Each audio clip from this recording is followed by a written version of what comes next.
Chapter 151, Klein's Request. The night was alive with insect chirps and owl hoots as Klein and Azik walked back to the small town. Azik broke the silence, his voice heavy. Even though I'm not entirely sure what happened to me, I do have a rough idea. Perhaps I'm someone who has lived for a very, very long time.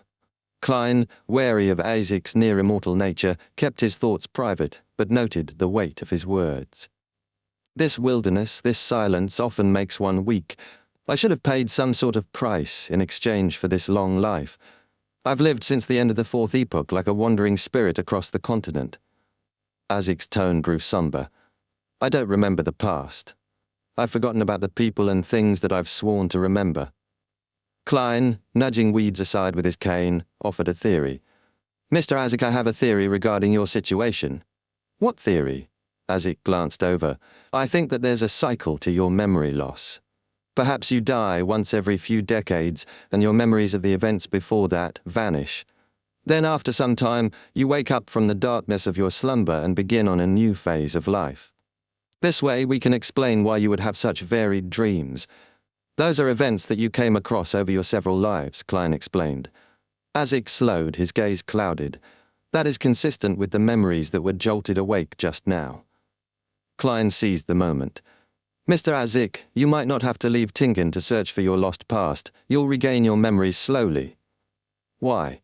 Azik asked, surprised. Klein smiled. Your memories aren't completely gone. The parts of your memory that jolted awake just now are proof of that. Furthermore, do you remember the moment you woke up in Backland and discovered that you had forgotten all about the past? Azik nodded. That's a nightmare that bothers me till this day. Klein tapped his cane. Before today, I didn't think that there was a problem with that. But your description just now, together with my own conjecture, makes it feel a little weird. You had a document of identification and enough money when you woke up from your dream. You also appeared in a way that didn't startle anyone. All of that seems like it was arranged for you, allowing you to fit into society with little effort. Then, who made the arrangements? There is only one answer: the you from the past. The past you regained his memories and knew that you would have to usher in a new life. Thus, he prepared everything for you, trying his best to not let you attract suspicion from anyone else. Azik stopped, staring at the town's distant lights. Perhaps the parents that I've been searching for were the past me all along, he sighed. Thus, you don't need to do anything. All you have to do is patiently wait for your memories to come back to you. Klein concluded. Azik froze, then spoke after a long pause. Perhaps I'll only fully regain my memory when this life is nearing its end. I don't want to wait that long. I want to have plenty of time to understand and free myself from this destiny. So I have to be more proactive in searching for my past to trigger my memories a little at a time. I have to get back my memories before the time you hypothesized. Waiting would only make me repeat the cycle. Indeed, that's the choice worth looking forward to the most, Klein agreed, then shifted topics.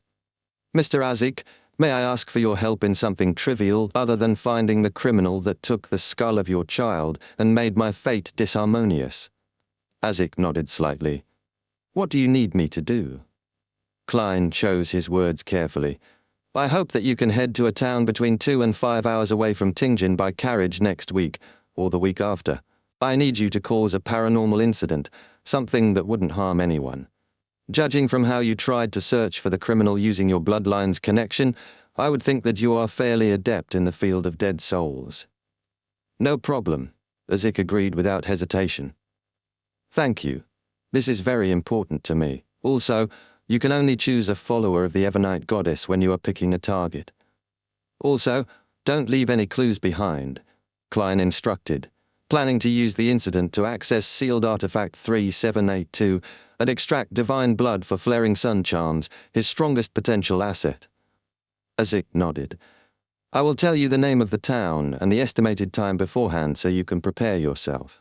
Relieved, Klein felt the trip to Lamud Town was worthwhile, securing Azik's alliance. Back at 2 Daffodil Street, hungry and tired, he found Benson reading under a gas lamp. To think that Mr. Azik didn't treat me to dinner. Sigh. He wouldn't have been in the mood to enjoy dinner anyway, Klein muttered as he entered. Benson yawned, closing his book. Klein quipped, "I went to Lamud town with Mr. Azik. There's an abandoned castle with a long history over there." Benson laughed. "A moonless night, a castle abandoned for a millennia, a cold and creepy environment, coupled with a two-man archaeological team. This is the perfect recipe for the opening of a paranormal novel." "It did feel a bit like that back there," Klein admitted, recalling Azik's eerie abilities. Benson yawned again. "I need sleep. Ever since I began studying and reading classical literature, the quality of my sleep has become especially good." Klein, recalling Justice's tip, lowered his voice. "Benson, you know that my company has connections with the Our County Police. I recently heard news from Backlund that the King, Prime Minister, other ministers, and members of Parliament are all sick of an inefficient government. They want to push for a reform and select talents to take on positions in the government based on an open examination, just like the entrance examinations of universities." Benson's eyes lit up. "An open examination?" "Yes. As long as you pass the examination, you could become a civil servant in one of the branches of the government." My guess is that the contents of the examination will be modeled after the entrance exams of the universities, literature, the classics, math and logic, as well as a basic understanding of the law," Klein added. "Benson, this must be kept confidential, and don't put too much hope on this. No one knows if this will be passed by the House of Lords and House of Commons or not." "I'll keep it in mind. I understand that all I need to do is study hard," Benson replied. "I'd study hard whether this change happens or not. I'll try my best to free myself from my current circumstance and find a better job. Learning, that's the greatest difference between a human and a curly-haired baboon." Klein silently disagreed about Baboon's intelligence but watched Benson head upstairs. He prepared a late dinner from leftovers, savoring the quiet night. After eating and bathing, he sealed his room with a spiritual wall, preparing to divine above the grey fog whether summoning "the fool that doesn't belong to this era" was dangerous. Chapter 152, Nice Attempt. Klein sat in the lofty palace above the grey fog, surrounded by crimson stars and unchanging mist. He conjured a goatskin and penned an amended summoning ritual incantation, carefully noting steps like lighting a candle, creating a spiritual wall, and adding specific oils and powders. The incantation read, I summon in my name the fool that doesn't belong to this era, the mysterious ruler above the grey fog, the king of yellow and black, who wields good luck." Below he wrote a divination statement. There will be danger if the ritual above is carried out outside of this world. After triple-checking, Klein used his topaz pendulum to divine, reciting the statement 7 times in a cogitation state. The counterclockwise spin indicated no danger. "I can give it a try then," Klein decided, returning to his bedroom, where a spiritual wall sealed the space. He lit a mint-scented candle, dripped essential oils and herb powder into the flame, and recited the incantation in Jotun and Hermes. I summon in my name the fool that doesn't belong to this era, the mysterious ruler above the grey fog, the king of yellow and black who wields good luck." The candlelight surged, forming a vortex that drained his spirituality rapidly. "Slumber flower, a herb that belongs to the red moon, please bestow your powers to my incantation." Klein finished, enduring the strain. The flame stabilized, glowing grey but summoning nothing. "I didn't summon anything. Oh right, perhaps I'll need to respond to it above the grey fog. It's really quite troublesome to summon myself," he muttered, rubbing his forehead. Returning above the grey fog, Klein noticed rippling light from the symbol behind his chair, a mix of a pupilless eye, secrecy, and change. Touching it, he heard his incantation again, and his spirituality formed an illusory door. He willed it to open, but despite ripples in the fog, it wouldn't budge. "The door of summoning has yet to take shape," Klein mused. I'm lacking spirituality, so I can't form a complete door of summoning. When I advance to sequence 8 clown and pass through the initial dangerous stage, I can give it another try. Maybe it won't be a problem by then." The experiment boosted his confidence, marking a rare response from the grey fog's mysterious space. "There will come a day when I'll understand all the secrets here," Klein vowed, descending back to his room. He extinguished the candle, cleared his desk, and removed the spiritual wall before collapsing into bed, exhausted. In a hazy dream, Klein found himself in his living room, holding the Tingen City Honest paper. "Don't tell me Captain is here again?" he thought, amused. The door creaked, and Dunn Smith entered, dressed in a long black windbreaker, cane and pipe in hand, his grey eyes profound under his top hat. He sat on the sofa, crossing his legs, and stared at Klein thoughtfully. "Captain, what are you trying to do today?" Klein wondered, pretending to read the newspaper to avoid revealing he knew it was a dream. Minutes passed, 5, 10, 15, with Dunn's silent gaze unbroken. "Captain, you're making me very uncomfortable." Klein folded the paper, grabbed a cloth and began cleaning the furniture, hoping to bore Dunn. "Captain, look, my dream is so simple, so ordinary, so boring. There's nothing worth observing. Hurry up and leave." "Why don't you pretend to be a ghost and I'll pretend to be frightened, then you can complete your achievement as a nightmare." Despite his efforts, Dunn's gaze persisted, exhausting Klein even in his dream. Finally, Dunn stood, took his cane and hat and left without a word. Klein waved goodbye, relieved. That really was such a nightmare, he thought.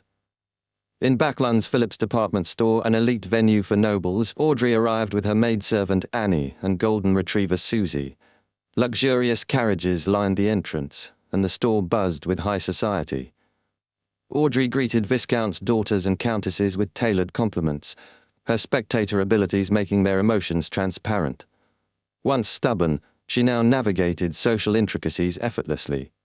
On the second floor, in a dress shop, Audrey signaled Susie, who darted to another counter, drawing Annie away. Audrey approached the attendant, Shio Derecha, an arbiter with a petite frame and childlike voice. "Why did you arrange to meet me here for?" Shio whispered, touting dresses loudly. "Where's the original attendant?" Audrey asked. Shio glanced around. "I convinced her. She was happy to rest for the morning." Audrey slipped Shio a folded paper from her handbag. "Rear Admiral Hurricane Chilangos has snuck into Backlund. This is his portrait. I hope you can find him for me. Oh, and don't alert him." Shio glimpsed the lifelike sketch of a man with a broad chin. Audrey, proud of her artistic skill, added, "The kingdom offers a reward of £10,000 for Chilangos. If he were to be arrested, even the person that only provided clues would definitely be awarded with a few £100. Shio's eyes lit up as Audrey anticipated, her reaction confirming the plan's appeal. Chapter 153, Final Act of Laying the Foundation. Shio Derecha lounged on a sofa studying Audrey's portrait of Chilangos, the pirate with a wide jaw, knightly bun and icy smile. To her, he was a walking fortune. She memorized his features, brown hair, dark green eyes, before reading the note. The portrait can only be used as a general reference, as the target possesses the ability to transform into another person.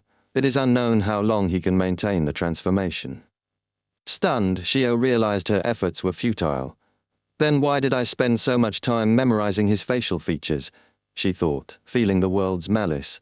Across from her, Forswall slouched, muttering, "There's no way to look for this person. We don't know what he looks like. All we know is that he's not from Backlund. There are far too many foreigners who come into Backlund every day." After failing to sit up, she managed with effort. "I'm only an apprentice, not an arbiter." "Does that lady think that we are prophets?" Fors jested. Shio, noticing unread footnotes, recited, "The suggested ways of searching are as follows. 1.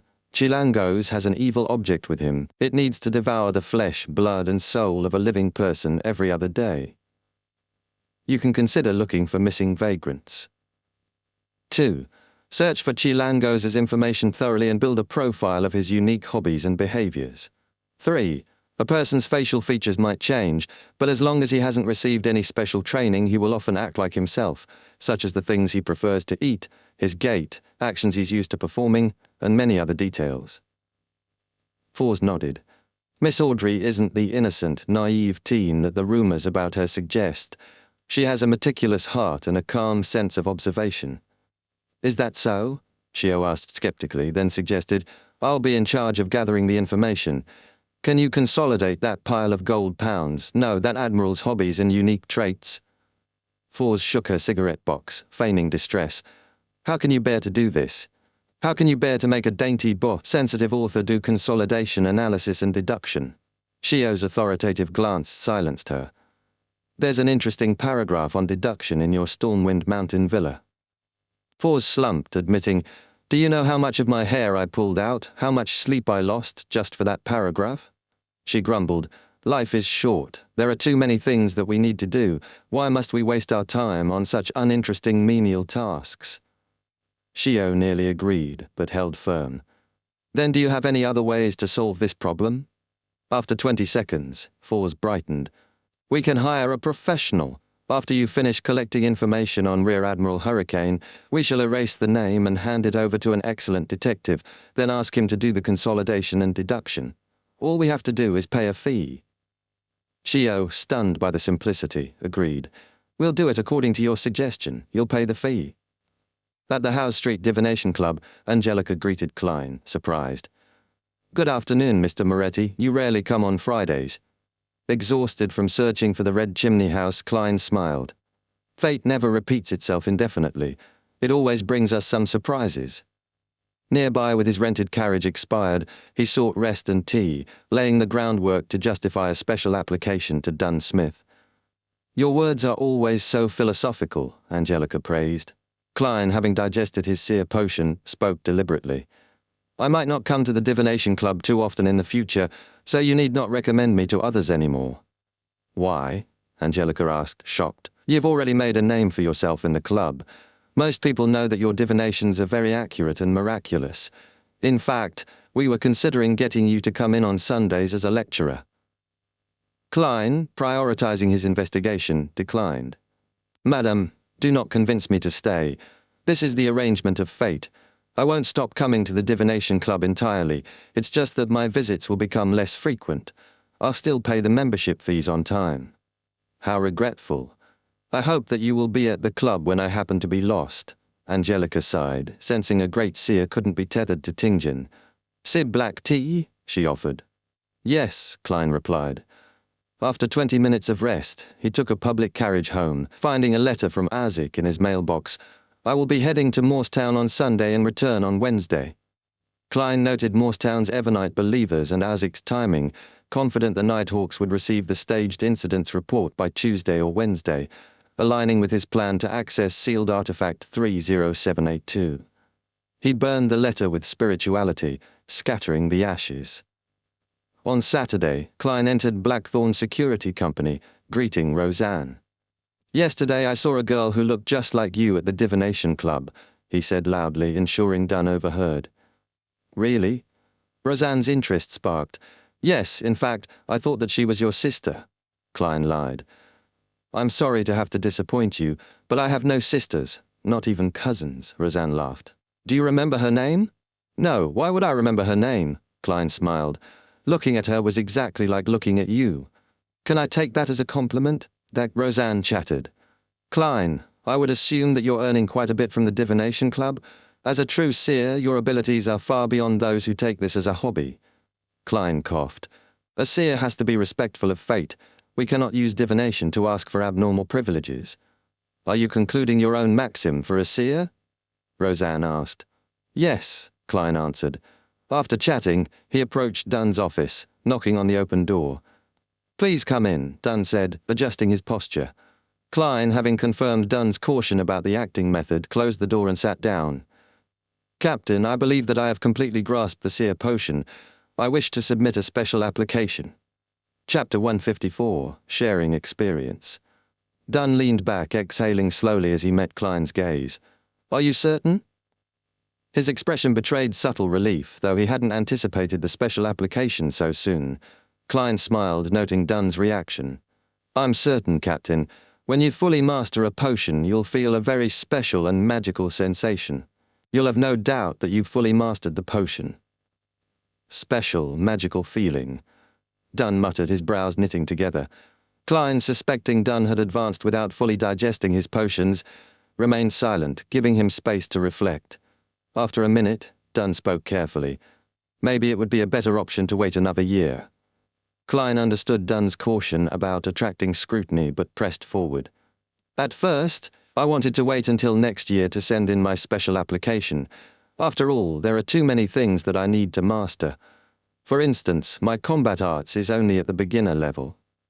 "But, Captain, don't you think that we've experienced too many coincidences in the last 2 months?" We were chasing after the kidnappers when we came across the Antigonist notebook in the opposite room. The shipment of sealed artifact 2049 was delayed, but Ray Bieber didn't leave Tingen and tried to digest the power at the harbor. I went to attend a birthday banquet and triggered Hannas Vincent's incident. I went to investigate at the library and ran into a member of the Aurora Order.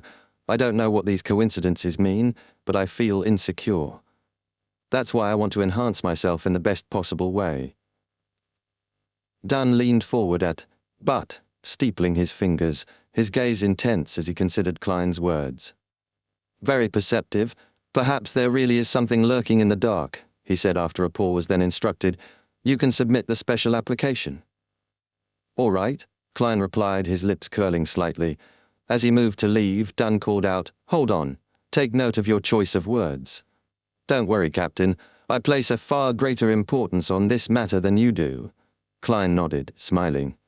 He had considered Dunn might suggest a secret Sequence 8 advancement, but realized it risked implicating the Tingen Nighthawks, requiring Holy Cathedral scrutiny regardless.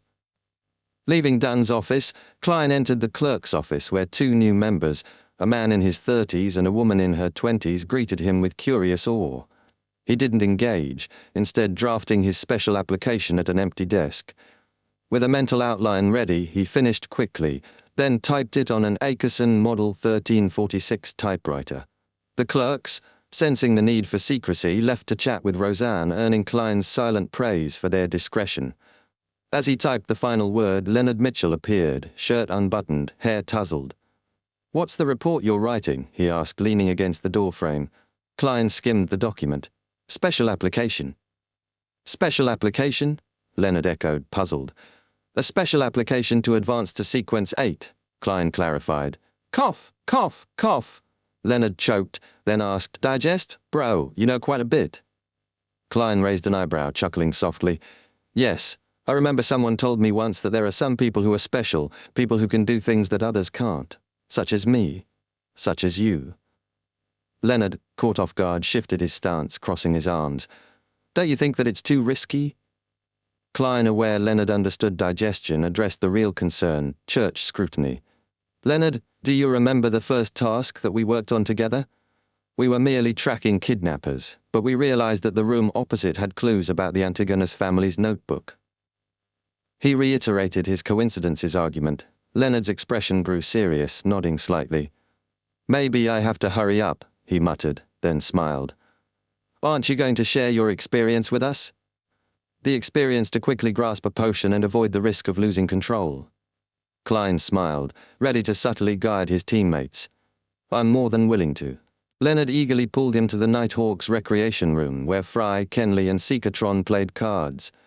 Everyone, Leonard announced dramatically. "Let me introduce this man next to me, Mr. Klein Moretti, who has fully grasped his potion in a month and a half." Klein cringed at the theatrics. Seeker tilted her head, skeptical. "What?" "Leonard, don't joke around. You're always exaggerating things," Kenley said, covering his cards. Fry, holding his cards, asked, "Are you sure that you've already fully grasped the potion?" "Yes," Klein nodded confidently. There was an obvious indication. "What, really?" Kenley stood, shocked. Leonard pointed to the paper. "This is the special application that he's going to hand in, the special application to advance to Sequence 8. "How did you do it?" Seeker asked, her eyes burning with curiosity. Klein sat, lowering his voice. "I found inspiration from the maxim of the mystery priors. 'Do as you wish, but do no harm,'" Leonard interjected. "Yes. According to our confidential information, following this maxim gives the mystery priors a lower probability of losing control," Klein said, citing old Neil. "After that, Madame Daly's example gave me a better understanding of the process." "Spirit medium Daly?" Kenley sought confirmation. "Yes, Madame Daly has handed in a special application before. She only used 2 years to become a spirit medium from corpse collector. She once told old Neil that she wanted to be a real spirit medium," Klein explained. "With the experience I gained in the divination club and corresponding feedback that I've received, I gradually concluded my seer principles. Then I followed it strictly and tried to become a real seer. When I did so, I realized that the speed at which I grasped the potion became faster." The team fell into thought, even Leonard feigning reflection. I'm going to hand in my special application, Klein said, waving the paper.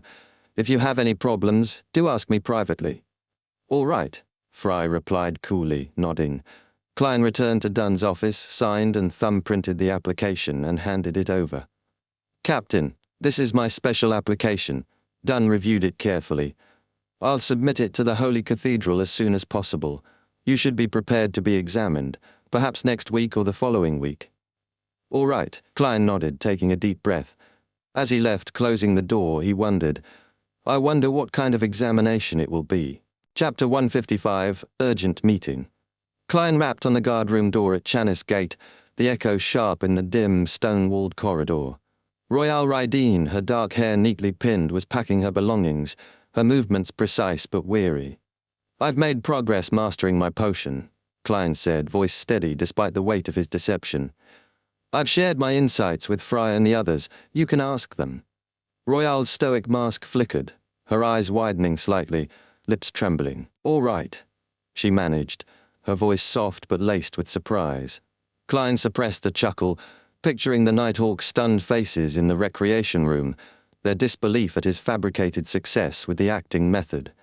Settling behind the desk, he brewed Dunn's Fermo coffee, its rich aroma filling the air, grounding him as he gazed into the shadowy hallway. Let's hope Mr. Azik's mission leaves no traces. If there are, I'll feign ignorance, he thought, his mind drifting to the mutated sun's sacred emblems stored beyond the gate, curiosity gnawing about Chanis Gate's secrets and St. Selena's ashes. Heavy footsteps shattered his reverie. Old Neil appeared, black robe draped over his slight frame, carpet tucked under his arm. His rheumy eyes fixed on Klein, silent and probing. Mr. Neil, what happened? Klein asked, masking unease with a dry chuckle over his coffee.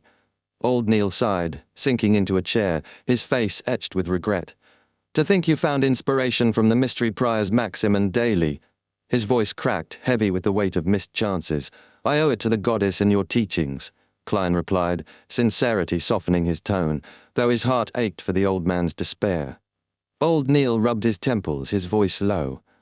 How good it would have been 20 years ago. The words hung, laden with longing for a youth lost to time. Klein stayed silent, knowing old Neil's age and frail health barred further potion advancement. My earliest thoughts was to quickly gain control of my potion from the Maxim of the mystery prior, but regrettably, I wasn't embarking in the right direction. Daly's success did give me some clues, but I was already more than 50 years old back then, and had already given up on my efforts. I subconsciously thought that her success was a result of her genius, and that an average person wouldn't be able to emulate her achievements. Old Neil murmured, his gaze distant, as if staring into a past he couldn't reclaim.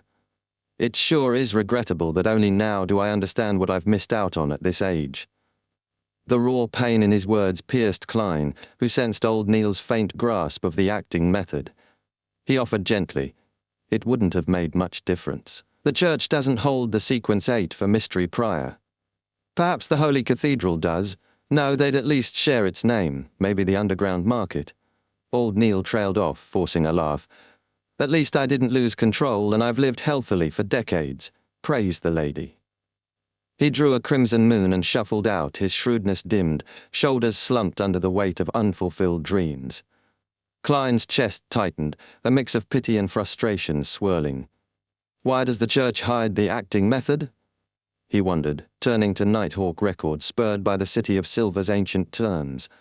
Dunn's steady footsteps approached, his grey eyes calm yet piercing. A letter for you, he said, tossing it. Klein fumbled, the letter slipping to the floor. The gas lamp's too dim, he mumbled, smoothing his hair as he retrieved it. Recognizing Daxter Guderian's name, he read of an urgent 2 p.m. meeting. Captain, my informant from the psychology alchemists wants to meet at 2, Klein said. Anything else? Dunn asked, expectant. No, Klein replied. Dunn's tone hardened. Get Leonard to cover Chanis Gate. I'll come with you, hiding nearby. Urgent meetings can be traps, I've heard of many. If it's critical, we can act fast. All right, Klein nodded, relieved by Dunn's caution. At 2 p.m. in Zouterland Street Shooting Club's Range 9, Klein eyed a bullet-riddled target, sensing Daxter's unease. Why the rush to hire mercenaries at the Hound pub? He asked. Daxter, calming, whispered, Hood Eugen's acting strange lately. What kind? Klein pressed professional. He seems truly insane, Daxter said, pacing. Before, I could talk with him, get guidance on my powers. Now his thoughts are chaotic like my other patients. I got the telepathist formula, but I can't verify it. I'm scared of uncontrollable changes. Klein, trusting his seer skills, relaxed. Any contacts before this? Only patients, but I'm not there all day, Daxter admitted. Don't worry, I'll arrange secret protection. Investigate Eugen's contacts, but be cautious. He might be testing you. Report to the psychology alchemists and gauge their reaction, Klein advised. All right, Daxter said, handing over the formula. Main ingredients, rainbow salamander's pituitary gland, 10 milliliters of Farsman rabbit spinal fluid. Supplementary, chestnut spore 5 grams, dragon tooth grass powder 8 grams, pure white elf flowers 3 petals, pure water 100 milliliters. Excellent, Klein said, pocketing it. After confirming Daxter's stability, he joined Dunn, reporting, the informant gave me the telepathist formula as thanks, but its authenticity is unverified. Also, he mentioned Eugen's behavior. Dunn nodded, scanning the formula. I'll assign surveillance on the asylum. You lack training for this. Return to Chanis Gate. With this formula, you don't need more merits. Pass the exam, and you'll get the clown potion. Chapter 156. Melissa, Who Takes the Long View. Klein's forced smile hid his frustration over the clown potion's double cost, a bitter irony given his initial plan to double his reward. Hopefully I can pass the examination smoothly, he told Dunn, relieved to stay at Chanis Gate. His combat skills were lacking, shooting passable for a civilian, but weak against beyonders and hand-to-hand a mere beginner's level. With only support charms, he'd falter against fighters. Until I'm Sequence 8, skilled in technique-based battles and master spells, I'm limited to basic missions. If I siphon sealed artifact 3-0782's power for flaring sun charms, I might even win as an underdog, he mused, returning to Blackthorn Security Company, the gas lamps casting long shadows on Zouterland Street. Wednesday morning post-shift, the Nighthawks had no leads on Hood Eugen, relying on Daxter's probe. Klein trudged home, the dawn chill seeping through his coat, and ate a quiet breakfast of porridge and toast, the clink of cutlery echoing in the modest dining room. Exhausted, he slept until noon, the faint hum of Tingin's industry seeping through his window. The aroma of roasting meat drew him downstairs, where Benson lounged with a newspaper. Melissa's preparing lunch? Klein asked, stomach rumbling. Yes, she's got a guest, Benson said, folding the paper. I offered to cook so she could chat, but she doesn't trust my skills. Took the guest to the kitchen. Rude, if you ask me. Klein stifled a laugh, amused by Benson's quick realization of Melissa's culinary disdain. Who's the guest? Elizabeth from Selina's banquet, Benson replied, reclining. You know her? Not just from the banquet she visited before, Klein thought, surprised, peering toward the kitchen's clatter. Melissa emerged, balancing plates, her apron dusted with flour. Elizabeth followed, also aproned, her auburn hair tied back, cheeks flushed from the stove's heat. Klein, you're up? I was about to wake you, Melissa said, setting the table with care. This is Elizabeth. You know her. Hello, Klein, Elizabeth greeted, her smile bright, eyes sparkling with warmth. Klein nodded politely, the kitchen's savory scents wrapping around them. Melissa, wiping her hands, spoke earnestly. Elizabeth's joining us at the Family Servant Assistance Association later. Her family hires maids, so she's experienced. We've listed requirements for a maidservant. Listen and suggest additions.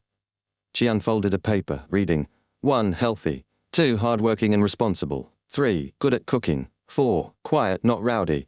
5. Simple family background. 6. Looks ordinary. Klein and Benson gaped, stunned by the meticulous list, the paper crinkling in Melissa's grip. Weren't you against hiring a maid? Klein asked, brow furrowed. Melissa nodded, her expression resolute. Yes, but since my objections failed, we must do it properly. Preparation is key. Any additions? No, they chorused, prompting Elizabeth's giggle, her laughter lightening the room's tension. After a hearty lunch of roast chicken and potatoes, the quartet rode a public carriage to Champagne Street's Tingen Family Servant Assistance Association, its brick facade unassuming yet bustling. A young lady in a pale yellow dress greeted them, her smile practiced. How may I help? Benson nudged forward, said, We need a maidservant. Requirements? She asked. Good at cooking, Benson replied, wincing at Melissa's earlier skepticism. The lady frowned. Maidservants aren't skilled cooks, mostly labourers, daughters or village girls. Their training ensures food safety, not excellence. Perhaps a female chef? Melissa's face fell, her plan crumbling. No cooks among maidservants? None exceptional, the lady confirmed. Benson rallied. Amend it to a maidservant willing and able to learn cooking. No problem. We noted girls with cooking potential, the lady said. Other requirements? Benson read Melissa's list, the paper rustling. The lady listened, then offered, I'll check records and suggest candidates. Pick 2 to 4 for cooking trials, with extra fees and ingredients provided. All right, Benson agreed, handing over the list. She returned with profiles, names, family details, health, and salaries. As Benson and Melissa reviewed, Elizabeth whispered to Klein, No preferences? The data's too vague, Klein said evasively, leaning on his cane. How'd you choose? She pressed, curious. Klein tapped his hidden pendulum. I'd divine each candidate's suitability, eliminating one by one. Elizabeth nodded slowly. Simple and effective. I forgot your. Melissa's sharp glance cut her off, her eyes narrowing thoughtfully. Don't misunderstand, sis. Klein coughed, skimming profiles. They selected 3 candidates, salaries 4 solly 8 pence to 5 solly 2 pence weekly. Benson haggled the association's fee to 1 week's pay plus a solly for transport. Elizabeth departed, and the siblings returned to Daffodil Street, the carriage's rattle soothing. Melissa's scrutinizing gaze unnerved Klein. At home, she called, Klein, her tone grave. If you want to get engaged to Elizabeth, work harder. Her father's a prominent businessman, her mother a baron's daughter. Engaged? Klein blinked, stunned by her leap, affection and exasperation mingling for his sister's far-reaching concern. Chapter 157. Item of his dreams. No, we are not. Klein began, but Benson cut in, smiling.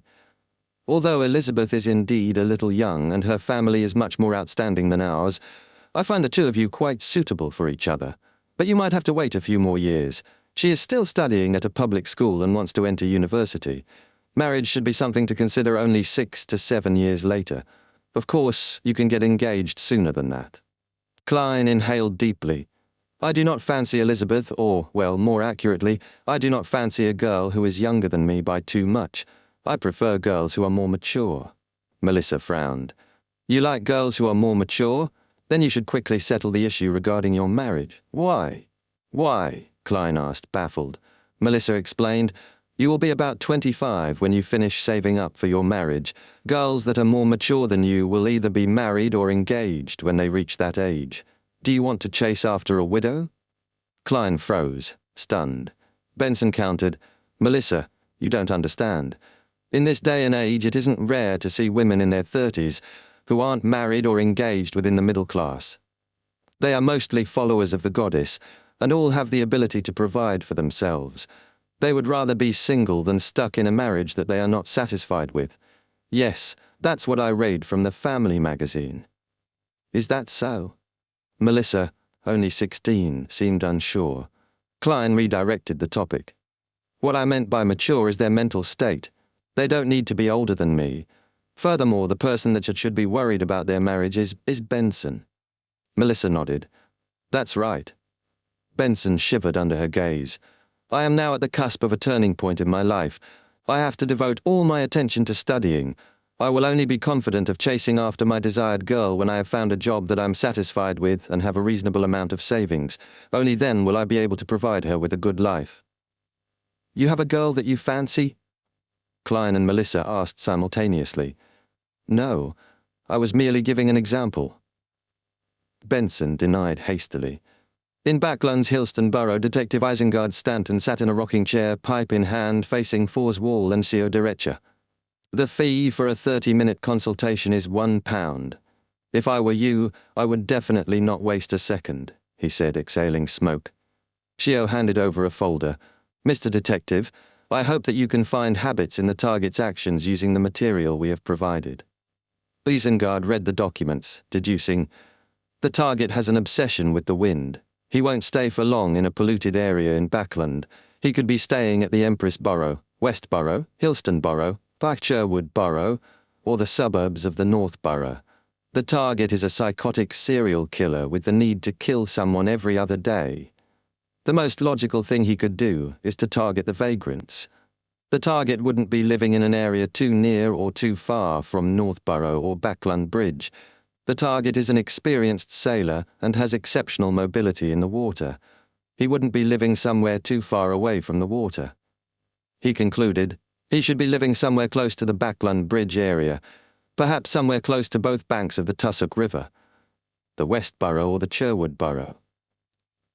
Shio and Falls, impressed, nodded, retrieved their materials and left.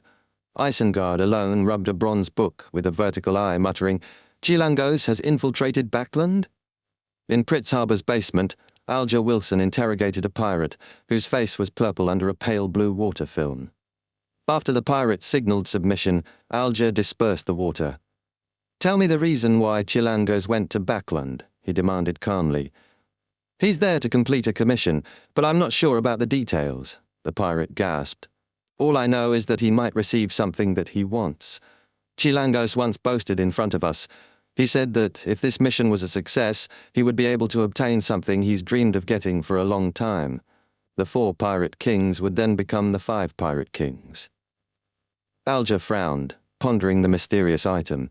Klein, undeterred, continued investigating Tingin's Red Chimney houses Monday morning without success.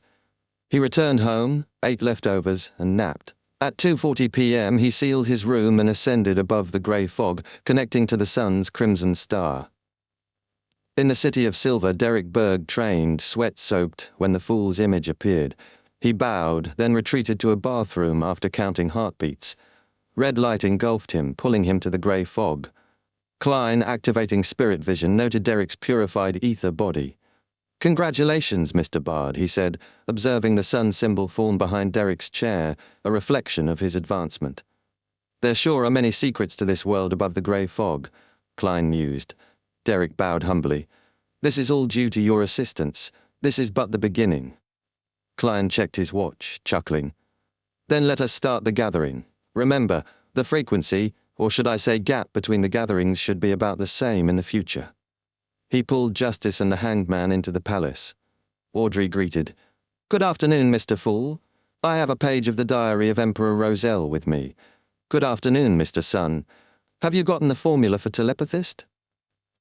Chapter 158, Preparedness Averts Peril. Klein sighed, envying Audrey's cheerfulness, attributing it to her wealth. Derek Berg, eager to prove himself, responded, "I have obtained the telepathist formula."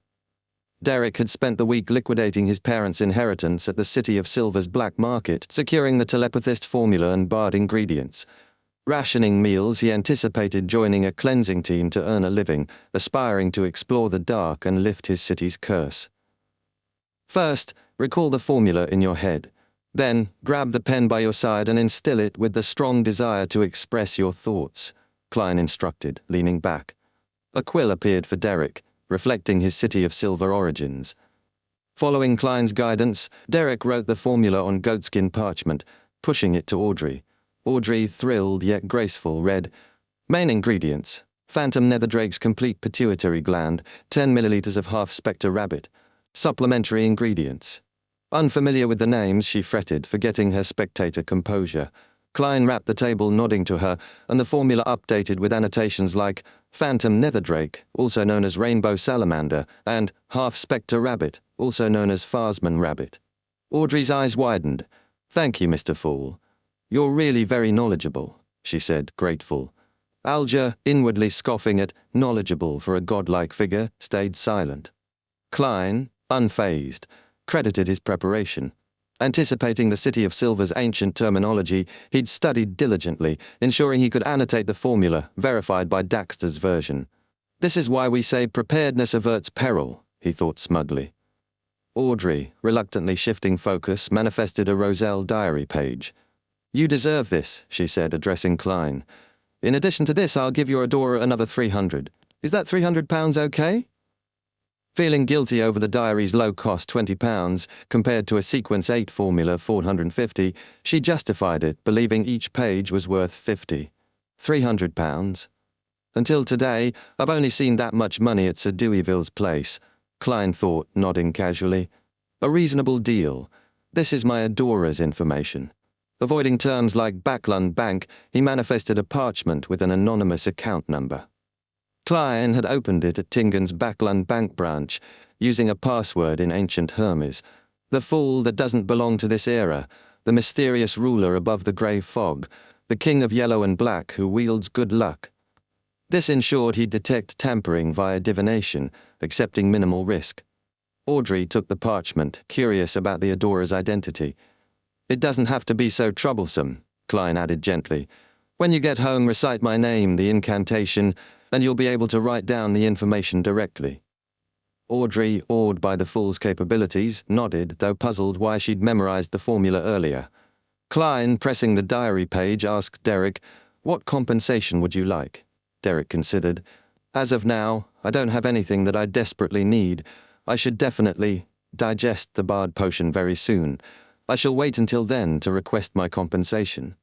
"Yes, perhaps to prepare for the corresponding Sequence 8 formula or the necessary ingredients." Klein, aware of Light's appliance formula, noted the acting method in the City of Silver, pondering their ingredient limitations. He agreed. Audrey, catching digest, asked, "Mr. Sun, are you aware of the acting method?" Derek, puzzled, replied, "It's nothing strange. The general education classes in the City of Silver teaches the acting method." Audrey and Alger exchanged stunned glances, silenced by the revelation. The origin of the sun is indeed mysterious, Audrey thought, revering the fool.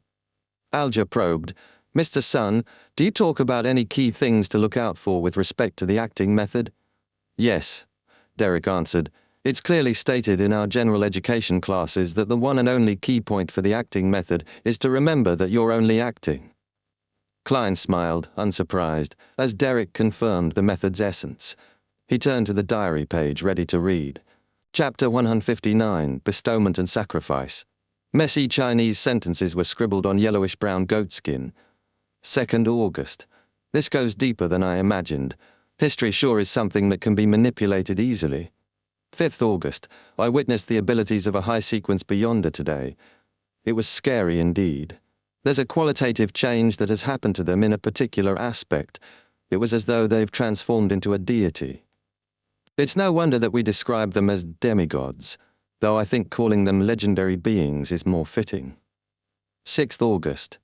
There's something strange going on.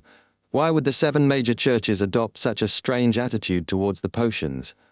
At the low to middle sequences, they provide main ingredients to those who advance and share formulas, even demonstrate creation rituals. Yet for higher sequences, they only provide finished potions. This isn't logical. Shouldn't they keep formulas secret for lower potions and give candidates completed potions since ingredients are easy?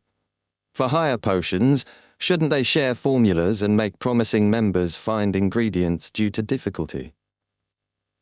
There must be some hidden secret to this. 9th August. The past 2 days made me uncomfortable. I started the Industrial Revolution myself, ushering in the age of steam and machinery, but this will create conditions for the evil god to descend upon this world. What does he mean by that? Klein frowned, tapping the ancient table's edge. Did Mr. Fool face a difficult problem? Anything troubling him must be another level. Audrey observed the fog-shrouded leader's body language. Klein pondered the upper echelon problem but had no answer. Maybe divination could help. Yes, simple sentences won't reveal much. I'm no prophet. But what if I divine the statement, conditions necessary for the evil god to descend upon this world? It's risky. The evil god might not be as terrifying as the eternal blazing sun, but could trace the divination to me. There's no way to gauge the risk. Divining danger involving deities is itself dangerous. I'll keep this question in mind and observe more. The church's potion arrangements are mysterious. What secrets hide there? Perhaps when Daly becomes archbishop or high deacon and enters the church core, I'll learn more. Roselle's description makes me look forward to high-sequence Beyonder's power. Thoughts flickered before Klein stopped tapping and looked at Justice, the Hanged Man, and the Sun. "You can start your discussion freely now." Alger spoke first. "Mr. Fool, Miss Justice, I received new info. Rear Admiral Hurricane Kilango's infiltrated Backland for a difficult mission. He might stay long and cause an appalling tragedy. The incident involves an item that could let Chilangos quickly become a high-sequence Beyonder." "Quickly become a high-sequence Beyonder? Doesn't he fear losing control?" Audrey asked, adopting a spectator's posture. Chilangos was only sequence 6 wind blessed, still 2 sequences below sequence 4. Alger expected the question. That's why the object is important. Of course, these are my deductions. Chilangos believes once he finishes the commission and gets the object, he'll equal Nast, king of the 5 seas. The 4 pirate kings would become 5, and the 7 pirate admirals reduced to 6. Most don't realize this, but Beyonders know pirate kings are high-sequence Beyonders, or can match them in combat using Beyonder boats and mysterious items. For Chilangos to be equal, he must reach that level. That's my deduction. All I know is Nast is sequence 4, but I don't know his potion's name. Klein listened silently. The son, Derek Berg, didn't understand the hangman's talk or names but listened attentively. A new door opened in his world. Pirates? Their world has seas mentioned in books. Their environment differs from City of Silver. They seem less worried about curses or dark things attacks. I'm curious, but Mr. Fool said not to ask about others' secrets. It's rude. Derek watched the hanged man and Justice carefully. Your deduction is reasonable. That object might be powerful enough to challenge a high-sequence Beyonder, Justice smiled. The hanged man pondered the fog-shrouded fool's words, then told Justice, 2 points matter.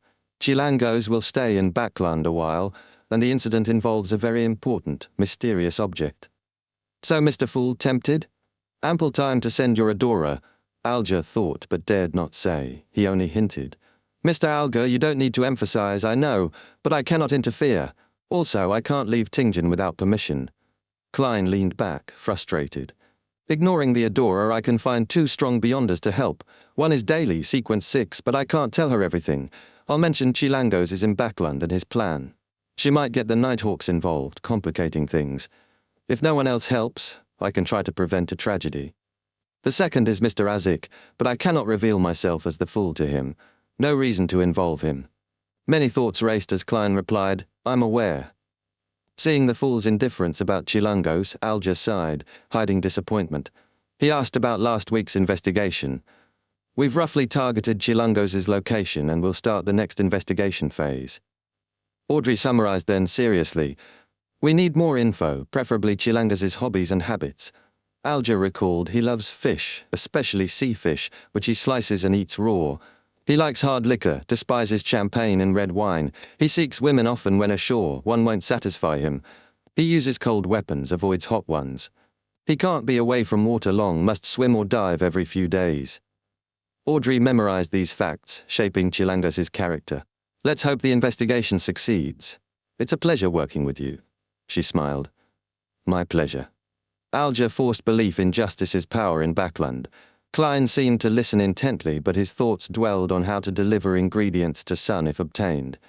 Now that I understand mysticism better, ritualistic magic is natural given my success. When reading Nighthawk's confidential info, I saw records of the goddess bestowing holy items and items descending in rituals with evil gods or devils. Can I bestow something responding to prayers and transfer materials that way? Previously, I only replied with thoughts, pictures, voices. But that might change at sequence 8. Also, can I bring material from the real world into the world above the grey fog?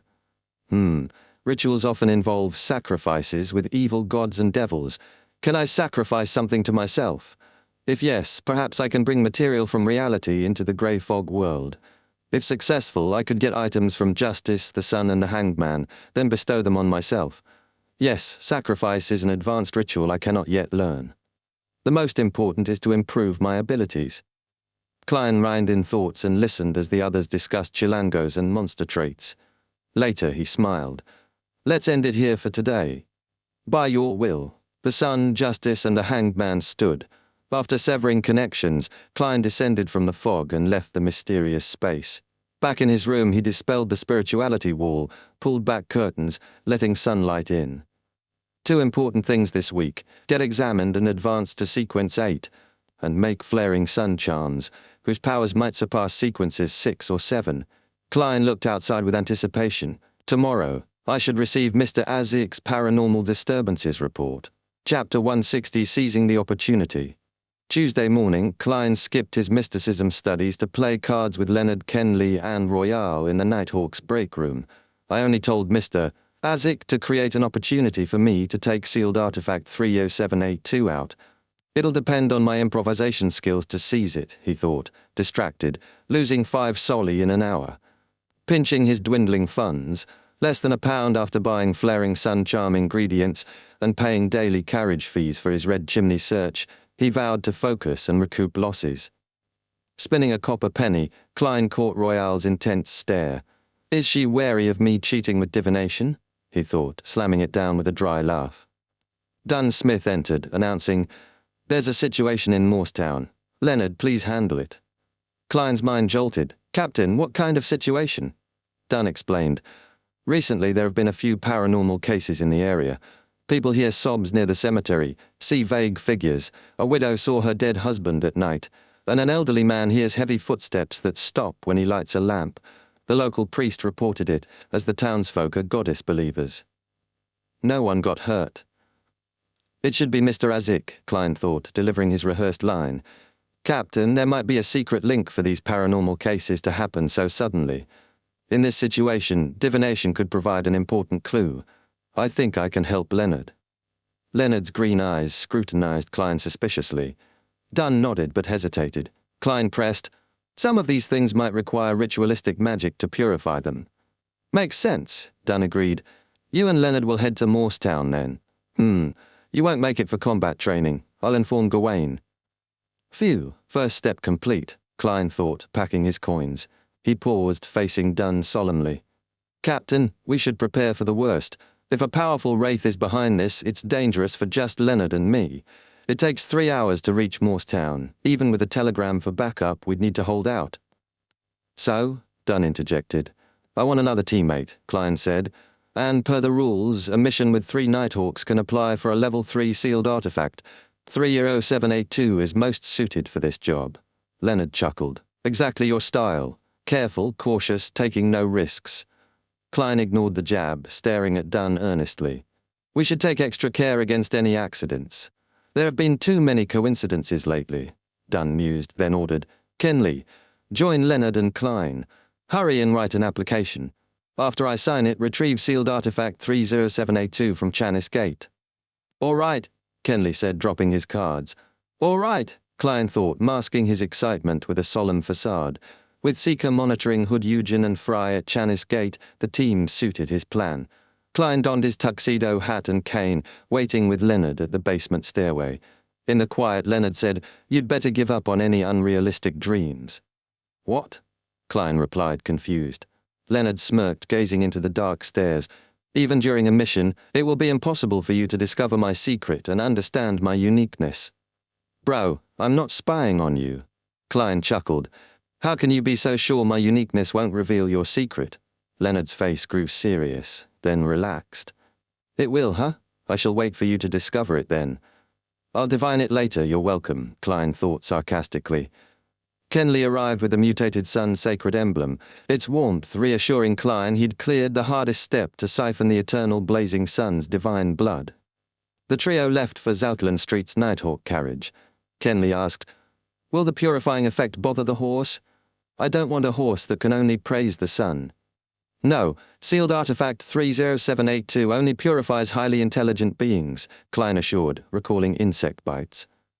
"Oh, I see. I didn't read the information thoroughly," Kenley laughed, adjusting his hat. Klein, unable to drive, sat inside, holding 30782 as Leonard and Kenley alternated driving.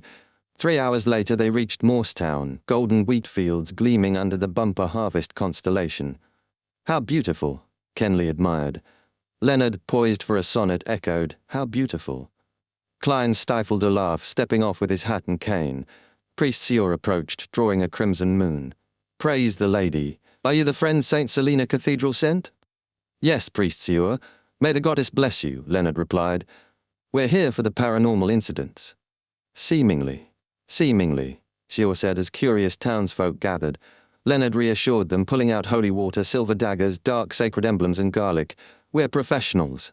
"Garlic? To stink spirits away?" Klein thought, amused. Sior looked confused, suspecting frauds, but the townsfolk smiled, reassured. Leonard whispered to Sior, "They believe in these things. Let's have lunch at the church first. Then we shall take care of those matters." "Yes, lunch is important." Then, we'll rotate guarding 30782, my chance to make flaring sun charms. Daytime is ideal, Klein thought, hopeful. Chapter 161. Inverted Mausoleum. Most buildings in Morstown adhered to a style from 100 years ago, with the black cathedral spire the most eye-catching. After settling the carriage, Klein and the others quickly finished their lunch of bread, toast, bacon, butter, and coffee. We can still tolerate about 2 hours and 35 minutes of sealed artifact 3U0782's purification. Kenley took out a pocket watch. I suggest dealing with the suspected haunting incidents first. Then we can return and take turns watching over the sealed artifact to recover. All right. I have no objections. Klein and Leonard spoke in unison. Then which case should we deal with first? Kenley asked. Leonard wiped away his frivolous attitude.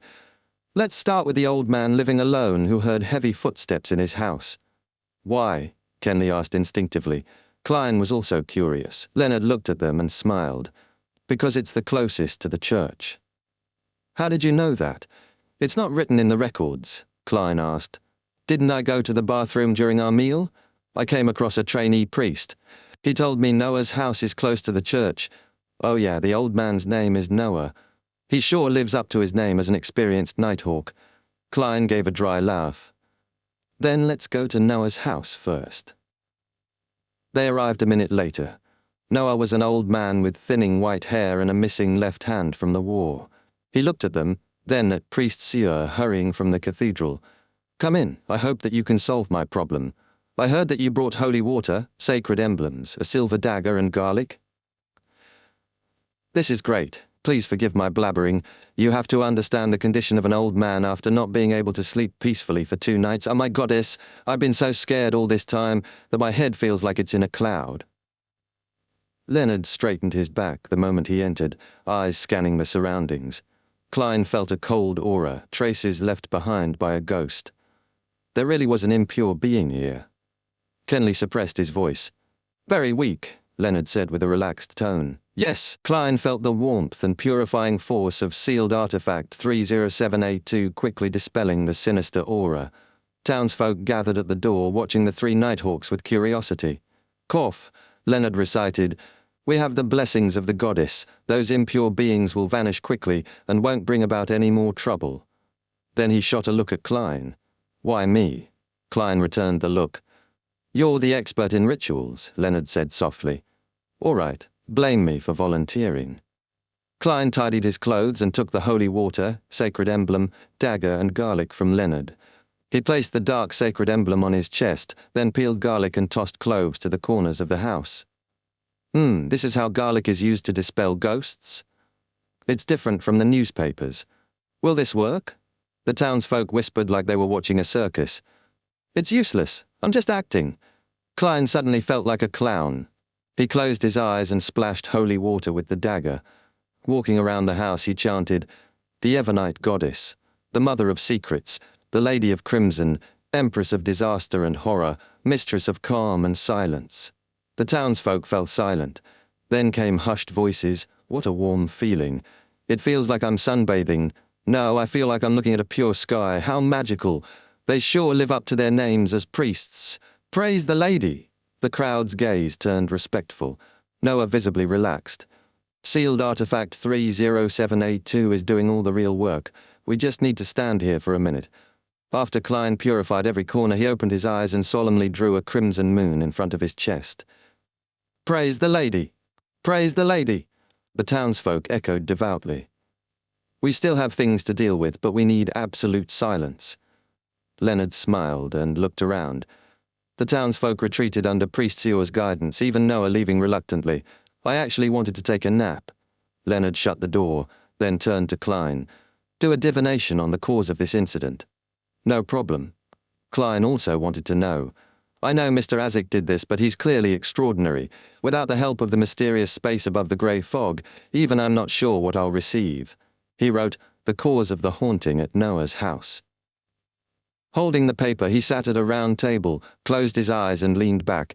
In the hazy dreamscape, Klein saw a black mausoleum, pyramid-like but inverted and nearly buried. A black fog obscured everything inside. He awoke with a jolt. Did you find anything? Kenley asked. Klein described the scene. The mausoleum was definitely not from the northern continent. I'm somewhat of an expert in this field. Leonard nodded. That's an inverted pyramid from the southern continent.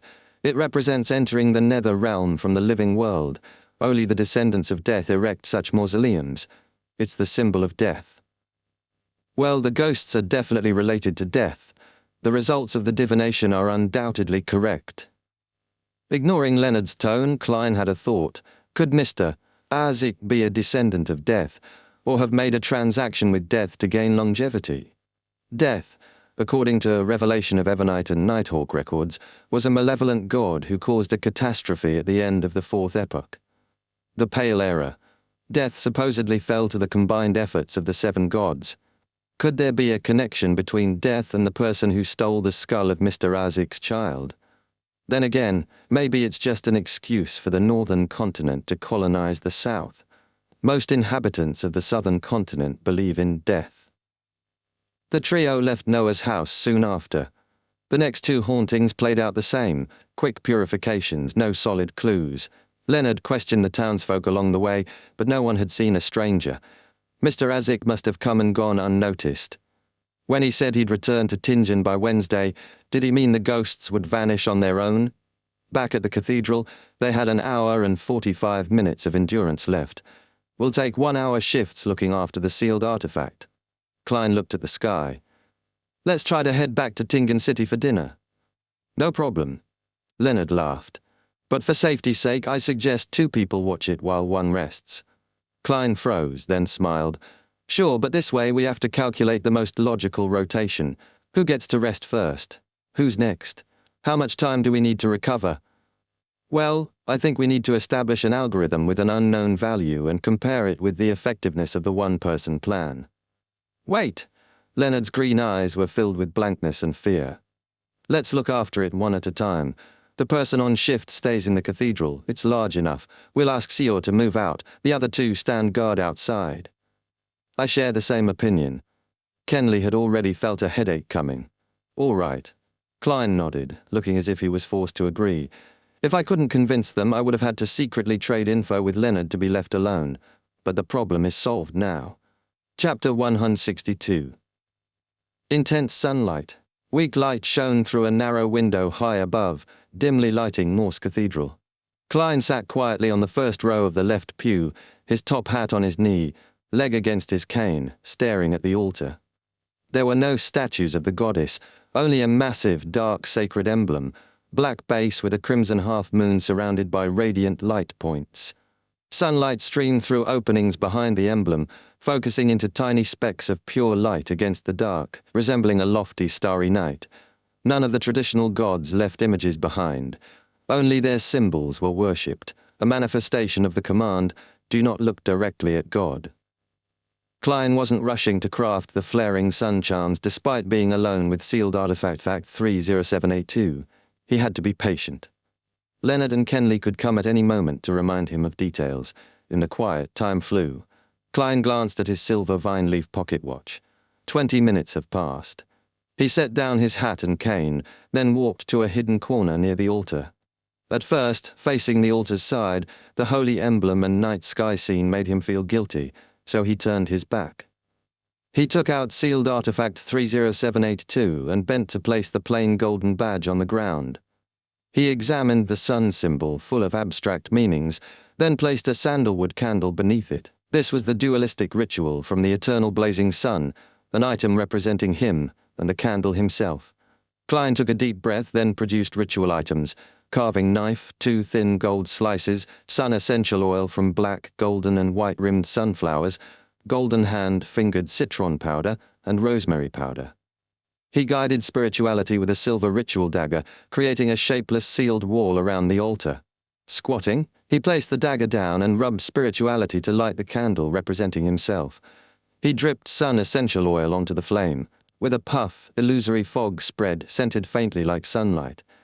After burning citron and rosemary powder, Klein held the carving knife and gold slices, stood, stepped back, and recited in Hermes, "The blood of the eternal blazing sun.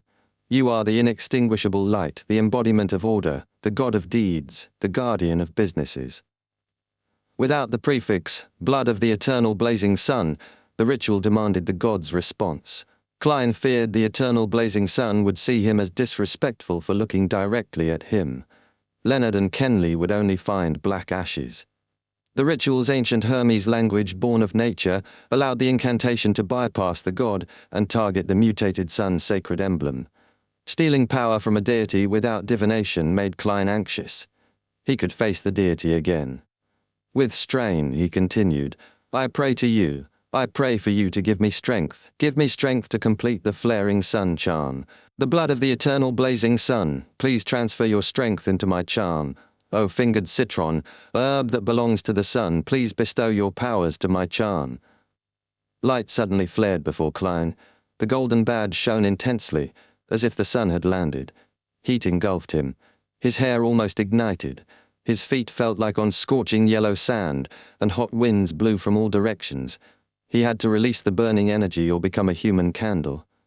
Instinctively, he raised both hands and with boiling thoughts used his spirituality, the wind instincts and ritual guidance to etch symbols, path numbers, magical marks and incantations onto both gold slices.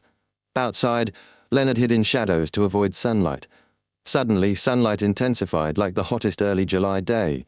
Squinting, Leonard looked at the pure, cloudless blue sky, awestruck. Such strange weather. Kenley noticed too. Leonard smiled, then turned. He knitted his brows, looking toward the cathedral.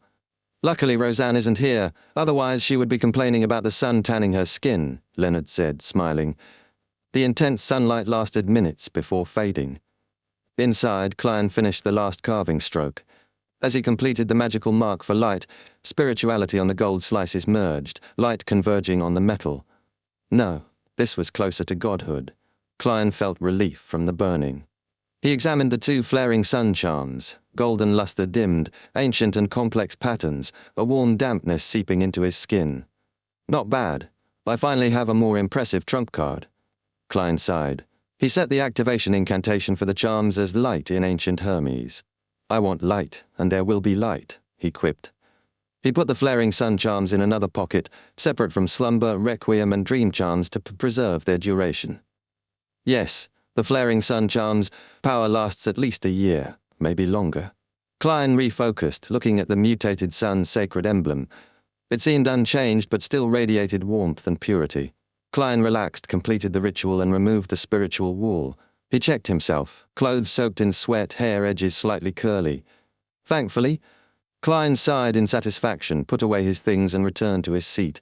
Exhausted, he fell asleep until footsteps woke him. His eyes shot open. He subconsciously touched the flaring sun charms. "You don't look all right?" Leonard asked, entering. Klein massaged his temples, stood and smiled. "I'm nearing my limit." He glanced at his silver pocket watch. "Just in time. It's your turn to look after sealed artifact 30782. Before finishing, Klein removed the mutated sun's sacred emblem and passed it to Leonard. Leonard watched Klein leave, dropped frivolity, and examined sealed artifact 30782 seriously, looking confused. After shifts ended, the three Nighthawks began their journey back. They told Priest Seer to note the town's situation and send a telegram to St. Selena Cathedral if any paranormal incidents occurred. At 7:20, they returned sealed artifact 30782 to Zouteland Street. After ensuring the captain noticed nothing, Klein left Blackthorn Security, arriving home before 8. He opened the door to find a young maiden wiping the dining hall. She wore an old greyish-white dress, black hair, brown eyes, small eyes, soft nose, and very ordinary features. "Who is this?" Klein was stunned, realizing she was likely the maidservant on trial. Benson lowered his newspaper, smiled at his brother. "A company that doesn't allow employees to leave on time is annoying. But it provides a salary that can counteract any dissatisfaction." Klein laughed. "When Miss Justice's £300 reach me, I'll tell Benson and Melissa about my raise to £6 a week, so they'll worry less about finances." Klein thought, putting down his cane and removing his top hat. He walked to the living hall, voice lowered. "Have you made a choice?" He had divined the three maidservants' info the day before, all suitable. The choice was left to his brother and sister. "Yes, Bella. Weekly salary 5 soldi. She's willing and capable of learning cooking. She hopes to become a home chef, doubling her pay. Her father works at Tingen Steelworks Union Factory, and her mother launders." Benson chuckled. "Another reason Melissa and I chose her.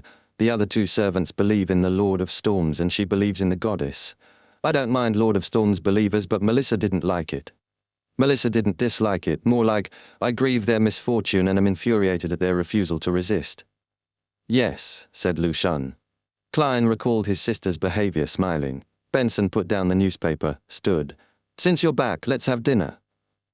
Next day, Klein entered Blackthorn Security cheerfully. "Good morning." Roseanne looked around. "Old Neil is sick. Let's visit him at noon. What say you?" "Old Neil is sick?"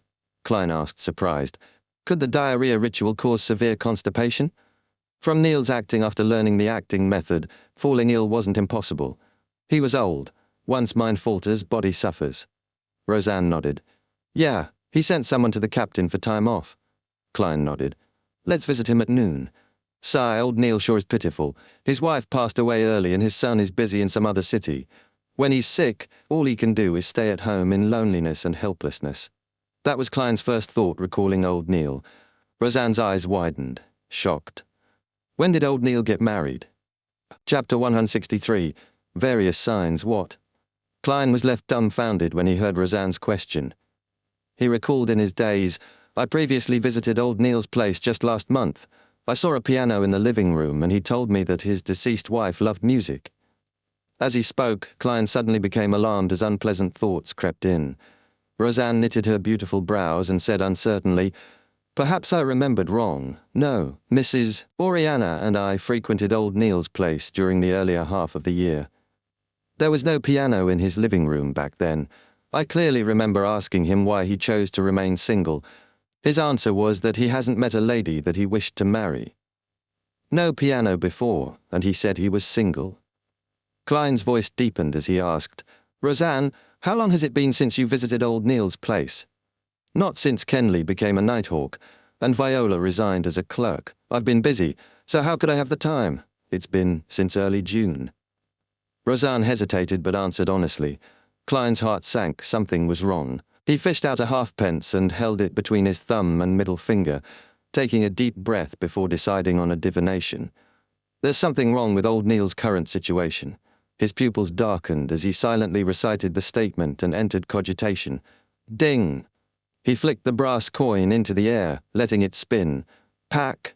The coin fell into Klein's open palm, George III's portrait facing up. It was positive. Something was definitely wrong with old Neil.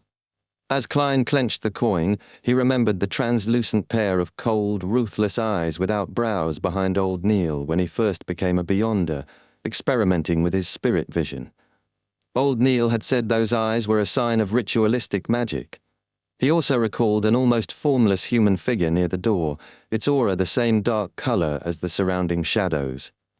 After fully digesting the seer potion, Klein secretly changed the activation of his spirit vision to the tapping of his left molar. He glanced at old Neil, who suddenly coughed violently. Scenes flashed through Klein's mind, turning his expression grim. Roseanne looked at him fearfully. Did old Neil lose control? No way. Even though he's petty and stingy and wants to be reimbursed for expenses, he's a good person. He rarely gets angry. No way he lost control. I cannot be sure, but I think old Neil is on the brink of losing control. Klein comforted her and hurried past the partition, opening the door to the captain's office. Dunn Smith was startled by the sudden intrusion, nearly choking on his coffee. What happened? His expression immediately turned serious. Klein said simply, without hiding anything, "Captain, my divination tells me there's something wrong with old Neil. Last month old Neil told me his late wife loved music, but Roseanne just said he's remained single all this time. Also, when I became a Beyonder, I saw mysterious eyes behind old Neil and a transparent human figure spying on us. He said those were signs of ritualistic magic. I sensed something was off and did a divination." After listening, Dunn stood up immediately. As he walked to the coat rack, he asked, "Why didn't you divine if old Neil had lost control directly?" Over the past month, old Neil acted normally. He even helped Swain with a mandated punisher who lost control. I observed his aura and saw he's relatively healthy except for frailty from age. So I think he's close to losing control but could still be saved. Klein explained breathlessly. Dunn put on his black hat and windbreaker, nodding. A reasonable deduction. Let's visit old Neil now, and try not to agitate him if possible. Afterward, we can try to control him and use ritualistic magic to stabilize his condition. Control. Klein had an idea. Captain, could we use sealed artifact 30611? He'd been trying to find a way to save old Neil, but had been too flustered. Dunn's words reminded him of the artifact. Dunn nodded after hearing Klein. Great suggestion, I almost forgot about 30611. Find Royale in the recreation room. I'll get the sealed artifact from Chanis Gate and submit the application after we return. No time to waste. Klein went to the recreation room and called for the expressionless, sleepless Royale. What's the mission? Royale asked calmly. Klein exhaled and said seriously, Pay old Neil a visit. Royale's eyes widened ominously. It's not confirmed yet. Klein shook his head gently. Royale said no more. A heavy silence fell.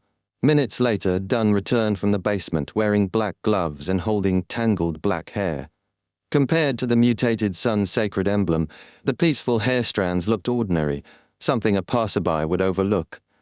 After calling the chauffeur Cesare, the four set out for old Neil's house. The carriage wheels rolled on rain-wet asphalt. Inside it was silent. Time passed until Dunn sighed. Old Neil did have a partner he was about to be engaged to when he was younger, but she suddenly became terminally ill. Old Neil risked revealing Beyonder secrets trying ritualistic magic to save her, but he failed. Back then, old Neil was a beginner in mysticism. The Nighthawks were on alert, fearing he'd lose control. Luckily, he found his sanity and seemed normal. Let's hope this is a false alarm. Klein drew a crimson moon before his chest and prayed, May the goddess watch over him. Dunn and Royale followed suit. May the goddess watch over him. The sky brightened as clouds receded. The Nighthawks arrived at old Neil's bungalow. After instructing Cesare to park far away, Dunn, cane in one hand and sealed artifact 30611 in the other, led the way. Klein pressed his hat and followed with Royale through the rose and gold mint garden. At the door, Klein pulled the bell rope. Clink, clang. A pleasant chime broke the heavy silence. He pulled several times, then stepped back politely. The three waited for minutes, but no footsteps came. Perhaps old Neil is at the doctor. Klein forced a smile. Before he finished, piano music drifted from inside, a silent lake veiled by thin mist under moonlight. Dunn's face grew stern and grave. Klein's heart sank. Just as he readied another divination, liquid seeped from beneath the door. At first transparent and pure, it soon darkened crimson, an intense blood red. Chapter 164, Miserable Wretches. The color of fresh blood was reflected in Klein's eyes as they intently locked onto the flowing liquid. Just then, a light cough came from inside the house. Old Neil spoke with a raspy voice. Dunn, why are you here? Dunn's grey eyes were deep. His mellow voice replied calmly, I heard that you're sick, so we came to visit. A heavy silence filled the house. Moments later, old Neil roared in anger and terror, No! You're lying! Without waiting for Klein and company to respond, his tone suddenly weakened. Yes, I know my condition isn't quite right. Klein closed his eyes, but the bloody liquid seeping from beneath the door never stopped. Then old Neil raised his voice again. All this time, I've never hurt anyone, nor have I thought of hurting anyone. I never betrayed the secrets of the Nighthawks, not one, even one. At most, I've made claims for undeserving expenses. I really haven't committed any evil. Klein, he suddenly shouted as he usually did, I told you about the maxim of the mystery priors, do as you wish, but do no harm. I still live by this saying. I'd rather be patient, I'd rather endure than do things that will harm others. With a sincere, fearful plea, he begged, Done, Royale, Klein, go back. Go back. Wait till tomorrow. By tomorrow I'll be back to normal. I swear to the goddess, I wouldn't harm anyone. Really? Dunn closed his eyes, asking gently, What do you plan on doing? What have you been trying to do all this while? Me? Old Neil was confused before answering with hopeful conviction. I'm trying to resurrect Celeste. Dunn, I found a way. I'm on the right track. You should have heard about it.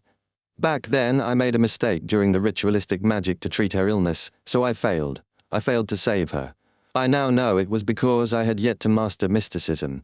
But now I have enough knowledge and experience to complete everything. It's regrettable that I wasn't inspired by the maxim of the mystery priors and Daly's example. I missed the best opportunity. If I was a high-sequence beyonder, all of this would become extremely easy. His voice trembled with tears. No, I cannot give up again. Dunn, go back. Go back, please. I beg of you. Klein clenched his teeth at the captain's emotional question.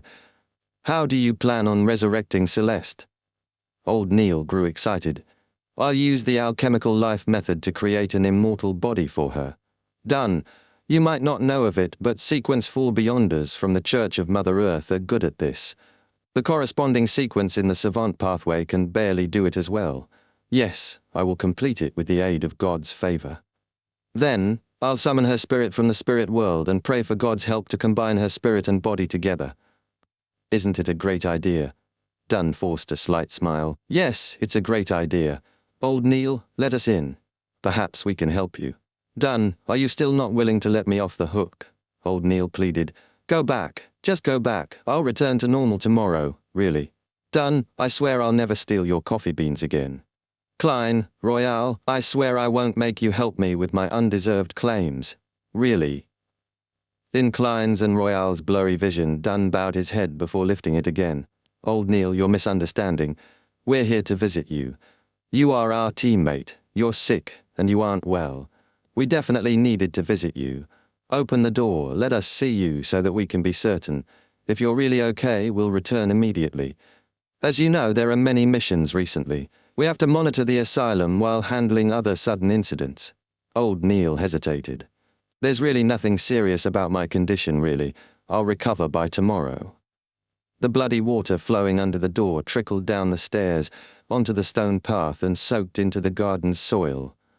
Old Neil, we've known each other for about 15 years now, right? We've worked on countless missions together. I'm really concerned and worried for you. I have to see you with my own eyes before I'll be at ease, Dunn said gently. All right, Old Neil pouted. There's really nothing wrong with me. With a creak, the door opened slowly. Klein wiped his eyes, letting his vision clear. The lobby carpet was red and sticky, soaked with blood and hair. He looked forward and up. The living room floor, ceiling, round table, piano and chairs were all covered in the same disgusting, sticky, hairy liquid. Old Neil's head hung suspended in the air, connected to the ceiling by a thick liquid. His forehead and cheeks each had a pair of eyes, cold and ruthless, without eyelashes. The piano's keys danced on their own, playing a melodious tune. Dunn, look, I'm really okay, Old Neil said with a radiant smile. Royale, Klein, you think so too, right? The moment he opened his mouth, Klein saw the same thick, hairy, bloody liquid flowing inside it. Dunn's grey eyes shimmered as he spoke calmly. Old Neil, where did you learn the alchemical life and resurrection ritual from? Old Neil replied excitedly, I heard it. I tried the first part and confirmed its authenticity. It's a gift from God. He kept describing it in my ears. He kept describing, He is. His voice faltered. After more than 10 seconds, he continued fearfully and lost. He is the hidden sage. The hidden sage? The non-anthropomorphic god worshipped by the Moses ascetic order, resurrected and bringing evil and corruption. The Moses ascetic order holds the complete mystery prior sequence. Klein's heart churned with uneasy thoughts. At the mention of the hidden sage, Old Neil seemed to awaken. He looked around vacantly, observing everything. In the heavy silence, his 6 eyes turned to Dunn. With a bitter smile, he said, So it turns out that I've already become a monster. Before Dunn or anyone could respond, Old Neil revealed a smile full of groveling fear and cowardice. Let me go. I'll go deep into the mountains and won't appear again. I'll never harm anyone. I'll only attempt my ritual quietly, really. Let me go, please. I beg of you. Then Klein felt something illusory shatter before his eyes. Old Neil's 4 cold, lashless eyes flashed darkly and locked onto Dunn. His expression hardened. You're pulling me into a dream. No, it's useless. My eyes can see through all of that. The sticky blood coating the ceiling, floor, and walls began to squirm like a giant mouth opening to swallow them. Old Neil's head blurred like overlapping after-images. Klein didn't fumble for his revolver. Instead, he reached into his pocket for his slumber charm. Suddenly, everything calmed before him. The sticky, bloody liquid became placid like a still lake. Old Neil lost all coldness, hatred, and desire. He became quiet and peaceful. No one knew when Dunn had thrown sealed artifact 306111 into the blood. The 4 lashless eyes on Old Neil's forehead and cheeks slowly closed, as if they lost all will to stay open. Any living creature exposed to the peaceful hair strands would become calm and lose all motivation for life. Dunn, Klein, and Royale drew their guns simultaneously, aiming at Old Neil's head. Old Neil's face showed extreme fear. He struggled as his strong will to live fought the effect of the artifact. The 4 extra eyes disappeared. The wrinkles at the corners of his eyes and mouth remained deep. His hair was still white, his crimson eyes turbid, just like when Klein first met him. Dunn, do you remember the time I saved you? Royale, do you remember when I helped you redeem your family's lives? Klein, do you remember how I taught you mysticism every day? Do you remember when we talked about how to make claims? Do you remember how I made you hand-ground coffee? Do you remember when we fought against a mandated Punisher rampager? The illusory pleading echoed in Klein's ears, and his right hand holding the revolver trembled. Pulling the trigger felt agonizing. Bang! Bang!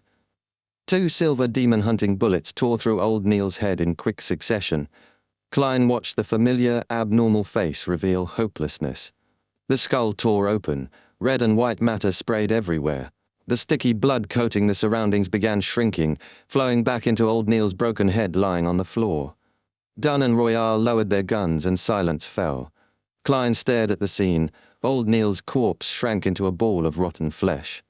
Among the blood and flesh was a pair of eyes, crimson, crystal clear, yet deeply pained. It all felt like a dream, impossible to fully accept how it had ended. Dumbfounded, Klein saw Dunn take 2 stooped steps forward. Dunn looked at Old Neil's corpse and muttered heavily, "We are guardians, but also a bunch of miserable wretches that are constantly fighting against threats and madness." Chapter 165, Epitaph. We are guardians, but also a bunch of miserable wretches that are constantly fighting against threats and madness. Dunn's words echoed through Old Neil's house, reverberating across the corroded floor, walls, ceiling, and deep inside Klein's mind and soul. He had never felt so strongly the weight of those words. Even if he returned to Earth, he knew he would never forget this feeling. Amidst the stillness, Dunn walked over to Old Neil's corpse and knelt down. He took a white handkerchief from his windbreaker pocket and gently covered the dark red crystalline eyeball that looked pained. At that moment, Klein noticed the piano keys had stopped moving. A faint, translucent figure appeared. Klein, who had activated his spirit vision before entering, froze. He hadn't noticed this strange soul until now. Was it because he was distracted by Old Neil, or because of Old Neil's lost control? The formless figure quickly evaporated before his eyes. He had a faint idea of what was happening. Suppressing the heavy feeling in his heart, he heard the captain's order, "Search Old Neil's house carefully for possible clues." "All right." Klein's voice was raspy and deep, as if he had a cold. It took him a moment to recognize it. "All right," Royale replied in a similar tone. The condition of her voice was about the same as his. It felt like their nostrils were blocked. Klein looked at Royale, who rarely showed expression, as if truly seeing her for the first time. Placing his cane on the umbrella rack near the door, Klein carefully stepped around sealed artifact 306111 and entered the living room, then climbed to the 2nd floor. He searched every room thoroughly. Old Neil had someone clean regularly, so the rooms were orderly, far from the mess one might expect from a bachelor. It felt like a female presence lingered in the house.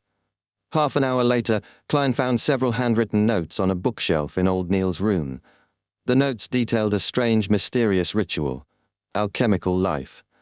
The materials required include 100 milliliters of spring water from the Spring of Elves, Golden Spring on Sonia Island, 50 grams of star crystal, half a pound of pure gold, 5 grams of phlogiston, 30 grams of red iron, and a large quantity of fresh blood from living people.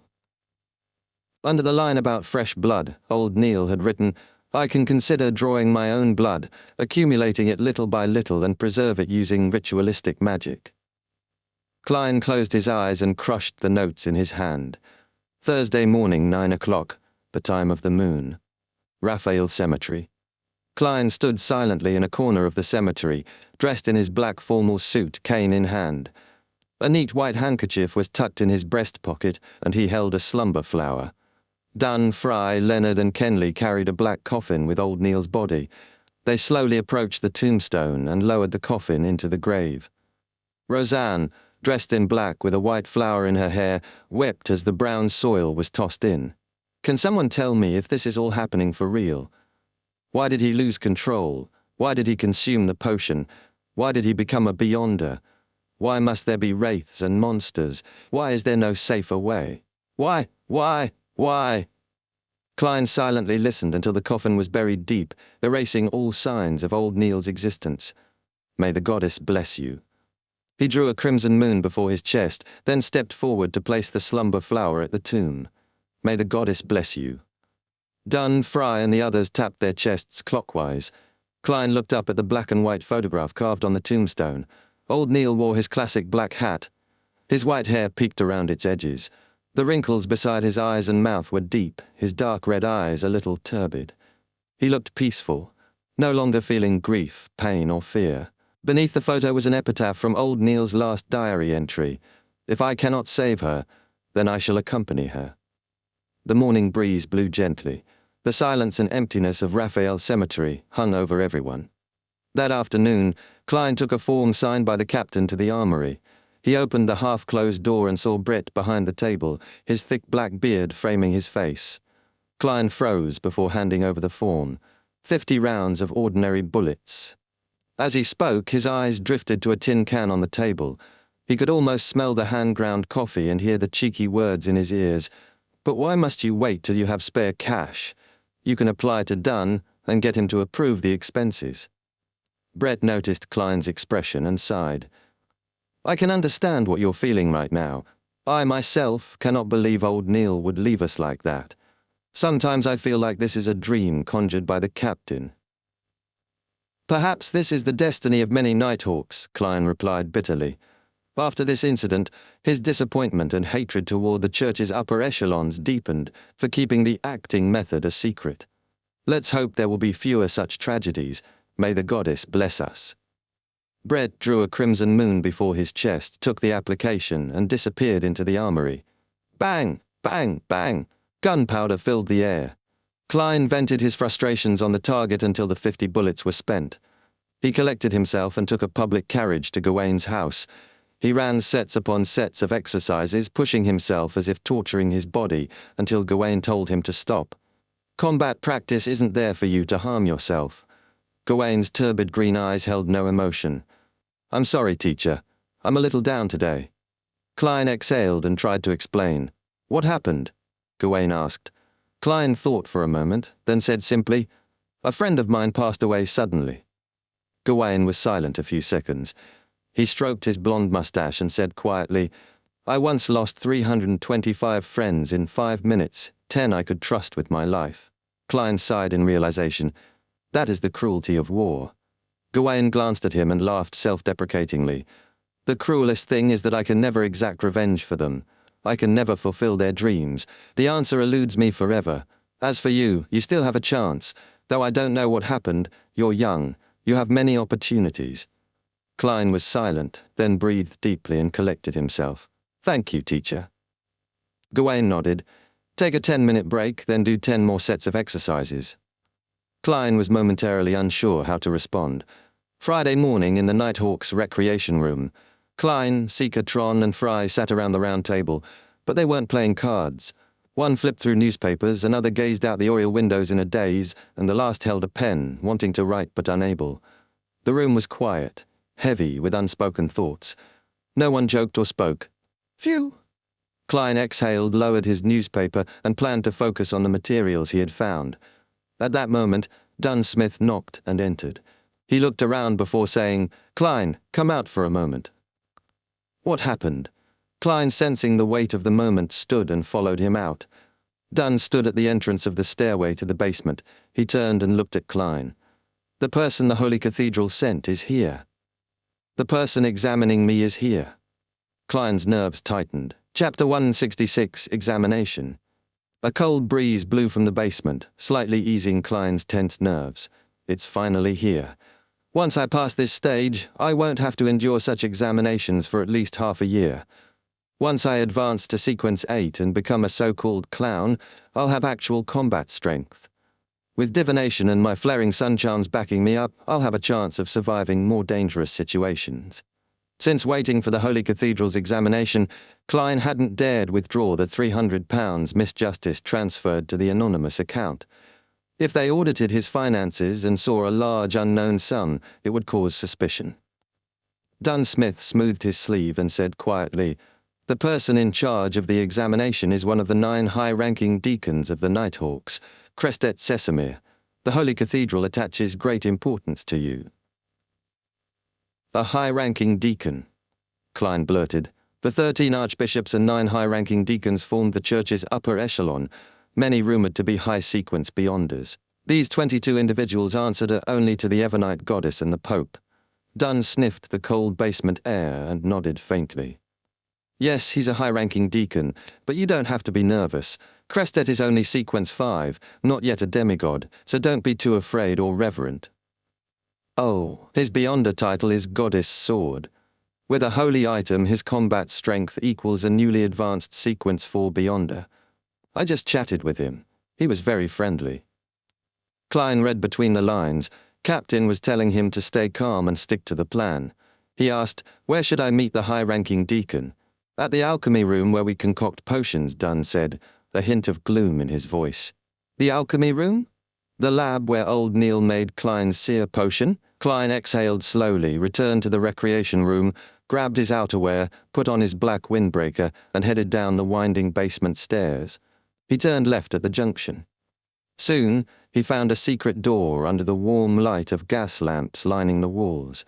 The long tables were moved aside, opening a large space in the center, with 2 classic high-backed chairs facing each other, less than a meter apart.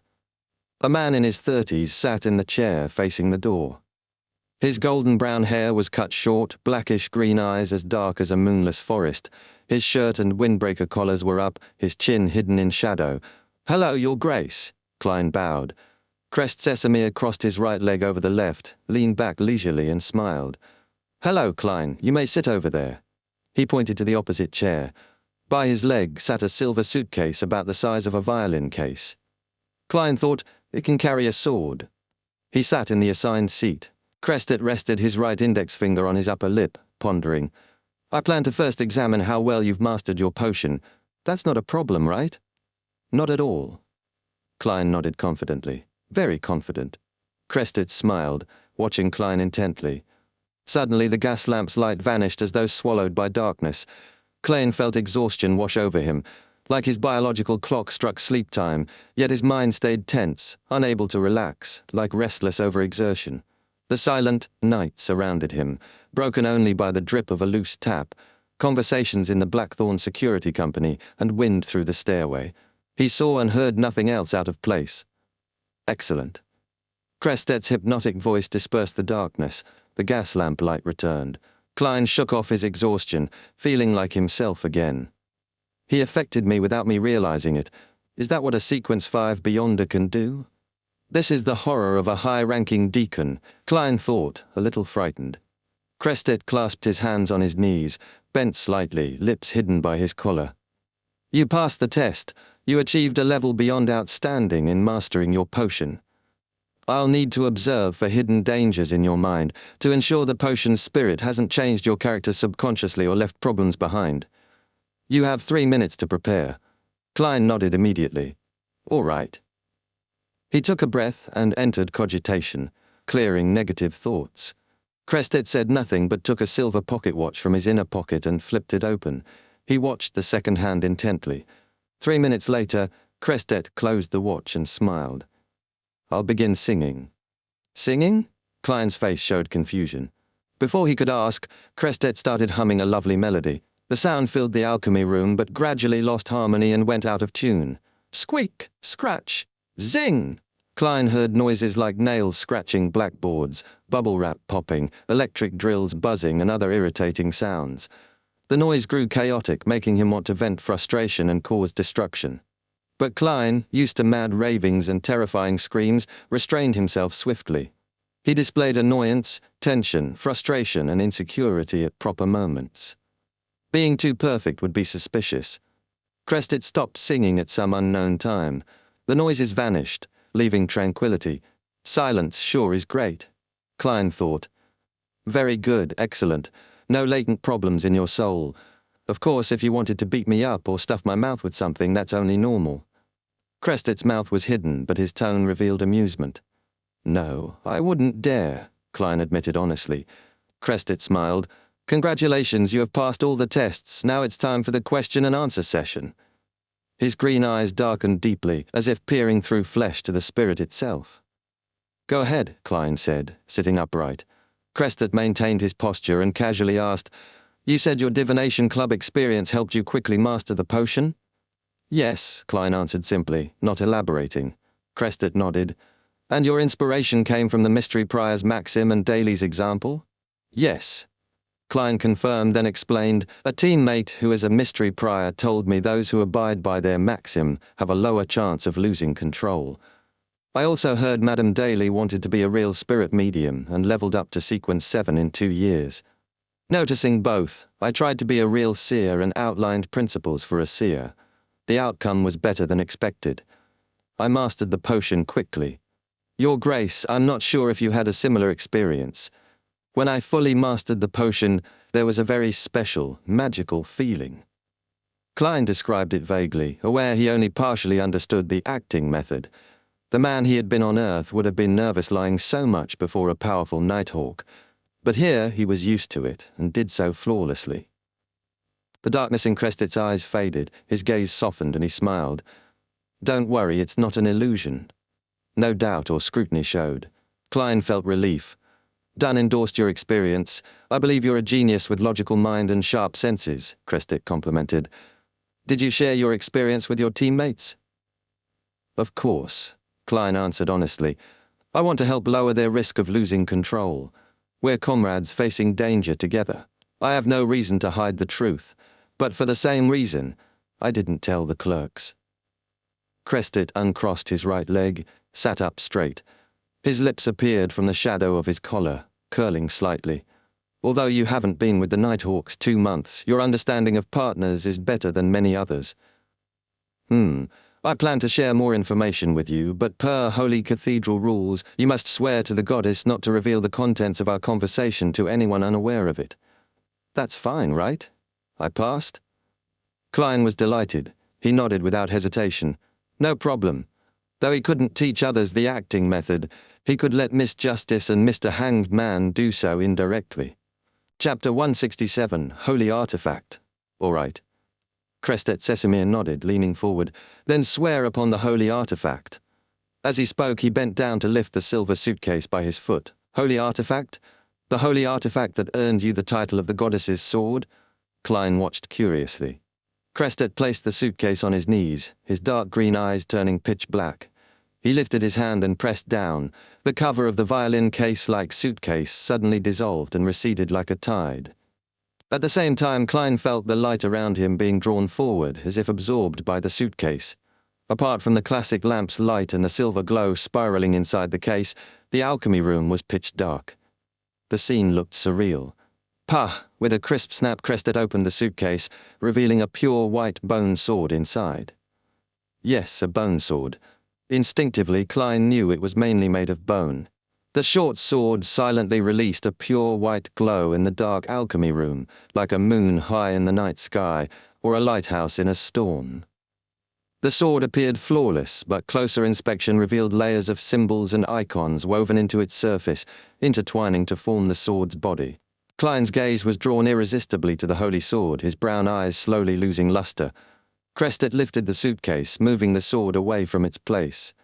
Klein snapped out of his trance, finally freed from the nightmare he couldn't escape. He cast his eyes aside and asked gravely, Your Grace, do you need me to put my hand on the holy sword? Yes, come over. Crestet's voice was melodious, like a lullaby. Klein stood, still looking aside, taking small steps forward. The darkness hid Crestet's legs and old leather boots. Stop, Crestet said calmly. Klein halted on the spot, glanced quickly at the pure white bone sword from the corner of his eye, then retracted his gaze in fear. He bent down and extended his right hand, placing it carefully atop the holy sword. A cold feeling swept through his skin into his mind. Distracting thoughts and worries eased, as if sitting on a roof in a noisy village, smelling harvest scents and admiring a starry night sky. "Recite after me," Crestet said solemnly. Klein nodded. He heard the deacon speak in Hermes. "O Evernight goddess, nobler than the stars and more eternal than eternity, I swear to you in my real name and my spirituality, I, Klein, will never reveal the details of the acting method to those who do not know of it from this moment forth. If I go against this, I shall accept any punishment you deem fit. Please witness my oath." Klein composed himself and made the oath in Hermes, following Crestet's lead. He faintly felt a connection between himself and a distant being through the pure white bone sword. After retracting his hand, Klein drew a crimson moon on his chest. "Praise the lady! Praise the lady!" Crestet smiled and bowed. He closed the suitcase cover and pressed down firmly with his right hand. Darkness vanished as the lamp's light returned, filling the room. Klein noticed Crestet's black eyes had regained their usual blackish-green hue. Crestet returned to his chair, frowning. "Acting method?" He cleared his throat but didn't answer directly, instead smiling. "You might feel confused and not understand what I'm about to tell you. I cannot explain why. That involves church secrets. You will only have the right to know after becoming an archbishop or high-ranking deacon," Klein thought as Crestet spoke. "You will only be permitted to know after you become a core member of the church, such as an archbishop or high-ranking deacon," Crestet emphasized. Klein nodded firmly. Crestet placed the suitcase beside his foot and crossed his legs. In the long history of the church, generations of genius beyonders have gradually figured out how to avoid losing control. The core of this method lies in the name of the potion. It's critical and the key. Seeing Klein's thoughtful expression, Crestet continued, "We realize that the potion names all point to a certain group with their own unique approach and rules. Different potions have different sets of rules. When these rules are strictly followed, the risk of losing control is minimized." "Similar to my set of seer principles?" Klein took the opportunity to ask, silently judging Crestet's explanation as less straightforward than what he'd given Justice and Hanged Man. "Yes," Crestet confirmed. "Following the potion's rules makes us more like the group the potion's name describes. In other words, we act as the job the potion's name indicates. That's the acting method. You must remember, every individual's spirituality is unique. Though core rules apply to all who consume the same potion, there are always variations for individuals. Others' experiences can only guide you." That was a point Klein hadn't realized. "Thank you for informing me. I will remember that." Crestet laughed softly. "These are experiences accumulated over generations. After using the acting method, we not only master the potion but also digest it like food. When you truly digest the potion, you'll feel a unique, mysterious sensation. Understand?" "I understand. Digestion is a very appropriate term." Klein pretended deep thought. After Crestet's detailed explanation, Klein weighed his words. "Your Grace, since the name of the potion is the core and key, how did the first Beyonders obtain them? I heard it was recorded on the blasphemy slate." "Yes, that's correct," Crestet replied frankly. "But the blasphemy slate was inscribed with ancient names. Today's potion names come partly from divine revelations and partly from Beyonders' experiences." Klein nodded slowly, pursing his lips. "Your Grace, since the acting method is so effective, why doesn't the church tell every Nighthawk about it?" "I told you, it's a church secret.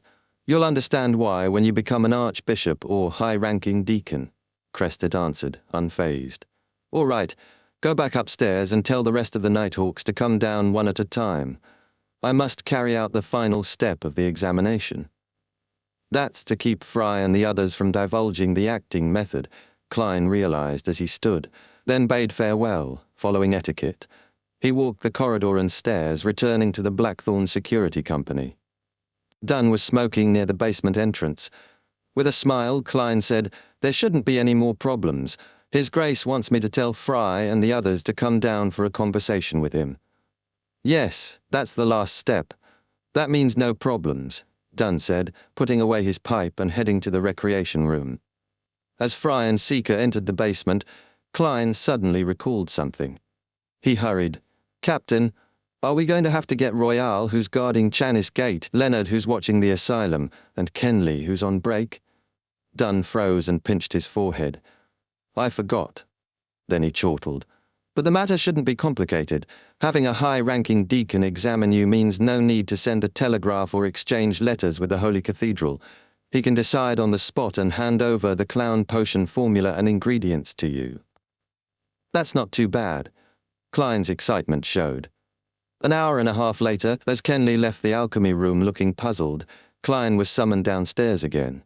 He met Crestet Sesamir, the goddess's sword, for a second time. This time, the golden brown-haired, blackish green-eyed deacon stood in the basement breeze, his black windbreaker collar high, chin hidden in shadow. He looked at Klein and smiled. Nighthawk Klein Moretti, I announce in the name of the goddess that you have passed the examination of the Holy Cathedral. Congratulations! With your contributions, you can immediately advance to become a Sequence 8 Beyonder. Chapter 168, Clown Potion. Phew, I finally passed. I passed it just like that. When Klein heard Crestet Sesamir's announcement, he exhaled deeply despite being mentally prepared. It felt unreal, like a dream. He had expected the exam to be tougher and longer, but on reflection, this was exactly how it should be. If he'd taken the normal 3 years to digest the seer potion instead of 1 month, the Holy Cathedral wouldn't have done the examination. The Tingen Nighthawk's captain would have handled it. I thought they would investigate my family and friends. Maybe Sesamir came to Tingen 2 days ago and completed that in secret. And I thought there would be some task. He'd overthought it.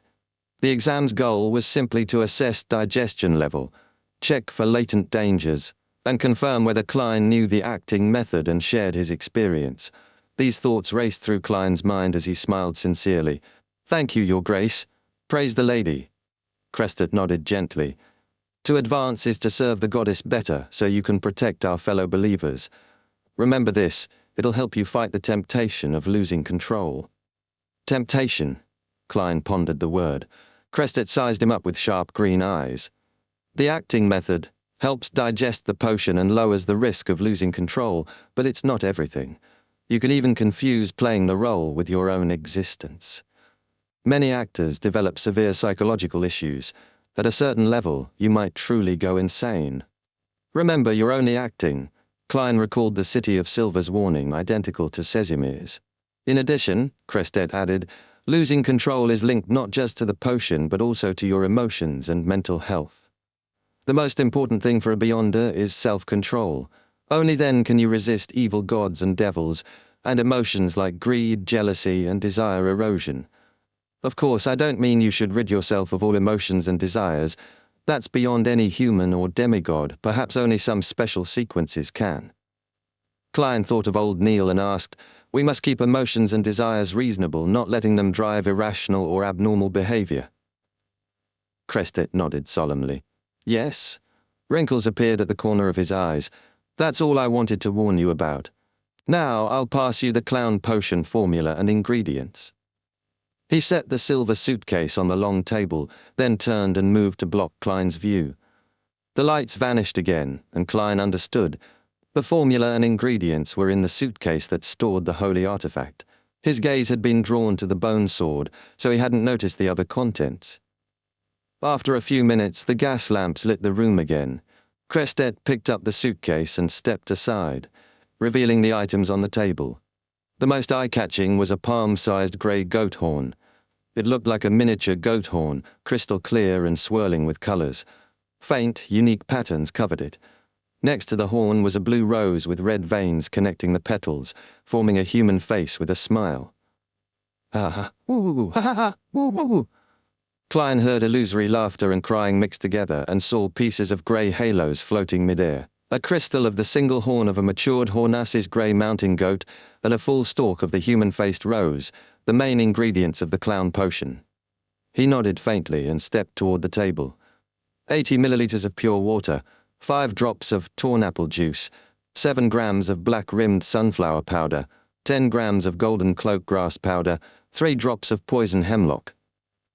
Klein read from the unfurled goatskin parchment and compared it with the formula he'd memorized. After confirming everything was correct, he recalled old Neil's demonstration. He took a deep breath, exhaled slowly to calm himself, and distilled some pure water with the alchemy room's apparatus. Pure water here meant water distilled repeatedly. He washed a black metal pot and added the supplementary ingredients one by one, as skillful as during his high school chemistry experiments.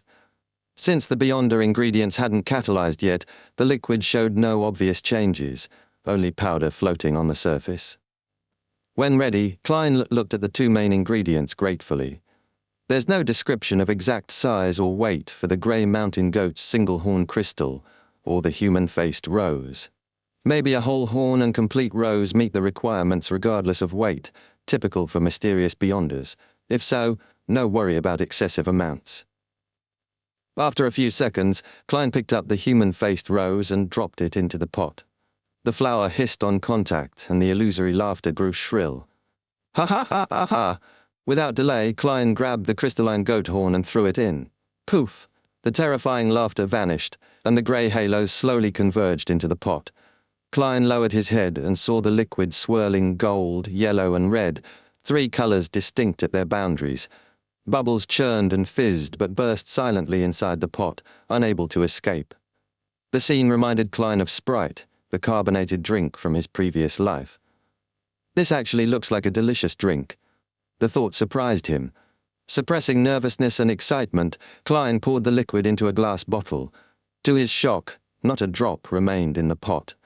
It really is a potion that turns people into Beyonders. He raised his right hand and eyed the tricolored liquid. Crested, silent till then, smiled. Don't worry. At least I didn't notice problems with your concoction. I've been waiting to ensure no accidents happen when you consume it. If anything serious occurs, I should be able to save you. Okay. Klein nodded and set the clown potion on the table. He removed the silver chain inside his sleeve, letting the topaz pendant hang above the liquid. To most Beyonders, pendulum divination could only yield yes or no answers. Without enough info, it failed. As a seer, Klein's pendulum could also vaguely gauge the degree of yes or no. His eyes darkened as he recited, "This potion is harmful. This potion is harmful." 7 times later, he opened his half-closed eyes and saw the topaz pendant spinning slowly clockwise. Clockwise meant yes, the potion was harmful. But slow spinning meant only slightly harmful. Potions could cause loss of control, so harm was possible. A low level meant no real problem. Klein exhaled and wound the pendulum on his left wrist, covering it with his sleeve. Crested sighed. "You really are a professional seer." "I must use my advantage fully but not rely too much on it," Klein replied softly and picked up the clown potion bottle. "After drinking, I'll become a Sequence 8 Beyonder." The thought flashed, and Klein didn't hesitate. He raised the bottle, tilted his head, and gulped down the potion. Bitter. So bitter. It sucks, totally. He immediately understood what it meant to look good on the outside but rotten inside. His face contorted. He wanted to puke but couldn't. Then his face flushed red. His whole body reacted similarly. He looked like a steamed lobster. His spirit and mind felt drawn into a thin needle, fusing with the potion drop by drop, stabbing every cell. No microscope was needed to see this. Klein stood and saw the intruder invade his body's tiniest parts. For seconds, he felt like a robot having parts and circuits swapped. After an unknown time, his mind reflected his figure as though listening to himself sing through his ears. Thanks to this strange projection, Klein discovered he could precisely control his face and body movements. His ears buzzed with murmurs and shouting, sounds that hadn't happened for a while. Hornassus, Phlegrea, Hornassus, Phlegrea, Fu. Klein imagined layered spherical light and slowly entered cogitation. Bit by bit, he escaped the spiritual seepage and slight loss of control. At that moment, he knew he'd advanced successfully. He was a Sequence 8 clown. Chapter 169, New Abilities. After the color in Klein's eyes returned to normal, Crestet Sesamir laughed. "You can move about and try to get used to the changes in your body. Try to find the core powers given to you by the clown potion." Klein nodded. Considering he might need guidance from the deacon, he ignored his presence and followed what he'd practiced. He stepped forward, twisted his hips, and jabbed. "Pa!" The crisp sound surprised him. The punch had more power than expected.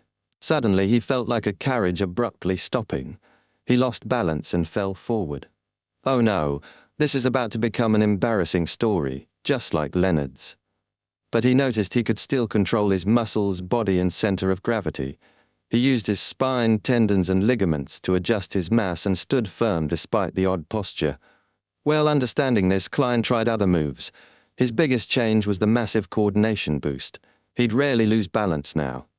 I feel like a roly-poly tumbler. I could even act in a circus. Walking a rope wouldn't be hard. The clown potion lives up to its name. Testing his strength, agility, and speed again, he thought, I should be around Teacher Gawain's level. After specialized training, I'll be stronger. With my body mastery, learning combat techniques will be easy. He stopped and nodded thoughtfully. Normally he expected to be decent at combat arts after half a year, but now it might take only a month or two to qualify as a combat-capable policeman. That's the difference between an average person and a Beyonder. Beyonder's talents surpassed normal humans' reach. Crested watched silently, then nodded. It truly is a potion adept in combat. Without waiting, he asked, What sounds did you hear just now? I heard someone muttering Hornassus. Klein kept Phlegry a secret for now. He observed Sesamir's reaction, ready to mention more if the deacon shared info about Hornassus and the Evernite nation. Crested nodded slightly, skipping the topic. Remember, a high-sequence Beyonder can influence corresponding low-sequence Beyonders on the same pathway to some extent. Some parts contain the realm of demigods. The murmurings and howls might have been intentionally sent by them, possibly with malicious intent. Be even more cautious if the pathway belongs to an evil god. I spoke with Dunn just now. The Nighthawk in your team who lost control recently faced such a situation. Old Neil, the hidden sage. Klein's expression darkened. Solemnly, he said, Your Grace, I will remember this. I won't be tempted or corrupted by murmurings or howls. He thought, could this be why the Church only offers the Sleepless and Corpse Collector pathways, hiding many others? Sleepless belongs to the Evernite goddess, Death. Corpse Collector has fallen.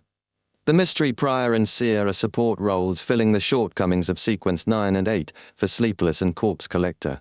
Also, they're at pathway beginnings, so their influence isn't prominent. But why hide potion names, traits, or warnings? Klein stopped the thought when Crested picked up his suitcase. Curiously, he asked, Your Grace, how do I act as a clown? Do I have to go to a circus? Crested smoothed his collar and chuckled. You just made the mistake of formalism.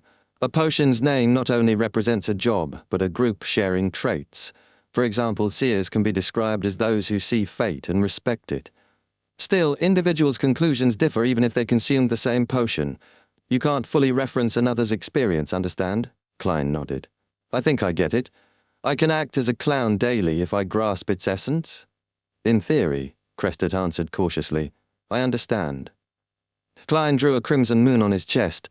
Thank you, Your Grace. May the goddess bless you. What is a clown's essence? Klein wondered. Ignoring Earth's concept, here a clown entertains with ridiculous methods. Funny costumes, exaggerated acts, trickster-like shows. The core is ridiculousness and entertainment. It feels a little off. Must I think of court jesters from old times? He felt lost. Crested looked at him and also drew a crimson moon. Smiling with wrinkled eyes, he said, May the goddess bless you too. Suddenly, Klein had a prediction. Deacon Sesamir would put his left foot forward. He watched Crested pick up the suitcase and step toward the alchemy room's entrance with his left foot. 1, 2, 3 steps. The deacon vanished into the corridor. Klein was dazed, then thrilled. The clown potion's Beyonder powers were stronger than he thought. He could intuitively predict a person's next move. Was this, plus his coordination, agility, speed, and decent strength, artful fighting? Klein thought. This was a manifestation of Sequence 8 seer abilities, but not enough. The pathway must grant you unique abilities each time he advanced before high sequence. His intuitions were fleeting, so not always reliable. Still, the ability was powerful. Using it once could turn defeat into victory. After lessening the clown potion's negative effects, I can try the ritual to summon myself. I almost forgot. The captain's awful memory infected me. Klein examined himself for other abilities. According to Nighthawk's records, if a potion grants mastery of a spell, one can faintly detect what spells were obtained after advancing, as if knowledge is instilled. He sensed nothing. Clown didn't grant quick spellcasting as reported, Could crafty mean I better use expressions and body language to fool people with lies? Klein stretched his neck, analyzing. He recalled the suited clown he'd met, whose peculiar spells impressed him. That secret order member is probably Sequence 7. His clown get-up hid his face to avoid a wanted list. No wonder he held his own against 2 Sequence 7s and a Sequence 8. If he'd known I wasn't under sealed artifact 2049's control, 10 of me might not have been enough. Clown wasn't without spells. Klein walked to the table and picked up the clown formula paper. His pupils darkened. Flicking his wrist, he tossed it into the air. Pa! The soft paper became a dagger, piercing the alchemy room's wall. I can bring tarot cards in the future. They work for divination and as weapons. Klein packed leftover potion objects, burned the formula, and exhaled. Leaving the alchemy room, he closed the secret door. For now, he avoided entertaining others with ridiculous methods because of old Neil. He planned to reduce the potion's influence through cogitation first. View, a new experience. I'm no longer just support. Since old Neil's death, I'm the only one left in the Tinjin Nighthawks who can provide support. The Holy Cathedral will likely send a mystery prior and a seer to the team. Following wall lamps, Klein walked down the dark corridor and calmly went up the stairs to the Blackthorn Security Company. Sunlight shone through the oriel window in the Nighthawks recreation room, pure and warm. Chapter 170. Copper whistled. Klein turned toward the captain's office and saw the door wide open. Dunn Smith was leaning back in his chair, sniffing his pipe. When Dunn's grey eyes swept over him, he shifted his posture. You seem in good shape. Nothing like someone who just consumed a potion. This might be the advantage of fully digesting a potion before leveling up. Klein closed the door behind him and sat down. They both knew about the acting method, so their oath didn't stop them from discussing it between themselves. They exchanged thoughts but tacitly agreed not to mention it aloud again. Silence followed. Klein asked, "Has His Grace left?" "Yes, as a high-ranking deacon, he has other matters." Dunn paused. "Oh, he took the pair of red eyeballs left after old Neil died." Klein was shocked. "Why?" Dunn sipped his coffee. After a long pause, he said, "We shouldn't lie to ourselves. A rampager is already a monster, and like I told you, monsters leave behind relics rich with beyonder powers. If these can't be controlled, they must be sealed. Many sealed artifacts come from this. The Nighthawks rules say items left by rampagers must be stored separately, so they don't trigger their partners." "A logical rule," Klein nodded. Suddenly, Klein sensed Dunn was leaving something out. He asked, "What if the item left behind is controllable?" Dunn's eyes grew deep like a quiet night. He sighed. You wouldn't want to know the answer. Klein was startled, then realized a possibility. Normal monsters left behind beyonder ingredients for potions. But rampagers turned monsters. If they left controllable items, would those become beyonder ingredients? A strong disgust rose, and Klein turned away to retch, his vision blurred. Such a terrifying theory, but likely closer to the truth. He understood deeply sayings like, "To fight the abyss, we endure its corruption," and "We are guardians, but also miserable wretches constantly battling threats and madness." Is this why the Church hides the acting method? To recycle some members for spare parts? But wouldn't the upper echelons reject the Church for that? Klein's face showed his conflicted thoughts. Dunn laughed suddenly, his grey eyes twinkling. "Look on the bright side, it's like teammates watching over us in another form. They'll be with us forever." He lowered his head, sipping coffee. After nearly 20 seconds, he looked up. "Don't worry. As long as we find beyonder ingredients elsewhere, we won't resort to what you imagined." "All right, per rules, you get a day off since you just advanced. You can choose to attend combat training this afternoon but must inform Gawain either way." Klein nodded gently, took a deep breath and straightened up. "Captain, I finished my mysticism lessons. I want to use mornings to learn techniques like tracking and monitoring." He added seriously, "I want to fulfill my full duty as a Nighthawk soon." Dunn gave a piercing look and sighed. "You're tougher than I thought, as you wish." "Yes, Captain." Klein stood and drew a crimson moon on his chest. After leaving Blackthorn Security, Klein didn't rest at home. Instead, he took a trackless carriage to Azik's place. Ding dong, ding dong. Azik opened the door wearing a white shirt and black vest, a gold watch chain hanging from his vest pocket. "Don't you need to work?" Azik glanced at the sun, still low. I have most of the day off due to special circumstances, Klein answered vaguely. Azik nodded knowingly and led Klein inside. In the hallway, Klein set aside his cane, took off his hat and followed Azik to the living room. The room was cozy with a fireplace, rocking chair, couches and a coffee table. Klein sat in his usual spot. Azik sat opposite and pointed at cigars on the table. Want one? No, Klein shook his head firmly. Azik lit a cigar and asked casually, Have you dealt with the Morstown matter? Thank you for your help, Klein said sincerely. Secretly, he lampooned Mr. Azik. Before losing his memories, he must have left quite a fortune to enjoy cigars so freely. Azik fiddled with his cigar as Klein brought up a question. Mr. Azik, I want to ask you something. What is it? Azik didn't look up. Klein paused to organize his words. One of my colleagues lost control and became a monster. I want to know if his spirit was contaminated. Not sure if Azik understood losing control. Klein prepared to explain, but Azik interrupted. He looked up, nodded heavily, then said, No doubt. Be very careful. If he lost control due to evil gods or devils, avoid contacting his spirit. It can be life-threatening. I understand. Klein sighed in disappointment. At old Neil's place, Klein had been too emotional and forgot to contact the spirit. Dunn hadn't reminded him either. He missed his chance. Now he realized Dunn had purposely avoided the topic. Klein changed subject to his divination. Mr. Azik, I tried divining the origins of Morstown's paranormal events. I saw an upside-down pyramid extending underground. A teammate said it's a death symbol. Only his descendants get such an honor. Azik put down his match and took a cigar cutter, suddenly dazed and still for a while. He leaned back with a gloomy expression.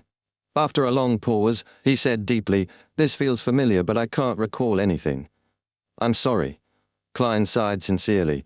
He had hoped this would shake Azik's memories. Azik cut the cigar cap, shook his head, and smiled bitterly.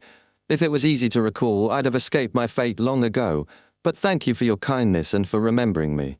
He thought a moment, then added, I'll be leaving Tingen soon. Why? Klein asked, surprised.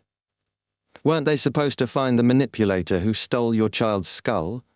Azik sighed, holding his cigar. The target probably noticed my investigation and hasn't acted lately. I plan to leave Tingen for now, head to Backland. I want to search for traces I left before losing memories. Also, my absence might lower the target's guard. Azik's last memory loss was near Backland University. Klein nodded solemnly. I'll watch carefully. When the target acts, I'll inform you immediately. How can I contact you quickly, Mr. Azik? Klein suspected Azik's powers were similar to the corpse collector sequence and that he had a messenger like Daly's. Azik took a long puff and then produced an old copper whistle from his left sleeve. It was intricate, old, with mysterious patterns. This was with me when I woke in Backland. Blow it to summon my messenger, Azik explained. Klein was surprised and delighted. This proved Azik was related to death. Azik glanced at Klein, put the whistle to his mouth and blew hard. Nothing sounded, but Klein felt sudden cold gloom. He tapped his left molar and saw blurry white bones shooting up from the floor, forming a fountain. Seconds later, an illusory monster appeared. Its body was white bones, eyes glowing with dark flames, nearly 4 meters tall, and towering over Klein's 175 centimeters. Klein thought, Mr. Azik, isn't your messenger a bit exaggerated? Azik smiled without sharing doubts. After you pass a letter to it, blow the whistle again to end summoning. It sends the letter quickly and secretly. Azik tossed the whistle across the room. Klein caught it cold but mild. Thank you, Clown Potion, he thought, relieved. He wiped the whistle and blew hard. The huge messenger crumbled silently as the bones sank underground. The Tussock River ran through Backland and its harbour. Alger Wilson, in the long robes of the Church of the Lord of Storms, slowly stepped down from a passenger ship. He saw bustling workers sweating under the sun and the noisy harbour. It's been a while, Backland, Alger muttered quietly. Chapter 171, Promotion and Pay Raise. Klein left Azik's house and took a public carriage back to Daffodil Street. As he opened his door, he saw a figure sitting in his dining room. Instinctively, he tightened his grip on his cane, but then realized it was his maid, Bella. Bella was focused on a spread-out newspaper. She jumped in shock at the door and quickly stood, stammering, I was just done with the tasks for the morning. I was waiting for the water to boil so that I could eat some bread. I'm still not used to having a maid. Klein mocked himself as he took off his hat and nodded. Reading is a good habit. To be able to persist in reading, despite the busy workload, is something that's encouraged by the goddess. He used the goddess's name so Bella wouldn't mistake his compliment for sarcasm. In truth, only the god of knowledge and wisdom would emphasize reading so much. Of course, all churches advocate education. Since Bella was about 18 and believed in the goddess, Klein figured her love of reading must come from her parents, who likely sent her to school if they could afford it, even if only to free church schools. So, Bella wasn't illiterate. She could understand the newspaper. Klein walked into the living room after setting down his cane, with a good impression of Bella. Although a bit clumsy and obviously not used to the kitchen, she showed willingness to learn. Bella let her hands hang awkwardly. I didn't have the opportunity to read many newspapers before. The landlord didn't let us use old newspapers to clean the walls. I stole a glance just now when I picked them up to clean the coffee table. I thought that it was rather interesting. What a pitiful lady. When I transmigrated, newspapers were the least interesting things.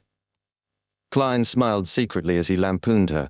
He pulled out his silver pocket watch, checked the time and said, "As long as you complete your tasks and do them well, you're free to use your remaining time as you wish. Don't be too nervous. Of course, if I'm chatting with Benson and Melissa, it's best you stay in your room. I'll allow you to use the lamp there and take a few old newspapers with you. Oh, please knock on my door at 1 in the afternoon, then prepare a cup of Saibai black tea, 2 pieces of soft white bread, a piece of wheat toast, and a small plate of butter for me." To celebrate his advancement to Sequence 8, Klein decided to spoil himself. He wanted to eat white bread before Benson, who planned to have it over the weekend. "Well, I'll buy 8 more pounds soon. We'll shift our staple from wheat bread to white bread. As a Sequence 8 Beyonder, my weekly pay will definitely increase." To think the captain didn't mention this, he forgot again. Klein froze, deciding to clarify tomorrow. "All right," Bella replied, surprised and joyful. Then she asked uncertainly, "Mr. Klein, do you mean the Saib black tea used to entertain guests?" She called him by his first name since Moretti could refer to anyone in the family. "Yes, that shall be my usual tea in the future." Klein waved and headed toward the stairs. He suddenly noticed he was in a decent financial situation after becoming a clown. This was partly because he had no major expenses currently. He only needed 2 soldi for transport while investigating the red chimney houses and occasional materials, which he could claim most of the time. Also, Klein had £300 in an anonymous bank account. 1 hour of countryside land cost 5 to 6.5 soldi, meaning Klein could afford 920 to 1200 areas of farmland, equivalent to 137 to 179 Mount back on Earth.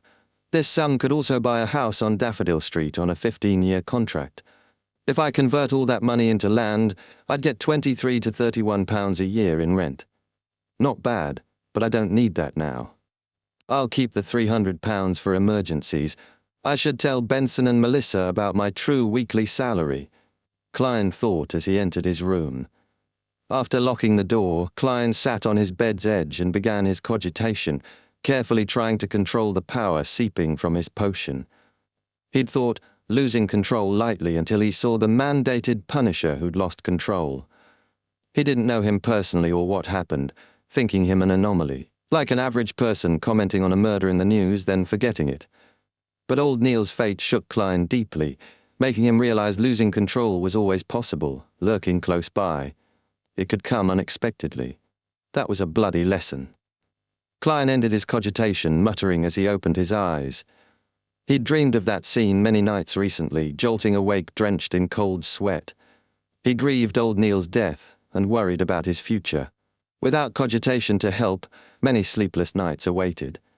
Besides digesting the potion, he must control his emotions and desires, keeping them reasonable and not consumed.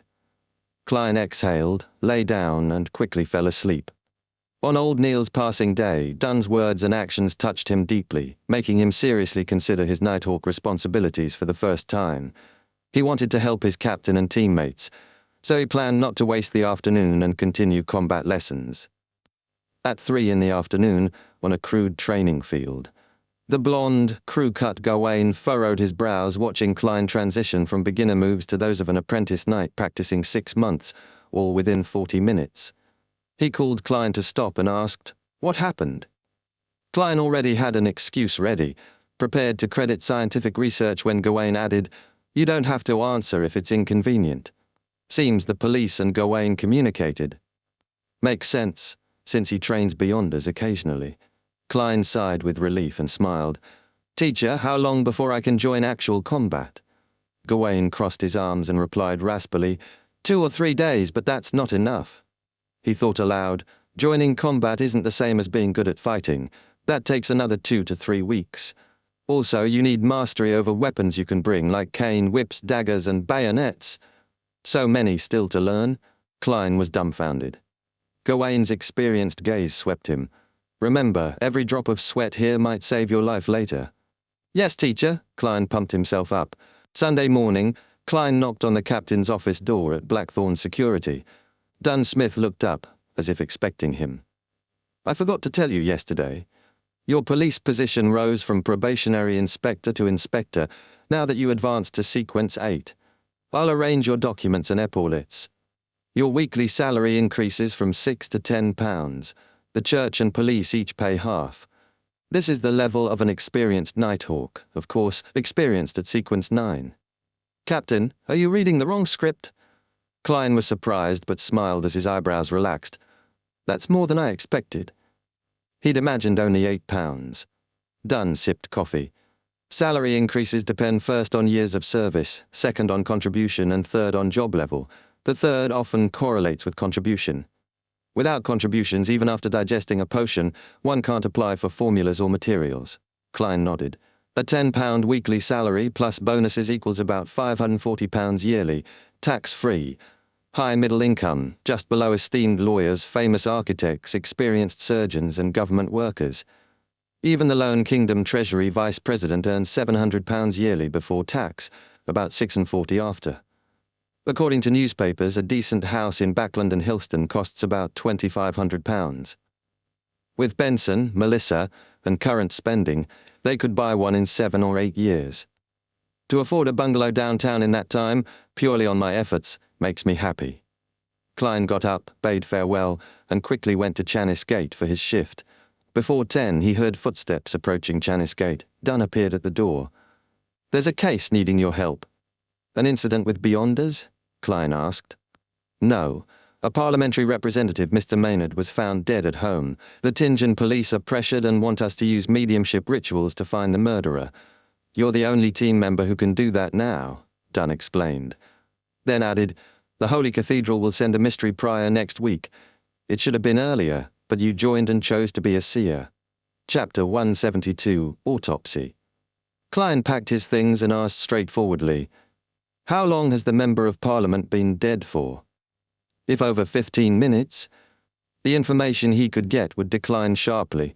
Over an hour, very little would remain. Over a month, spirit contact would likely fail." Dunn shook his head. "Regrettably, the initial autopsy shows Mr. Maynard died between 9 and 11 last night.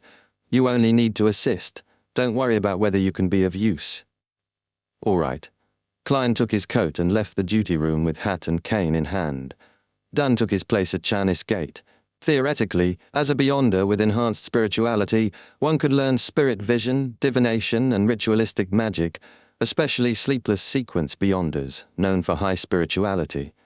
In practice, the difference between sequences was obvious. Dunn and Leonard had spirit vision, but could only see faint white or light blue auras, unable to precisely differentiate body part status. They could see spiritual things, but less effectively than with spiritual perception. Beyonders from Sleepless, Midnight Poet, and Nightmare sequences often avoided activating spirit vision due to limited utility. Similarly, spirit pendulums, dowsing, and dream divination were possible, but unreliable. Ritualistic magic was the same. As they passed, Dunn said, "I forgot to tell you, Inspector Toll is in charge of this case. He's waiting at the reception hall in the security company. Remember to change into your new uniform and get your new documents." Klein smiled. "New uniform, new documents. The Tingen Police Department is efficient. He'd just advanced to Sequence 8 the day before. "It's an important case," Dunn said, spreading his hands as he took Klein's post. Klein went upstairs but stopped by the Nighthawk's break room and used the bathroom. The duty room had only a toilet bowl, water bottle and bucket. He changed into his police uniform showing 2 silver stars and donned the peaked cap with 2 crossed swords and a crown. After transferring the flaring sun charm, Isaac's copper whistle, ritual ingredients and other items, Klein smoothed his uniform, took his cane and left the break room. He passed through the partition to find Inspector Toll seated on the sofa. It had been a while. The tall, heavy-set officer had gained weight, his stomach protruded, thick mustache and hair making him look like a brown bear escaped from a circus. "I'm glad to work with you again." Tolle relaxed when he saw a familiar Nighthawk and extended his paw. No palm. Klein shook his hand politely. "Me too." Tolle glanced at Klein's 2 silver stars with envy. "We're the same rank now and it hasn't even been a month." Klein wanted to reply solemnly, "The dangers we face are 10 times worse than yours," but remembered his identity. Sequence 8 clown. "Maybe I'll try." He looked at his reflection, smiled faintly and said, "Maybe in a few months you'll have to call me sir." "You're humorous." Tolle chuckled and pointed at the door. "Shall we head out?" "All right." Klein kept his cane. As a clown, it was a viable weapon. Outside Blackthorn security, they walked side by side, his skinny frame contrasting Tolle's fat one. "I feel we could make a circus audience laugh," Klein joked. Tolle agreed, "Yes, our contrast is comedic. Some circuses use fat and skinny, tall and short clown duos." "No, I meant Beast Tamer and Brown Bear." Klein refrained from the rude remark and went along. "It's a pity there are no fixed circuses in Tingen." "That's true, but we have operas, theaters and music halls," Tolle replied wistfully. They chatted casually until boarding the police carriage. Klein redirected the talk. "Is it confirmed Mr. Maynard was murdered?" "We can't be sure, but his wife and 2 sons refuse to believe he died suddenly. Something was wrong at the scene. He was naked on the guest room bed," Tolle said thoughtfully. "Does he sleep apart from his wife?" Klein leaned back and mimicked detective films. "No, she hasn't been in Tingen. She's attending a major social ball in Backland. You might not know, but she leads a new party and is daughter of a House of Commons member. She's returning by steam locomotive and sent a telegram with her opinion." Maynard is also in that party and has been a Tingen Member of Parliament for over 10 years. He planned to run for mayor next year. "His death might be related?" Klein asked casually, then laughed. "Sorry, I'm only here for the autopsy. The rest isn't my concern. You don't have to answer." Tolle sighed. "Autopsy. You're cautious. As for your guesses, there's a possibility. There was a large gathering last night. Too many guests to suspect anyone yet. They have good backgrounds, so we must be careful and not make mistakes." "I understand." Klein nodded and asked about the scene. Maynard's bungalow was in Golden Indus Borough, surrounded by gardens, fields, a stable, a fountain, and a broad cement pathway. Wearing his police peak hat, Klein followed Tolle. They passed the police streamer and entered the 2-story house under the gaze of all officers. In the living room, 2 male and 4 female probationary inspectors gathered statements individually. Klein noticed gentlemen in tuxedos and ladies in glamorous dresses with checkered gauze hats. "They're guests who spent the night," Tolle explained, leading Klein upstairs. Constables searching rooms showed respect and didn't stop them, likely because of the inspector epaulets. "This is the guest room where Maynard's corpse was found," Tolle said, stopping by a crimson wooden door. Klein asked, "Which guest was assigned this room?" "Nobody. The house has many guest rooms. This one wasn't used." Tolle donned white gloves and opened the door. He made the watching constable leave temporarily and nodded at Klein. "Inspector Moretti, I leave the rest to you. May the goddess bless us, and may we find something."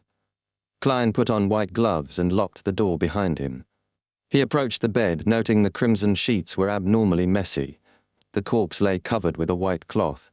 Experienced now, Klein pulled back the cloth fearlessly and saw Member of Parliament Maynard. The man in his 40s had short blonde hair and an expression mixing pain and happiness. Klein stepped back and set up his ritual ingredients quickly. As a faint, calming fragrance swirled, he recited his divination statement silently, the cause of Maynard's death. He sat in a nearby high-backed chair, eyes darkening, then leaned back and fell into deep sleep. In the blurry, illusory world, he saw Maynard again. With open blue eyes, Maynard lay prostrate over a woman with an outstanding figure and fair skin, thrusting hard.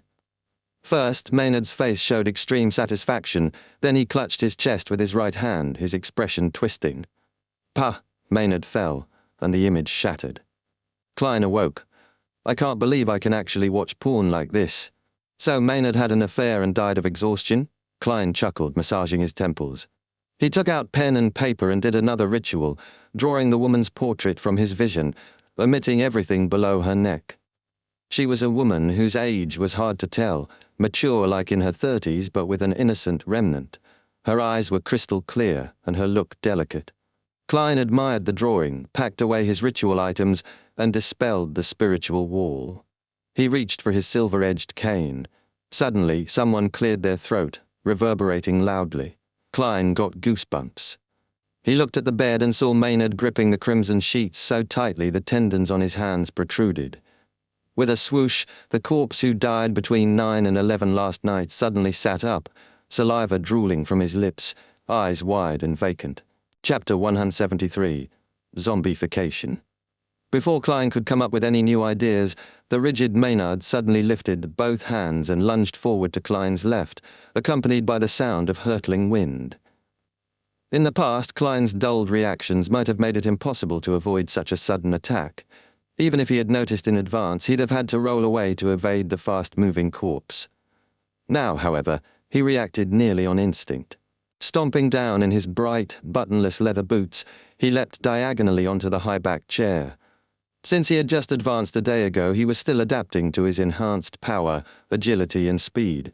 He miscalculated and landed on the narrow edge of the chair's high back. His heart tightened as he quickly adjusted his balance. He wavered for a moment but surprisingly stabilized himself like a black cat flaunting poise. While wavering, Cline flailed his left arm and swung his cane into the zombie's ribs as it pounced forward. The strike staggered the creature, which fell onto the carpet.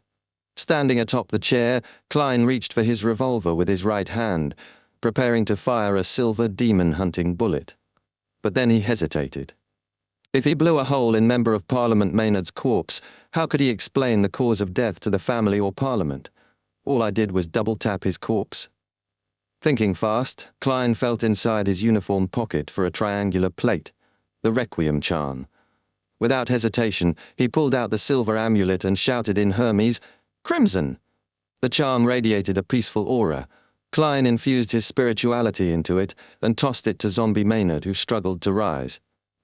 Cold blue fire enveloped the plate, releasing a serene black aura that calmed the soul's anxiety.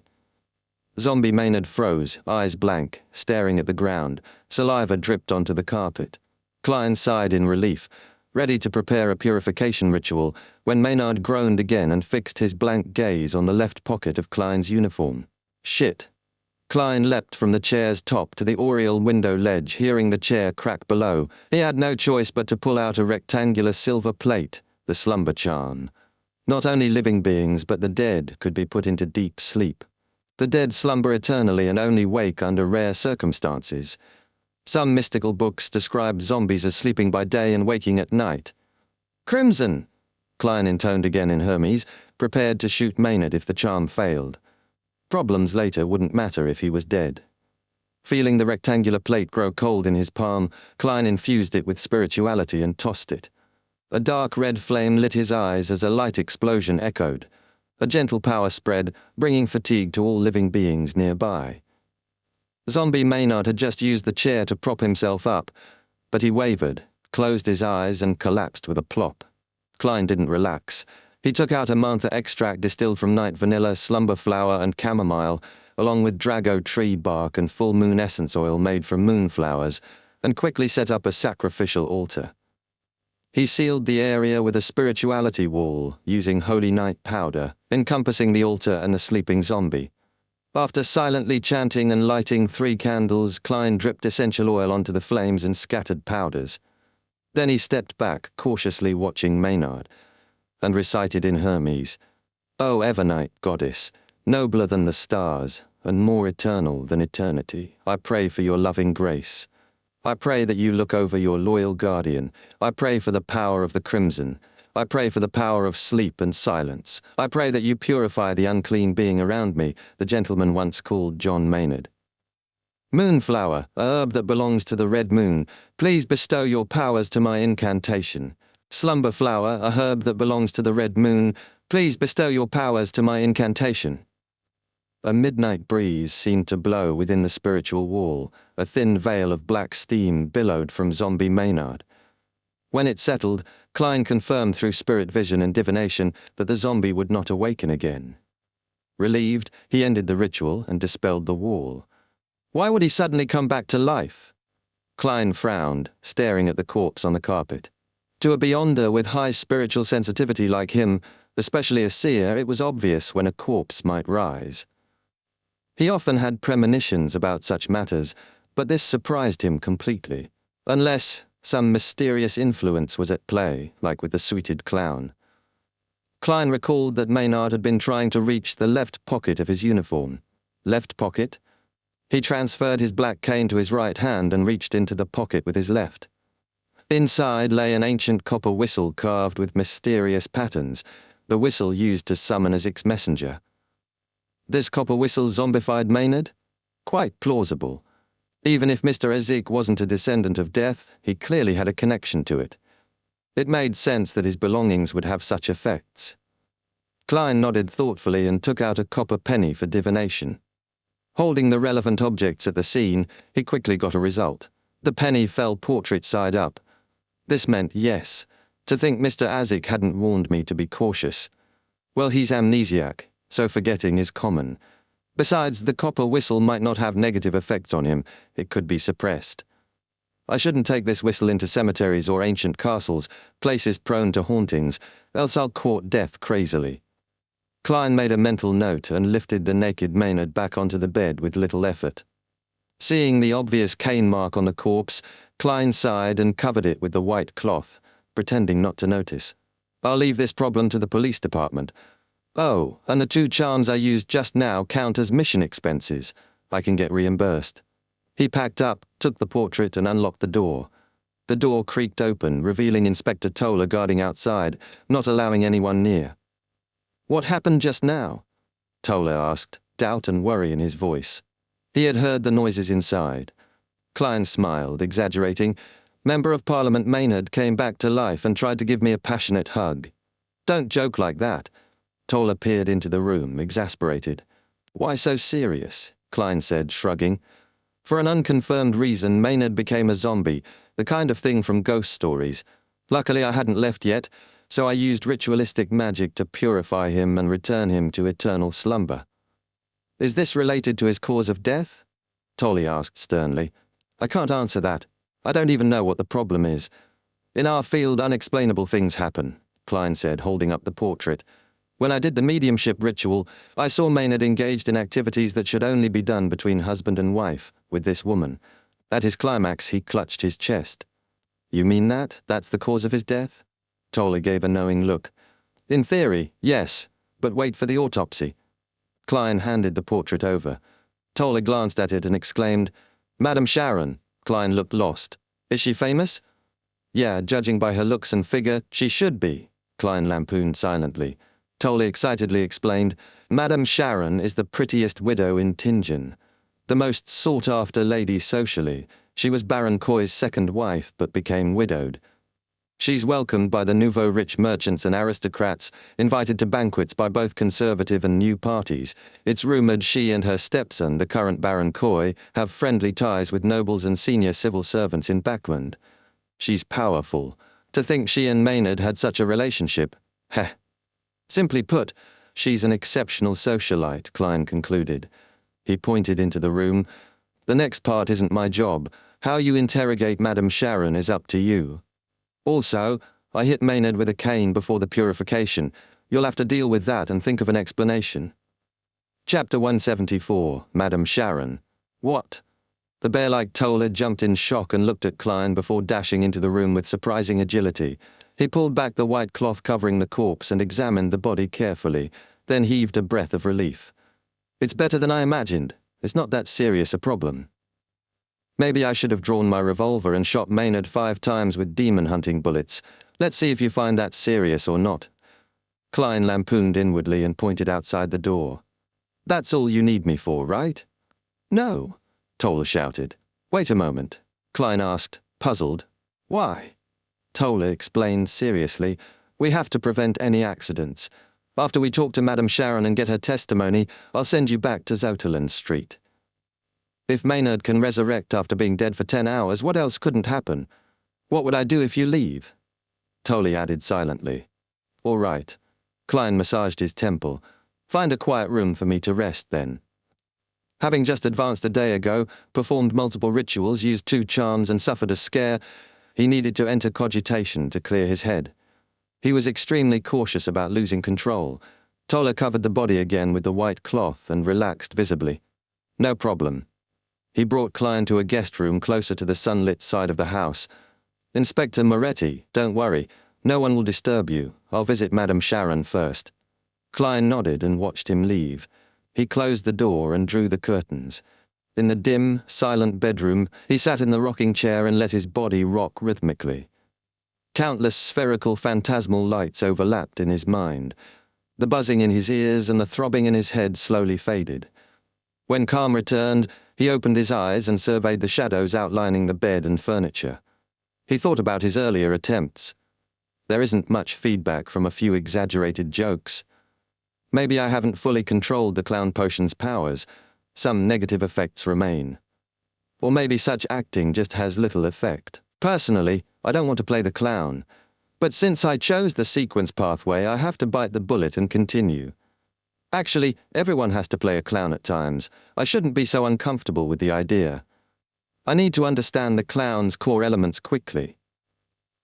As his thoughts churned, Klein took out a brass halfpence and divined whether Maynard's death was due to supernatural influences. Maybe it's an occupational hazard.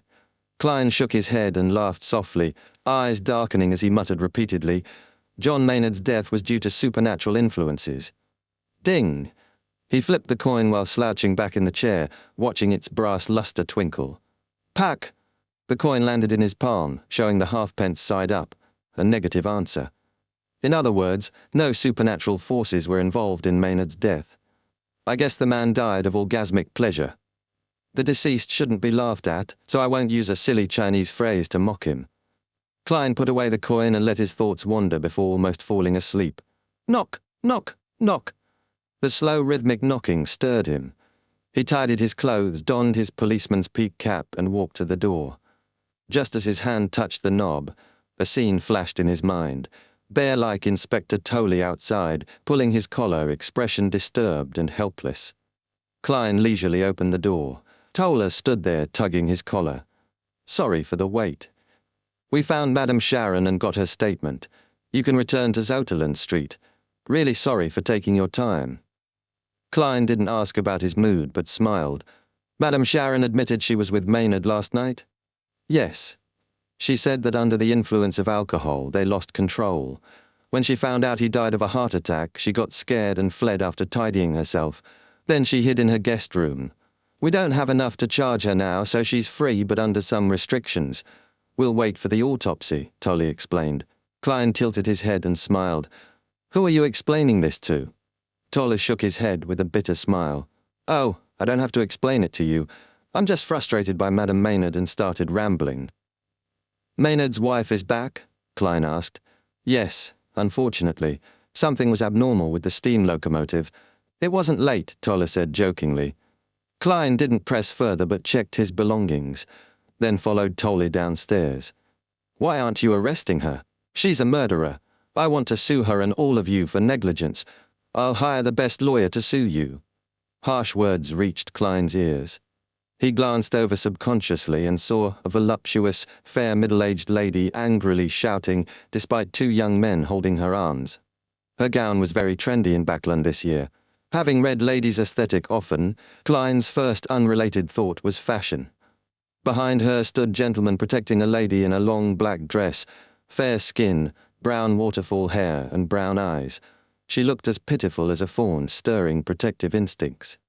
Madame Sharon, Klein suddenly recalled the porno she starred in. He covered his mouth with his right hand and coughed twice. Out of habit, he tapped his left molars twice and surveyed the people present with spirit vision. There was a problem with Mrs. D. Maynard's aura. Its colors were thin. Emotionally, she showed anger and hatred, matching her outward rage. Huh! Madame Sharon's emotional colors were shaded blue, rational thinking and calmness, contradicting her panicked act. As expected, a socialite isn't an innocent bunny. Her body was very healthy. Just as Klein was about to look away, Madame Sharon glanced briefly at him, then lowered her head again with a trembling, fearful look.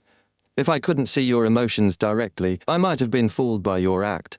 You should try acting professionally, Klein lampooned silently. He didn't linger and left Maynard's house with Tolle. They took a carriage arranged by the police and returned to Zouterland Street. After handing over the shift to the captain, Klein stayed on duty at Chanis Gate and wrote a claims application. After an uneventful night, Klein returned upstairs and received the breakfast Roseanne had bought. "I love this pastry," he complimented. "I can try it tomorrow then." Roseanne replied happily. The corner of Klein's lip twitched as he focused on his battle with the milk and pastry. At 8:25 a.m., fighting sleepiness, Klein arrived at the nearby shooting club.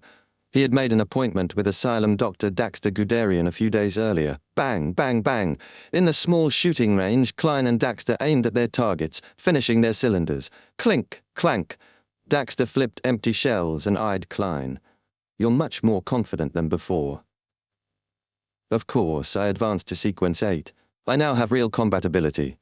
Klein reflected on his expression and body language and acted arrogantly. "Because I used about a month to master my potion's power completely." Daxter pouted. "That's something to be proud of, but no need to say it all the time." "Hey, as a spectator you didn't see through my act." Klein smiled and asked, "How's Hood Eugen recently?" "He's really gone insane." Daxter paused. "I probed him in various ways. He really lost it. I'm considering medicating him to treat it." As a Sequence 7 psychiatrist, Daxter pretended to be a mental patient. Treating others didn't align with the potion's core element. No wonder Hood Eugen went insane, Klein thought. "Before he went insane, did you find out who contacted him?" "Besides doctors, patients, nurses, and workers in the asylum, no outsiders contacted him," Daxter replied confidently. Klein nodded. "How about earlier? Did anyone visit, or did he leave regularly?" Klein hadn't asked about Hood Eugen in their first meetings to keep his promise. Daxter pondered, then said, "Besides psychology alchemists, no more than 5 people visited him. One came thrice. His name was L." Without prompting, he continued, "But Hood Eugen said L was a pseudonym. His real name was Lanavus." Chapter 175, Deduction Lanvus? That criminal who cheated both money and sex? To think that he had a connection to Hood Eugen from the psychology alchemists. Klein froze at the name, recalling Lanavus's massive fraud. "He's the cheat that escaped with over £10,000. Just providing a clue would earn me £10. If I help capture this moving treasury, I'll earn 100. He's a scum who exploited innocent women." And he visited Hood Eugen 3 times at the mental asylum. Is he a beyonder? Klein remembered the Marauder Pathways Sequence 8 swindler. These beyonders take pleasure in deception. It's very possible. Klein nodded thoughtfully and feigned nonchalance. "Then when was Mr. Lanavus's last visit to Hood Eugen?"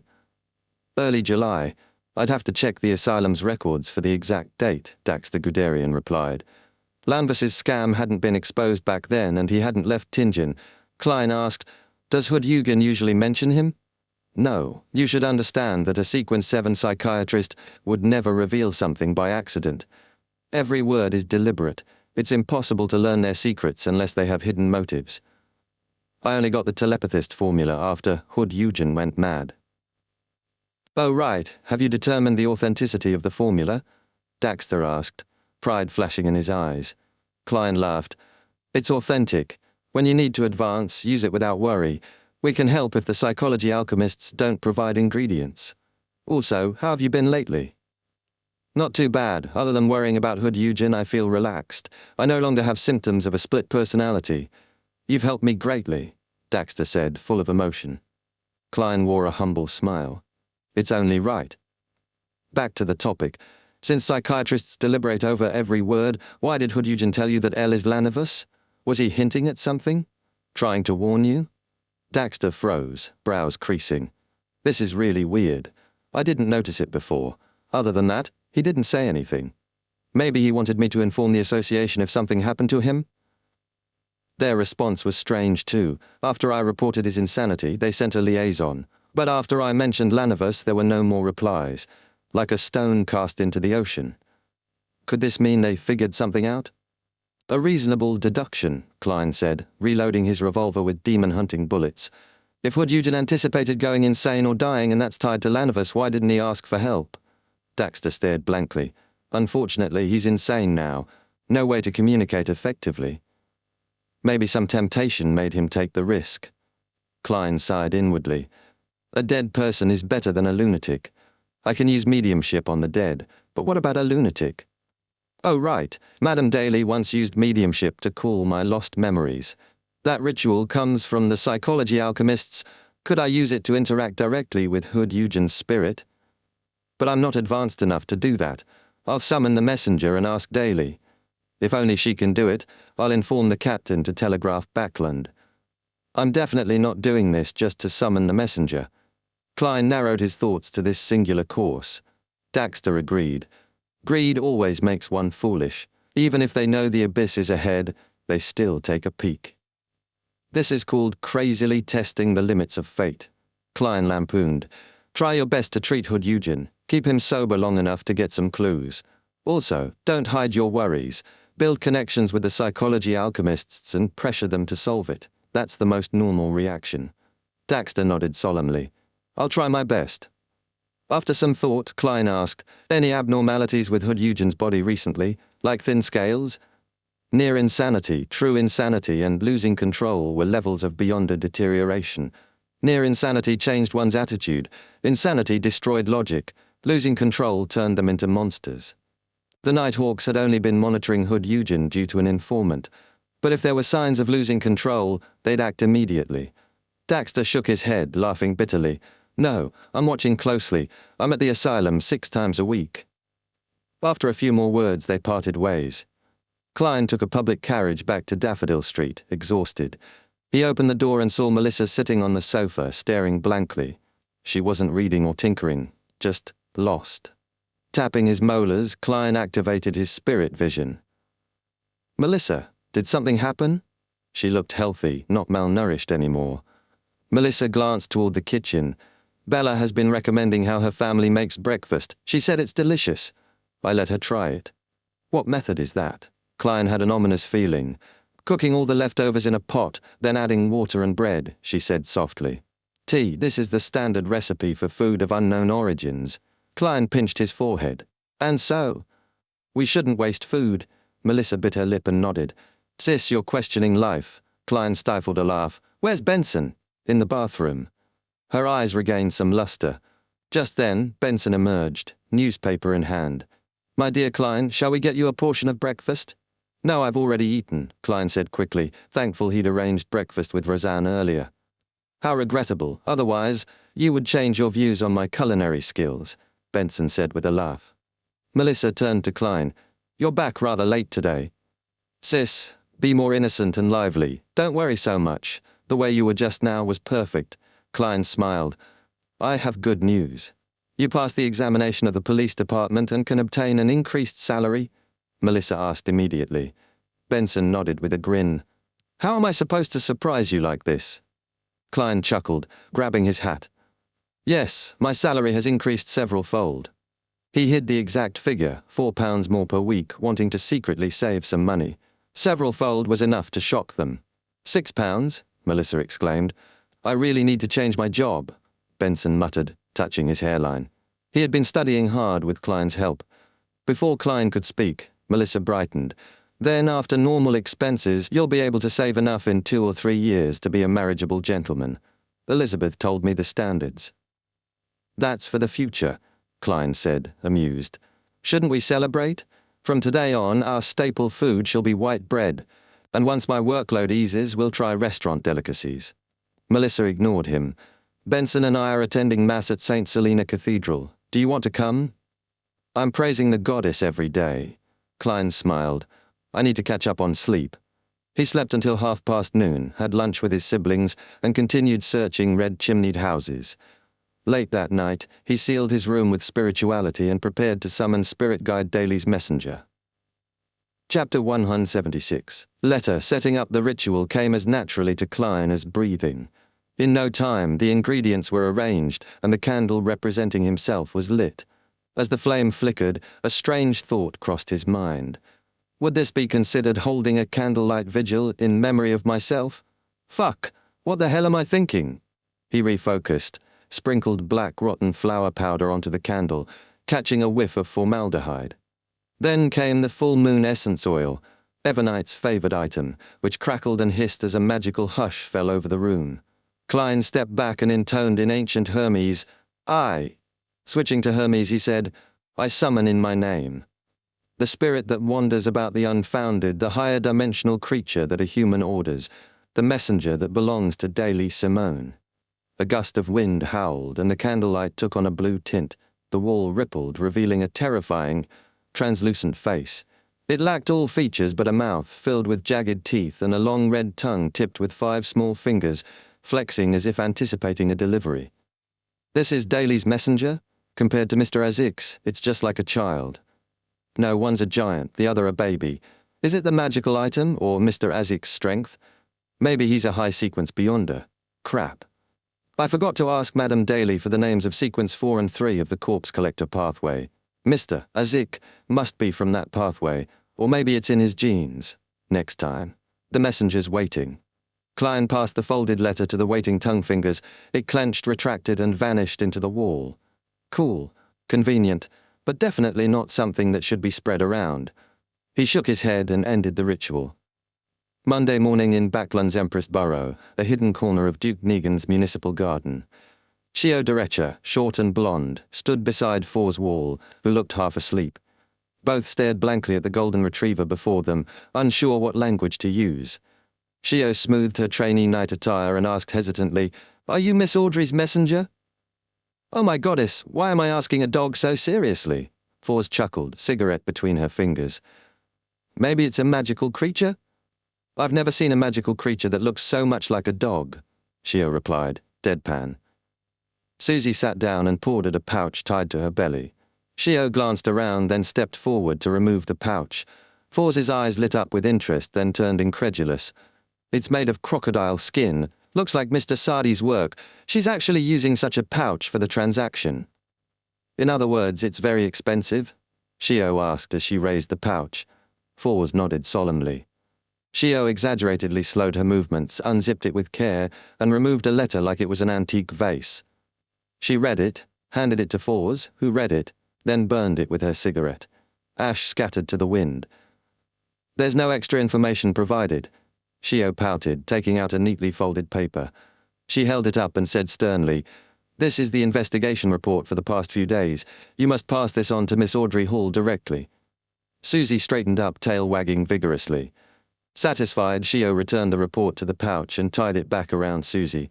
With a bark, Susie dashed off. In the Hall family's luxurious villa, Audrey sat on her living room sofa, using a letter opener on a parcel from her brother in the Balam Empire. Susie burst through the door and padded over, pawing at her pouch.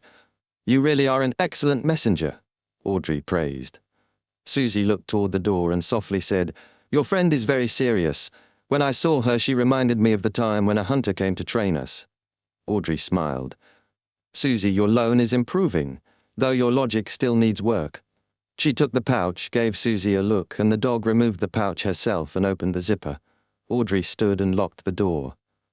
There's no result so far, but we found that some vagrants disappeared around the Backland Bridge Borough, though we can't know for sure that it was Chilango's. Audrey read, brow furrowing. I'll tell Shio that if she tracks down Chilango's, I'll buy the sheriff potion formula for her. No, too patronizing. Better to say, Shio, I've prepared your reward. As long as you can complete the task, £450 will be yours. Sigh. As for the telepathist ingredients, I've only got the Farsman rabbit's spinal fluid, still need the rainbow salamander's pituitary gland. Neither Glaint, Shio, nor Fours have found it yet. But Audrey, cheer up, at least you've digested the spectator potion. Once you gather the rest, You'll be a sequence 8 beyonder. She quickly penned a reply and passed it to Susie. Then she turned back to her brother's letter. My dear sister, I think you should come to the southern continent too. Come over to the colonized regions of the Balam Empire. There's abundant sunlight, fresh air, a clean environment, freshly caught seafood, various unique cultures, and the very kind and obedient Balam people who make good servants, and the smell of freedom. On the contrary, Backland is cold and moist. The air is bad, there's always dust, and it's always gloomy. Plus it's highly populated, which leads to all sorts of problems. And the endless balls, banquets, and salons. The social events are so boring and insipid that I wouldn't want to stay for a minute. Dear sister, I believe you share the same feeling. I'm not running away from home. I'm merely seeking my own place in life. He ranted about their older brother's ambition, their father's ruthlessness, and closed with a sentimental note. I miss Backland sometimes, mostly father, mother, and you. You must have become the most dazzling gem in Backland. I'll only be able to return after 2 years. A career is a man's pride. He added an invitation for their aunt to visit Balam for her joints, and promised to find more mysticism-themed gifts. Audrey pursed her lips, leaned back with writing board in hand, and began composing her reply. My dearest Alfred, although it has been less than a year, the little girl in your memories has grown up. I don't like mysticism anymore, so you don't have to search for those kinds of things. Because it's very dangerous, she thought, cheeks puffing out. The tales of misfortune tied to mysterious objects haunted her from every gathering. Excitedly, she declared, I'm now interested in biology. Recently, I've been in awe of the rainbow salamander. Can you ask around for me and find out where I can find one of these creatures, or if they have a complete corpse that has been preserved? Chapter 177, Sudden Turn of Events. Audrey paused her writing after sharing some aristocratic gossip. She straightened, adopting a serious demeanor as she recalled her father's lessons and the news she'd heard at salons. With her spectator's memory, she organized it all into structured thoughts. She then wrote, As for the political situation in Backland you asked about, it's not within my area of interest. I can describe it to you only based on my own impressions and the details that I happen to know. Some time ago, Father told me that after the abolishment of the Grain Act, the prices of crops were declining rapidly. The rent of farmland and pastures were also plunging, but I don't know the exact magnitude. I can only explain it to you with this example. As you know, Duke Negan is an aristocrat who owns the most land outside of the royal family. It's said that he owns more than £12,000 worth of farmland, pastures and forests. Last year his land earned him a historic £113,000 in rent. But this year it's forecast that his rent will only be £850,000, a whole £450,000 less. That's more than the entirety of the assets that I'm entitled to. Without any further explanation from me, I'm sure that my dear brother will understand the behavior of most old-fashioned nobles. They're proud of being landowners, and their income is derived mostly from rent. They place a heavy emphasis on their appearance and would maintain their current lifestyle even if they have to go into debt. They spend tens of thousands of pounds on the upkeep of their castles each year, many more thousands on clothes and jewelry, and their persistent hunting activities, social banquets, and the occasional lavish weddings and funerals, etc., etc. With the decrease in rent, according to my knowledge, a good portion of the nobles have met with financial difficulties. Because of this, Count Wolf has sold 84,000 areas of land in the countryside and gotten £29,000 in return. Viscount Conrad has also sold his art collection, worth £55,000, to a national art gallery. Other than a few visionary nobles who had long shifted their focus to steel, coal, railroads, banks, and rubber industries, the rest of the nobles have been severely affected by the Grain Act. Let us praise our dear Count Hall. Father told me that the financial distress will loosen the control the nobles have over politics. As you can imagine, the number of ministers with blue blood will decline from the next year onward. In a bid to secure funding, the Conservative Party and the New Party have promised to confer upon anyone the noble titles, as long as they donate a sufficient amount of money and lack any criminal records. Of course, the caveat is that the person who donated the money must own an amount of land befitting of a noble. One example is the rich Mr. Cindras. He purchased the lowest area of land expected of a baron, 60,000 A's, then donated £100,000 to the Carlton Club and £400,000 to the Conservative Party, and donations to charity amounting to £300,000. Finally, he succeeded in receiving conferment from His Majesty and became a highly regarded baron. I've heard that there's a price list to this: £300,000 to become a baron, and £700,000 to £1,000,000 for a hereditary baron. There is no clear price for the title of Viscount or Count, but I'm sure those are sufficiently ridiculous. This year, many nobles who are facing financial difficulties are starting to seriously consider the possibility of marriages with wealthy merchants. There have already been 3 marriages like this over the last 2 months. The betrothal gifts the noblewomen received are something to be envied. Also, the workers who protested the Grain Act did experience a decrease in the cost of living, but the quality of their lives has not improved. Instead, it seems to have deteriorated as the bankrupt farmers have entered the city and stolen their jobs by requesting lower wages. Thus, the wages of the labourers are dropping rapidly. I remember the day when Father asked me who I felt was the winner of the Grain Act. My dear Alfred, you must know the answer. You would definitely be able to obtain a hereditary baron title through your own efforts. Shio Derecha and Forswall rode back to the Backlund Bridge Borough after receiving Audrey's letter. Shio, her messy blonde hair brushing her face, stared out the window, her eyes blazing. She muttered £450 over and over, kindling her resolve with each repetition. Darkholm hasn't reported the status of the investigation today. Let's make a trip to his house, she said suddenly. Darkholm was a triad leader in the East Borough, overseeing beggars and thieves. Despite his perpetually smiling, chubby face, he was brutal. Shio had once seen him break a 13-year-old thief's arm for hiding money. She preferred avoiding him, but he was a valuable source for information on vagrants. Falls tucked a lock of hair behind her ear. As long as it doesn't delay my lunch. No problem. Perhaps I could treat you to an Intis feast after this week. Shio grinned smugly. Must I thank God? Fors chuckled. They transferred to another public carriage, arriving at Darkholm's terrace house in a narrow alley.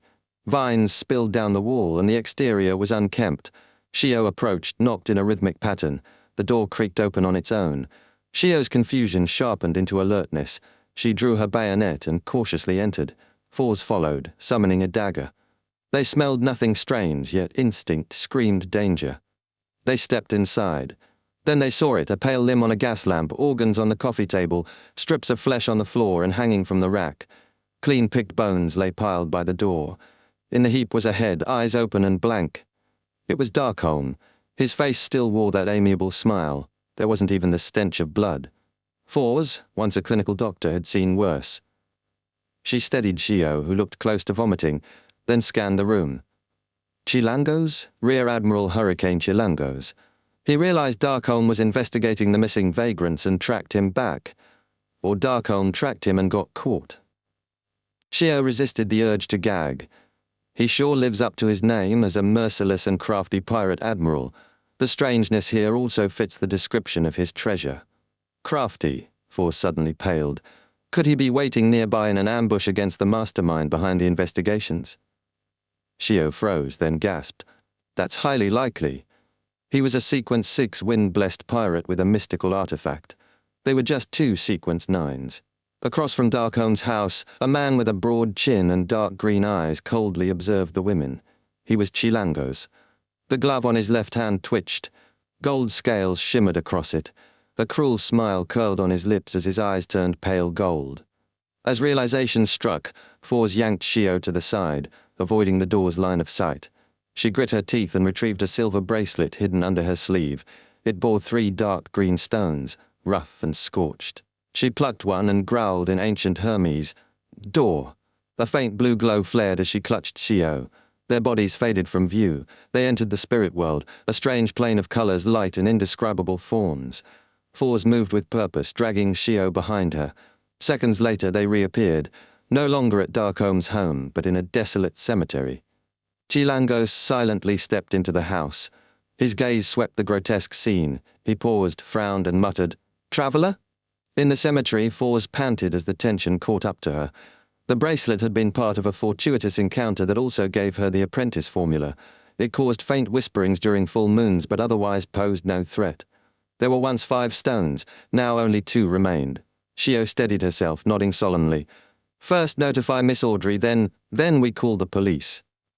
Chapter 178, The Subsequent Ideas. "Call the police?" Fours repeated, baffled. "To Beyonders?" That sounded like something from another world. Shio paced while tugging at her blonde hair. "The scene is horrifying. The police will pass the case to the mandated punishers, Nighthawks, Machinery, Hivemind, or military. Then we can leak that the murderer is Chilangos. The whole city will hunt him. We're only locating him, not capturing him. With so many Beyonders involved, it'll be safer. Once he panics, we'll have our chance." She laughed dryly and glanced at the stunned Fours. "You think all I know is charging in head first? The difference between us and Chilangos is like the Desi Bay." Fours nodded. "You know yourself well. You've done this too many times. The losses you've suffered are enough to advance to Sequence 8. Luckily, you're still rational this time." Shio glanced at her bayonet and muttered, "Honestly, I sensed death. Chilangos was definitely nearby. That evil aura could have destroyed us. My instincts reacted." Fours toyed with her bracelet and said seriously, "I agree. Let's inform Miss Audrey and then report it. Yes, whether Darkholm or his subordinates found Chilangos' trail, we can use it to narrow his location." "But Chilangos won't stay in one place," Shio frowned. Even a pirate admiral had to be cautious in Backland. Even Nast, king of the 5 seas, had nearly been caught here. "No, I mean we can determine his purpose in coming to Backland. Once we know that, no matter what he does, he'll be exposed. 2 years of writing novels taught me, once you grasp the crux, everything becomes simple," Fours explained. Shio stared at her. "I'm different from you. I'm just lazy, while you think with your muscles." Fours tilted her head and smiled. "Teasing me doesn't make you smarter." Shio smoothed her unruly hair. "All right, let's head to Empress Borough and tell Miss Audrey." Fours agreed. "So what's our emergency contact method?" Shio paused, then said, "She mentioned her pet golden retriever walks itself at least 5 times a day. The next should be after lunch." "So we're loitering around outside Count Hall's manor?" Fours' lips twitched. Shio grinned. "Or would you rather sneak in?" A hereditary count for centuries, parliament member, major shareholder in multiple banks and companies, Miss Audrey's father is no common noble. Shio, use your brain. He definitely has Beyonders protecting the place. If I sneak in, I'll be caught in 5 minutes. Fours was exasperated. Shio nodded seriously. "Let's wait for the golden retriever then," she added as they walked. "I'll compensate you for the stone. Eventually." Fours smiled faintly. "I was saving myself. And Shio, you're going the wrong way. God, if you ever became a traveller, it would be a disaster." Outside Count Hall, Shio and Fours hid behind a parasol tree, observing the manor. Eventually, they saw Susie emerge from a hidden hole. Ears perked, cautious. Just then, a black male dog ran up, fawning and circling her. "This is the first time I've seen a dog so human-like. She hates that black dog," Shio said, watching Susie's expression. "Like meeting a rash, disgusting, persistent lecher," Fours quipped. As Susie tried to escape, Shio stood to pass judgment. "My ruling is for you to leave her alone." The black dog fled, tail between its legs. Susie wagged her tail and barked politely. "That was close. I nearly said thank you," Susie thought. That would have been awkward. Audrey ended her piano piece and picked up the note from Shio and Fours. Frowning, she rose and paced thoughtfully. "Chilangos is dangerous. If Shio and Fours keep investigating, they'll be in danger. It might expose me. I should follow their plan. 2 hours till the Tarot Club. I wonder what Mr. Fool will suggest. If not, I'll consult the Hanged Man." This was her first time being placed in a truly perilous situation. Someone had already died. At 3 p.m. crimson light faded, and Audrey saw the grey fog, the towering palace, the mottled bronze table, the Fool shrouded in mist, and the Hanged Man and the sun. Relief washed over her. This is the Tarot Club beyond the material world. Mr. Fool is nearly a god. Chilangos and I are not on the same level. Audrey sat upright and greeted. Good afternoon, Mr. Fool. Good afternoon, Mr. Hanged Man. Good afternoon, Mr. Sun. Seeing her intent to speak, Klein nodded slightly. Honourable Mr. Fool, I wonder if your adorer has received the compensation of £300, Audrey asked, restraining her urge to jump to Chilangos. Klein smiled. I didn't pay close attention, but since he didn't ask for help, I assume he received it. Yes, I checked many times. It's in my anonymous account, he added to himself gleefully. That's great, Audrey relaxed. Mr. Hanged Man, there's been progress regarding Chilangos. Alger sat up. Where is he? Unfortunately, he noticed us and killed one of the involved personnel, Audrey said, summarizing the story and their plan. Alger nodded. I'll pay close attention. Then he turned to the Fool. Honourable Mr. Fool, if I uncover Chilangos' true goal or the magical item he seeks, please allow me to recite your name and inform you through a ritual. He didn't ask for help again, having already done so once. Instead, he clearly stated this was only to report findings, hoping, of course, that the Fool's adorer would be moved to act if the temptation was great enough. Audrey was surprised. That works? I should have asked for the right to report too. Maybe I could gain Mr. Fool's guidance now and then. Klein leaned back, nodding faintly. You may. Chapter 179, Praising Mr. Fool.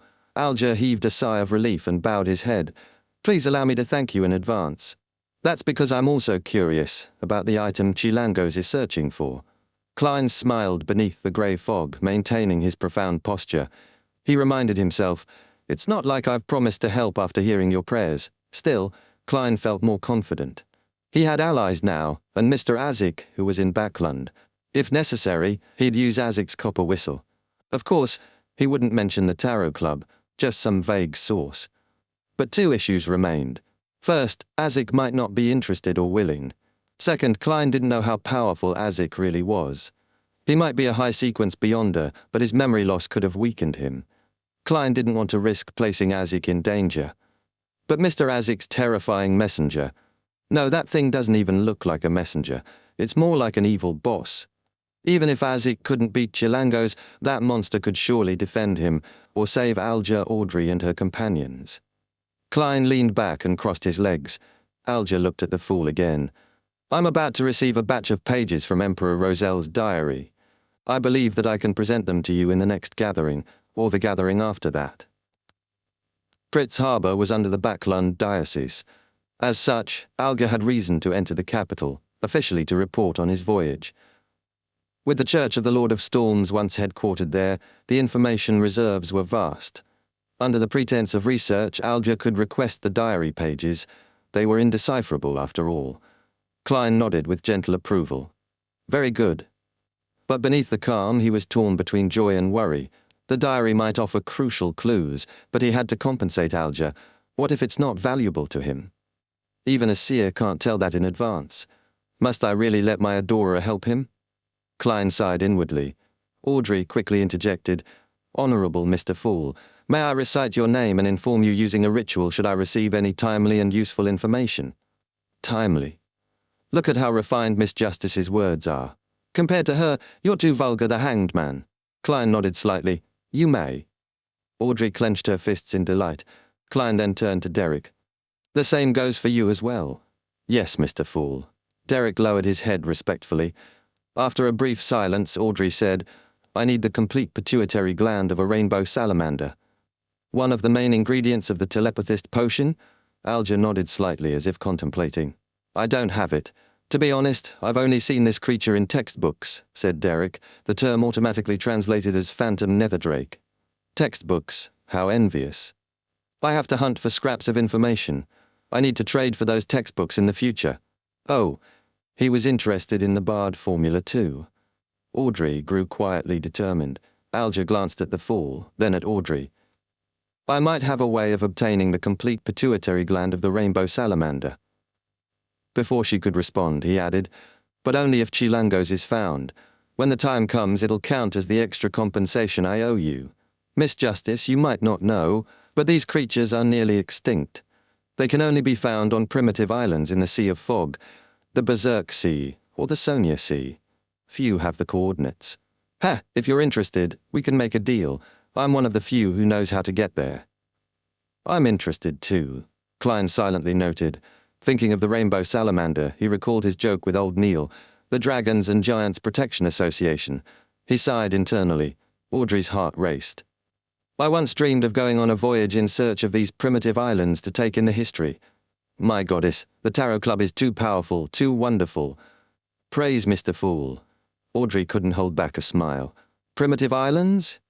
Klein recalled an entry in Roselle's diary, the Emperor discovering a supernatural island during a sea of fog journey with the 4 horsemen of the apocalypse. Could that be one of them? Too bad there were no coordinates. Maybe they'll show up in later pages, but right now everything's scattered. He was filled with regret and anticipation. Meanwhile, Derek was baffled by all the unfamiliar terms: Sea of Fog, Berserk Sea, Sonia Sea, Primitive Island. He became more certain that Miss Justice and the Hanged Man came from a completely different world. Audrey collected herself. Does the near extinction of the rainbow salamander mean the spectator pathway will be severed soon? No, there will definitely be substitute materials, Alger replied confidently. What substitute materials are there? Audrey leaned forward, eyes bright. Alger shook his head. I don't know. Perhaps the members of the psychology alchemists might know. Then how can you be so sure there will be substitutes? Audrey frowned. Alger chuckled. You'll understand in time, or do you have something to trade for the information right now? I guess I'll wait. Audrey pouted and sighed, dismissing the idea of asking Mr. Fool. There's no use in me knowing for now. The Hanged Man will definitely bring up Chilangos. I can't be dragged too deep into that. She suddenly felt pleased with their decision, but Klein was disappointed. I was curious about what Alger meant. Unfortunately, Miss Justice didn't go through with the transaction. No matter how they deal, nothing escapes the fog. If the rainbow salamander is going extinct, but the psychology alchemists are still issuing formulas using it, do they know where to find them? Or are they working with someone who does? Klein pondered. When all transaction discussions had ended, Klein looked around and turned to Derek. He asked in a gentle tone, does the City of Silver still believe in gods? As a Nighthawk, Klein had limited access to ritualistic magic. To perform sacrificial rituals in the grey fog and move materials, he needed more knowledge. He'd thought of 3 paths: asking daily, risky, asking Azek, uncertain, or asking Sun in a roundabout way. So he chose the third, tie it to the gods. Derek respectfully answered, we still believe in the Lord that created everything, the omnipotent and omniscient God. Chapter 180, A Smart Person Always Overthinks. Upon hearing the fool's question, Audrey perked up and entered her spectator state, waiting for the Sun's answer. She'd always been curious about the City of Silver and what made it special, but hadn't dared ask, respecting his privacy. Now that Mr. Fool was asking personally, it felt like finally getting to buy the next volume of a great detective novel she'd been reading forever. The Sun's answer didn't disappoint. They didn't believe in the mainstream 7 orthodox deities, nor death as the southern continent did. They also rejected the hidden existences, the primordial demoness, hidden sage, dark side of the universe, chained god or the true creator, that the Hanged Man had told her about. The City of Silver was special. They worshipped the creator himself, the primordial worship Mr. Hanged Man described. Audrey glanced at the Hanged Man and saw him nodding slightly. Klein chuckled. Even though he abandoned you? Abandoned? Alger's eyes widened. Suddenly he connected it to a term he'd heard before, the Forsaken Land of the Gods. In confidential Church of the Lord of Storms files, accessible only to high-ranking members like Alger, the Forsaken Land of the Gods was just a name pointing toward the end of the Sonia Sea. Even cardinals had no idea what it truly was. Only the church leader, proxy of the Lord of Storms, knew and led the secret mission to find it. Alger had once guessed that the true creator's holy residence promoted by the Aurora Order might be the Forsaken Land. But the fool hadn't confirmed it, so Alger couldn't be sure. Now he was stunned. The Tarot Club's The Sun was very likely from the Forsaken Land of the Gods. Mr. Fool knew where it was all along and pulled someone from there into the gathering. Alger looked in horror at the fool, who sat in the seat of honor, engulfed by thick fog. Audrey wasn't as moved. She'd only heard of the Forsaken Land of the Gods from the Hanged Man's question, and it hadn't registered. The City of Silver's legend was that it had been abandoned by the Creator. Mr. Hanged Man seemed deeply affected. What's he so amazed and afraid of? Audrey wondered. Yes, we believe we will regain the Lord's favor in the end. Perhaps on the day the sun rises again, Derek Berg said uncertainly. We were once ruled by the giant's royal family and worshipped the giant King Allmere. Later we were saved by the Lord and will never betray him again. Ruled by giants? That was ancient. Alger recalled the second epoch in the hidden chapter of the Book of Storms, the dark epoch when dragons, giants, elves, mutants, devils, and other creatures ruled. The Lord of Storms, eternal blazing sun, and God of knowledge led humanity to victory and ushered in the glorious era, the third epoch. Giant King Allmere, Claim mused silently. In myths, Allmere was a godlike existence. Some still worshipped him, and the most famous grape wine in the Intis Republic was named after him. He fancied wine like blood. Could Allmere be the ancient god of combat? Klein guessed, thinking of the Church of the God of Combat's control over the warrior's pathway, once belonging to giants. He nodded but didn't dwell on it. Do you still offer sacrifices to this omnipotent god? Yes, but since the day we were abandoned, we have never received any response, Derek said, pain in his voice. Leaning back, Klein half closed his eyes. Describe your offering ritual in detail. Did Mr. Fool want to discover the truth behind the City of Silver's abandonment, or to know if the Creator still existed? Alger shivered, half afraid, half excited. He felt elevated, privy to secrets between deities. Mr. Hanged Man's mental state was abnormal, Audrey thought with pity. There's some shocking secret behind the Fool and the Sun's communication that disturbed him so. After the Chilango's commission, she planned to pay dearly for that information, if the Hanged Man would share. Derek, unaware of the weight of his words, answered, We build opulent altars covered in the Lord's symbol. Every time we have a bumper black-faced grass harvest, we'll do a sacrificial ritual. We use monsters caught in the darkness as offerings.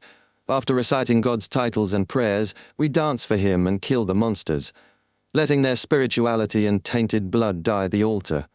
If no monsters are caught, we use a prisoner from the City of Silver's lowest prison floor. Then, we turn the first batch of black-faced grass into food and serve it before the Lord.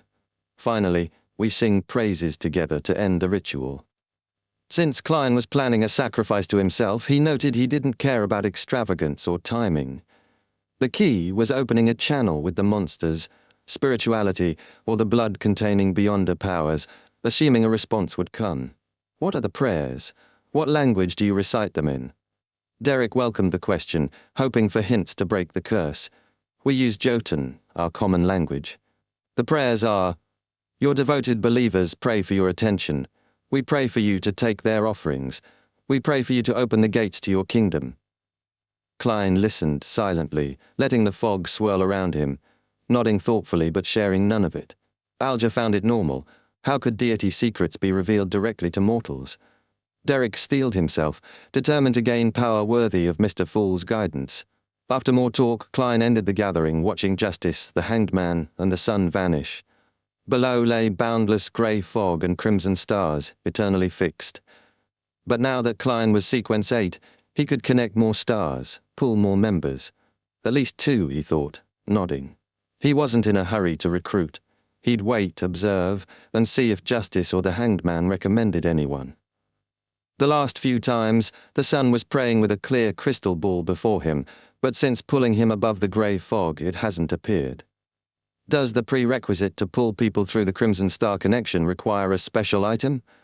Or does each Crimson Star correspond to a real-world item that must be nearby for the person to be pulled up? I wonder if Justice and the Hanged Man are the same. If someone without the special item recited, the fool that doesn't belong to this era, the mysterious ruler above the grey fog, the king of yellow and black who wields good luck, would I be able to pull them in? I'll try sometime. Klein didn't linger. Wrapping himself with spirituality, he stimulated a descent, leaving the lofty palace, the ancient table, and 22 high-backed chairs above the grey fog. He'd mastered the overflowing power of the clown potion and eliminated its negative effects. Now he wanted to try the ritual to summon himself. I wonder what I'll conjure this time. Klein thought with both anticipation and fear as he fell through the mad ravings. Chapter 181, Different State. Klein didn't hurry to dispel the wall of spirituality when he returned to his room. Instead, he carefully took out a sandalwood-infused candle and placed it in the middle of his desk. Lighting it with his spirituality, he scattered essences and herb powders, symbolizing good luck and mystery. The flame flickered between dull and bright as he breathed in the peaceful scent. Taking 2 steps back, Klein shouted in the giant's language, "I." Then switched to Hermes. "I summon in my name the fool that doesn't belong to this era, the mysterious ruler above the grey fog, the king of yellow and black who wields good luck." The flickering flame fused with the scent, forming an illusory vortex that manically absorbed spirituality. The vortex stabilized into a palm-sized circle of greyish-white fog. Without hesitation, Klein took 4 steps counterclockwise and returned to the world above the fog. Ripples of light spread from his high-backed chair, highlighting the strange symbol, the pupilless eye and contorted lines on its back. He took a deep breath, calmed himself with cogitation, and extended his hand toward the target. The incantation echoed as surging spirituality and rippling light merged, forming an illusory door covered with the same mysterious patterns as his chair. Focusing, Klein willed the door open. Ripples formed in the greyish-white fog and the majestic palace like a stone cast in a pond. The heavy scraping sound echoed as a slit appeared in the door, revealing a dark world beyond, filled with countless, indescribable transparent figures and streaks of lustrous, colourful splendour harbouring infinite knowledge. An irresistible force pulled Klein in. "Damn, are you not giving me a choice?" he thought just as his body passed through the slit and vanished into darkness. The dizzying, maniacal roars faded and Klein came to his senses. A young man stood before him. Black hair, brown eyes, average features, slightly skinny but with a frame hiding power and the obvious demeanour of a scholar. "Isn't that me?" Klein thought. Scenes like this weren't new. They appeared whenever he looked in the mirror. He nodded subtly and surveyed his surroundings, his bed with white sheets, half-top hat, tuxedo, black windbreaker on the rack, bookshelf full of books, a neat table with only 1 candle emitting a greyish-white glow, and now he floated in front of the palm-sized fog circle. So have I really summoned myself? It felt like an out-of-body experience, but all different. Klein stared into his blank, vacant eyes and thought deeply. He confirmed one thing: only his soul, or spirit body in mysticism, was in the world of fog. This astral projection explained why he could see Justice, the Hanged Man, and the sun's astral surfaces and guess their sequence numbers. His physical body seemed protected, probably by the ritual, allowing him stability. It was likely the same for Justice and the others. Slowly adjusting, Klein began analyzing the conditions of both his physical body and soul. He tried moving his soul, now fused with mysterious power. Whoosh! A cold wind spiraled around the room. Klein joyfully flew in circles. "I can also act as a messenger in this city now. Can I carry physical items?" He stopped and tried grabbing a notebook on his shelf. His hand passed through it. It felt sticky, not quite air, so maybe he could grab it after growing stronger and better using the world above the fog's powers. He tried picking a single piece of paper. No luck. After over 10 seconds, he flew to his clothes rack and put his transparent hand into his black windbreaker's pocket, touching the slumber charms and requiem charms replenished from a successful claim. These were infused with his spirituality, unlike ordinary objects. He wanted to see if he could carry them. His palm passed through the charms, but he felt their existence clearly, sensing intertwining spirituality.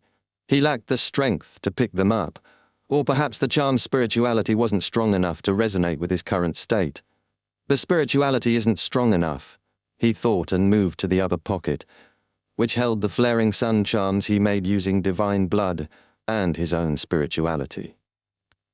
Warmth spread quickly through his body, stabilizing his form and clearing his thoughts. He could pull the thin gold piece from his pocket. In the mirror, the charm floated out on its own, like in ghost stories. "I can move flaring sun charms. I can create sound using my spirituality, so I do have abilities in this state." Klein floated to the mirror and stopped. Only the thin gold piece was reflected. The rest was just furniture and darkness behind drawn curtains. After a moment, he placed the charm on the bed and returned to the mirror, testing if he could pass through it. His vision darkened. He saw the room reflected in the mirror, furniture lit weakly. It felt like hiding in a corner, peeping into a tiny part of the room. I can go through the mirror, but it's just an ordinary item, not a portal to some strange world. He nodded and charged forward, returning to his room. Success with the flaring sun charm gave Klein confidence, so he tried grabbing something else. Mr. Azik's copper whistle. Touching the ancient, intricate object, he felt his spirituality expand and freeze. His illusory eyes burned with dark flames. I've gotten more powerful. My form is like a wraith's, but without strong vengeance. Klein calmed his mind to project his current appearance. This was a clown ability. Mr. Azik's copper whistle is truly fascinating, he said, noticing he could now pick up pieces of paper with some weight and even his slumber charms. How unfortunate. I can carry the silver ritual dagger, but the revolver is too heavy. He ended experiments and checked his spells. He could conjure two, a formless howl shaking target souls, and a freezing effect induced by contact. Satisfied, Klein looked out the oriel window toward the street covered by curtains. I wonder if I can move about during the day in this state. He floated to the window, carefully lifted the curtain to let a small slit of sunlight through the spiritual wall into the room. Under the sunlight, Klein felt his soul boil with black fog. His powers drained bit by bit. He quickly let go, letting the curtain block the light. I can't, he thought, then looked at the flaring sun charm on the bed. Will it be the same if I'm augmented with the eternal blazing sun's divine blood? He floated toward the bed and touched the gold charm. The warm, pure feeling sharply contrasted with his cold spirituality, like fire and water at war.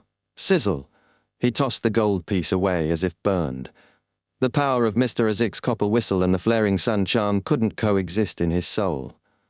Setting the whistle down, Klein felt his spirituality shrink and the black flames in his eyes extinguish. His spells weakened in this state. Picking up the flaring sun charm again, he felt the stabilizing, purifying warmth. He returned to the window, cautiously moved through the curtain. The sunlight felt warm but harmless. Not bad. Klein smiled faintly and flew out of the house, eager to conduct more experiments. Chapter 182. Wanderer Klein. The weather in Tingen shifted from refreshing cool to biting chill in early September, but the sunlight at 3 or 4 in the afternoon remained warm and soothing. Klein floated outside his bedroom, beyond the wall of spirituality and the oriel window, watching people and carriages bustle along Daffodil Street. A man in a grey labor uniform suddenly glanced up. Klein panicked, looking for cover, but found none. He began to sneak back inside, only to catch the man's gaze following a flying sparrow before losing it. Phew! An ordinary person can't see me, Klein thought, relieved but aware he wasn't yet used to his new state. Growing bolder, he floated lower to a spacious street hovering above people's heads. His vision matched his spirit vision. It was unnecessary to activate, but limited in range. He faintly felt the souls of those below, blurry, transparent, and illusory. I think I could bypass a person's body and attack their soul directly, Klein mused, circling and preparing to test his speed. He darted toward Iron Cross Street, moving as fast as a car on a highway. Outside his former apartment, he evaluated, I can't yet go in and out of the spirit world. If I got lost there, the consequences would be severe. The street was engulfed in gloom, visible even to ordinary eyes, layers of numbness, despair, and pain thick as flesh. Just like when I first used spiritual perception here as a seer. Klein sighed and flew upward to catch the sunlight shaking off his gloom. Flying along Lower Street, he saw malnourished, expressionless residents dressed in rags. 2 bodies lay dead from starvation and illness. Many died in agony monthly, only to be replaced by bankrupt farmers and slaves from the southern continent. Klein's silent sigh accompanied his southward flight. He reached Tingen's industrial area. Steelworks, lead, ceramics, printing, metalworks, machine construction, all clustered tightly. Chimneys towered, dust filled the air, and the gloom was barely better than Lower Street. Exhaustion, pain, pessimism, and numbness saturated the air. Laborers in their 30s were a minority. Suddenly Klein felt weak, an internal frailty. My spirituality can't withstand this pressure. Alarmed, he hurried home, but then thought I was summoned out. Ending the summon should return me naturally. He sensed an intricate tether connecting him to a far but near place. Clenching the flaring sun charm, he willed the summon to end. A terrifying suction overwhelmed him. His form shifted from transparent to nearly invisible, then vanished from the corporeal world. Silence stretched across the boundless grey fog, dotted with illusory crimson stars. Klein reappeared in the lofty palace of the giant-like home, seated in the honored spot at the ancient bronze table. The entire procedure went well. He examined his spirit body with surprise, noting a warm, pure golden portion, the flaring sun charm. I actually brought something corporeal into the world above the grey fog. Smiling, he fiddled with it to confirm it wasn't an illusion. He paced, gratified. As expected, ingredients and items can be brought into this mysterious space. I just need the correct method. But the method was complicated and demanding. Being summoned often might hurt the fool's image. He could only do it occasionally, or after mastering the ritual better. I can design an incantation summoning the fool's adorer, but it would still point to me. I'm not a born laborer. Why must the incantation target me? Klein thought. When ready, I can conjure a messenger or unique adorer to handle dispatching and collecting materials. Ideas flooded his mind, but his current ability and knowledge limited their execution. Growing weaker, Klein wrapped himself in spirituality and simulated descending. In a blink, he returned to his bedroom. Sunlight poured through the curtains. He checked his body. No flaring sun charm had returned. It remained above the grey fog. When I'm rested, I'll repeat the ritual at dawn to bring it back. He sighed. It'd be great to maintain this state longer. Then I could explore houses with red chimneys. Too bad I can only fly a few houses. Length before returning above the fog to rest for half a day. Efficiency is low. Klein approached his desk and extinguished the burning candle. Instead of removing the wall of spirituality, he sat down and took out pen and paper. He began writing a letter to Mr. Azik. After the salutation, "Dear Sir," he paused before writing. I recently received news that one of the 7 pirate admirals, Rear Admiral Hurricane, Chilangos, has infiltrated Backland. He carries a mystical item called the Creeping Hunger.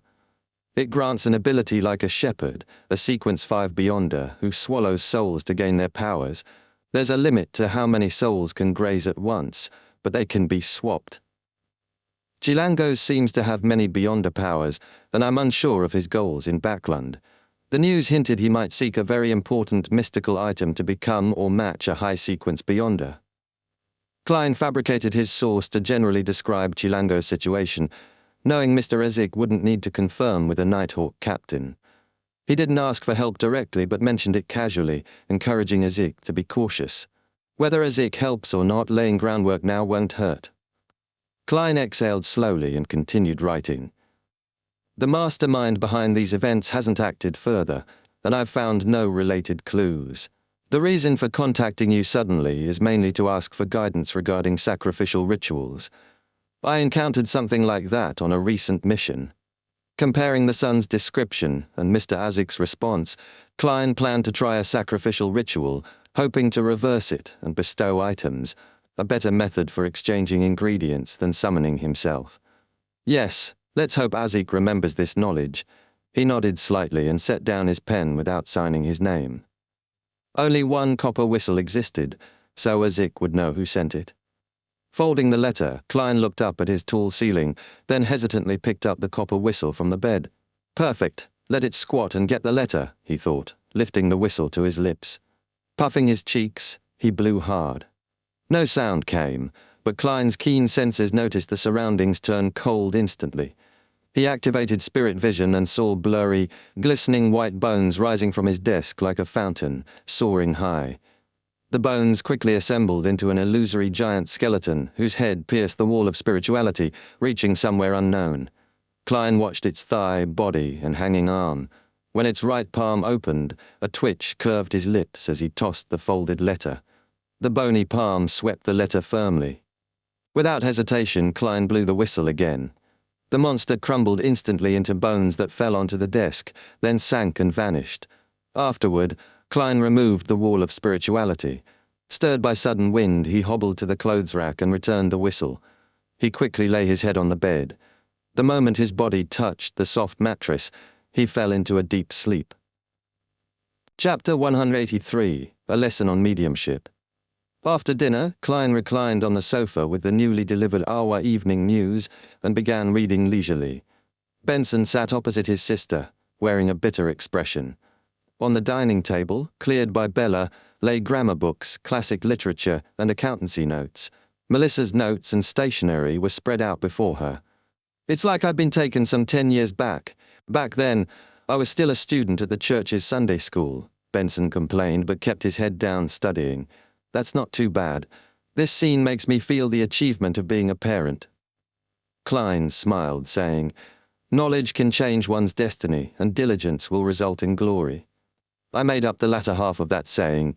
I wonder if Roselle has said that before. He lampooned inwardly. Quiet returned except for the sound of pens scratching or pages turning. Bella, having finished dishes and tidied the kitchen, retreated to her small first-floor room, once a guest room. Klein sipped Seabay black tea, occasionally chatting with his siblings. It was relaxing. Suddenly, the gas lamps in the living and dining rooms dimmed simultaneously, as if out of fuel. Benson and Melissa looked up to investigate, as did Klein. Then something touched Klein's arm. He was the only living person in the room. What could have touched him? His hair stood on end. Retracting his arm, he turned to see 5 thin, pale fingers growing on a tongue's tip. Below, an irregular row of sharp teeth. Instinctively, Klein reached for his pockets containing the requiem and slumber charms. But the fingers grasped a neatly folded piece of paper. A letter! A messenger! Klein sighed with relief. The pale fingers prodded his arm again. Melissa seemed about to rise to check the lamps, but Klein quickly grabbed the letter with his left hand, then hid it under the newspaper stack. The fingers, tongue, and teeth vanished from his peripheral vision. Tapping his left molar, Klein silently activated spirit vision. He saw the thin fingers retracting into a transparent face on the floor.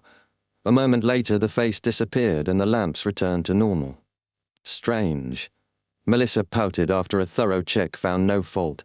Why is the lady in our house responsible for such things while the men watch from the side? Klein shook his head, deactivating spirit vision. Spirits visible and powerful enough could be seen by ordinary people. This was one such case. After discussing the lamps, the Moretti siblings resumed their studies. Benson and Melissa returned to the ocean of knowledge. Klein unfolded the letter covertly between newspapers. The reply was from Spirit Guide Daily. I have to emphasize again, I prefer the title of Spirit Medium. I'm going to give you a positive response regarding what you asked. Yes, mediumship rituals can also be used on living beings, not just living humans. But this is troublesome and poses some level of danger. The souls left behind by the dead are pure. They have few impurities or chaotic thoughts. We can communicate with them, asking questions and receiving answers without barriers. Of course, you can use dream divination to receive images directly from them. But that cannot be replicated with living humans. The subject still has a will and would fight against unprotected communication between souls. Klein's lips twitched. It was Daly's style. He glanced at his siblings, then returned to the letter. We only have 2 methods when faced with such a situation. First, we can use powerful spirituality and sophisticated mediumship rituals to triumph over the other person's will, engaging in a barbaric method of communication. Second, we can use medication to relax the other party. What I use the most are the Amantha essence and Eye of the Spirit medication. Ha ha! I'm sure that you still have a lingering impression of those. After reaching the stage of channeling the soul, note that you are also in a spiritual state, unlike communicating with the dead. Your spirituality is entering the spirituality world of the other party. A professional spirit medium protects themselves under such conditions. But you cannot do that. You would not be able to learn or use the techniques I know, even if I explained them. So you must maintain a certain lucidity and rational thought. Only then can you fight back against the torrents of the other party's chaotic thoughts before arriving at their spirit and establishing communication. At this point, you communicate at the level of the body of heart and mind. At this stage, you have 2 options. One is to forcefully read the other party's memories, but be very careful. You can't be sure what you'll receive. Receiving a large amount indiscriminately might collapse your soul and severely damage the target's soul, sometimes destroying it. Unless you are a professional spirit medium, I do not suggest this. The second option is to gently communicate with the other party's body of heart and mind. No matter how you entered, violence or medication, the target will be groggy and generally unable to lie, just like you couldn't. No, you cannot recall what happened to you. Although I know you've definitely forgotten about it. Sorry, Madam Daly, I was very awake back then. Klein chortled inwardly. He continued, such communication can get real answers, but not necessarily all the truth. You should understand what I mean. If you read the news, you must have heard Emperor Roselle's famous quote. I don't remember the exact words, but it means that what one says shall be the truth, the whole truth, and nothing but the truth. In short, a spirit might not remember everything because many memories lie in the subconscious. Oh, I shouldn't mention that. Dunn calls it the evil theories of the psychology alchemists. Thus, you must guide the soul well and design your questions carefully, do you understand? Corresponding techniques include: these apply under normal circumstances. What about communicating with the soul of a beyonder who has gone insane? It's the same, maintaining your lucidity. You must not fall into a daze. A beyonder's spirituality is potent and filled with chaotic thoughts. Imagine an ordinary person's consciousness as an island, subconscious as the sea beneath, collective subconscious as the surrounding sea, and the spirit world as the sky. A beyonder's island might have an active volcano. A lunatic's might have an erupting volcano that quakes foundations and pollutes the sea. When you come into unprotected contact with such a spirit, their chaotic thoughts might infect you like polluted water spreading. Yes, channeling such a spirit links your sea to theirs, so be wary of this pollution. For example, careless spirit mediums who use no protection can develop mental problems similar to their targets. Normally, mental diseases are not contagious, but in mysticism, in channeling spirits, they can be. Maintaining lucidity and resisting the target's chaotic thoughts is essential. Then come guided questions to communicate effectively with an insane person. If you try this, I suggest applying a sedative agent beforehand. The formula is behind Tingen City's Chanis Gate, with a formulated product available. It helps maintain rational thought. Of course, you can also ask Dunn for help from the Backlund Diocese. I'm eager to see the spirituality of an insane Sequence 7 psychiatrist. Lucidity and rational thought, that's Klein's expertise. He maintained them even when his soul was channeled. Still, I'm no fool. I'll apply for the sedative agent, a mantha extract, an eye of the spirit medication. He sighed in relief, eager to try. He set down the newspaper, stood and went to the bathroom. There he ignited the letter with spirituality, tossed the ashes into the toilet, and flushed. That night, Klein repeated the ritual, summoning himself, and brought the flaring sun charm back to the physical world. He did not receive a reply from Mr. Azik, though he had expected one. Perhaps he needs time to recall the knowledge. Or is too busy, or worries about interrupting my sleep. Klein dispelled the wall of spirituality and went to bed. The next morning, Tuesday, Klein entered Blackthorn Security Company and knocked on the captain's office door as usual. Chapter 184, Behind the Gate. Please come in, Dunn Smith said with a mellow and pleasant voice.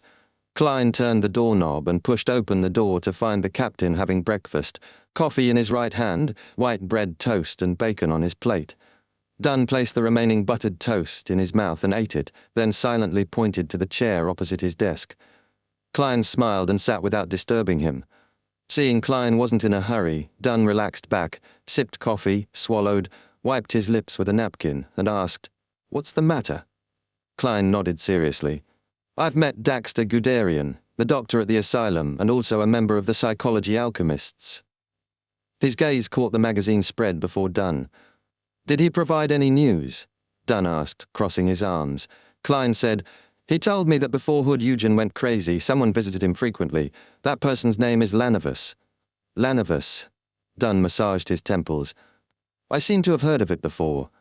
"He's the cheat who swindled at least £10,000, Klein reminded him. Dunn thought seriously, then shook his head. "Captain, you're not sensitive at all when it comes to money." Klein lampooned silently, then recounted the main points about Lanavus. The cheat falsely claimed he had prospected and purchased an iron mine with rich ore deposits. He raised funds from private individuals in Tianjin and swindled more than £10,000. Someone I know from the divination club lost money. Also, a young woman was swindled into an engagement and is now pregnant with his child. He visited Hood Eugen multiple times before he went crazy, Dunn said thoughtfully. Sequence 8, Beyonder, Swindler, The Marauder Pathway. Captain, your memory is good when it comes to this kind of thing. Klein smiled inwardly. That was my guess, Dunn nodded faintly. Because Lanavis's steelworks company was in the south and the victims were of various beliefs, the case wasn't passed to us. Even if Beyonder involvement existed, it would have gone to the mandated punishers. Dunn looked at Klein with deep grey eyes. What do you want to do? Cough, Captain. Can you please not be so sensitive? Klein said solemnly. I want to talk to Hood Eugen via a mediumship ritual and figure out why Lanvis came to him. I want to know if that visit is related to his insanity. Dunn nodded slightly. Even if you hadn't applied, I would have arranged a similar experiment once we confirmed Eugen is crazy. However, Daly said it's risky. Are you confident? I can ask for assistance from the Backlund diocese. It shouldn't be a problem to delay a few days. Klein's main motivation as a Beyonder was to study mysticism and find a way home. This was practical exercise, and he was confident, unwilling to give it up. Captain, I've mastered the subject. I'm confident. I'll need a mantha extract, eye of the spirit medicine, and sedative agent. Sedative agent. Dunn pondered the name and acknowledged Klein's professionalism. He remembered Daly saying it was a liquid medicine, rarely used but very effective in mediumship. After about 20 seconds, Dunn leaned back. Fill out a request form, then collect what you need behind Chanis Gate. I'm not sure if finished goods are available. If not, get ingredients and concoct the medicine. All right, Klein replied happily, sitting firmly. Dunn massaged his temples. It's my turn to monitor the asylum tonight. We can't visit Eugen directly. No one knows if psychology alchemists disguise themselves as doctors, nurses, janitors, or patients there. We don't know if they monitor Hood Eugen. Everything must be secret. We can't expose that Guderian is our informant. We'll sneak in at dawn. Yes, I'll keep guard while you perform the ritual to prevent accidents. That's best. If Eugen is faking, using mediumship on him would be like dancing before a tiger in a zoo. Klein relaxed. Yes, Captain. He stood and moved to the door. His eyes caught the magazine's article title, Donningsman tree sap in the southern continent's rainforests has had a significant effect on boosting hair growth. Klein retracted his gaze, opened the door, and left the office. A playful thought flashed through his mind. Actually, a Beyonder doesn't need this trouble. If old Neil were around, he could design ritual magic for hair regrowth and pray for the goddess's help. Whether one ends up covered in hair and becomes a curly-haired baboon, that's another story. What would the goddess say? If it were me, definitely. Motherfucker. The thought tainted Klein's happiness with sadness but carried a hint of humor. He entered the clerk's office, sat before the Akerson Model 1346 typewriter and finished typing his application. After Dunn stamped and signed it, Klein walked the gas lamp-lit basement tunnel toward Chanis Gate. Only then did Klein realize, it's the first time I'm going beyond the mysterious gate. I wonder what it looks like. He quickened his pace and arrived before the twin black doors. He passed his request to Sikatron, the duty officer who signed the document. Klein knocked on Chanis Gate and sensed the hollow echo. No footsteps came. After half a minute, the gate, adorned with 7 dark sacred emblems, creaked open. It opened wide enough for one person, then stopped. Klein stepped in, guided by gas lamps lining the corridor. Behind the gate stood an elderly man with wrinkles and thinning hair, dressed in classic black robes, holding a barn lantern. Dim candlelight illuminated his expressionless face, a mixture of light and shadow. His light blue eyes were like ice frozen for 1,000 years. Document, the husky voice said. Klein recognized him. At dusk, the Nighthawks came out from behind Chanis Gate, passing the duty room to St. Selena Cathedral. 5 of them guarded inside, volunteers who had aged. This is my application, Klein said, handing over the document. The guard examined it under the lantern. After confirming no mistakes, he moved aside. Klein passed slowly through Chanis Gate, feeling an indescribable chill. Not winter cold, but a chill that made his spirituality shiver. Looking up, he saw candlesticks on the walls, silver candles carved and burning blue flames that did not flicker. Creak. The guard closed the gate behind him, and absolute quiet fell. Before Klein stretched a broad walkway paved with ancient stone slabs. On either side were stone doors labeled ingredients, medicine, information, and so on. At the walkway's end, stairs descended into darkness, an abyss of sealed floors, possibly housing St. Selena's ashes. Klein adapted to the brightness and felt something shapeless scraping his skin in strips, chilling him to the bone. He shivered and activated spirit vision. The space was filled with fine black lines, swaying lightly, clustering, extending, knit tightly without gaps. This is the sealing power behind Chanis Gate? Klein nodded subtly, focusing, and followed the guard through a heavy stone door labeled Medicine Room. Soon, he found a mantha extract, Eye of the Spirit Medicine, and Sedative Agent, alphabetically labeled.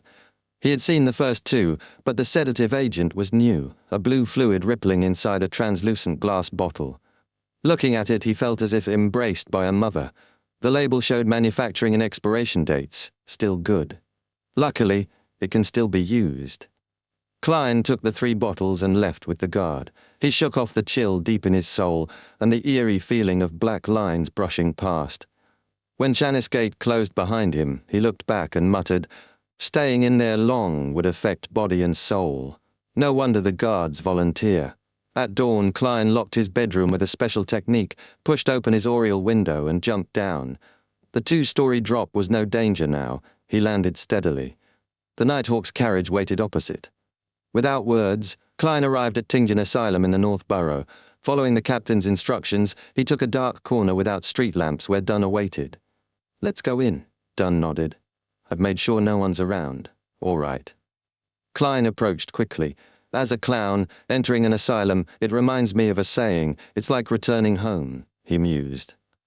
They followed closely, using the wall's texture to somersault inside nimbly. Dunn looked back and nodded. They crouched and moved silently through the hospital's small park and activity square, then entered the asylum's 3-story building and reached Hood Eugen's room. Eugen was isolated for potential violence. Luckily, the Nighthawks had copied the room key. "Gotcha!" The lock clicked lightly. Dunn entered first. Klein's gaze slipped past him. Hood Eugen sat on the bed. His face was long and skinny, eye sockets deeply concave, blonde hair messy. He stared at the barred metal window with greyish-blue eyes, looking out at the crimson moon. Klein closed the door and chuckled casually. "Why aren't you sleeping?" Dunn, remembering Klein was now a Sequence 8 clown, said nothing and backed to a corner. Hood Eugen turned and laughed foolishly. "I'm waiting for my cake." Chapter 185, Spiritual World, Waiting for Cake. That really wasn't the answer I expected. Of course, if I could anticipate a mental patient's reply, wouldn't that mean I was almost there myself? Klein thought, keeping a relaxed smile like chatting with a friend. "Who's going to send you a cake?" Hood Eugen's expression instantly fell, long and depressed. "No, there's no cake! There's no cake! You stole my cake!" His voice became shrill as he glared angrily. Without waiting, he shouted, opening his mouth to reveal 2 rows of white teeth. He leaped from his mattress, salivating, stepped toward Klein, and extended his hands to grab Klein's shoulders, intending to drag him in and bite him. Despite the sudden attack, Klein reacted quickly, though a bit flustered. He bent his knee, squatted, tilted his body to the side, and raised his left arm. Oof! His shoulder slammed into Hood Eugen's abdomen, causing Hood's eyes to turn white and drool to drip. But Hood didn't stop. Momentum carried him down as he opened his arms to pull Klein into a bear hug. Klein rolled smoothly to the side, pushing against the ground with his right hand and somersaulting up. He charged forward to restrain him. But Hood Eugen suddenly stood blankly, eyes vacant and lost. Klein froze, then looked toward the room's corner and saw Dunn Smith in a black windbreaker and hat, hands clasped and looking down. The captain has dragged Hood Eugen into a dream. Klein realized, halting the attack and drawing a silver ritual dagger that couldn't harm anyone. He used it to create a spirituality wall sealing the ward. Klein then took 3 mint-infused candles and placed them in a triangular formation on the window, one for the Evernite goddess, one for the Mother of the Secrets, and one for himself. He set up a simple altar and used his spirituality to ignite the candles. Just as he was about to warn Dunn, the captain raised his head and smiled. Hood Eugen's dreams are a sea of chaos. There's no way to guide it. At that moment, a luster returned to Hood Eugen's eyes. They were no longer vacant. The insane psychiatrist shifted his waist and yawned comfortably. Klein was momentarily lost for words but remained quiet. He picked up a metal bottle of Amantha extract. He dripped the transparent liquid, extracted from night vanilla, slumber flower, and chamomile, into the flame of the candle representing himself, letting the serene aroma spread. Hood Eugen's nervousness, anger, and relief vanished.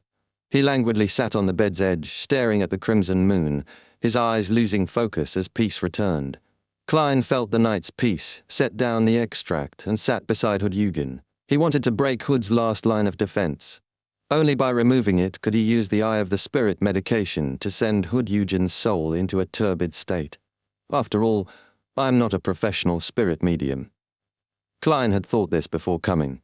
He pulled out a set of tarot cards from his pocket. This deck had only the 22 major arcana, easy to carry, and a weapon Klein had successfully applied for. Each card was lined with pure silver threads, able to kill undead. The intricate patterns made Klein think they looked more like collectibles than weapons. Klein cut the deck with one hand and smiled at Hood Eugen. Let's play some card games. Cards? Hood Eugen repeated, dazed, eyes leaving the window. Klein didn't answer but placed the tarot deck in Hood Eugen's palm with a sincerity that couldn't be refused. Hood Eugen mimicked Klein, trying to cut the deck with one hand, somewhat successfully. The mental patient's attention slowly focused on the hard, flexible, beautifully textured cards. He flipped the first card. A man in tattered clothes hung upside down by one leg, a faint halo above his head. The Hanged Man?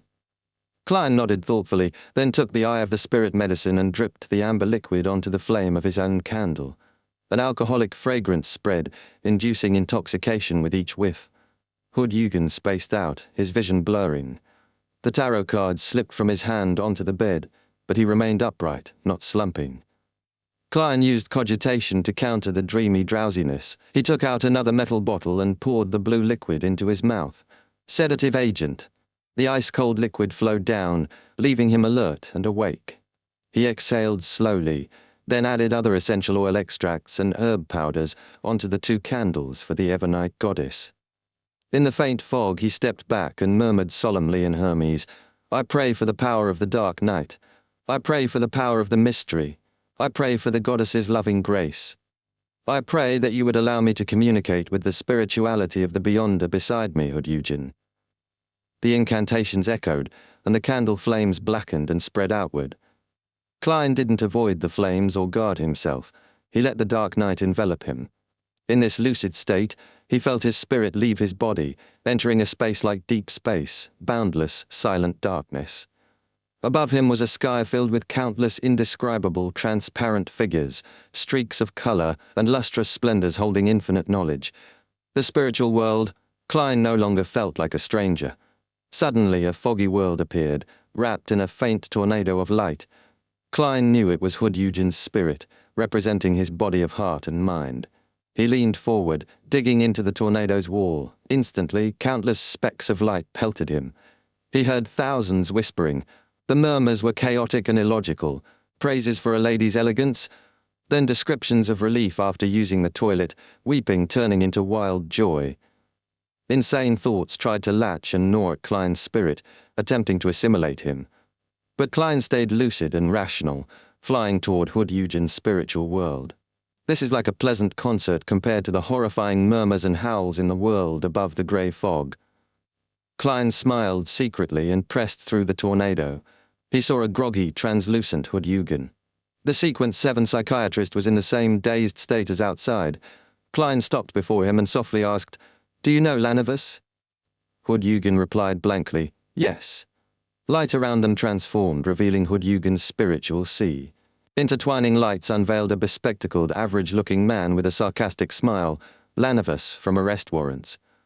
Klein nodded, collected himself, and asked, Why did Lanivus look for you? He said. Hood Eugen's voice softened, then suddenly became charismatic and maniacal. Hood Eugen, this is the worst era but also the best. If you seize the opportunity, we can be rulers of this world, true immortals. As long as you help, I'll teach you to master your potion and avoid losing control. I promise you'll gain godhood qualities, immortal godhood qualities.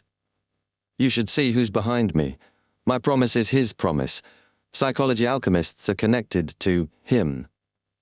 Don't doubt, they aren't strong yet. Without help, you'll stay at this level forever. The method to grasp your potion without losing control sounds like my acting method pitch. Lenivus has lofty ambitions. Sequence 8, talking about godhood qualities. Who's backing him? Maybe scams are just his hobby, Klein thought. When Hoodjugen stopped, Klein asked, "What assistance did Levus want from you?" Hoodjugen's spiritual world went silent. Then he laughed erratically. "Help! Help! Help! Ha ha! I provided help! I provided help! I made!" His words halted as his blurry soul contorted. Light and darkness twisted into a dark altar. On it was a cross, with something hanging and unidentifiable piled beneath. The spiritual sea trembled violently, like a magnitude 10 earthquake. Holy shit! Klein sensed danger. Without thinking, he fled toward the chaotic tornado of thoughts, trying to escape. Chapter 186, The Handsome Captain. Countless rays of brilliance drowned Klein as the ravings of a million voices filled his ears. But Klein thought nothing of it. His clown abilities told him his spirit was being engulfed by a rapidly expanding black shadow. The shadow was a huge cross, with a person hanging upside down on it. Kacha! The chaotic tornado of thoughts unleashed itself outward and turned uniform as Hoodjugen's spiritual world disintegrated. Klein noticed he'd exceeded his fastest speed from before. His soul had grown stronger after briefly mixing with power from the mysterious space above the grey fog. Just as the cross's shadow nearly engulfed him, Klein dashed out of the blurry world and felt his body again. He controlled his descent, and Hoodjugen's long, skinny face and messy blonde hair appeared in his vision, along with the 3 candles burning on the window ledge. He had escaped the mediumship state in time. Suddenly, black scales began growing on Hoodjugen's face. His vacant pupils became slits, looking cold and ruthless. Oh shit, he's losing control. Klein's pupils constricted. Before he could react, a figure in a knee-length black windbreaker and silk top hat took 2 strides forward and raised a revolver, pushing it against Hoodjugen's head. Bang, bang, bang, bang, bang! Dunn Smith fired 5 bullets in rapid succession. Hoodjugen's head exploded like a watermelon dropping from a great height. Blood and tissue sprayed everywhere, splattering the room. The captain had stopped Hoodjugen before total loss of control. Klein, only 50 centimeters away, was covered in blood and dirt. Dazed, he looked at Dunn Smith, feeling the captain was very handsome at that moment. Ignoring his memory problems, the captain is very trustworthy. Klein sincerely complimented himself. Did an accident happen? Dunn holstered his revolver, watching Hoodjugen's mostly headless body collapse. Within seconds, the body turned into a pile of bloody flesh. The asylum uniform lost its basic structure. Only a few items remained intact. Dozens of black shimmering scales and a faintly blue crystalline heart. The heart gleamed magically, like a diamond refracting light. It could calm or stir unrest, create tension or chaos. Otherwise, nothing notable. This item should be controllable. Dunn, now wearing a black glove, squatted and picked up the crystalline heart. A controllable item. According to the captain, it could be a key ingredient for a Sequence 7 psychiatrist's formula. But would it cause advanced beyonders to lose control more easily? Klein wiped blood from his face and body with a handkerchief, then cleaned his specially made tarot cards. What kind of items are these black scales? Klein asked, looking down. They're ingredients contaminated with beyonder power. They can be made into items with long-lasting effects. For example, demon hunting bullets lose most of their power after 3 months, leaving only a trace. But materials like black scales can keep effects for 1 or 2 years, and those effects are stronger. However, black scales aren't suitable for demon hunting bullets because of their nature. Dunn explained as he wrapped the blue heart and black scales in paper Klein handed him. Like supplementary ingredients for potions? Klein asked. Dunn nodded. Yes. Someone losing control truly becomes a monster. Klein sighed. While the room was still sealed with a spirituality wall, he quickly described his encounter inside Eugen's mind. When I was communicating with Eugen's spirit, I saw a figure like the true creator in his mind, but it was different from the usual ones. It wasn't the chain-bound hanged giant or the eye behind the shadow curtains. It was more like the one you saw in Hannas Vincent's dream. Hannas Vincent was a member of the Aurora Order. Melissa's friend Celine peeked at his incantations and completed a magic mirror divination, triggering a Nighthawk's investigation. Dunn had seen something close to the true creator in his dream, but a different image from the mainstream one. That led to injury and a strange death. When Hood Eugen flipped the Hanged Man card, Klein had expected it, but not in such a way. It was only indirect contact, not like spying directly on the eternal blazing sun. The worst result was mild injury or corruption. Dunn's expression grew solemn. He frowned and said in a deep voice, "A huge cross, black nails, a naked man covered in blood hanging upside down? I didn't see clearly. That's why I'm not injured. I only saw the huge cross and a figure like a man hanging upside down," Klein answered tactfully. All he cared about then was fleeing. Dunn nodded thoughtfully. Lanivus's visit to Hood Eugen was related to the true creator? So the Aurora Order is involved? Klein repeated the conversation from the communication. Lanivus tempted Hood Eugen with the acting method and a so-called immortal godhood. I don't understand why he called this the worst of times and the best of times. Maybe just his way of speaking as a swindler. The help Eugen gave involved a dark, sinister altar. I suspect Lanivus is plotting something terrifying. His heart stirred as he added, "Captain, do you remember the letter to Mr. Z? The one the Aurora Order member I killed carried? He wrote about waiting for the right moment, something about the end of days, and offering all the lambs in Tingen to his so-called god. Could this relate to Lanivus's plot? Could Lanivus be Mr. Z from the Aurora Order?" Dunn thought carefully. No, Lanivus couldn't be Mr. Z. Otherwise he wouldn't run a fake steelworks company scamming people while the Aurora Order did its work. It would introduce too many variables. If the scam went wrong, the police and we would get involved and he'd have to flee Tingen, abandoning his plan. Maybe he's insane, but judging by the scam's calm and cunning execution, he doesn't seem like a lunatic. So I don't think he's Mr. Z, but he might still be involved in the plan to offer lambs in Tingen to that god. Dunn paused and paced. This might have severe repercussions. We need to reinvestigate Lanivus and gather clues. Let's clean up here and cover all evidence. We'll let people know Hood Eugen died but leave no clue who killed him. This should draw action from psychology alchemists or other beyonders watching the asylum. Lanivus's scam is either still with the police or mandated punishers. We'll join their investigation, saying we found clues while investigating the Aurora Order. Then we'll cooperate with the mandated punishers and machinery hive mind, concentrating forces in Tingen. We can request help from Backlund Diocese and the Holy Cathedral if needed. He looked sideways at Klein and asked, "Anything to add?" Klein shook his head solemnly. "No." He quickly used ritual magic to erase traces, using the simple altar he hadn't cleared, ensuring no one could tell they killed Hood Eugen. Then he packed ingredients, blew out the candles, removed the spirituality wall and left the ward silently with Dunn Smith. They climbed the asylum walls and left. "Go rest," Dunn said in the dark corner, pressing his black silk hat. "Many things can only be done tomorrow." "All right." Klein, not a sleepless who only slept a few hours, immediately said farewell. He took the Nighthawk's carriage waiting nearby and headed back to Daffodil Street. Before boarding, he glanced back. The captain stood in the dark, beyond even the moonlight's reach, silently thinking. The streets were quiet before dawn. The carriage tore through, sometimes straight, sometimes turning. Klein pondered Lanivus when suddenly he felt trance-like. Colors saturated, reds redder, blacks blacker, like an impressionist oil painting. Time slowed. The carriage seemed to enter a strange world.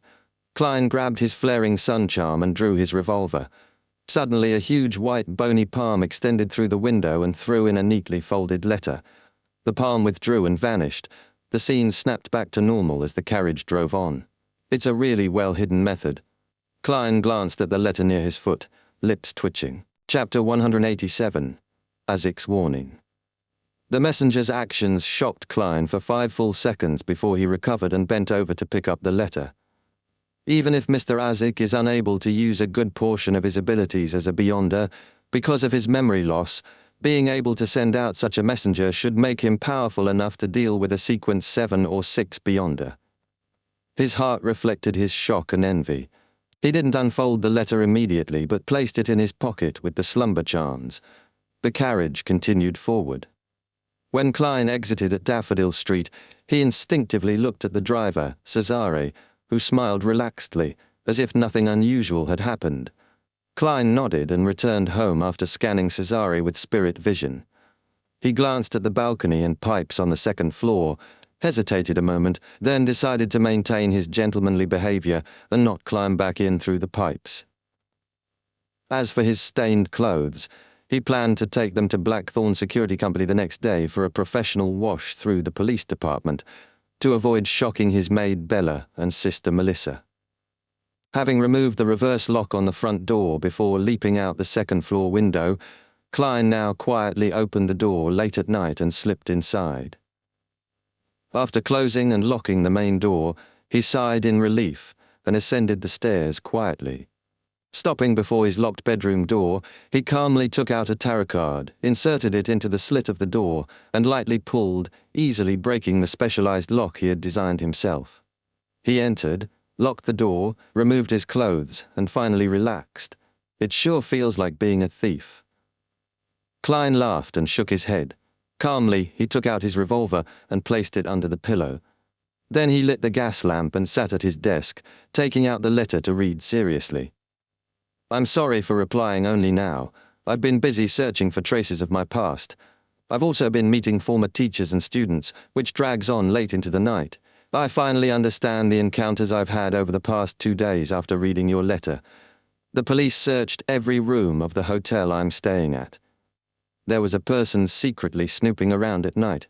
Yes, a person with beyonder powers. So Rear Admiral Hurricane Chilangos, a frequent character in novels and newspapers, has infiltrated Backland and gone on quite a killing spree. I remember he's wanted not only by the Lone Kingdom but also on the bounty lists of the Fasak Empire, Intis Republic, and Finapotter Kingdom." "So, how much is the bounty?" Klein subconsciously wondered, as Ick switched topics. "I find the abilities of a shepherd you described quite familiar, as if I've seen them before, but I cannot remember where. It must be from one of my past lives. Not recalling it frustrates me." Mr. Azik's a little interested in the shepherd. I can use this to get him to help me. Yes, this sure is coincidental. No, not a coincidence, but inevitable. It can be inferred that Mr. Azik has lived over 1,000 years and is likely a high-sequence beyonder. He probably encountered many beyonders in past lives, especially unique ones like the shepherd, unshadowed, demon hunter, or guardian. It's highly likely Mr. Azik would find any mystical item related to a particular sequence's abilities familiar and intriguing. Klein was doubtful at first, but became more certain. He shifted his gaze and read on. "I've long recalled parts of the sacrificial ritual you asked about, probably because I was a priest in one of my recent lifetimes. I must warn you to be very cautious when using sacrificial rituals. You cannot entrust your safety to evil gods or hidden mysterious existences. They lack conscience like we do. You must have a strong sense of right and wrong, for evil gods and devils often create harmless identities for themselves. My opinion is you cannot sacrifice something whose presence you're not fully aware of, otherwise your soul could become the sacrificial item. In simple terms, evil gods and devils disguise themselves as trustworthy. Like on the internet, an account that seems like an adorable chick might be controlled by a huge bloke. You have to be cautious even if meeting offline after confirming appearances. The person might be a cross-dresser." Klein didn't disregard Azik's warning just because he was conducting the ritual himself. He nodded in approval. After emphasizing precautions, Azik quickly explained the ritual. "First, set up the ritual. Choose symbols based on which deity or unorthodox entity you'll offer a sacrifice to. Use corresponding herbs and minerals of his or her domain. You can also make holy oils, ointments, scents, and other items in advance." "Symbols?" Klein froze. He realized he, the fool out of time, didn't know his corresponding symbol. He recalled the complex symbol on the back of his chair at the ancient bronze table, a pupilless eye representing secrecy, and partial contorted lines representing change. That should be my symbol, or what symbolizes me in the world above the grey fog. My domain is simpler: secrecy, change, good luck. But I can't be sure, so I'll try it out.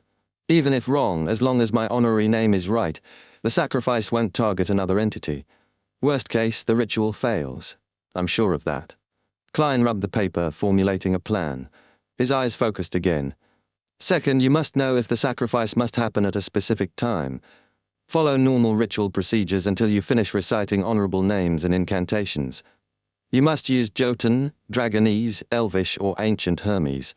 These languages' natural powers establish direct connection with the entity. You design the exact incantations, but they must include pray, notice, offer, kingdom, gates, and open. Finally, use materials with spirituality to create a connection with the incantation's natural powers. This builds a tunnel connecting to the gates of the entity's kingdom. If the entity is interested, your sacrifice completes.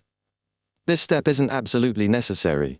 If the entity is very interested, he will open the gates himself after you finish incantations, establishing a tunnel on his own.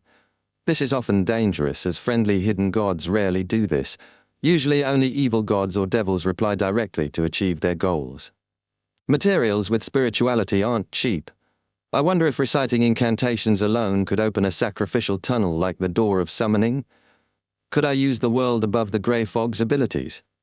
Yes. I'll try that first and only buy materials if I fail. Do I need Beyonder ingredients? It should be fine if materials have enough spirituality. Klein thought about his £300 in an anonymous account and £10+ saved. Beyonder materials aren't identical to spirituality materials. For example, Hood Eugen's heart was a Beyonder ingredient. The black scales were materials with spirituality. After finishing the letter, Klein rubbed his fingers and ignited spirituality to burn it to ash, tossing the remains into the rubbish bin. It was deep night, and Klein wasn't rushing the ritual. He wanted to plan carefully and consider everything before acting. He'd long understood his shortcomings. He was cautious and rational when planning, but if events deviated, he'd easily ignore risks and focus on hope when forced to act. In simpler terms, rash actions might court death. Klein covered his face with his palm. The next day, Dunn-Smith communicated with the mandated Punishers and Machinery hive mind, assigning missions. Klein's task was to investigate several people connected to Lanavus, but due to his suggestion and the Nighthawk's policy, he wasn't responsible for people he'd met before. Klein continued combat lessons in the afternoon, and Dunn didn't assign him as lead investigator. Backlund, Hilston Backlund. In a building with a stable and garden. Chilangos, with a wide chin and dark green eyes, looked at an unconscious man before him. He stripped the man's clothes and put them on himself. Leisurely, Chilangos walked in front of a mirror and noticed the black glove on his left hand twitch. Contorted lines appeared on its back. Seconds later, a thin veil of light enveloped him, and his muscles, skin, and bones transformed. Sometime later, he became completely identical to the unconscious man in height, appearance, and demeanor. Chapter 188. Bald Chilangos examined himself in the mirror. Sharp nose, thin eyebrows, slightly droopy cheeks, faint blue eyes. He was sure he looked no different from the unconscious man. After rehearsing a few gestures, he bent down, dragged the man off the ground, and shoved him into a wardrobe. Then, with an audible snap, he broke the man's neck. Wiping his hands with a handkerchief, he closed the wardrobe door. Slowly, Chilangos returned to the mirror, dressed in a black double-breasted suit, tied a bow tie, and raised a bottle of amber-colored cologne. He dripped a few drops on his wrist and dabbed them over himself. Tidying his hair, he walked out and told his butler waiting outside, "Don't let anyone enter my room. I'm keeping something very important in there." "Yes, Baron." The balding butler pressed his hand to his chest and bowed.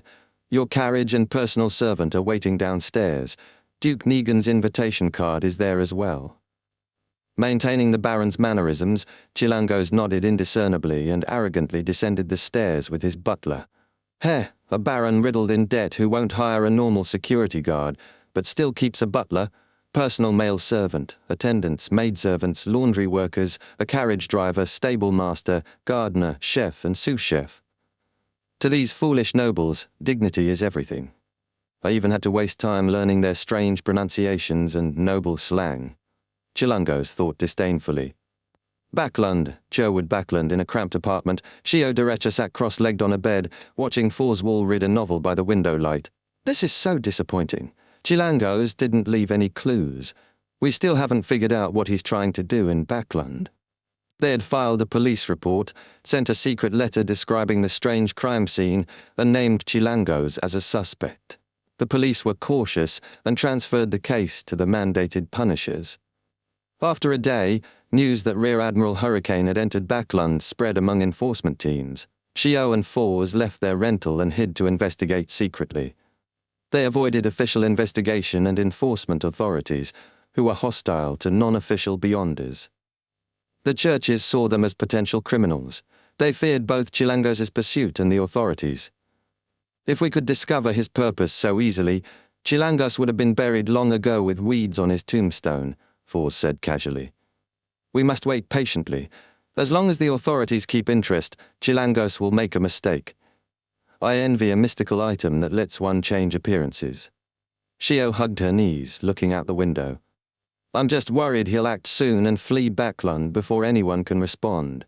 If that happens, I don't know when I'll advance to sequence 8, let alone 6 or 5. Her voice faltered. I don't know when I'll take back my family's things. It's been almost a year since I last saw my younger brother. Fors smiled comfortingly. When you fulfill your wishes, please let me write your experiences into a story. It would be interesting and exciting. I find Miss Audrey generous. Even if Chilangos escapes, I think she'll reward us handsomely. We've been busy for so long, and we even made Chilangos appear. I hope so. Sigh, why can't I have any fortuitous encounters? Shio tugged her shoulder-length blonde hair. Fors frowned. In the Beyonder world, fortuitous encounters usually bring danger. I haven't figured out what the full moon ravings mean or if they cause negative changes. Haha, fortuitous encounters without danger exist, but are very rare. Your wish is hard to fulfill, unless we get favors from an orthodox deity or attention from a friendly hidden existence. But it's hard to know if it's really an evil god or devil in disguise. Shio sat straight and drew a crimson moon on her chest. May the goddess watch over me. Duke Negan hosted a grand ball in his mansion in Backlund's Empress Borough. The mansion had 2 parts, the ground floor dancing hall, with glamorous patterned stone slabs, and the Duke's ensemble playing music in a corner. Upstairs, a winding corridor circling the hall, where guests leaned against the railing, overlooking the dancers below like spectators at a fencing match. Gentlemen invited ladies to dance, and accepted invitations led pairs downstairs to join the hall. Along the corridor were doors for guest rooms. Behind a French door was a corridor lined with gypsum statues of the Negan ancestors. At the corridor's end was a hall with long tables of food and wine, and another ensemble playing relaxing melodies. Guests gathered in groups, chatting, or enjoying the balconies overlooking the garden and the crimson moon. After the opening dance, Audrey Hall stood on the 2nd floor, staring dazedly at the huge crystal chandelier's candles. Young men approached, ready to invite her to dance. Wisely, she left for the corridor leading to the dining hall. How boring, but my attendance is necessary. Sigh, can't they just let me observe in silence? Some people's facial expressions when dancing remind me of animals seeking mates. Audrey looked at her feet and walked straight ahead. Out of the corner of her eye, she saw a figure approaching. She straightened and became the elegant, quiet Miss Hall. Good day, Baron Grimere. She greeted with a flawless smile and etiquette. Baron Grimere, with thin eyebrows and faint blue eyes, smiled and bowed. Nice to meet you again, Miss Hall. You are the brightest and most dazzling gemstone at this ball. After a few words, Baron Grimere headed to the dancing hall while Audrey moved toward the dining hall. Suddenly she frowned. Puzzlement clouded her green eyes. Baron Grimere isn't the same as before. Previously, when seeing a prettier lady or higher-ranked madam, he'd look away, stealing glances. But today he seemed very confident. Also, his cologne smelled off. Normally he wore the final note of amber, musky yet faint, not ostentatious but elegant. Today it was the middle note, rich and refined. Audrey slowed. As a fully potentiated spectator, her sensitivity to detail was unmatched. Suddenly, a chilling possibility struck her green, crystal-clear eyes. It couldn't be Chilangos in disguise, right? The creeping hunger can change appearances.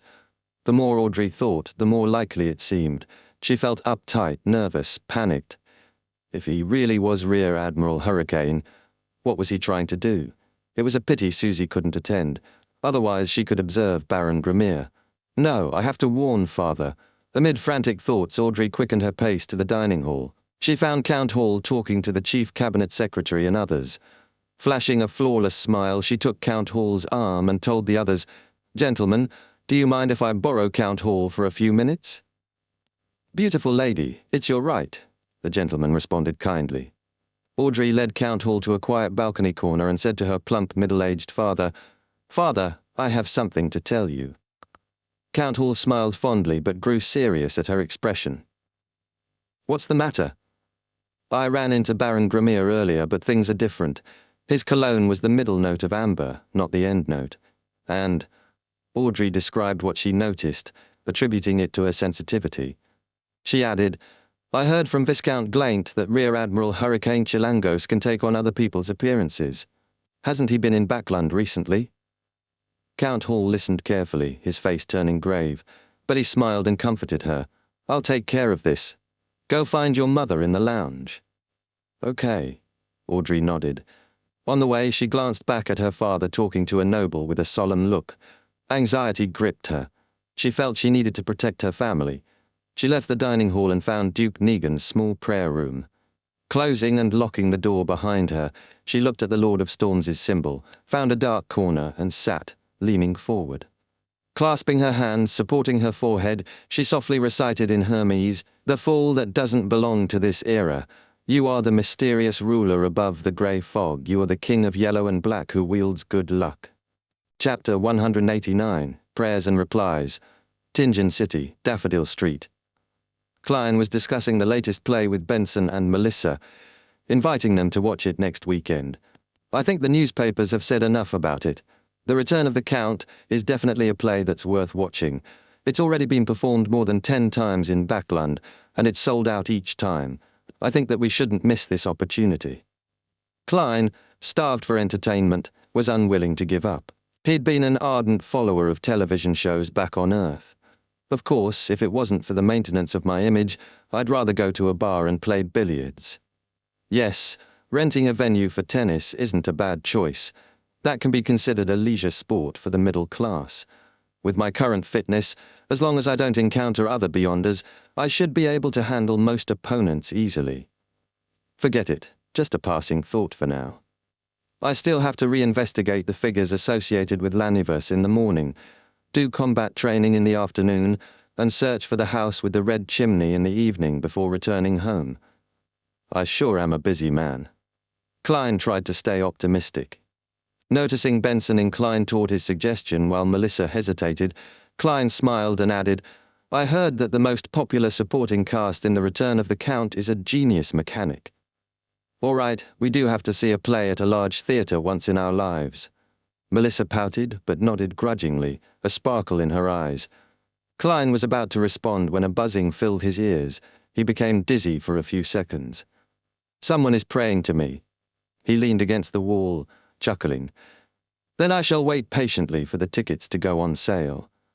All right, I'll be returning to my bedroom to write up a report." We also have to plunge into the sea of knowledge and hope that we don't drown. Benson laughed self-deprecatingly as he returned to the dining room with Melissa.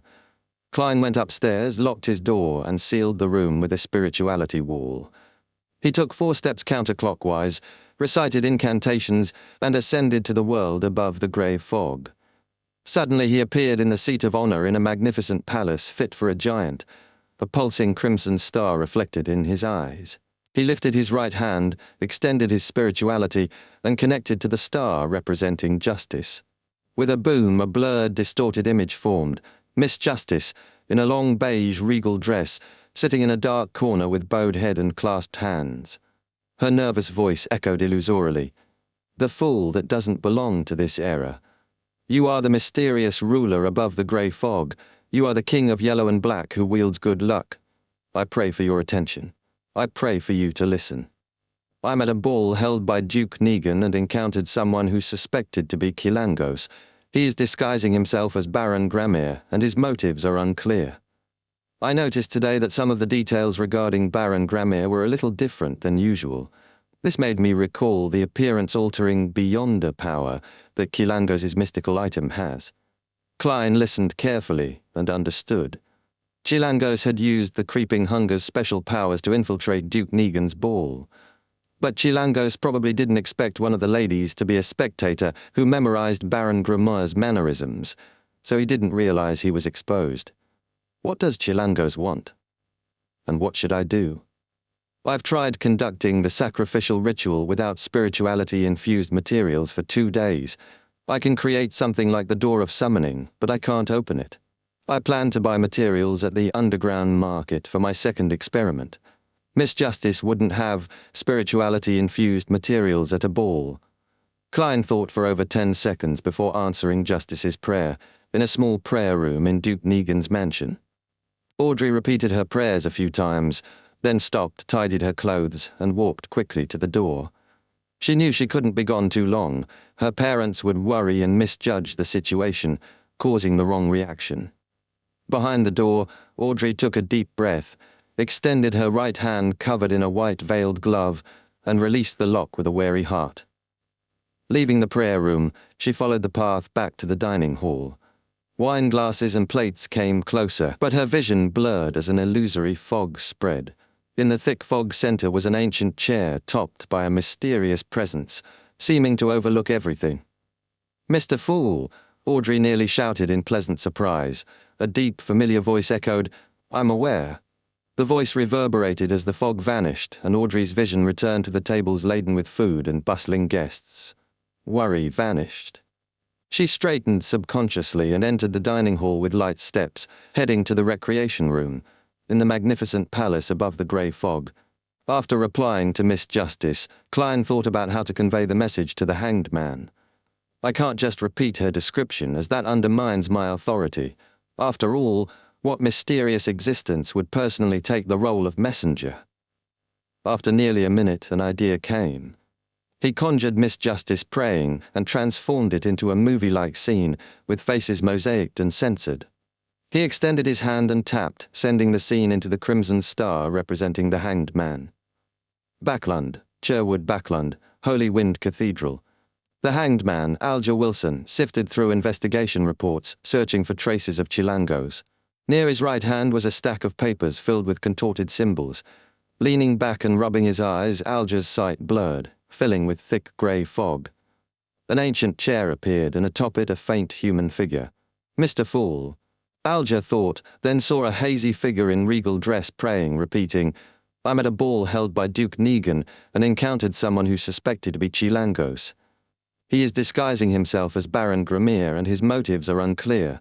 I noticed today that some of the details regarding Baron Gramir were a little different than usual. This made me recall the appearance-altering beyonder power that Chilangos' mystical item has." Alger was shocked, then pleasantly surprised. He pressed his palm to his chest and bowed low. "Praise you, Mr. Fool." Everything vanished as if it never happened. He stared at the desk strewn with Emperor Rosel's diary pages and reports, his pupils constricted, realizing the Fool's power anew. This was Holy Wind Cathedral, once the Church of the Lord of Storm's headquarters, sacred to many believers. Yet Mr. Fool could still descend here unannounced and reply. After 20 seconds silence, Alger gathered his things and left to find a cardinal of the church, the Archbishop of Backlund Diocese, spellsinger of God, Ace, Snake. For Alger, killing Chilangos personally was best, but if not possible, ensuring Chilangos was truly dead was acceptable. After forwarding Miss Justice's description to the hanged man, Klein left the world above the grey fog and returned to his room. He did not hurry to dispel the spirituality wall and sat before his desk, taking out paper and pen. According to an urgent indication from a source, Chilangos has used the abilities of a shepherd to take on the appearance of Baron Gramir and has infiltrated Duke Negan's ball. His motives are unclear as of this moment. He wasn't worried Mr. Azik would doubt how someone in Tingyan knew so quickly, as the telegraph existed. "I don't know if you would be interested in this, but I thought that I should let you know." Klein ended the letter, folded it, found the ancient copper whistle, and blew hard. The gigantic, illusory skeleton messenger appeared, its head passing through the ceiling. Klein resisted turning the letter into a flying dagger with the clown's powers and tossed it to the messenger. He blew the whistle again to end the summoning, then reviewed events mentally. This was all he could do.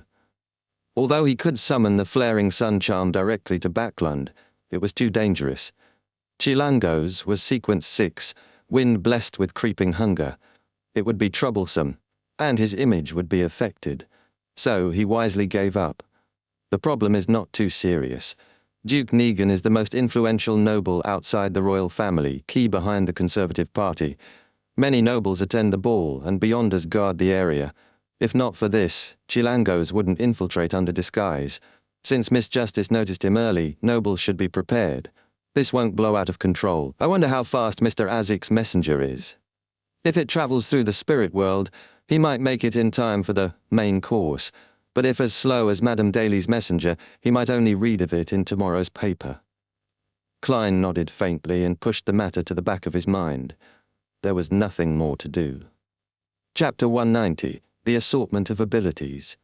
In Duke Negan's mansion, the dancing hall glittered with glamorously dressed ladies and gentlemen. Chilangos, disguised as Baron Gramere, casually stood behind the railing on the second-floor winding corridor, holding a glass of blood-red Ormir grape wine. His eyes, calm as a frozen lake, scanned the scene without lust, occasionally flicking toward the massive crystal chandelier and Duke Negan below. Duke Negan wore a well-ironed navy military uniform, adorned with red ribbons on his medals. Though he had put on weight since his service days, and his once sharp grey eyes now showed a turbid desire, he still took good care of himself. Wrinkles around his eyes and lips were faint, and his black hair remained thick and luxuriant.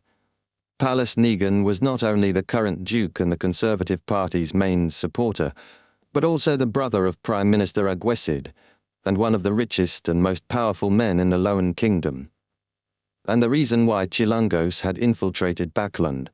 The thought of assassinating such a figure thrilled Chilangos. He closed his eyes briefly, savoring the excitement.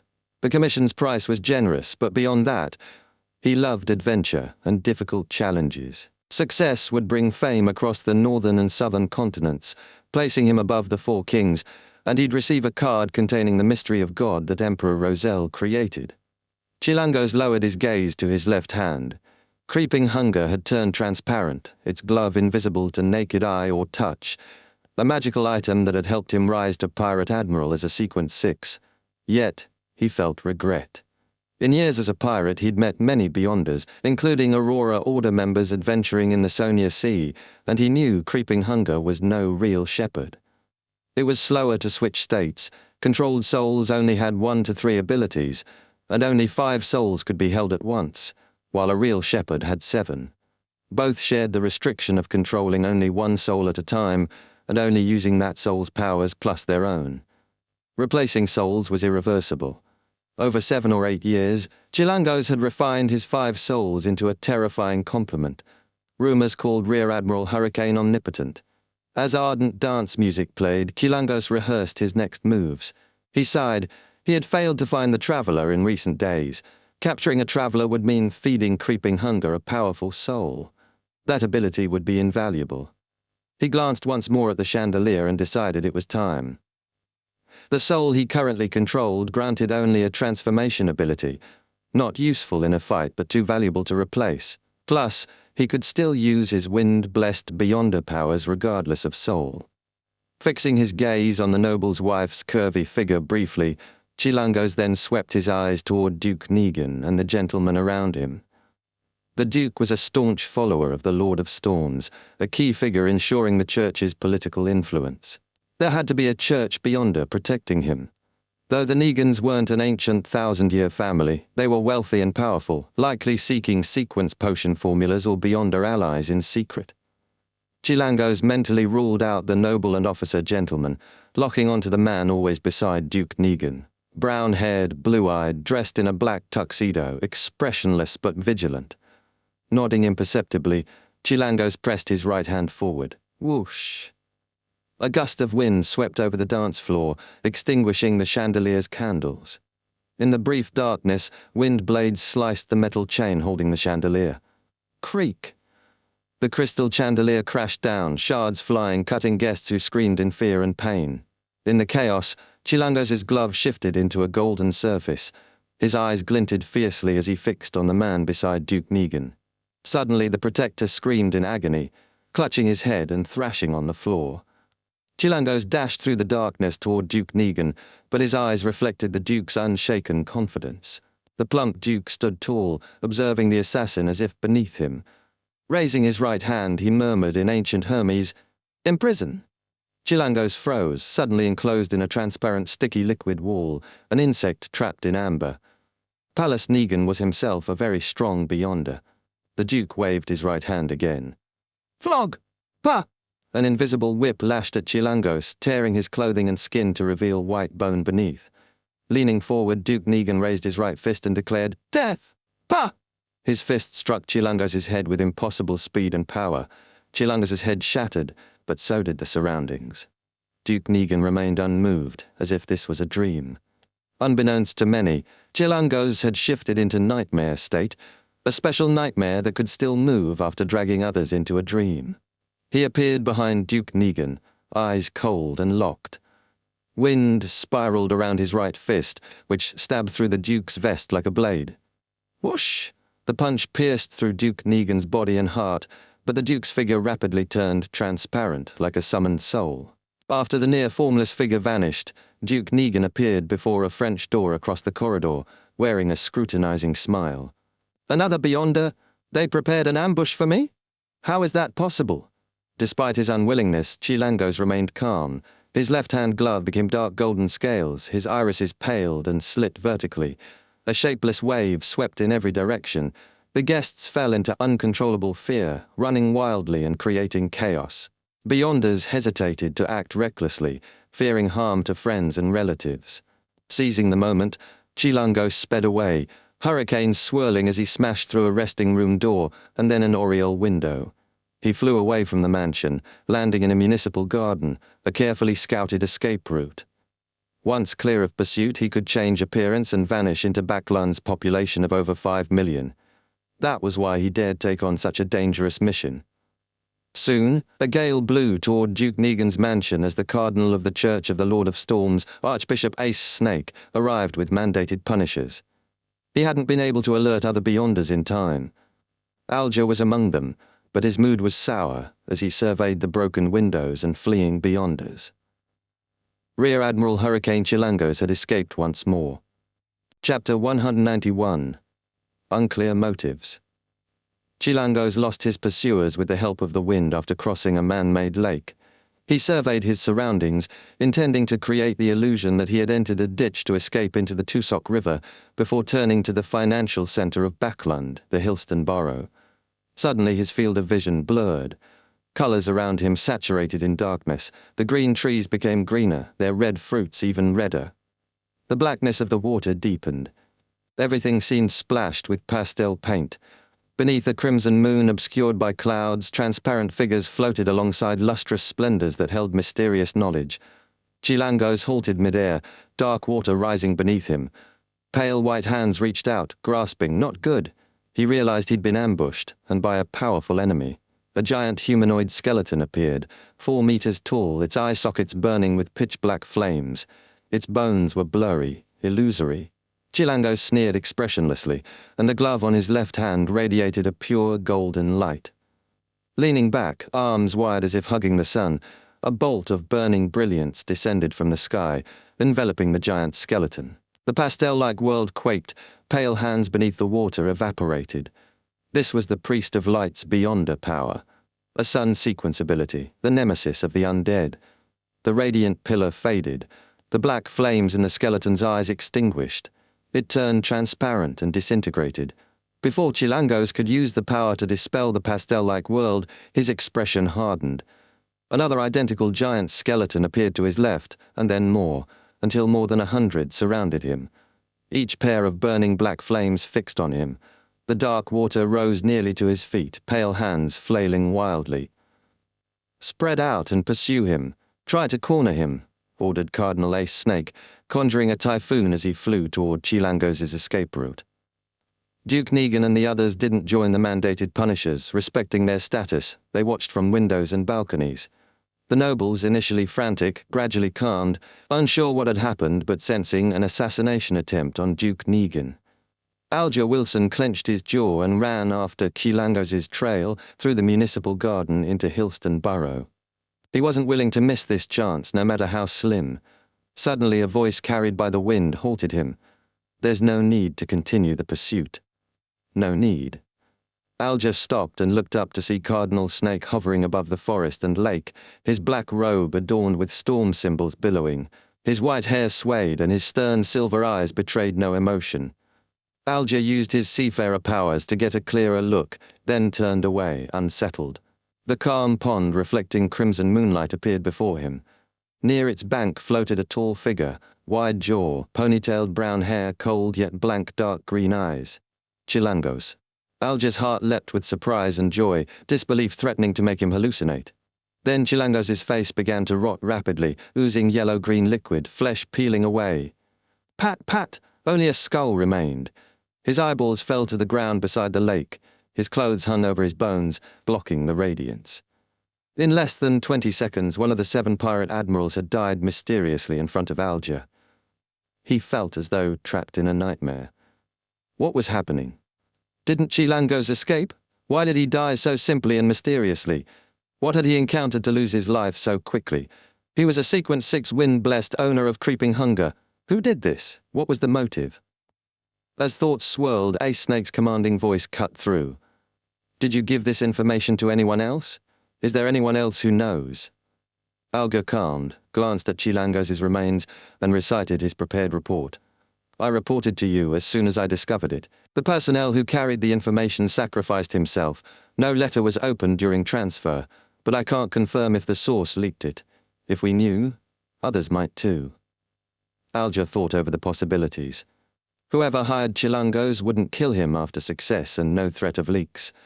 If he were in charge, he'd have him lay low and strike again. Chilangos trusted no one but himself and wouldn't share his plan. Duke Negan's gatherings offered abundant opportunities, unpredictable unless the other party was a prophet, which was unlikely. Other factions? Impossible. Misjustice alerted Mr. Fool instantly. No other organization could know so promptly. Mr. Fool. Alger's mind raced. The killer might be Mr. Fool's adorer coincidentally in Backland. The more he thought, the more plausible it seemed. Only Tarot Club members could have known so swiftly. Only the Fool's adorer's help could make this mystery motive possible. Ace Snake fell silent, then told arriving mandated punishers, Chilangos is dead, killed by a high sequence beyonder or someone wielding a sealed artifact of similar power. This is dangerous and unlikely. Preliminary analysis suggests a death pathway beyonder, perhaps from the Numinous Episcopate, but not one I recognize. It could be another secret organization. The motive is unclear. The Numinous Episcopate came from the southern continent, founded by a descendant of death to revive it. Nearly eradicated after colonization, they stubbornly survived and spread north. Only a high-sequence beyonder could kill Chilangos so swiftly. An adorer of Mr. Fool at that level is a demigod. Alger looked again at the pile of bones, feeling detached, emotionless. If I betray Mr. Fool someday, the thought chilled him. The terrifying vision of Chilangos rotting replayed in his mind. He shivered and lowered his head, but also felt relief. Since he could neither escape nor fight, loyalty was his only option. Phew, with Chilangos dead, no one can threaten me with that secret anymore, he thought, worries vanishing. Meanwhile, in Duke Negan's mansion, Audrey Hall, discussing the assassination with her mother and nobles, noticed her father enter. She excused herself and moved to the balcony. Father, is something wrong? She asked, green eyes shining. Count Hall smiled. It's resolved, my child. No need to worry. Did you tell anyone that Baron Grimir was an imposter? No. Audrey shook her head firmly. I only told an almost godlike existence, she thought. She added, after I told you I went to the bathroom, then to Mother. You can ask her. Count Hall nodded, then said quietly, Chilangos is dead. Someone killed him. Who? Audrey's shock mingled with excitement. No idea. The motive is unknown. Possibly a secret, powerful organization. Unclear motive, secret organization. Could it be Mr. Fool's adorer? Could it be our tarot club? Audrey's mind raced to a sudden epiphany. Chapter 192. Attention. Audrey analyzed many things at once as her mind whirled. Mr. Hanged Man said Chilangos was a lone wolf who trusted no one. Only he would know his own plan. Aside from my early discovery, no one else should have known he'd try the assassination tonight. I only told Father and Mr. Fool that I suspected Chilangos disguised himself as Baron Gramere. Though there's a telegram cable in Duke Negan's mansion and he could have sent for help, there's no reason to hide that. Dad's puzzlement implies the powerful being who killed Chilangos wasn't expected. Putting this together, I'm almost certain it was Mr. Fool's adorer. Plus, only the Tarot Club's unique model could create such a strange situation with unclear motives. Chilangos was a sequence 6 wind blessed with the creeping hunger. To kill him quickly and cleanly could only be a high sequence beyonder, demigods, or someone wielding a dangerous sealed artifact. Regardless, it shows Mr. Fool's adorer is incredibly powerful. Mr. Fool lives up to his reputation, and I certainly provided clues, so Mr. Hangman has to keep his promise and give me the Rainbow Salamander's pituitary gland. This should be our Tarot Club's first mission, right? One of the 7 pirate admirals died because of us. Count Hall, handsome in his youth, coughed lightly and warned his daughter seriously. Audrey, I know you're interested in mysticism and I tolerate it, but you mustn't get involved. You can't even ask about this. The Queen will introduce you to Backlund's social scene by year end. As an adult, you must understand that terrifying beyonders or powerful hidden organizations are dangerous. Do you understand? Yes, Father, Audrey replied charmingly. I was just a little curious. Curiosity won't do either, Count Hall emphasized, then smiled helplessly. Okay, Audrey nodded obediently. I understand the whole incident better than you do anyway, she thought with a silly grin. Count Hall smiled gently. Regardless, you're the heroine tonight, the savior of Duke Negan. Half the reason Chilangos is dead is partially you, and the same goes for the bounty. If no one claims it, the rest is yours too. That's £10,000 total. Bounties from the Intis Republic, Fasak Empire and others could be claimed as well, about £20,000 after conversion. Duke Negan promised to give you his holiday estate at Desi Bay as a gift. It includes a huge rubber tree plantation. He paid £8,000 for it and built a house with quality seeds. Audrey, already with an inheritance of £300,000, was rich. Still, a reward close to £40,000 was massive. Many noble ladies wouldn't even get that as dowry. In a noble businessman marriage in August, Miss Mary Oldbury, daughter of a millionaire, had only £80,000 dowry. I never considered the bounty, Audrey thought. Suddenly a worry struck her. If her name spread as the one who uncovered Chilangos' disguise, the assassins might target her. This can't happen. As a Tarot Club member, I must keep my mystery. Audrey turned to her father, cautious. Dad, I'm a little worried. Why? What happened? Count Hall asked. If it spreads that I found out Chilangos was Baron Gramere, his underlings might take revenge. Whoever ordered the assassination could come after me. Audrey tried to seem pitiful and helpless. I'll hire someone to protect you, Count Hall said, nodding. But there's no need for you to take that risk. The killer took the creeping hunger. To a high-sequence beyonder, that's not enough motive to bother you. I'll tell Duke Negan to keep it secret and have someone else claim the bounty for you, then compensate you privately. He smiled. You really are my daughter. £40,000 so easily earned, that's over a tenth of your wealth. The £300,000 was what he'd set aside for her already, plus more for marriage inheritance. Am I as good as you were? Audrey asked happily. Count Hall laughed. Much better. My first business venture earned only £60. Audrey's happiness soared, fueled by the bounty, her father's praise, causing Chilangos' death, completing an extraordinary task, and soon getting a Rainbow Salamander's pituitary gland from the Hanged Man. I want to report this to Mr. Fool for reassurance. No way. A powerful, mysterious being killed Chilangos with unknown motives. Someone might be watching me for clues. I can't show any hint of abnormality. Poi, nothing abnormal about me anyway. As long as I don't recite Mr. Fool's honorary name, if Mr. Fool's adorer killed Chilangos, he already knows the outcome. He doesn't need my report. Do I share the bounty? No, transferring £20,000 would draw attention. I can't risk it. The Hanged Man usually asks Mr. Fool for help, Technically, he should pay. After all, he claimed many pages of Emperor Roselle's diary. I'll try to get more diary pages to thank Mr. Fool for answering my prayers. He probably isn't interested in money. Audrey quickly planned her next steps. In Duke Negan's mansion, a secret study room, the fat, tall Duke sat smoking a cigar behind his desk, facing Spellsinger of God Ace Snake, Prime Minister Aya Negan and others. Based on what we know, we're still unsure who the high-sequence beyonder that killed Chilangos is, Prime Minister Agwesid Negan said, just arriving from the king's side. Archbishop Snake nodded. We've determined it's not anyone we know, nor from the numinous episcopate. We believe it's a powerful, mysterious beyonder unknown to us. It could also be someone wielding a dangerous sealed artifact. Duke Negan held his cigar. Maybe it wasn't just a high-sequence beyonder. A hidden organization might back him, unknown to us.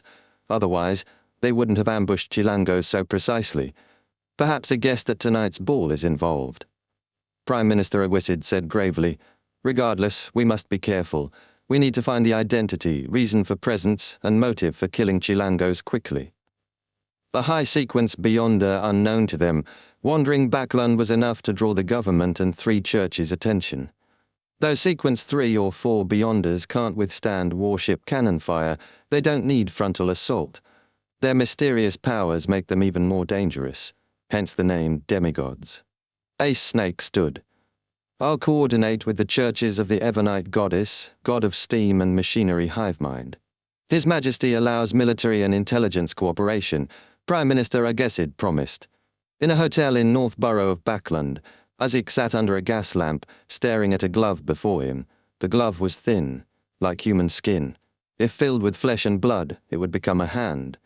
Azik stared long, then his face twisted in pain. I seem to have cooperated with them before. Klein couldn't sleep all night. No reports came from Justice or the Hanged Man. Mr. Azik hadn't replied either. He worried about Chilangos' fate. If Miss Justice and Mr. Hanged Man didn't dare contact me recklessly, it must have been serious. But why no reply from Azik? Was he uninvolved? Was he hurt? Did Chilangos hurt him? Klein covered his mouth to yawn and boarded a trackless carriage bound for Zoukeland Street. Extra! Extra! Rear Admiral Hurricane Chilangos killed in Backland. Extra, extra! Rear Admiral Hurricane Chilangos killed in Backland. As the carriage was about to depart, Klein heard the paperboy, one of Emperor Roselle's inventions. Klein froze, fished out a penny and bought the Tingen Morning Post. Many passengers did the same. He opened it quickly, reading the headline, Pirate Chilangos shot dead by Duke's bodyguard in Backland. Chilangos died? Mr. Azik did it? Klein fell into thought and lampooned himself. As the boss behind the scenes, I actually had to learn the outcome from newspapers. Chapter 193, coming to a close. The article about Chilangos wasn't long, just the time, place, people involved, and the outcome. As the saying goes, the more succinct the content, the more serious the situation. Something that happened in Backland at 8 or 9 last night was already being reported in Tingen City this morning. Thanks to Emperor Roselle's inventions, information spreads fast. Likely, a noble or minister from the ball leaked it to a reporter, who then used the telegraph to send the news across counties. Morning papers are drafted at night and printed after midnight to be distributed early. There was just enough time to add this article. Just from this news, the Tingen Morning Post would sell an extra 1,000 copies, just in this city. Klein's thoughts drifted before settling. Since Rear Admiral Hurricane Chilangos is dead, even if Mr. Azik is injured, it shouldn't be serious. If it was, he'd have been captured by the mandated Punishers or Duke Negan's Beyonder bodyguards chasing Chilangos, and Miss Justice and Mr. Hanged Man would have reported to me by now. The lack of news means things are under control. If Mr. Azik doesn't reply, or if I don't get prayers from Justice or Hanged Man tonight, I'll blow the copper whistle again to summon the messenger and send a letter of inquiry. Relaxed, Klein shifted attention from the newspaper to the carriage. Most passengers who could afford this carriage could read, and many had bought the Tingen Morning Post, quietly discussing the incident. The King of Pirates and the Admirals have terrorized sea routes a long time. They back off when warships arrive, but don't fear merchant ships. Though Chilangos was a 7-pirate admiral for less than a decade, he's the first killed by the government. I'm curious why he was in Backland. When a pirate leaves the ocean, death is foreseeable. Hope for a detailed report soon. Holy Lord of Storms, I want to know which of Duke Negan's bodyguards killed Chilangos. His bounty was £10,000. £10,000. If I had that, I'd quit and buy 2 or 3 nurseries, invest in colonizing companies and railroads, get stable dividends every year. That's just this kingdom's bounty. Intis, Fasak, Finapotter, and merchant groups also have bounties on Hurricane Chilangos. Wish a newspaper would list them all. £10,000? Klein was shocked. With his pay, it'd take 20 years to save that without eating or drinking. If only... Forget it, I can't claim it. He folded the paper dejectedly and looked out the window. At last he concluded the Chilangos incident was closing. Only loose ends like the hanged man's promised Roselle diary batch remained. Backlund, Sherwood Borough, Fours Wall and Co. Derecha walked toward the nearest Varvat Bank branch. My money seems to vanish without me noticing, Fours sighed. Co nodded. Luckily, my book, Stormwind Mountain Villa, is popular and I still get royalties. Otherwise, I'd have to become a doctor again, Fours sighed, half satisfied, half worried. Co hesitated before carefully asking, will the Chilangos investigation affect your author status? We might be watched by mandated punishers, Nighthawks and others. No, only you'd be focused on. Fours laughed. You filed the police report, sent the letter and are known in the East Borough alleys and gangs. As for me, Fours Wall, I'm still a popular best-selling author. Co dazed. So you've just been accompanying me all this time? Fours stroked her hair and laughed. Don't you find this interesting? It's inspired my next novel, A Sudden Brutal Murder. Co didn't know how to respond, walking forward bitterly until Fours pulled her back. A paperboy shouted, Extra! Extra! Rear Admiral Hurricane Chilangos killed in Backlund. What? Chilangos is dead? Fours asked, shocked. He's dead. How so suddenly? Co, trying to hide from the pirates' prosecution, was stunned. Normally they'd find clues to confirm his motive, then gather beyonders and ambush him. Killing him is last. But he died before that. Fours and Co stared like statues. After a minute, Co ran to buy the Tussock Times, one of the top 3 Loan Kingdom newspapers. Oh, Chilangos is really dead, killed by Duke Negan's bodyguard. Oh goddess, Negan's bodyguard is... Co gasped, emitting a powerful beyonder. Fours pitied her. You believe everything newspapers say. Maybe someone learned Chilangos' motive early, and the mandated punishers, Nighthawks, machinery, hive mind, and military cooperated for a successful ambush, Co said, calming down. We can return to normal lives but avoid that police station's influence. She asked worriedly, how much will Miss Audrey pay us? A few £100 isn't much, but we didn't complete her request. No, we made Chilangos act on his own. His rash move was partly because of us, Fours consoled. Miss Audrey's generous. She'll give us half the reward at least. Let's hope. Co sighed, hopeful. Who will claim that £10,000 bounty? That money invites envy. If I had that, I'd be sequence 7 or 6 by now, but I missed chances repeatedly.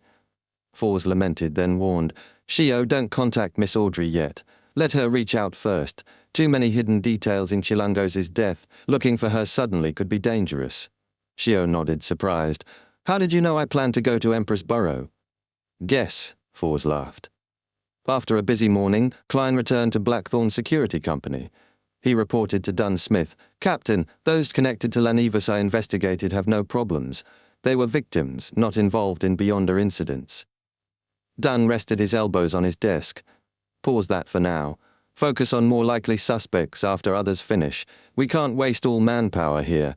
We must guard against other incidents. All right. Klein rose, heading to lunch when knocking sounded. Please enter, Dunn said calmly. Roseanne peeked in. Captain, someone's here with a mission. A mission, probably aimed at Blackthorn, not the Nighthawks. Klein wondered who came mistakenly. Dunn said, let's hear them out. We can reject if troublesome. He fixed his shirt and vest, walked through partitions to the receptionist's sofa. Klein and Roseanne followed. 2 ladies sat, wearing black hats and dresses without color. One was plump, pale, face hidden by a black veil. Klein felt familiarity. The skinnier lady spoke. We want you to track and monitor Madame Sharon and find evidence of her crimes. Madame Sharon. Klein recalled the familiarity. The silent lady was MP Maynard's wife, daughter of the new party's leader. Unable to accept her husband's death or the police conclusion, she came privately for another investigation. She came directly to us? Klein shook his head, laughing silently. Chapter 194, Infiltration. Madam Sharon. Dunn obviously knew of Baron Coy's widow, a famous socialite in Tingen. Maynard's wife glanced at the scrawny lady who came with her but didn't speak. The scrawny lady in the black dress and hat weighed her words before speaking. Yes, Madam Sharon, the wife of the deceased Baron Coy. She stammered, then spat angrily. She's a bitch. Hearing this, Klein recalled the porno he had seen and Madam Sharon's nervous surface behavior that hid calm underneath. He believed the rumors and felt sorry for the old Baron. It's not like Madam Sharon can't remarry, but her loose behavior really makes the old Baron's grave a perfect nesting ground for cuckoos. Dunn showed little expression. Sitting opposite, he said softly, "But that doesn't make her a criminal. You know it, and I know it. Madam Sharon is very influential in Tingen. If we follow and monitor her, it could bring very serious consequences." "She's a criminal," the scrawny lady said angrily. "She caused my brother's death, but her lovers pressured the police to say my brother died of excessive drinking and continuous indulgence in sexual pleasure. They are all criminals." Klein realized the scrawny lady was Maynard's sister and felt sorry again for the old Baron. That's right, for such a scandal, she would send a family member, not a maidservant. He nodded. Mrs. Maynard patted the scrawny woman's hand, voice cold and deep. "She's a criminal. If you suffer damages, I will compensate your losses." That tone suited the daughter of the new party's head.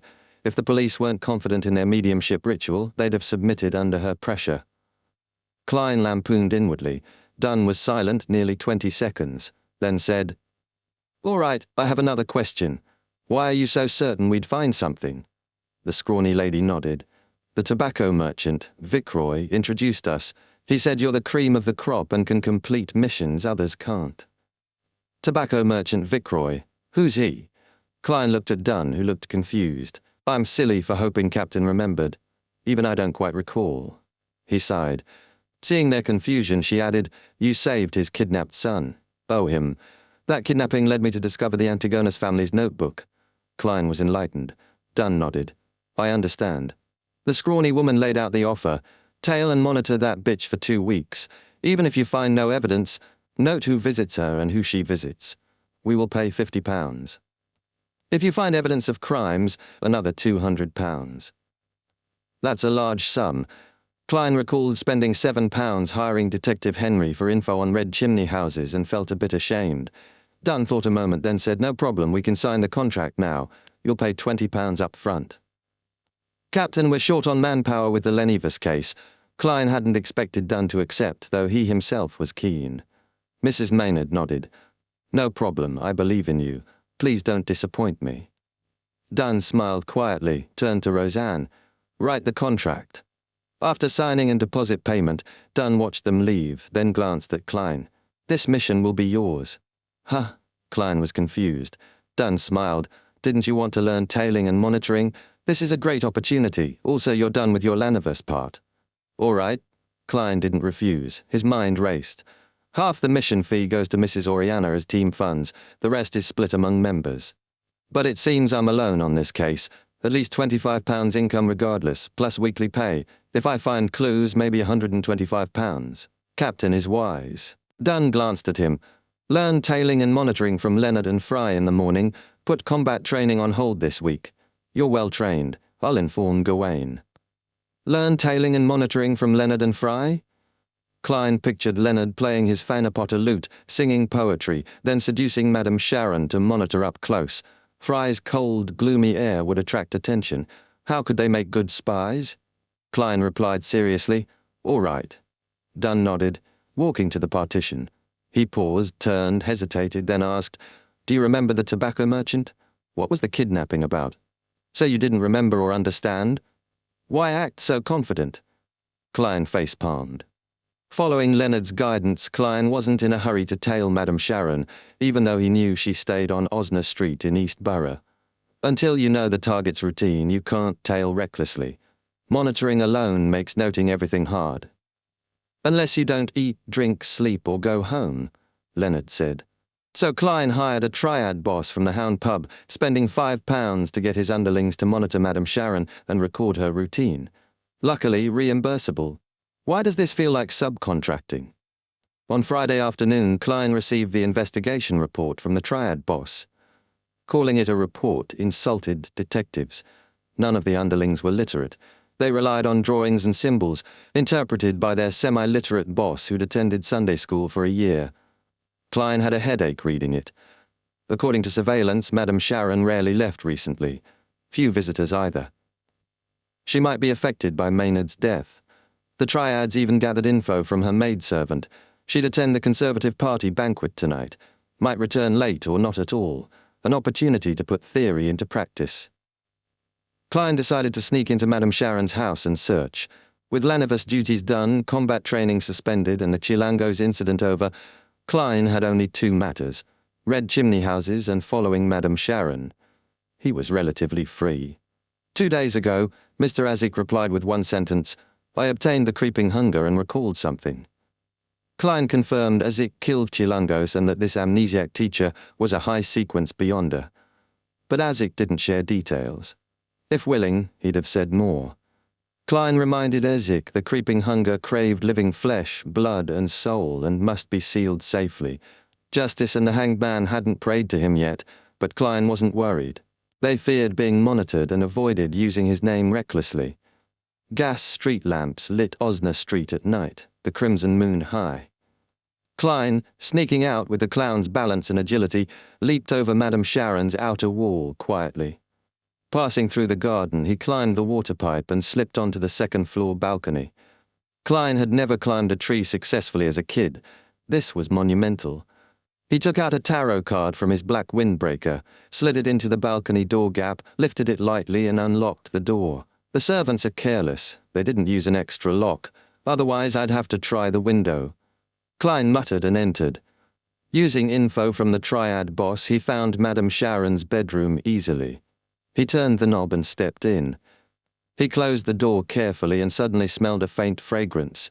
It reminded him of a woman's scent that caused others' blood vessels to swell. Klein felt a little faint, even his body reacting. He immediately calmed down with cogitation and made a self-deprecating comment. "She's using an aphrodisiac as perfume?" Chapter 195, Lock-Picking Expert Klein. A few seconds later, Klein activated his spirit vision and surveyed the room, noticing how extravagantly decorated Madame Sharon's chamber was. A spacious area with an ajar cloakroom, thick carpet, a goose feather blanket, a makeup table strewn with skincare products and cosmetics, dazzling jewelry, thin clothing and socks tossed on a rocking chair, and multiple gold silk-adorned decorations all caught his eye. What drew Klein most was an unfinished oil painting, Madame Sharon herself, naked, her brown hair like a waterfall, eyes innocent like a deer's, pure and limpid, yet her curved eyebrows, sharp nose, and tender lips gave her a mature allure. These contradictory qualities fused into an alarming temptation. He glanced briefly below the neck, not out of modesty as he had seen the porno already.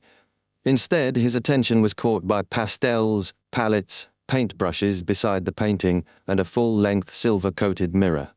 The arrangement suggested the painter might be Madame Sharon herself, not some artist she had seduced. A beautiful woman, flirtatious yet innocent, stripping and painting herself while gazing in the mirror, chronicling her beauty. Klein swallowed silently and withdrew his gaze, then began searching for possible evidence of crimes. Following Leonard's and Fry's instructions, he kept his black gloves on and memorized the original positions of everything to restore after. This was easy for an advanced seer. If forgotten, dream divination would help recall. Of course, he'd done a divination before leaving. The night would be safe, and success likely. That's something a good charlatan would do. Even if I'm already a clown. Klein lampooned himself. He searched 20 minutes but found nothing noteworthy, nor any spiritual light. Finally, he stopped before a corner safe, a steel meter-tall box, thick and heavy, giving the impression it could only be opened with explosives. A typical Age of Steam lock, complicated machinery inside, Klein guessed. He tried to open it but failed. He saved the safe for last, took off his left glove, and unwound the topaz bracelet on his left wrist. Holding the silver chain, letting the pendulum fall, Klein dispelled the lingering excitement from the room's fragrance and entered cogitation. His eyes darkened as he chanted, "There is a secret room or hidden partition in this room. There is a secret room or hidden partition in this room." After 7 repetitions, his eyes returned to normal. The topaz pendulum swung counterclockwise, negative. He nodded and left Madame Sharon's room. He methodically searched the study, living room, greenhouse, and other parts, but found no valuable clues. He didn't use dowsing rod seeking, unsure what to look for. Checking his silver pocket watch, Klein confirmed the time before returning to Madame Sharon's bedroom. Carefully closing the door, he took out his ritual silver dagger and released his spirituality, fusing it with nature's power to seal the room. He was going to summon himself. He planned to enter the safe spiritually and check inside. Grandpa doesn't need to know how to lockpick, Klein declared in Mandarin. Since he was praying to himself, the process was simple and informal. He took a sandalwood-infused candle, ignited it with his spirituality. It would be his altar. I summon in my name, the fool that doesn't belong to this era, the mysterious ruler above the grey fog, the king of yellow and black who wields good luck. The incantation echoed in the room as Klein's spirituality poured out, gently blending with the candle's flame into a grey, palm-sized veil of light. He took 4 steps counterclockwise, passed through mad ravings, and entered the world above the grey fog. He saw the door of summoning appear behind the seat of honor at an ancient long table. Klein froze.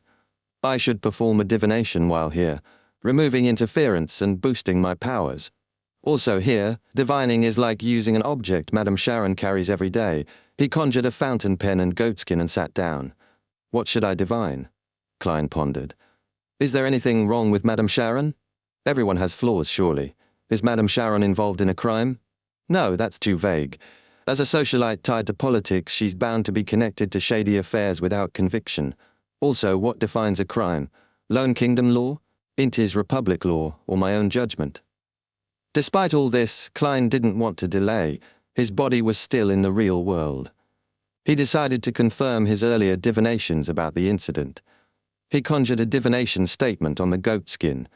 John Maynard's death was due to supernatural influences. This was the statement he'd tested before at Maynard's house, where he received a negative answer. He held the silver chain, letting the topaz pendulum nearly touch the statement, eyes half closed, silently repeating that John Maynard's death was due to supernatural influences. John Maynard's death was due to supernatural influences. After 7 repetitions, he opened his eyes. The pendulum spun clockwise. Clockwise meant positive. Maynard's death was really due to supernatural forces. His heart churned. My previous divination was disrupted. Is Madame Sharon a beyonder? A powerful one? Or is someone backing her, orchestrating Maynard's death? Did they want to remove a new party challenger to the mayoralty or parliament? Thoughts raced as Klein wrote a new divination statement. Madame Sharon is a beyonder. He repeated it 7 times with the pendulum. The answer was yes. Madame Sharon is a beyonder. Klein's nerves tensed. He answered his prayer immediately and pushed open the mysterious door. After dizziness and chaos, he saw Madame Sharon's bedroom and himself. Klein floated to the safe's front and extended his right hand carefully inside. Since Madame Sharon was a beyonder, he had to beware of traps. In his soul state, infused with mysterious powers, he needed no divination. Approaching dangers would warn him. No warning came as his translucent hand passed through the thick metal door. He leaned forward, plunging his spirit fully into the safe. Inside were 3 sections. The first filled with gold bars, stacks of cash and jewelry. The next had sealed documents. Klein blew on them but couldn't open any. He'd try again with Mr. Azik's copper whistle later. He had tested it before. Enveloping the whistle or flaring sun charm with spirit let them pass through obstacles as illusory items. The bottom section held only a black and white photo of a suave young man. Madame Sharon's past lover. Were they forcibly parted, forcing her into the old baron's bed and her debauched path? Yet deep inside she still harbors purity, taking out the photo nightly, stroking it with tears. Klein imagined a romantic tragedy. But something felt off. The young man looked a lot like Madame Sharon. Madame Sharon's brother? She's a beyonder. Fuck, could she be of the demoness pathway like instigator Trissy? Could Trissy's long stay in Tingen be because her partner was here? Klein's inspiration scared him. Studying the photo closely, the young man resembled Madame Sharon remarkably. His spirit face grimaced. He could no longer see that porno the same way. Collecting himself, Klein searched the safe's corners for more. Though he couldn't pick up papers in spirit form, passing through objects felt different depending on density. Suddenly, he froze. He found an empty space on the safe's wall side, the hidden compartment. After ensuring no danger, Klein entered it. Inside were ointment, fragrances, powdered herbs, and a centerpiece statue of a skeleton god. The palm-sized statue resembled a beautiful girl with long hair down to her heels. Each hair strand was thick and clear, like venomous snakes tipped with eyes, some closed, some open. Klein was shocked, caught a whiff of an evil scent, and hurried out. Now he understood why his divination for secret rooms had failed.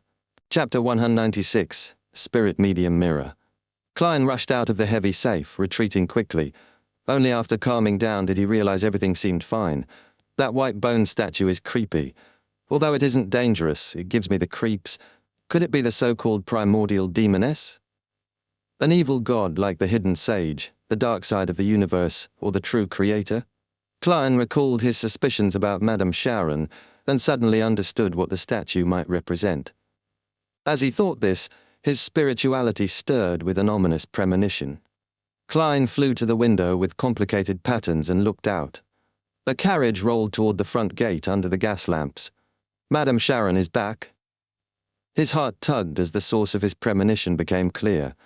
Considering that Trissy only became a woman after Sequence 8 instigator, Madame Sharon was likely Sequence 7, and stronger, given her years in Tingen's social circles. Klein dared not risk using his flaring sun charm or Azic's copper whistle recklessly.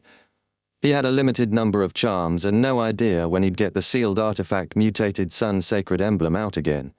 If not desperate, he wouldn't waste his strongest charms. Besides, how would he explain their use? I can't just tell Dunn a kind expert happened to pass by and help me, right? He also hesitated to use Azic's copper whistle. He wasn't sure if the summoned messenger could fight or just deliver letters. With what he'd found, the Nighthawk squad should be enough to act. Why fight Madame Sharon alone? We can totally gank her. Klein emphasized inwardly and ended the summoning. With a whoosh, he returned to the world above the grey fog, wrapped himself in spirituality, and rapidly descended to his body in reality. He quickly extinguished the candle, removed the spirituality wall, and left Madame Sharon's bedroom. He retraced his path but lacked time to reset the balcony door's bolt. Sliding down a water pipe, Klein climbed over the wall opposite the entrance. Hidden, he reached the neighboring street and hired an expensive night carriage to Zoteland Street. Madame Sharon, stunning in a black dress, slowly ascended to the second floor. She dismissed her maids and opened her bedroom door.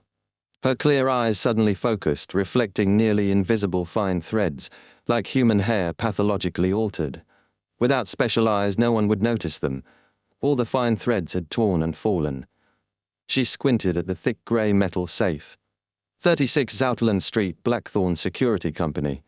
Dunn read the newspaper casually, legs crossed, watching Klein appear at his office door with a strange expression. He sighed. Weren't you supposed to slip into Madame Sharon's house for an initial search? Did you encounter some problem? Klein nodded seriously. Yes, I suspect Madame Sharon is a member of the Demonist sect. A member of the Demonist sect. Dunn lowered the paper, pondering. What did you discover? Klein stayed standing, leaning on the desk edge. First, I found a photo of a young man who looks very much like Madame Sharon. If he changed into female clothing, applied makeup, and photoshopped it a bit, he'd look exactly like her. Klein fought the urge to lampoon. Similar to instigator Trissy. Dunn's eyes sparkled with understanding. They had predicted Trissy was likely Demonist sect. Yes. Klein nodded with mixed feelings. I divined that Madame Sharon has a white bone statue hidden in her safe. It's of a stunning woman with hair down to her ankles. Each strand is thick like a venomous snake, tipped with eyes. It's creepy. Captain, is that the primordial demoness? His security clearance limited info on the Demonist sect. Dunn recalled and nodded gravely. That's the primordial demoness. We must act immediately and seize Madame Sharon. Klein agreed. If Madame Sharon is a mid-sequence beyonder from the demoness sect, she'll know if someone sneaked into her bedroom.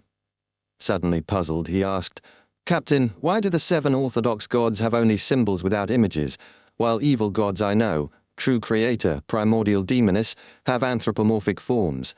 Is that a difference between orthodox and evil gods?" "Why the difference?"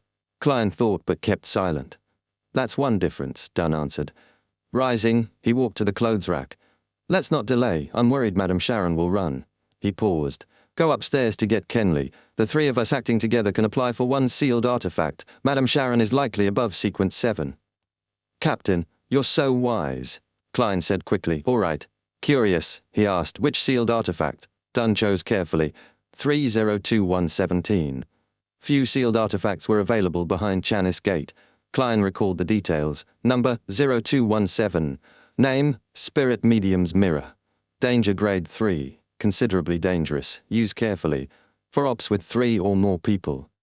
Security classification, official Nighthawk member or above. Sealed method, store in absolute darkness. Description, the mirror's back is mercury-plated, front has 3 minor cracks.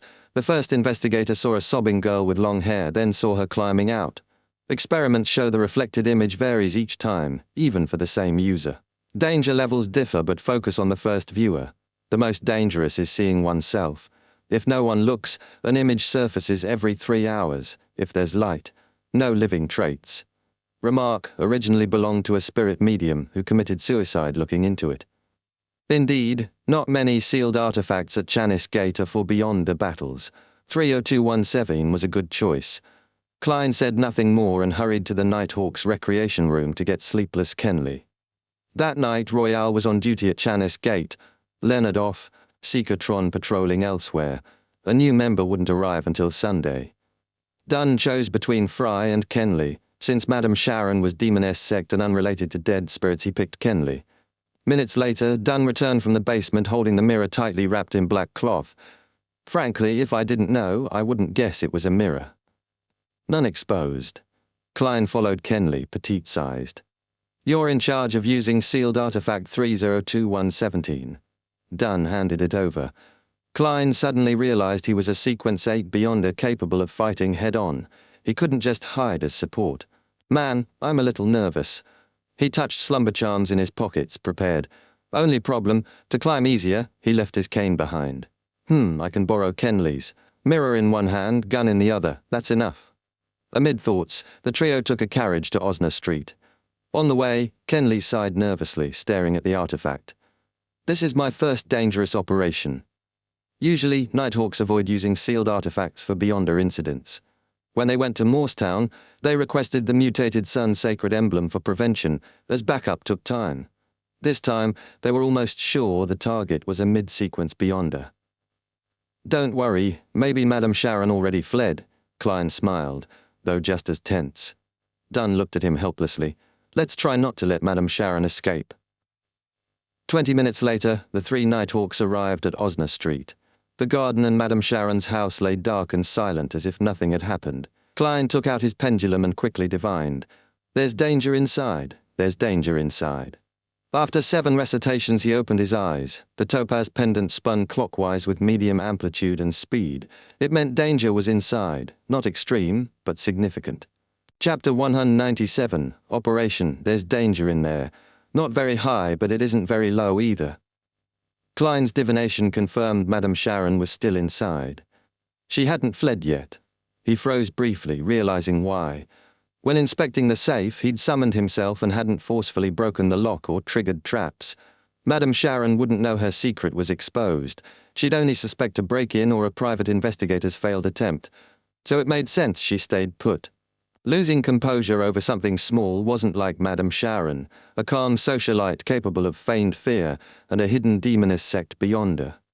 If telephones existed, Klein imagined her calling a lover to complain about Tingen's security, hinting it was Madame Maynard. He shared his divination and guess with Dunn and Kenley. That's the most reasonable deduction.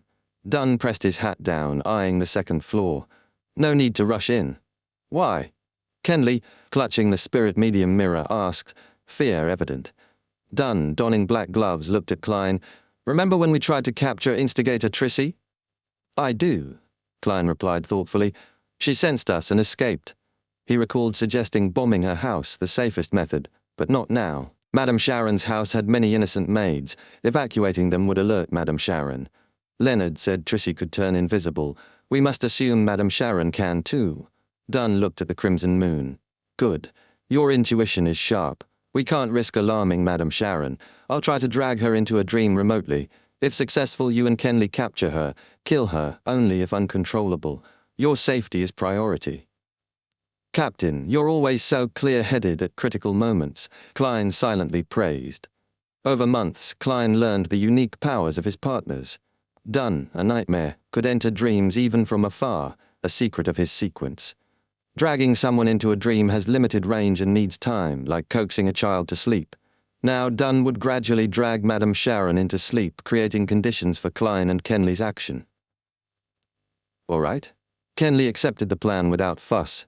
Dunn leaned against a wall corner, closed his eyes, hands together, head lowered. His black windbreaker and silk hat vanished into the night. In the opulent bedroom, Madame Sharon leaned naked in a rocking chair, fair figure exposed. She often glanced at the full-length mirror, blushing with tears and tender expression. The skeletal goddess statue sat nearby. Her hair strands looked gentle in warm pink light. Her mirror gazes slowed, eyelids drooping.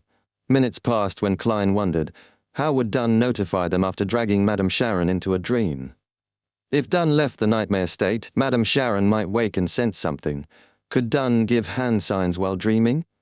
Klein's mind blurred. He saw a giant crimson moon, Dunn in black windbreaker beneath it, and dazed Kenley. He realized he was dreaming, dragged in by Dunn. He muttered, "Captain?" Dunn nodded slightly. "Madame Sharon is dreaming. You can act. Be careful, don't be reckless. Better to miss the chance than take unwarranted risks." Suddenly, Klein's world shattered. He saw Dunn again, eyes clenched, still in the corner. Kenley stopped pacing, opened his eyes. They exchanged looks and nodded, entering operation mode. Though new to dangerous missions, Kenley was more experienced than Klein, calm and sharp. The night's augmentation helped Kenley, a reason Dunn chose him over Fry. Let's go. As Sequence 8, Klein led. Kenley followed, holding the tightly wrapped mirror. They reached the wall Klein climbed before. He scaled it with ease, balancing ridiculously, bent down, and caught the spirit medium mirror Kenley tossed. Touching the mirror, Klein felt his spiritual senses tighten, as if it was a door to a dangerous alternate world. Anything sealed has a malefic side, he mused. Kenley left his cane with Dunn to move faster. They moved through the garden to the building's side, climbed the pipe to the second-floor balcony. Klein hung by his feet, then flipped over using his waist and left hand support. Why did that feel so natural? Clown ability? He realized his clown traits manifested better in practice. After Kenley climbed up, Klein handed him the mirror, pulled open the unlocked balcony door. Kenley carefully unwrapped the mirror, pointing it face down to reflect the tiles. Rule: never use the spirit medium mirror on yourself or partners. Kenley holstered the cloth, drew his revolver, following Klein quietly down the corridor to Madame Sharon's bedroom. Klein readied his revolver, activated spirit vision, reached for the door handle cautiously. He didn't risk a new divination. The primordial demoness statue's presence would block it. Opening the door, warm gas lamp light spilled out. Madame Sharon slumped in a chair, her alluring body exposed. But she wasn't asleep. Reclining with a faint smile, she looked straight at them. Kenley instinctively flipped his palm, pointing the spirit medium mirror at her. Klein froze, then yelled, "No!" He remembered the full-length mirror opposite her chair, but it was gone. The spirit medium mirror locked onto Madame Sharon instantly. Her image blurred, then transformed into a full-length mirror. Kenley saw his own reflection, as did the mirror. Suddenly, a sinister, expressionless figure of Kenley appeared within the spirit medium mirror. Klein felt invisible threads freeze his limbs. An elegant Madame Sharon appeared by the full-length mirror in a nightgown. She chuckled. "If it weren't for the statue beside me, I'd be deep asleep, waiting for you to wake me with a kiss." At that moment, Klein shouted an ancient Hermes word. Crimson. He didn't know when his left hand reached into his pocket, deftly flicking a slumber charm toward her. Chapter 198, Appropriating Uniqueness. The silver charm suddenly turned ice cold, like a crystal coat layered with frost. Klein shivered, alertness snapping into place as fear and agitation froze for a moment. He swiftly poured spirituality into the charm, pushing the thin silver piece out of his pocket with a fingertip. It dropped to the floor. A crimson flame ignited in the air, light explosions echoing softly. A deep, serene calm spread through the bedroom, enveloping Madame Sharon, sleepless Kenley, and Klein himself. The slumber charm didn't discriminate between caster and enemy. Usually it was thrown at foes, leaving the caster affected only by residual shock waves, barely resisting deep sleep. But Klein's arms were bound by invisible threads. He couldn't throw it. Instead, he exchanged his own slumber with Madame Sharon's. He had prepared for this. His body was unique, unlike most low-sequence Beyonders. His eyelids closed normally, entering deep sleep, while Madame Sharon and Kenley slowed. Klein quickly realized he was dreaming, yet rationally aware of sleeping. With dream invasions or hypnotic effects, he could still keep consciousness, a discovery from dealing with Dunn's nightmare powers and Daly's spirit channeling. Katja! He burst awake, feeling the threads binding him loosen. Madame Sharon stared vacantly, not fully awake. Kenley lay on the ground, spirit medium mirror upside down nearby, his revolver flung by the door. An opportunity. Klein snapped his fingers, summoning a faint blue spiritual flame that burned the fine threads. He grabbed his revolver, firing twice. Bang! Bang! Silver demon-hunting bullets streaking toward Madame Sharon. Without waiting for the outcome, Klein bent his knees, pushed off with his waist, and leapt to Kenley, breaking the remaining threads. The shots mainly signaled Dunn that things had gone sideways. They were fighting and needed backup. A direct hit would be ideal, but Klein doubted a Sequence 7 or 6 Beyonder was that easy to take down. Blue flames twisted and danced in the air, illuminating the shattered threads. The silver bullets struck Madame Sharon. Katja! Katja!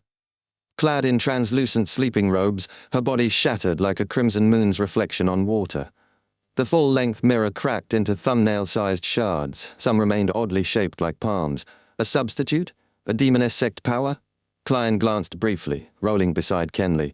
With the fine threads broken, the blue flames didn't spread. Madame Sharon vanished. Kenley slept, but gripped his neck tightly, saliva spilling, tongue protruding, unrelenting. Klein's spirit vision detected no abnormalities nearby. He recalled the spirit medium mirror's warning. The most dangerous situation is seeing oneself.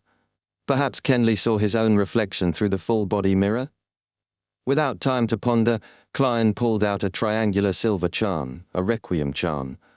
Crimson, he intoned, charging it with spirituality and throwing it.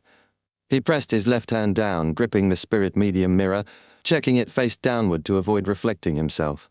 The charm ignited into icy blue flames. A gentle darkness blanketed Kenley and Klein, dispersing tension.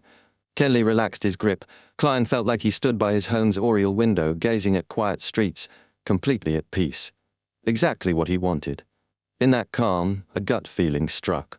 Madame Sharon was about to strike his right waist. The clown's foresight flared. Klein raised the mirror and rolled left. A dagger, dark flamed, stabbed where he'd stood. Madame Sharon reappeared, outlined sharply. Klein rolled, then lifted the spirit medium mirror, pointing it at her. His goal: save Kenley and retrieve the sealed artifact. Waiting for Captain reinforcements next to Madame Sharon was unwise. The flaring sun charm could help against Beyonders, but less than against spirits, and the enemy wouldn't wait to be hit. If things went south, he'd risk using a Zix copper whistle. Explanation later. Madame Sharon chose assassination. She didn't interrupt Klein's requiem charm and mirror use. Klein's plan: use the requiem's effects to sharpen clown foresight, then dodge and reflect the attack. Missed strike. Madame Sharon lunged to chase, spotting a cracked mirror with 3 fissures. Its surface rippled, revealing a woman with thick black hair veiling her face. Klein's left hand shook. The mirror slid a dozen centimeters, front-facing up. A pale hand reached out. A woman in white climbed free, leaped at Madame Sharon. Her expression darkened. Black flames flickered around her. One flew, hitting the woman. Whoosh! The woman burst into flames, screaming, then vanished. Sow! Sow! Sow! Black flames shot at Klein like bullets. His pupils narrowed. He rolled quickly, retreating. But fine threads tangled again, slowing him, the bane of the clown's agility. Flames whizzed past, landing on Madame Sharon's bed, but didn't burn, seeming effective only on living or spiritual entities. Before rejoicing in the dodge, Klein's foresight warned him again. He twisted his spine, shifted a forward flip into a side roll. An ice crystal spear appeared, stabbing the carpet where he'd aimed to land. White frost spread, striking his slowing body. Madame Sharon, surrounded by black flames, condensed another ice spear. Klein didn't hesitate. He reached for Azik's copper whistle. Just then Kenley shook off the charm effects, rising with vacant eyes. Shadowed, silent and creepy, he leapt at Madame Sharon. She narrowed her eyes, firing black flames at Kenley. Poof! Poof! Poof! The flames vanished like snowflakes, ineffective. Klein fired his revolver at Sharon. Bang! She dodged through the frost spear at Kenley. Penetrated clothes only. No freezing. Bang! Klein fired again. Madame Sharon dodged near the broken mirror shards, picked one up. She dodged another bullet, used the jagged fragment to reflect Kenley's leap. She swiped the fragment palm, black flames engulfing her hand. Klein emptied his revolver, threw it aside, shells spilling. Rolling to Kenley's revolver, he heard a scream. Kenley bent over, vomiting bile, then blood, his lungs and stomach burning in black flames. Chapter 199. Successful toss of the die. The beating heart, the yellowish-green liquid, the silently burning black flames, and the falling figure all seared themselves into Klein's mind. The most dangerous mission he'd faced before was dealing with Ray Bieber mid-digestion. Even then, though terrifying, no Beyonders died, only severe injuries. All Beyonder deaths Klein had witnessed, including old Neil's, came from losing control. The murderer might be strange, indescribable, or linked to evil gods, but deaths weren't mission-related. Now he saw a partner killed purely by one mistake. Nighthawks fought madness and danger alike. There might never be a chance to make up for that mistake. Klein's thoughts exploded. Shaken, he knelt and fired successive shots at Madame Sharon. Silver demon-hunting bullets tore through invisible threads toward her head and translucent gown. Suddenly, something yanked Madame Sharon aside, letting her dodge Klein's frantic shooting. Only after firing all 5 bullets did Klein hear the hammer click on an empty chamber. His heart tightened. No time to reload. He tossed the revolver aside and pulled out a stack of tarot cards. "Pa!" Madame Sharon moved aside as a card flew past, piercing deeply into the makeup table. She smiled, her beautiful brown eyes gleaming black again. Her waterfall brown hair suddenly lifted as if caught by an invisible force. Madame Sharon froze, too slow to dodge. Klein's magician card had pinned her hair to the wall. "Pa!" She tore free forcefully, rolled forward, vanishing from Klein's view. She's invisible again. Klein gripped a tarot card, turning slowly, alert. Suddenly, he realized why she'd slowed and given up the attack. If this went on, Klein would have had to use Azik's copper whistle to deal with this demoness. Yes, the captain must be nearby. Excited, Klein scanned instinctively, looking toward the window. He judged, Madame Sharon wants to flee. She knew they had a partner who could drag her into a dream, but wasn't sure if more reinforcements from Nighthawks, mandated punishers, or machinery hivemind would arrive. Powerful as she was, she couldn't wipe out a Beyonder team alone. With that thought, Klein flicked his wrist, tossing tarot cards at the window. Whoosh, whoosh, whoosh! 5 cards flew out, 3 sealing the window, 2 toward the door. Crack, thud, thud. Glass shattered, 2 cards pierced the ajar bedroom door as Klein heard dodging sounds. He threw more cards, guided by his clown intuition to aim precisely. Cards drilled into the wall as a figure formed in the air, brown-haired Madame Sharon in a translucent gown. As soon as she was exposed, her eyes dulled as if falling asleep on her feet. Captain. Klein scanned the area but held back from throwing cards. Madame Sharon would break the dream quickly. He had 2 or 3 seconds to deal fatal damage or she'd escape. Escaping a nightmare from a large distance was easy. Bending knees, Klein rolled diagonally, went prone, and reached for the spirit medium mirror facing upward. He flicked his wrist before his reflection appeared, tossing sealed artifact 30271 toward Madame Sharon, mirror side facing her. Her body trembled, her brown eyes regained focus, awakening, a crystalline frost formed on her body's surface. She didn't see the card or the demon bullet approaching, only a mirror reflecting her innocent yet alluring face. That beautiful reflection twisted, wrinkles, bloody gashes, rotting spots. No, Madame Sharon screamed as if witnessing a loved one die. Her skin turned greenish, yellow pus flowed from her eyes. After a moment, a silent black flame burned outward. As if expelling something, the flames condensed into thick frost, creating a coffin of eternal rest. Invisible threads became visible, enveloping the frost in a gigantic cocoon. Thud, thud, thud. Sealed artifact 30271 fell beside the cocoon. Then Dunn crashed through the window, somersaulting inside. Seeing Kenley motionless, his face darkened.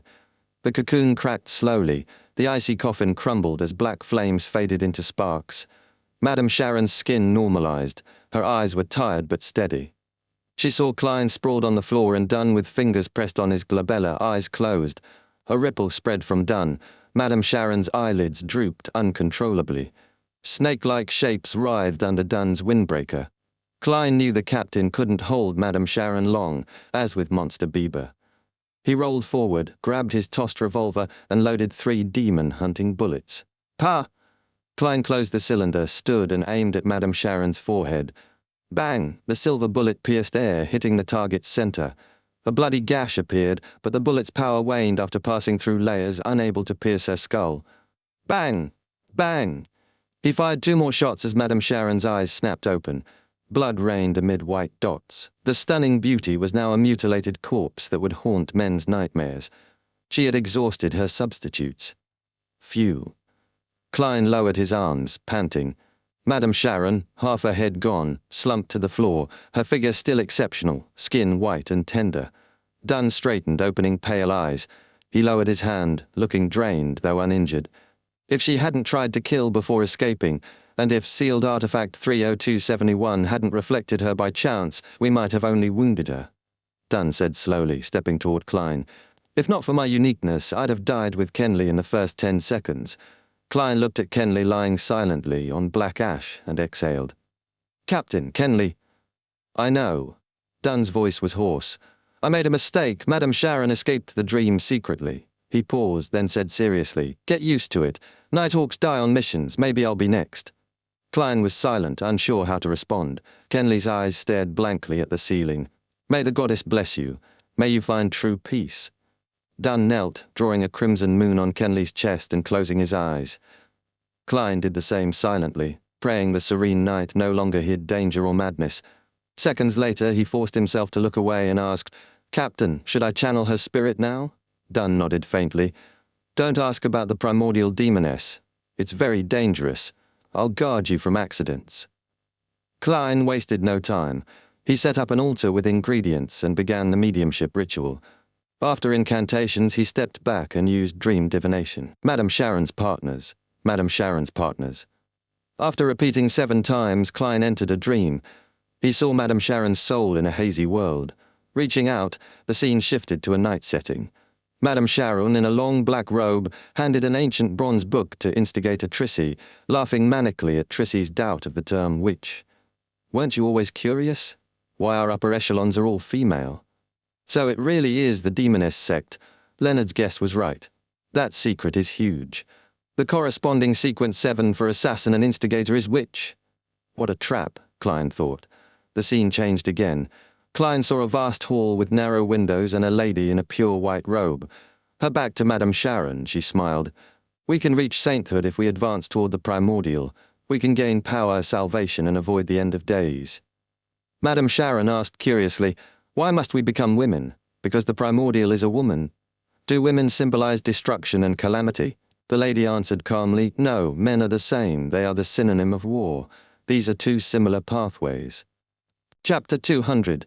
The Demoness of Pleasure, Synonym of War. A similar sequence as the Demoness sequence pathway. Which one would it be? Klein watched the scene like a movie, recalling what he knew of sequence pathways. As only an official Nighthawk, much information was beyond his access. The names and traits of mid to high sequences were mostly unknown to him. He only knew a few from the eternal blazing sun, priest of light, unshadowed, the god of combat pathway he learned from Sun, dawn paladin, guardian, demon hunter, and spirit guide and gatekeeper from Daly and Dunn. It was hard to judge which sequence pathway was the synonym of war. He could only eliminate options, like the god of combat pathway seeming more about individual battles than war. Klein narrowed his guess to 5. First, the Arbiter pathway, held by the Lone Kingdom's Augustus family and Finer Potter's Castilla family. But the arbiters Sequence 8 was sheriff and Sequence 7 interrogator, focused on trial and judgment, not war, so least likely. Second, the fourth epoch Solomon Empire's Dark Emperor pathway. Sequence 9's modern title was lawyer, skilled at exploiting opponent weaknesses with eloquence and logic. It likely followed rules and order's shadow. War was one shadow of order, so possible. Third, the Hunter pathway controlled by the Fasak Empire's Einhorn family, the Intis Republic's former Royal Sauron family, and the Iron and Blood Cross Order, a hidden group from recent centuries. This seemed quite possible. Nighthawks described hunters as excellent trackers, trapmasters and hunters. Sequence 8 was provoker, Sequence 7 pyromaniac, both partly linked to massacre and war. Fourth, the Blood Sanctify sect, worshippers of demons who controlled the criminal pathway. The sequence name itself suggested high possibility. Fifth, the Rose School of Thought, known for bloody rituals, held the prisoner pathway, similar to the previous. Lost in thought, the scene changed. Madame Sharon had just showered. Her wet hair hung low, fresh, yet seductive. I can't see the woman in the white robe who turned Madame Sharon into a demoness. Maybe my psychic ability isn't strong enough. Klein stopped the speculation, focusing on the scene. Madame Sharon flipped her hair, water droplets slid down her cheeks. She looked at the man waiting on the bed and giggled. "Do you need me to take care of Maynard?" The middle-aged man frowned, shaking his head. "Not unless you can guarantee no traces remain. But that's impossible. Besides, what means do you have?" Klein was taken aback, then found it unsurprising. This man's photo often appeared on Tingen City Honest Paper's front page and other papers. He was the current mayor seeking re-election and a Conservative Party member. Madame Sharon smiled but didn't press. Her robe rode halfway up her legs as she walked gracefully to the bed's side. The scene shifted repeatedly to many MPs, businessmen and civil servants occasionally seen in newspapers. They discussed receiving donations, bribing voters around the Campaign Act, promising protection, or solving problems. Madame Sharon acted as broker throughout. This is a documentary, right? Tour the upper circles of Tingen with Madame Sharon. But why so many bed scenes?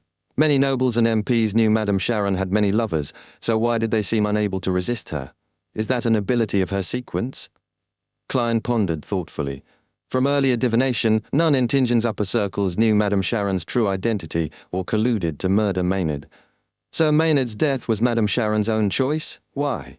No reason justified such risk. Of course, she had beyond her power to interfere in divination and cause sudden death from sexual pleasure, making it appear natural. Killing Maynard wasn't risky for exposure, but she lacked motive. It didn't fit the risk. Could it be a requirement of her acting?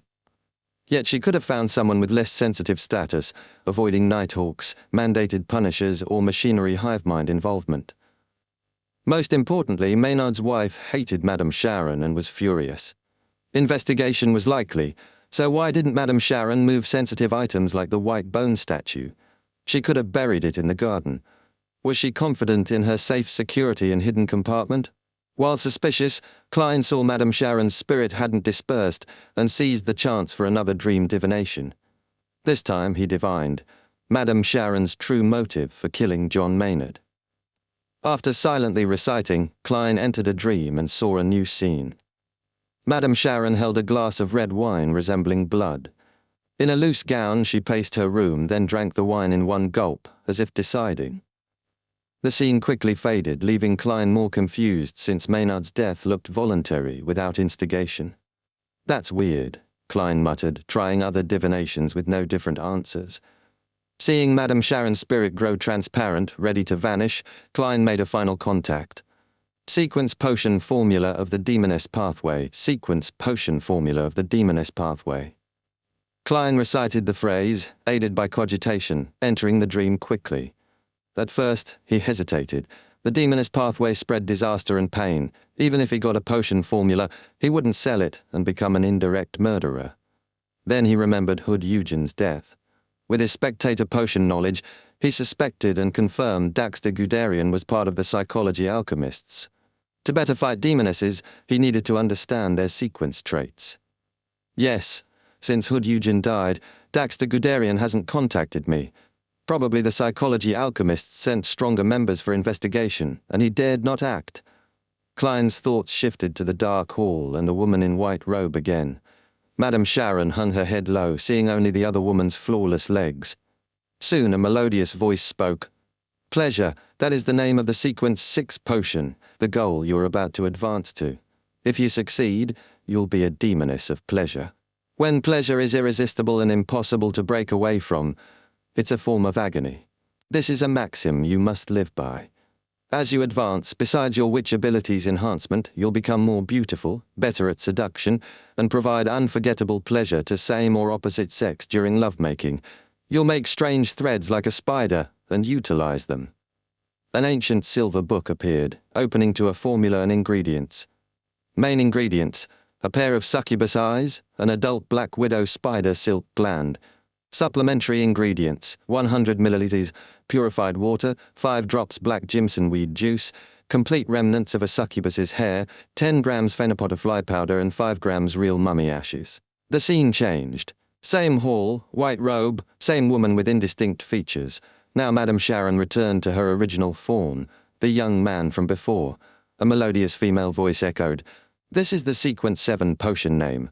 I'm sure you're surprised." "Yes, I still can't believe it's called witch," Madame Sharon said agitatedly. "Remember, to get closer to the primordial, we must be more like her. She's a woman, so we must be women too," the voice replied. "Either you give up or accept. After becoming a witch, you'll become a true woman with enhanced appearance and charm, invisibility, substitute use, rudimentary dark magic mastery, skill at disrupting others' divination, and favor of black flame and icy frost. The main ingredients are every drop of abyss demonic fish blood and an agate peacock egg. The supplementary ingredients are 80 milliliters purified water, 5 drops Jimson weed juice, 3 shadow lizard scales and 10 drops daffodil juice." Scenes continued, revealing instigator and assassin formulas and traits. Just as Klein wanted to continue, Madame Sharon's spirit fully dispersed. Klein stopped the ritual, returned to reality, packed ingredients, removed spiritual barriers, and shared all mediumship details with Dunn Smith. Then he voiced suspicions about Madame Sharon's murder of Maynard. Pleasure doesn't require her to kill anyone higher in rank or position. We must investigate Madame Sharon's recent years and origins. We need to find the dark hall you saw. This must be reported to the Holy Cathedral so they assign investigators. We can't let Tingen be left unchecked." Dunn nodded slightly, looking around. "Go to the first floor, check if the servants are still in deep sleep. If anyone's awake, bring them here to sign confidentiality contracts as per protocol. I'll manage the second floor." He found a black cloth and covered sealed artifact 30271. Hearing this, Klein understood why the servants weren't brought during the battle. The captain had put them into deep sleep from the start. Klein's body was cold and stiff. He moved very lightly. Passing the bedroom door, he pulled out 2 tarot cards stuck at the door, wiped and pocketed them. After leaving, he headed to the stairs. After a few steps, a question struck him: how to verify the servants were truly in deep sleep. Check with divination one by one? Too troublesome. The captain, a nightmare, must have a fast, simple method. I'll ask him. With this thought, Klein turned and walked back slowly, fighting cold and stiffness. Near the ajar bedroom door, he glanced inside and saw shattered pieces of the angled full-body mirror. Large shards clung to the frame, palm-sized. In the cracked mirror, Dunn Smith in his black windbreaker knelt by Kenley's body, doing something. Suddenly he lifted his head. His grey eyes were deep, lips stained with crimson blood. Crimson blood. Without thinking, Klein turned away, left the door, and leaned his back against the wall. Chapter 201, Inquiry. Klein pressed his back against the wall, holding his breath in the darkness of the corridor. What's the captain doing? What's wrong with him? Was he drinking blood? Is he losing control? His mind was chaotic, barely able to think. After nearly 20 seconds, Klein clenched his teeth. Using the control he had as a clown, he silently crept down the stairs. Then he deliberately made heavier footsteps to return to Madame Sharon's bedroom door. Peeking inside, he saw the captain wrapping sealed artifact 30271 in black cloth, his expression serious, face clean. It was as if what Klein saw before was an illusion. Kenley's body looked the same, still lifeless. He inhaled and asked, "Captain, how am I supposed to confirm if those servants are still asleep? I can't judge accurately from spirit vision alone. Their auras change color with dreams and emotions. Dunsmith fiddled with the spirit medium mirror, silent for a moment. His raspy voice said, "I'm sorry. I forgot about that. I've made too many mistakes tonight. You don't have to check. I'll confirm it." He pressed his glabella, closing his eyes, sending formless ripples down toward the first floor. A nightmare could instantly tell who was asleep or awake. Klein froze, looked down, biting his lip. "Captain, were you really drawing me away just now? What are you doing? Do you know what you're doing?" He turned abruptly to the window, seeing the crimson moon hanging high, unchanged for thousands of years. Collecting himself, Klein pretended to pick up tarot cards, his revolver, half-top hat and other items, while closely examining Kenley and Madame Sharon's corpses. Both looked as they had at death, but their skin was rapidly paling, tinged with blue and black marks. They seemed to be missing something, not specific, just a feeling. Klein muttered. A chilly wind blew through the shattered window, making his hair stand on end. Dunn opened his eyes and said deeply, "They're all still asleep, but some are close to waking." That's good, Klein said, looking at the captain, unsure what to say. Dunn surveyed the room. "Clean up the scene, then get officers from the nearest police station to come. Also send for Fry to help out at Zouterland Street." Klein gave a tense nod. "Okay." With Dunn's help, Klein quickly cleaned up and left Madame Sharon's house through the front door. Walking through the garden, he looked back at the silent nursery cloaked in darkness. No light at all. Turning away, his heart heavy, he headed to the nearest police station, a common Nighthawk knowledge. Knock. Knock, knock. He rapped on the steel door. Soon an officer came through the courtyard holding a lantern, eyeing Klein suspiciously. "What's the matter?" Klein showed no expression, face heavy, and produced his documents. "There's a serious murder at 15 Osner Street. Call other officers immediately to help." The officer scrutinized the papers, then stood at attention. "Yes, sir." Settled, Klein took a rental carriage back to Zouterland Street. Sitting in the dark carriage, his thoughts scrambled. Kenley is dead, recently engaged, his parents alive. What was the captain doing just now? Does he crave fresh blood, or other motives? His memory remains poor, no sign of losing control. But he's known the acting method for some time now. Does the lack of memory improvement mean a problem? No, the captain must still be figuring out how to act as a nightmare. Yes, the main reason Kenley died was sealed artifact 30271. The captain gave it to him. What am I thinking? It was a logical decision at the time. It was also the captain's idea to use the artifact. Calm down. I can't guess blindly, but I can't wait either. Things might worsen. I'll send a letter to Madame Daly. Even if she doesn't know the full answer, she'll recognize danger signs and alert the Holy Cathedral. That way we can stop the problem early and get the captain back to normal. No, maybe the captain has no problem. Maybe I misunderstood. I'll see what Madame Daly says. The carriage stopped at 36 Zouterland Street. Klein, no longer flustered, climbed the stairs heavily and opened the Blackthorn Security Company's door with a key. The familiar setting calmed him, reminding him of the times he asked the captain for help. He breathed deeply and found Fry reading alone under a gas lamp. Fry's cold face showed concern. "Did something happen? Where are Captain and Kenley?" Klein's voice was raspy. "Kenley's dead. He died at Madame Sharon's hands. We all made mistakes. The captain is guarding the scene. He needs your help." Before leaving, the captain had informed Fry about the situation. If they weren't back in 2 hours, Fry was to send a telegraph to the Holy Cathedral. Since they had to apply for sealed artifact 30271 and enter Chanis Gate at night, Royale, guarding the gate, was notified. By Nighthawk internal rules, only a captain present could enter Chanis Gate at night. Fry paused, sighed, then drew a crimson moon on his chest. He donned his coat and hat and headed out. Passing Klein, he said softly, "You don't need to blame yourself. Mistakes happen. We must always trust our partners." Yeah.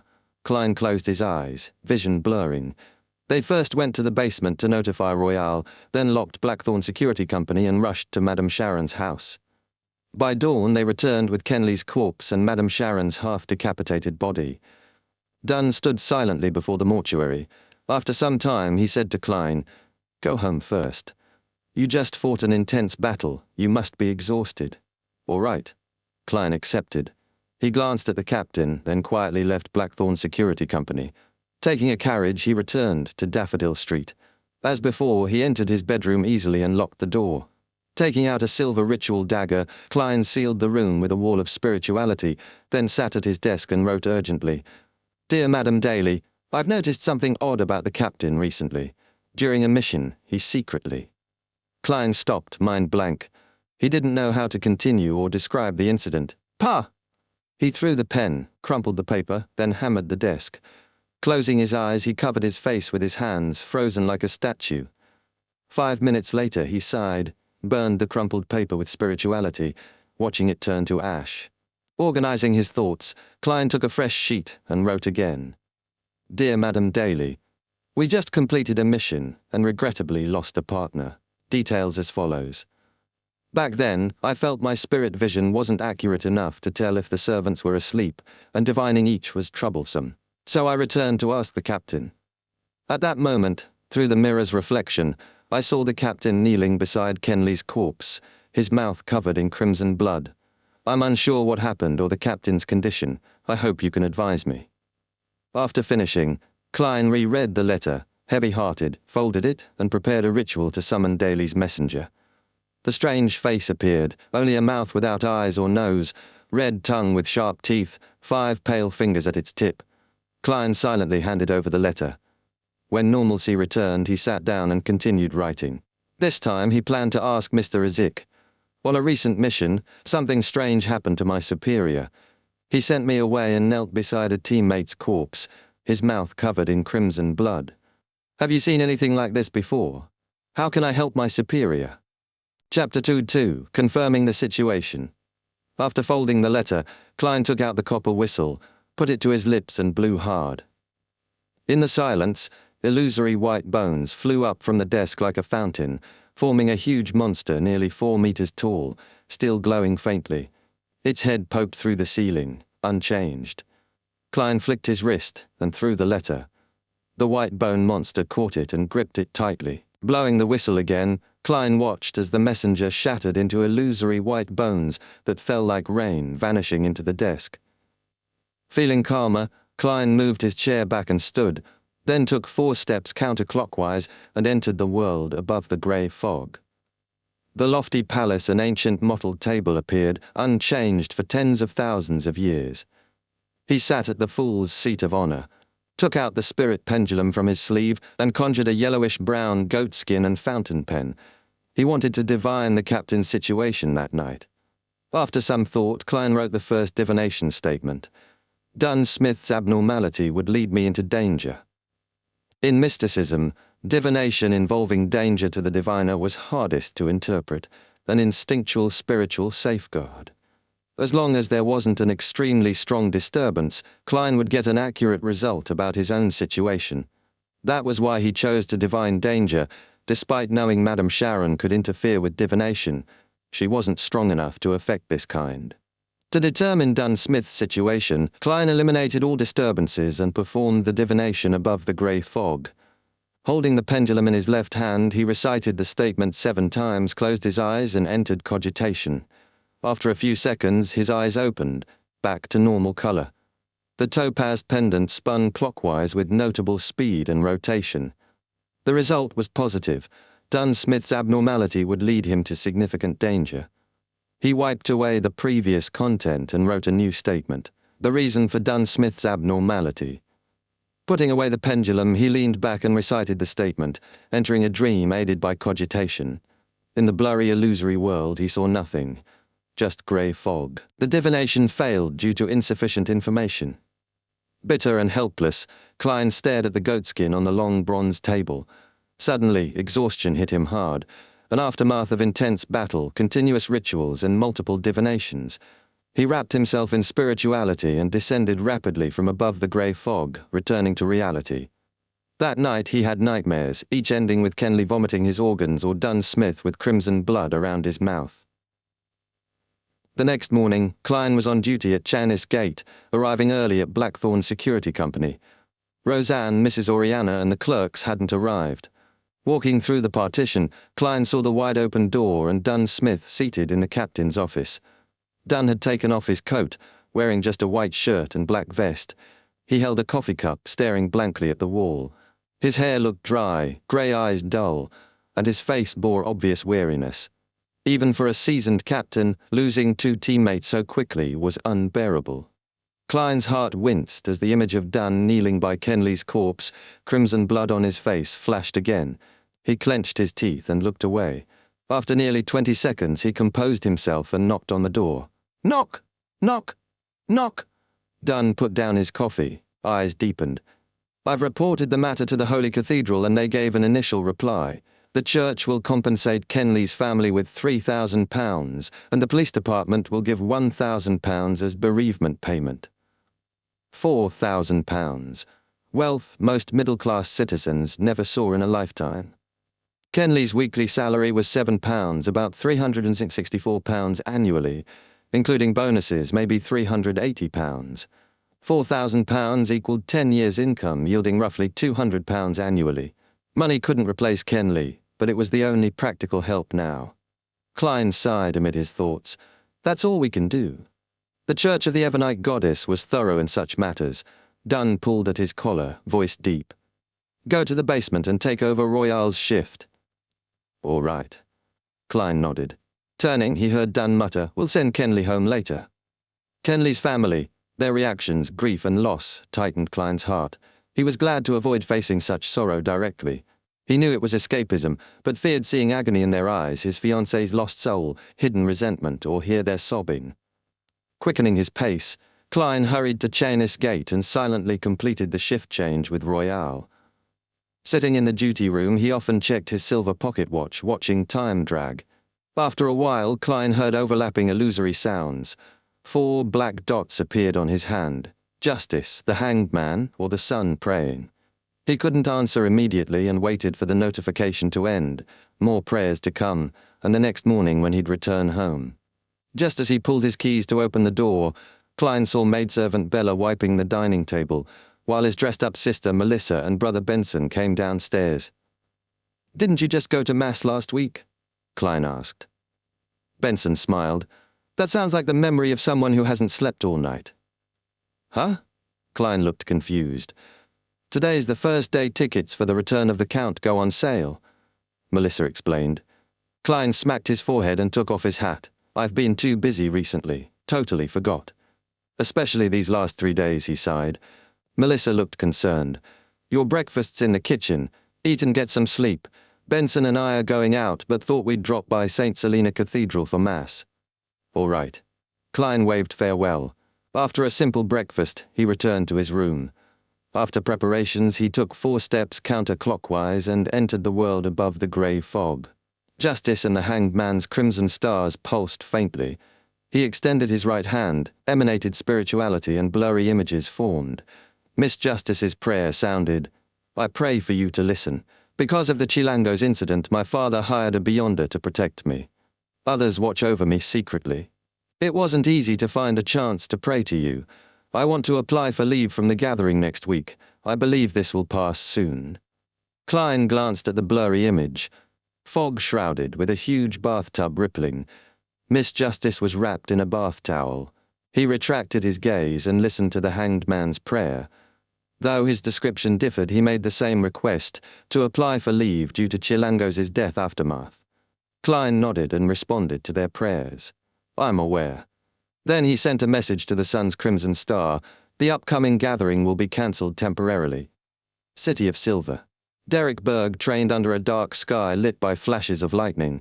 Suddenly his vision blurred, revealing thick fog and the ancient palace of giants. Mr. Full sat in the grey fog depths. The upcoming gathering will be cancelled temporarily. His voice echoed, but the view returned to normal. He wasn't shocked. Mr. Kung Full contacted him this way before every gathering. Derek glanced at the woman before him, Shepherd Lloydia, a member of the City of Silver's 6-member council. She smiled and became aloof repeatedly, telling young men they'd soon join patrolling troops to rid nearby dark monsters, no longer training. Elder Lloydia seemed strange. Is it because a high-sequence Beyonder's evil spirit haunts the souls she touches? Derek wondered. Klein returned home, threw himself on the bed and quickly fell asleep, dreaming of recent events. Suddenly, someone shook him awake. Opening his eyes, Klein saw a gigantic white bone hand. It paused, threw a letter on the bed, then vanished. Mr. Azik's reply. Klein grabbed the letter, hope filling him. Chapter 203. Mutant Klein opened the letter, nervous and expectant, then began reading Azik's reply. I considered several possibilities about your scenario, recalling some details on vampires and mutants. Natural vampires were nearly extinct even before dragons and giants vanished from history. The vampires in folklore and common talk resemble beyonders more than true vampires. There's a potion named Vampire in one pathway. If your superior is half insane now, he likely consumed such a potion by mistake. Mixing potions from different pathways often leads to half insanity. The Evernite, Sleepless pathway can interchange at high sequences with Death and Giant pathways, but not Vampire. Of course, your superior might have accepted this willingly. Vampires enjoy long life, exceptional constitution, and excellent looks. Compared to those benefits, half insanity could be a reasonable trade-off. Klein froze, surprised by Azik's detailed insight. The Death pathway, also called Corpse Collector, can swap at high sequences with Sleepless, as Emperor Roselle's diary noted. That it can also interchange with the Giant pathway, linked to the City of Silver's god of combat, was new. Klein suspected Giant King Ormer was the ancient god of combat. Roselle's diary described the churches of Evernite and god of combat as mortal enemies, perhaps because their pathways intertwine at higher sequences. By this logic, the ancient churches of the Lord of Storms, Eternal Blazing Sun, and God of Knowledge and Wisdom also conflicted because Sailor, Bard, and Reader pathways interchange at high sequences. Maybe the fall of Death in the Pale Era was caused by Evernite and the god of combat. The captain's usual poor memory aside, he shows no half-insanity signs, ruling out the vampire potion. Azik has recalled much recently. Perhaps the creeping hunger stirred his memories. Klein nodded and read on. Mutant isn't a species but a description for creatures with a suppressed, twisted desire inside. Normally indistinguishable from humans, contact with certain scenes or objects triggers this desire, turning them into monsters craving blood and massacre. Afterward, they revert but grow colder and more merciless each time, until their souls fully twist. The werewolf is a known example, mostly human and undetectable by beyonder abilities, but under the full moon their desires and bodies transform. Your superior might be a potential mutant. The death of your teammate could have triggered this. These are my guesses. I can't rule out other possibilities, nor that this might be an early sign of losing control. There's no saving him if he consumed the vampire potion or is a mutant. Some theorize mutants were once normal humans, cursed or corrupted by evil gods or devils, transforming under certain conditions. I'm also unsure if you can treat him once losing control begins. I advise reporting to his superior immediately, hoping there's still time. Klein stared gravely at the desk after setting the letter down. The mutant theory seemed likely, but he couldn't dismiss the warning signs of losing control. All I can do is wait for Madame Daly's reply. I sent the letter 2 nights ago. She should have received it yesterday morning. If she replied promptly, I'd have seen her letter last night or this morning. It's almost noon. Maybe the messenger fears Chanis Gate? Or is she delayed? Klein shook his head, still exhausted, and used cogitation to force sleep. In the hazy world, Klein jolted awake in a dream. He knew it was a dream.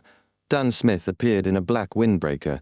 Klein greeted with delay, "Good morning, Captain." Dunn nodded. "Leonard found a clue on the Lavis case. He needs your help. The mystery prior from the Holy Cathedral won't arrive until tomorrow due to a train fault." "All right," Klein replied weakly. Dunn added, "No need to return to Zoutland Street. Go straight to 62 House Street. Leonard will wait. It's been hard on you." The dream shattered. Klein opened his eyes. House Street, the Divination Club my classmate Welch, and the Aurora Order member live there. Many incidents lately, all culminating. Klein thought, rising slowly. He washed and dressed in a white shirt, brown vest, black windbreaker, grabbed his hat and went downstairs. Before 11, Benson and Melissa hadn't returned. Klein told Bella no lunch was needed. Taking a public carriage to House Street, Klein found Leonard Mitchell, the messy-haired midnight poet, waiting at Building 62. Leonard wore a thin white shirt despite the chill and beige pants. His green eyes scanned Klein. This building might be rented by Lanivus under a false name. How did you figure it out? Klein asked. Leonard tapped his head. After suspecting Lanivus's link to Aurora Order's cloth merchant Sirius Arapis from Hood Eugen's clue, my usual investigations hit a dead end, so I started probing the Aurora Order. Sirius had ties to many House Street residents, so I checked each and found one problem. What problem? Leonard raised his brows. The tenant here rarely appears. Claimed to go to the southern continent after Hannas Vincent's death. Never returned. Records look real. Police found nothing. Could be coincidence. Klein frowned. Sure, but an old man said this resident resembled Lanivus except for different glasses. Leonard showed a black and white photo. Why not say so earlier? Klein lampooned inwardly. He entered 62 Howes Street with Leonard, who asked him to divine for hidden compartments. The answer was yes. There's a secret chamber or hidden compartment here. Klein sat on a sofa, eyes closed, reciting the statement 7 times, entering a dream. His vision blurred. In the illusory world, Klein saw a wooden bookshelf filled with books, one missing. The wooden surface beside it opened, revealing a hidden compartment. The scene vanished as Klein opened his eyes. In the study. Winding the topaz pendulum on his wrist, Klein followed Leonard. He saw the bookshelf from his vision. Pull out that book. The place it's covering has a hidden compartment. Klein pointed to a side book. So it's here? I couldn't find anything when I searched the place, and I had no choice but to return to Zoutland Street to request for help, Leonard muttered, pulling out the book. After searching, Leonard found the mechanism and opened the compartment. Inside lay a silent letter. Lanivus hid a letter? Klein found this strange. He divined if the letter was dangerous. No. Leonard opened the unmarked envelope and unfolded the letter. Klein leaned forward. The first paragraphs read, "Ha ha ha, congratulations! Congratulations on finally finding this letter. This means that you're not too stupid nor too slow. You qualify to take part in this game of life and death that I've designed. Child laborers that die before their time. Factory workers who seldom live past 10 years after entering the factory because of their working conditions. Female workers who risk severe illnesses for a meager salary. I see boundless resentment surrounding every factory, turning the surroundings oppressive and gloomy. This is the worst of times, and also the best of times. Our game shall take place under such a setting. Fools, prepare yourselves. I'm going to issue you a hint." Chapter 204. Visitor Klein and Leonard lifted their gaze from the letter and exchanged glances. They muttered, "He's crazy, right? Lanivus is secretly a lunatic? A lunatic who truly has a delusional disorder and an antisocial personality," Klein thought, feeling a tug at his heartstrings. He quickly redirected his gaze to the letter. "Ladies and gentlemen, the hint is that I've placed a bomb in Tingen, a bomb that will grow stronger over time. Seek it and finish it before it explodes. If you lose the game, there will be a boom, and the entire city of Tingen will be reduced to a ruin. Trust me, I'm not lying at all about this. Lanivus, who enjoys giving his friends pleasant surprises. A bomb." Klein looked at Leonard, muttering to himself, perplexed. Leonard held the letter up to the sunlight, flipping it around, but found no other clues. "The term bomb is probably an expression. I've never heard of a bomb that can grow stronger." Klein creased his eyebrows thoughtfully. "No, I mean he might be using bomb to reference something in mysticism, like an evil ritual that continuously accumulates power." Leonard cocked his head as though listening to something. Suddenly his expression grew solemn. He nodded as his green eyes constricted. "Maybe you're right. Isn't there a description at the beginning? Child laborers who die before their time, factory workers who seldom live past 10 years, female workers risking severe illnesses for meager wages, boundless resentment surrounding every factory. Perhaps that's the energy source that strengthens Lanivus's bomb." "Yes, that's very possible." Klein suddenly tensed up. "We need to report to the captain immediately." Leonard laughed. "No need to be so nervous. You should know Lanivus is a swindler. The part where he said he didn't lie might be a lie itself. Of course, we have to return to Zoutland Street to report to the captain. It's best to request the Holy Cathedral send a mysticism expert to find the altar through the abnormal accumulation of resentment. Someone's familiar with protocol. But why would such an altar need Hood Eugen's help? What role does a psychiatrist play in this? Klein didn't object. He left 62 Howes Street with Leonard and rushed back to Zoteland Street by carriage.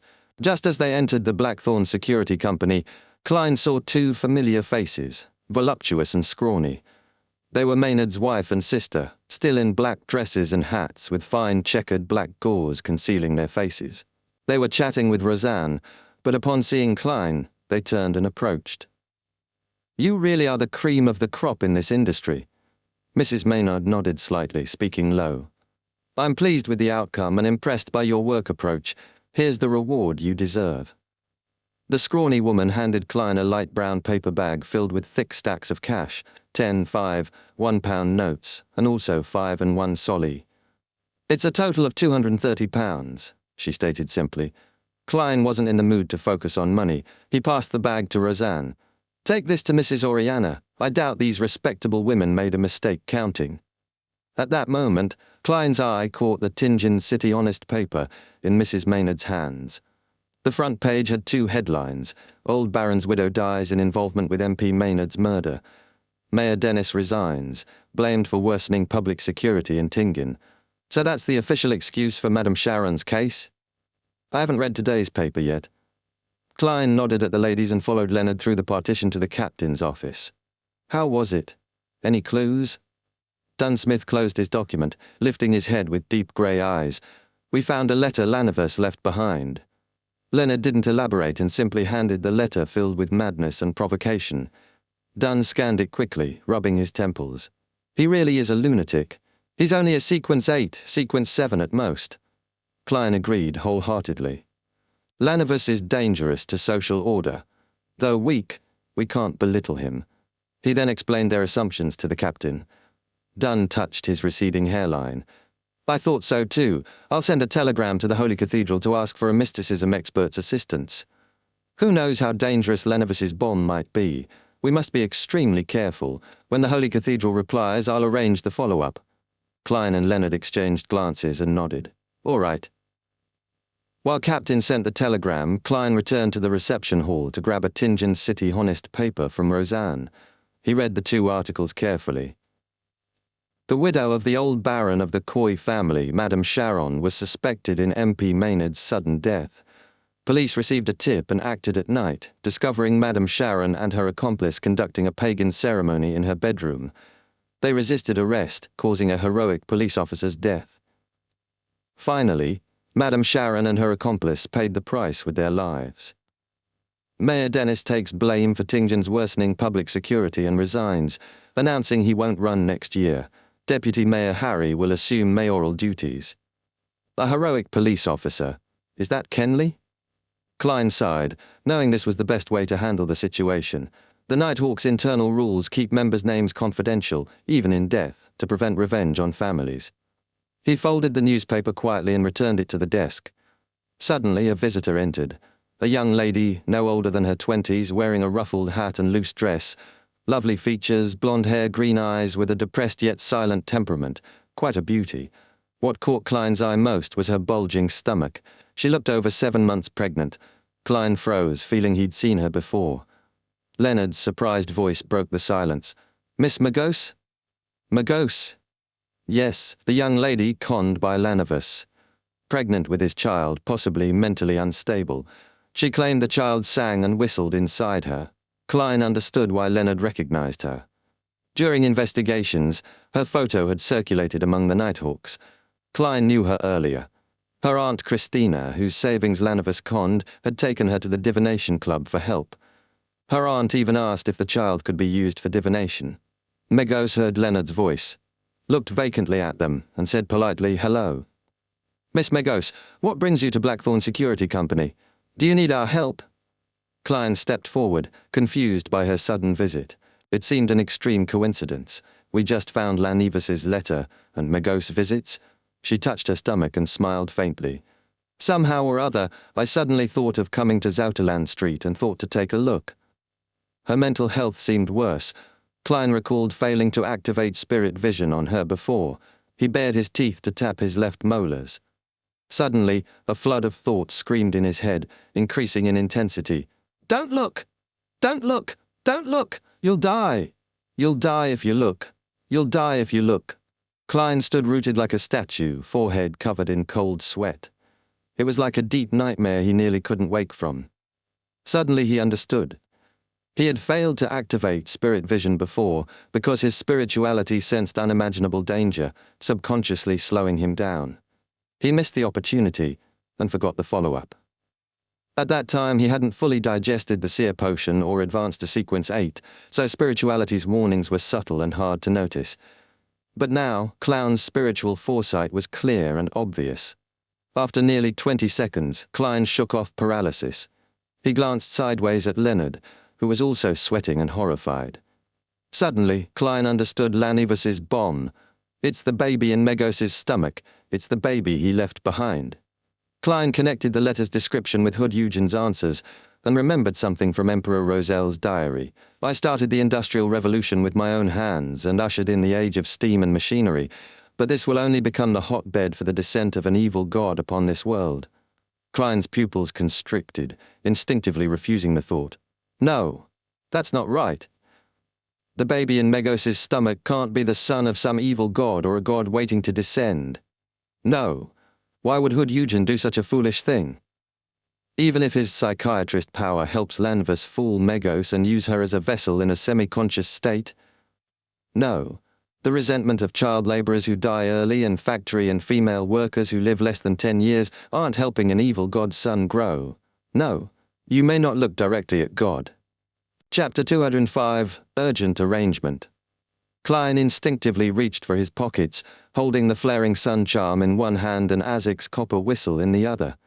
He immediately noticed the cold, gentle Beyonder feedback from the whistle had vanished, suppressed by some invisible power, while the charm remained warm and comforting. Using that comforting warmth, Klein entered a half-cogitation state, blocking out worry and refusing to leave anything to chance. He glanced at Leonard, then tipped his chin toward Megos, controlling his expression with his clown abilities to smile gently at her. Do you want coffee, black tea, or nothing at all?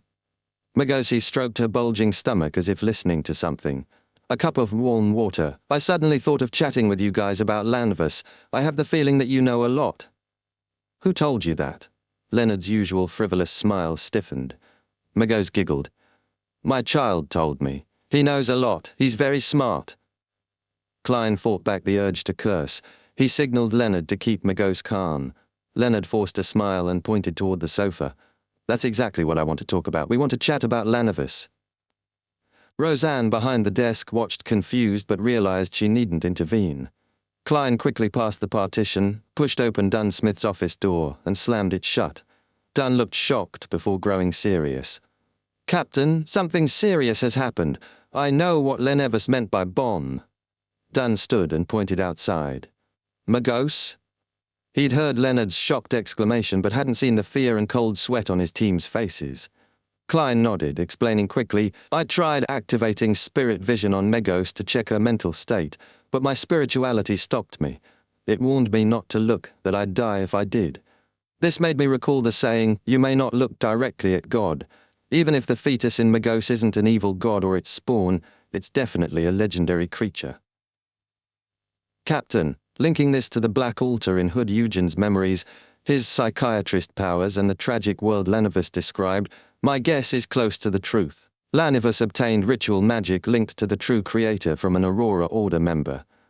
With Hood Eugen's help, he made Megos a vessel to gestate a certain power.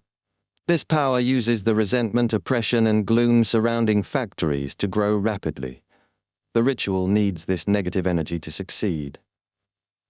Dunn pondered seriously for nearly 20 seconds, then nodded solemnly. I'll request assistance from the Holy Cathedral immediately. Let's hope the baby can wait. Of course, we can't do nothing. Tell Leonard to keep Megos calm and company. Notify Mrs. Oriana, Roseanne, and the rest.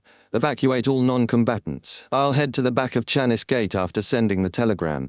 We must prepare for the worst, if the baby is born before reinforcements arrive. As captain of the Tingen Nighthawks, I have the authority to use Saint Selena's ashes in emergencies. Saint Selena's ashes, the core seals within Chanis Gate, eased Klein's worries. He quickly thought of other options. Captain, we can also ask reinforcements from the mandated Punishers and Machinery hive mind. They should have similar holy items. Klein muttered, struck by inspiration. Lenivus's case was under the mandated Punishers' purview. Old Neil and I helped when a senior member lost control.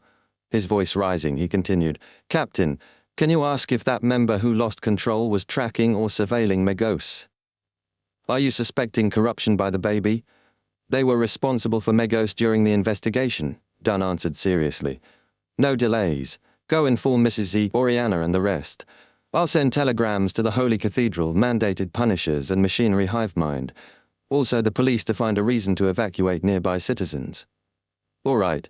Klein started to leave but stopped. Recalling the coincidences, the Antigonus notebook clue, Ray Bieber's failure to leave Tingen, Hannas Vincent's exposure, the Aurora Order member's death, he said, Megos' sudden visit after finding Lenivus's letter is too obvious. The person behind this will soon appear. Also, why risk killing MP Maynard? Is that a coincidence? Dunn considered and replied solemnly, I'll include that in the telegram.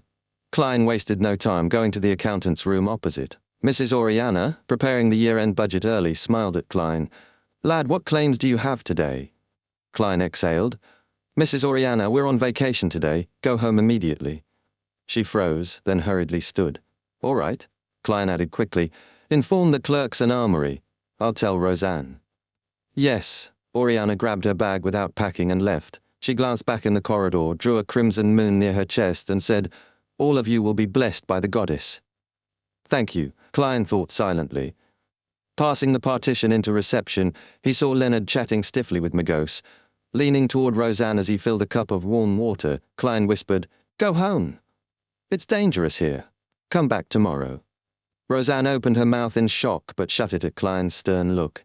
She packed briefly, then left. After the clerks evacuated Blackthorn security, Klein brought warm water to Megos, placed it on the table and said, I have something to settle. I'll be back soon. Rising, he whispered in Leonard's ear, Keep her here. Leonard clenched his teeth, grinning as he continued talking with Megos, noticing her growing restlessness. Klein returned to Dunn's office but found it empty, except for a telegram reply from the mandated Punishers. Yes, we will be there immediately. Yes, the Punisher did lose control because of Megos. Klein's anxiety deepened as he paced the corridor, unsure if waiting for Dunn or reinforcements. He noticed the gas lamps now faintly blue. In the darkness, Dunn appeared, holding a square, palm-sized box of ashes. The box looked like pure silver yet felt like human bones, carved with mysterious patterns. Klein felt coldness seep into his blood near it. Bathed in icy blue light, Dunn said, Go to Chanis Gate and pick a sealed artifact with the highest offensive ability by your judgment.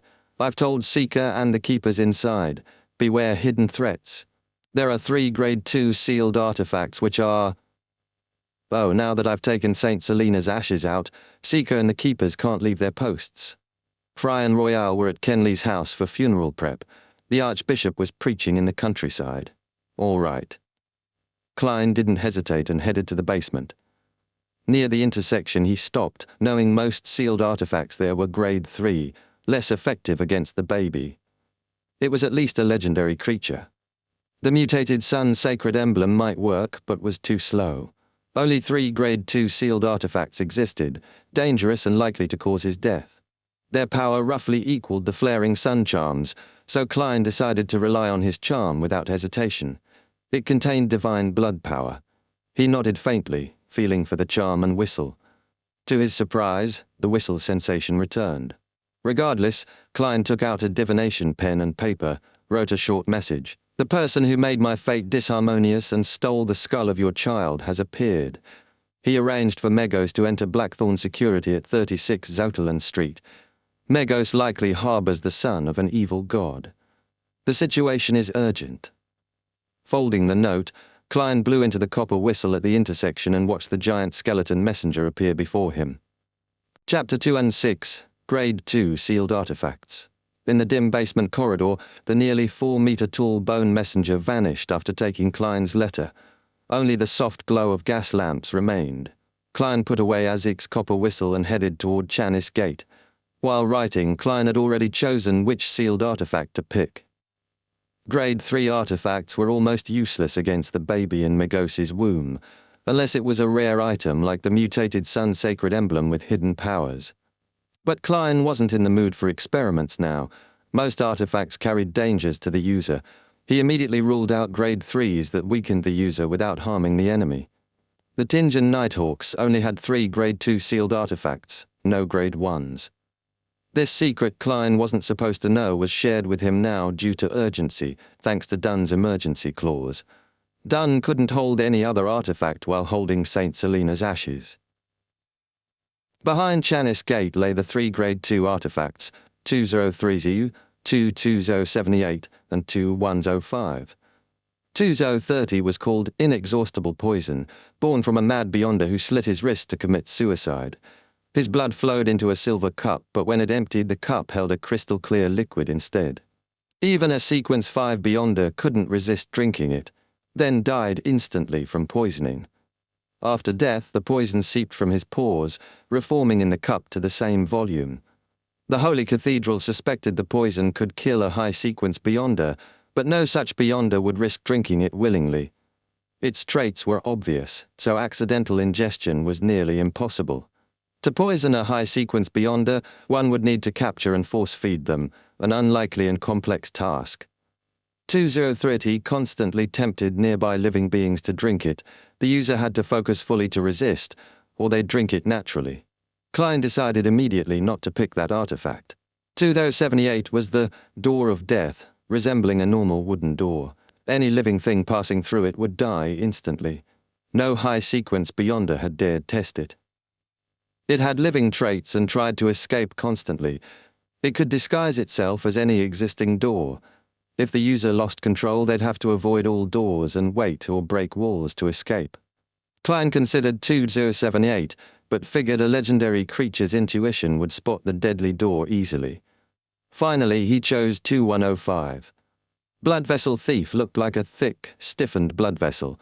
Anyone touching it lost life energy slowly, effects becoming visible after half an hour. Dunn said a Sequence 5 heretic held it for 2 hours and aged rapidly into a frail old man. Most importantly, 2105 granted the wearer a chance to steal an ability from a target nearby, even from high Sequence beyonders, though with lower probability. The stolen ability lasted 10 minutes for the wearer, then vanished, while the victim needed days to recover.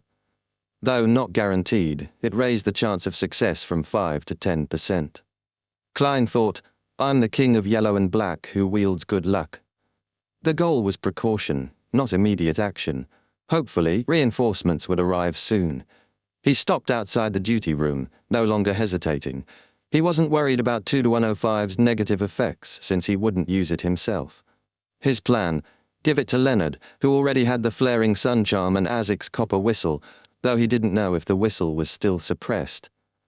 My dear poet, it's time for you to show your true secret, Klein muttered. Seekatron stood by the duty room, white hair and black eyes silent for a moment before saying, Why don't you guard Chanis Gate? I'm stronger and more experienced. Klein smiled. Madam, I'm already Sequence 8. It wouldn't be safe here either. Many living sealed artifacts are itching to act. If we fail, no one here survives. Upstairs, our goal is to buy time and wait for reinforcements. It might be safer. Seeker puckered her lips slowly, drawing a crimson moon near her chest. May the goddess bless all of you. Dunn hadn't finished the document, so Klein couldn't enter Chanis Gate directly. He watched Seeker push open a crack and enter. Minutes later, she returned holding a thick, blood-tainted, pale blood vessel in her left hand. Klein reached out, feeling a faint current surge through his body. In the Blackthorn security reception hall, Leonard had shaken off earlier stiffness. His expression was calm as he spoke about the house Lanivus rented. Is that so? He never told me before. Megos replied normally, brow creased. Then she grabbed a handful of her blonde hair, pulled it out, and casually tossed it into the nearby trash can. Leonard was dumbfounded, gulping nervously, palms sweating again. Klein ascended the stairs to the second floor, holding the blood vessel thief in his left hand. He eyed the Nighthawk's break room door, where Dunn Smith stood silently in his black windbreaker. His grey eyes were deep, just as when they first met. Reintroducing myself, Nighthawk Dunn Smith, Klein recalled the past voice as the image of Dunn beside Kenley's bloody corpse flashed in his mind. Klein fell silent and approached. Raising his left hand, he said, "Captain, I picked sealed artifact 2-105. I plan to let Leonard use it." Dunn nodded slightly, asking no questions, then pointed to his office. "The Holy Cathedral sent a telegram. They're assembling a team of strong Beyonders and asked us to stall as long as possible. As for the coincidences, no reply yet. Maybe they haven't drawn conclusions or the telegram handler doesn't know enough. Telegrams can't be long. We have to make the best use of time." "Yes," Klein nodded, moving closer to the partition. "How's the situation?" "Nothing strange yet." Dunn glanced at the Saint's ash box in his left hand. Seeing Leonard and Megos chatting amiably, Klein didn't interrupt. He retreated to the Nighthawk's recreation room, facing Dunn across the corridor. Suddenly, Dunn let out a self-deprecating laugh. "I forgot something." "What is it?" Klein asked, puzzled. Dunn glanced sideways. "Daly told me to explain myself to you." "Huh?" Klein was stunned, unsure what Dunn meant. 2 seconds later, Klein realized Madame Daly hadn't replied because she thought it unnecessary, forwarding the matter to the captain to explain. That means there's nothing seriously wrong with the captain. At this critical moment, Klein felt a surge of joy erupt inside him. Chapter 207, Guardian Dunn sighed. "I did want to send you away back then, since I was going to do something that involves the secrets of the church and the Nighthawks. But Kenley's death left my mind in chaos. At that moment, all I could think of was a clumsy excuse, thus giving you the opportunity to witness what I was doing." "What secret is that?" Klein pressed, now being more at ease. Dunn weighed his words. "There might be a law in mysticism, law of Beyonder characteristics indestructibility. The characteristics of a Beyonder is never destroyed or reduced. It's only passed from one carrier to the next." Klein's eyes widened. "For example, the sealed artifacts, mysterious objects, or a potion's main ingredients that are left behind by Beyonders who have lost control." "Correct," Dunn nodded solemnly. "This isn't only the case for Beyonders who lose control, it's also the same for normal Beyonders after they die."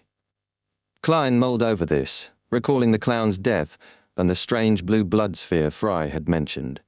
Then Dunn said, "What's different about Beyonders who lose control is that a Beyonder who dies normally won't leave behind ingredients or objects. They're equivalent to a potion that corresponds to their sequences, except that they're lacking a certain amount of supplementary ingredients." Klein suddenly understood how Beyonder pathways continued despite extinct ingredients. One could just use the remains of dead Beyonders. That also explained the secrecy behind higher sequence potions. Dunn looked at the recreation room. "A few years ago, I wasn't captain yet. I realized this problem. After interacting with Daly, who had just become a Beyonder, I sent a report to the Holy Cathedral. They told me to keep it a secret and gave me 2 choices. That's why it's me, not Daly, explaining this. Whoever exposes this is responsible for it. The first choice, pretend to know nothing. The second, receive a ritual and technique to temporarily consume items produced by the unique characteristics. It augments my own characteristics and makes me more powerful, only for sequences of my pathway at my level or lower. That's how I dared face Madame Sharon." Klein exhaled. "So that's why, to think that something like this exists," Dunn smiled bitterly. "I didn't do it to become more powerful. If I wanted that, advancing normally is better." "Yes," Klein agreed. "Consolidating the characteristics of the potions of the same sequence will increase the risk of losing control at the same time as it improves your abilities, right?" Dunn shook his head. "No, these are from normal Beyonders, not ones who lost control. But after learning the acting method, I realized it increases the difficulty of digestion." "Then why do you still continue?" Klein asked, shocked. Dunn reached for his pipe, only to remember he'd left it in his office. He smiled self-deprecatingly. "I just said that becoming more powerful isn't the reason. They were all my partners. We've gone through many things together. We've dealt with monsters in the darkness and insane heretics together. Some of them have saved me, and I've saved quite a number of them. We walked together in the silent night. We fought together in battles that aren't visible to the general public. We faced danger together. We had each other's backs. I really can't bear to part with them. I remember the lad, Hitte. He broke into tears the first time we went on a dangerous mission. I remember Adelaide. He was Roseanne's father. He once blocked an evil curse for me with his arm. I remember the lady, Duane. She would always silently record the things we encountered. I remember Kenley. He was more like a poet than Leonard. I miss them very much. I hoped to continue fighting with them. Thus I chose to consume their remains. His grey eyes flickered. His dependable persona crumbled slightly. They're still with me in my dreams. Adelaide loves to read. He often tells me to discipline Roseanne. Hitter hunts in the forest. Duane watches us from her bedroom window. Kenley created his own 7-string guitar. I really miss them. Captain. Klein's eyes blurred. He rubbed them, cursing in his heart. Fuck. Captain, you're making me cry. But he finally understood Dunn's lack of advancement despite using the acting method. Unfortunately, old Neil died after losing control. Otherwise, he would have brought along much joy to us. Dunn lowered his head and massaged his nose. A moment later, he looked up with a bitter smile. This is a selfish decision. I don't know what the true wishes of Adelaide, Kenley, and the rest were. I truly am a selfish person. No, Klein shook his head. At the receptionist area, Leonard watched Megos pull out clumps of her hair. She seemed increasingly restless, drinking water constantly. I don't know why, but I suddenly feel a little unwell, Leonard was about to reply when she clawed out a piece of flesh from her face. My face is a little itchy. Megos smiled, embarrassed. The corner of her lips stretched to her cheekbones, revealing teeth and gums. Fuck! Leonard cursed silently. It was escalating far too quickly. He forced a smile. I need to use the bathroom. Right, Megos's tone became ethereal. She rubbed her belly. My child is a little restless. Leonard didn't reply. He walked briskly down the corridor. There he saw the urn in Dunn's hands and exhaled. Then his expression turned firm. Captain, I'm afraid that it's too late. We have to deal with Megosi and her baby immediately. Otherwise, the whole of Tingen will suffer terrible losses. This isn't something that can be avoided just by evacuating the citizens around us. I know that you've already sent such a telegram. Dunn's tone turned stern. Are you sure that the situation has worsened to such an extent? Yes. In no more than 3 minutes, Megos will undergo a mutation and her child will descend upon us, Leonard said with certainty. He glanced at the thick blood vessel wrapped around Klein's hand. Sealed artifact 2105. Let me use it. I can better utilize its abilities. All right. Klein handed the blood vessel thief over without hesitation. Dunn straightened his windbreaker. I'll head out with St. Selena's ashes first. Come out after 10 seconds. Remember, come out only after you finish counting to 10. Then, regardless of my condition, direct your strongest attacks at Megos and her baby without wasting any time. Captain, Klein called, his lips dry. Captain, Leonard shouted too. Dunn stopped and looked back with a gentle smile. Don't worry about me, I'm not alone. Adelaide, Duane, Hitty, and Kenley are all fighting alongside me, no matter what kind of danger I face. There's no need to be too nervous as well. We're guarding Tingen City. He smiled as always, turned and walked through the partition, black windbreaker following behind him. Captain! Klein and Leonard cried in unison, their tears falling uncontrollably. Dunn didn't slow down. We are guardians, but also a bunch of miserable wretches that are constantly fighting against threats and madness. Chapter 208. Cry beep, beep, beep. The telegram set up in the captain's office suddenly came to life, signaling a new message. But Klein and Leonard couldn't be distracted. They were silently counting the seconds on the clock, their red eyes brimming with tears. 10, 9, 8. At that moment, Dunsmith carried the silver, bone-like square box into the reception hall, his expression solemn. Megos, tearing clumps of blonde hair from her head until wounds deep enough to expose bone showed, seemed triggered by something. She suddenly stood and pointed accusingly at Dunsmith in his black windbreaker. She shrieked, "You want to kill my child! You want to kill my child!" Boom! Her shrill, terrifying voice reverberated throughout the hall. Klein felt as if struck in the head with a sledgehammer. His headache worsened and dizziness overcame him. His vision flushed red and liquid dripped from the tip of his nose. He glanced sideways to Leonard Mitchell. The corners of Leonard's eyes, his nose and lips were smeared with fresh blood. His face was pale and his body wavered as though about to collapse. I'm probably in the same state. Klein controlled his thoughts and resumed counting silently, skipping 2 numbers. 5, 4. Struck by Magos's terrifying voice, Dunsmith's deep grey eyes bloodshot with red veins, each vessel distinct like poisonous snakes. Red liquid gurgled from his ears. Despite dizziness, his strong willpower pushed him forward. Though his right hand hesitated, he pressed down on St. Selina's urn and opened the lid. Inside the box was deep darkness. Within the darkness was fine, resplendent sand, a magically beautiful scene like a starry night captured in a container. Suddenly, darkness engulfed the entire reception hall. Countless black, cold, smooth threads floated in the air. They surged toward Magos and instantly entangled her. These weren't spider webs, but tentacles of some unknown creature. Magos had torn out her right eyeball. It hung by a thin cord of flesh below the eye socket. Staring at Dunsmith with hatred, she roared, "You must die!"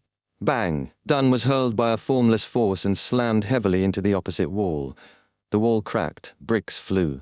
He spat fresh blood onto the floor but kept a death grip on St. Selina's urn, refusing to let it fall. The countless black threads tightened and bound Magos firmly. Blight-tainted flames suddenly flared, and her skin secreted a liquid smelling like brimstone, but neither defense harmed the threads. 3, 2, 1. Klein and Leonard dashed out simultaneously through the partition. One held a warm, thin gold slice. The other aimed his 5 fingers, wrapped by the blood vessel thief on his left wrist, at Magos. Magos, now less human, struggled fiercely. Flesh protruded from both shoulders, a mix of blood vessels and green veins, round like a child's head. Cracks rapidly spread on these heads, turning into a pair of eyes. Magos noticed the approaching danger and opened her mouth. The corners of her lips cracked up to her ears. She intended to unleash the blaspheme curse on anyone threatening her child. At that moment, Leonard clenched his left hand into a fist, twisting his wrist half a turn. His pale face turned livid, veins protruded like tiny poisonous worms. Magos's blaspheme curse stopped dead in her throat. She lost the ability to speak or invoke curses. Klein seized the moment and muttered an ancient Hermes word deeply. "Light! I want light, and light there shall be." Suddenly, the thin gold slice covered in mysterious patterns grew boiling hot and emitted blinding light, but like a miniature sun. Klein injected more than half his spirituality into it and threw the flaring sun charm toward the bound Magos. The reception hall instantly cleared, darkness and gloom vanishing. The black threads constricting Magos shrank as if instinctively avoiding something. Before Magos could free herself, sunlight shone through a hole ruptured in the Blackthorn Security Company's ceiling, reaching the rooftop of the 3rd floor. Bright blue sky and glaring sunlight flooded the hall. The thin gold slice combined with the sunlight above Magos and expanded rapidly, from a small sphere to one surrounded by countless spiraling flames. Rumble! The building shook violently and glass windows on nearby streets shattered. Despite the chaos, the power of the spherical light concentrated tightly, not dissipating. It enveloped Magos in glaring light. Klein, Dunn, and Leonard shielded their eyes, unable to see. Klein, holding back tears, squinted through the flames. The light dispersed, but soaring flames remained, with black ashes dancing in the air. Magos and the baby she carried were nowhere to be seen. Vanished like the coffee table, water glass, newspaper, and sofa nearby. Is it over? Did we destroy the son of an evil god before he could descend, taking his mother as well? Klein couldn't believe it. His experience playing video games told him final bosses didn't go down so easily. Suddenly, goosebumps prickled his skin. His clown instincts screamed danger. Without hesitation, Klein rolled left abruptly. A long arm with a sharp white bone blade cleaved the space where he had been moments before. The monstrous blade floated mid-air, abnormally beautiful and unbelievably fast, almost impossible to dodge. Whoosh! Klein's chest clothing ripped. Skin, flesh, and bone split apart. The wound was deep enough to expose a lung. Had he not sensed danger and dodged partially, he'd have been sliced in 2. Still, the strike slowed him. Pain flooded his head, scattering his consciousness. At the white bone blade's end, a figure flew out. If not for the bump on its stomach, no one would recognize it as Magos. Her hair and dress were entirely burned, her skin charred black, peeling in flakes. Her nose melted, leaving 2 small black holes. Her eyeballs were gone. Faint white flames flickered in empty sockets. The 2 heads that had fallen from her shoulders were burned away. Her left arm became the white bone blade she wielded, demonic yet holy. Creak! The ground shook as Megos ignored Dunn and Leonard, as well as the black threads hurtling toward her. She phased to Klein, who had stopped rolling, and aimed the blade at his neck, about to slash down. Suddenly, a voice rich with blasphemous tone cut through. "Submit." Leonard raised his left hand, palm aimed at Megos. The sealed artifact 2105 around his wrist shifted, from a pale, blood-tainted blood vessel to a crimson intestine swollen as if ready to burst. With the blood vessel thief's aid, Leonard had stolen Megos's blaspheme curse, attempting to seize control of her power. Only an ability of her level could achieve this. Under the curse's influence, Megos bent at the waist, knees trembling. Her motions halted as the black threads closed around her, as if savoring their prey. Klein rolled in the opposite direction, leaving a trail of fresh crimson blood. Despite extreme pain, Klein reached into his pocket and drew the last flaring sun charm. He seized the chance to finish Megosi, once and for all. If she survived until the baby was born, the consequences would be unimaginable. Boom! Megos's head exploded on its own. Charred skin and flesh scattered in all directions, but her headless body shook off the blaspheme curse's effect. Boom! Her charred body became a projectile, hurtling toward Leonard. The forced disruption of the blaspheme curse left Leonard frozen. Dunn Smith still gripped St. Selena's urn tightly, face pale. The black threads had almost surrounded Megos but hadn't finished binding her. Creak! Megosi slammed into Leonard, throwing him against the wall. The wall collapsed under the impact. Leonard's bones cracked, blood spilled from his mouth in a torrent. He fainted instantly, without struggle. Megos raised her white bone blade, but the countless black threads from the urn enveloped her again, binding her to the ground. Ignoring his injuries, Klein drew out the thin charm. Just as he prepared to recite the ancient Hermes incantation, a sudden sound pierced the dark, quiet room. Wah! It was a baby's cry. Chapter 209, Light! Wah! The baby in Megosi's stomach cried, squirming, desperate to enter the world and help its mother escape her predicament. The black, cold, smooth threads shuddered, retreating as if suppressed by an invisible power. Wah! Dunn and Klein suddenly became dizzy, feeling their throats constrict. Their airways stifled them, and crimson liquid flowed from their noses, ears, and eyes. Their capillaries ruptured. If it weren't for Klein's experiences in the grey fog world and Dunn holding St. Selena's ashes, they would have collapsed like Leonard. Megos's headless body twisted, revealing her charred skin and the holy yet evil white bone blade. Klein, avoiding the influence, felt his scalp tingle and focused on the pain in his right chest. He saw his enemy charge toward him, with no time to recite the incantation, infuse spirituality, or use the flaring sun charm. Just as Klein moved to dodge, he saw Megos pause. Dunn Smith's black windbreaker fluttered and Klein saw the captain's head lowered, a mass of thick, twitching objects sprouting from his back, like venomous snakes or monstrous tentacles. Dunn was using his nightmare abilities to impede Megosi's movements. Bam! Bam! Bam! With a mere struggle, Megos made the tentacle-like objects explode at once. Blood rained down, splattering across the room. But Dunn wasn't disappointed. The blood was absorbed by the black threads created by St. Selena's ashes. They were absorbed. The threads surged forward, binding Megos, wrapping tightly around her bulging, squirming stomach. An opportunity. Klein's excitement surged, his nerves taut as he prepared to shout the ancient Hermes word for light. Wah! Wah! Wah! The baby's cries grew louder, more frequent. The black threads froze, retreating as if struck by lightning. Dunn's expression shifted, realizing Megos was about to break free. Without hesitation, he retracted his right palm, clawed his hand, and stabbed it into his left chest. He quickly pulled his hand out, clutching a bloody heart, still beating with a serene, dreamlike calm. Captain. Klein watched helplessly as Dunn Smith placed the heart into the urn containing St. Selena's ashes. His vision blurred. Whoosh! Whoosh! Whoosh! Crying that sounded like a nightmare echoed through the room. The cold, serene threads resumed their work, wrapping tightly around Megos. This time they didn't loosen their hold, despite the baby's cries. In fact, they sealed the terrifying sounds within her body.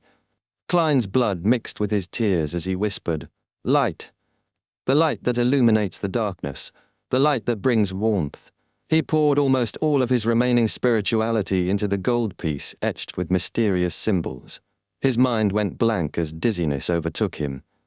Klein summoned the last of his strength, tossing the flaring sun charm at Megos, still bound by the threads. The black threads didn't retract. It was as though they were being willed into place. Thump!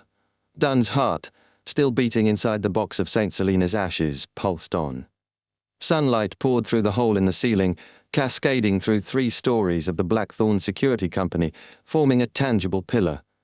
Guided by the flaring sun charm, the light focused on Megos.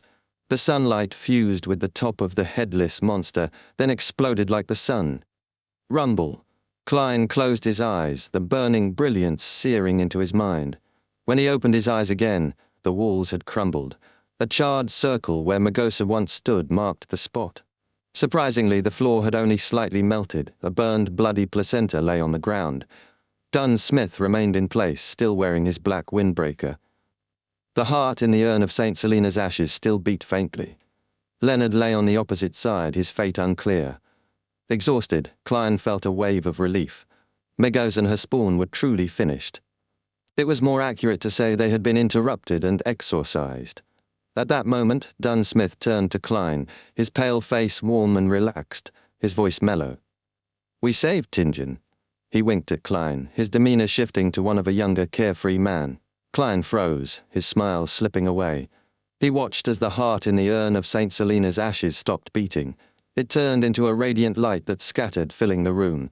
Dunn fell backward, his arms slack. It was as though the scene was playing out in slow motion, but Klein could do nothing to stop it. Thump!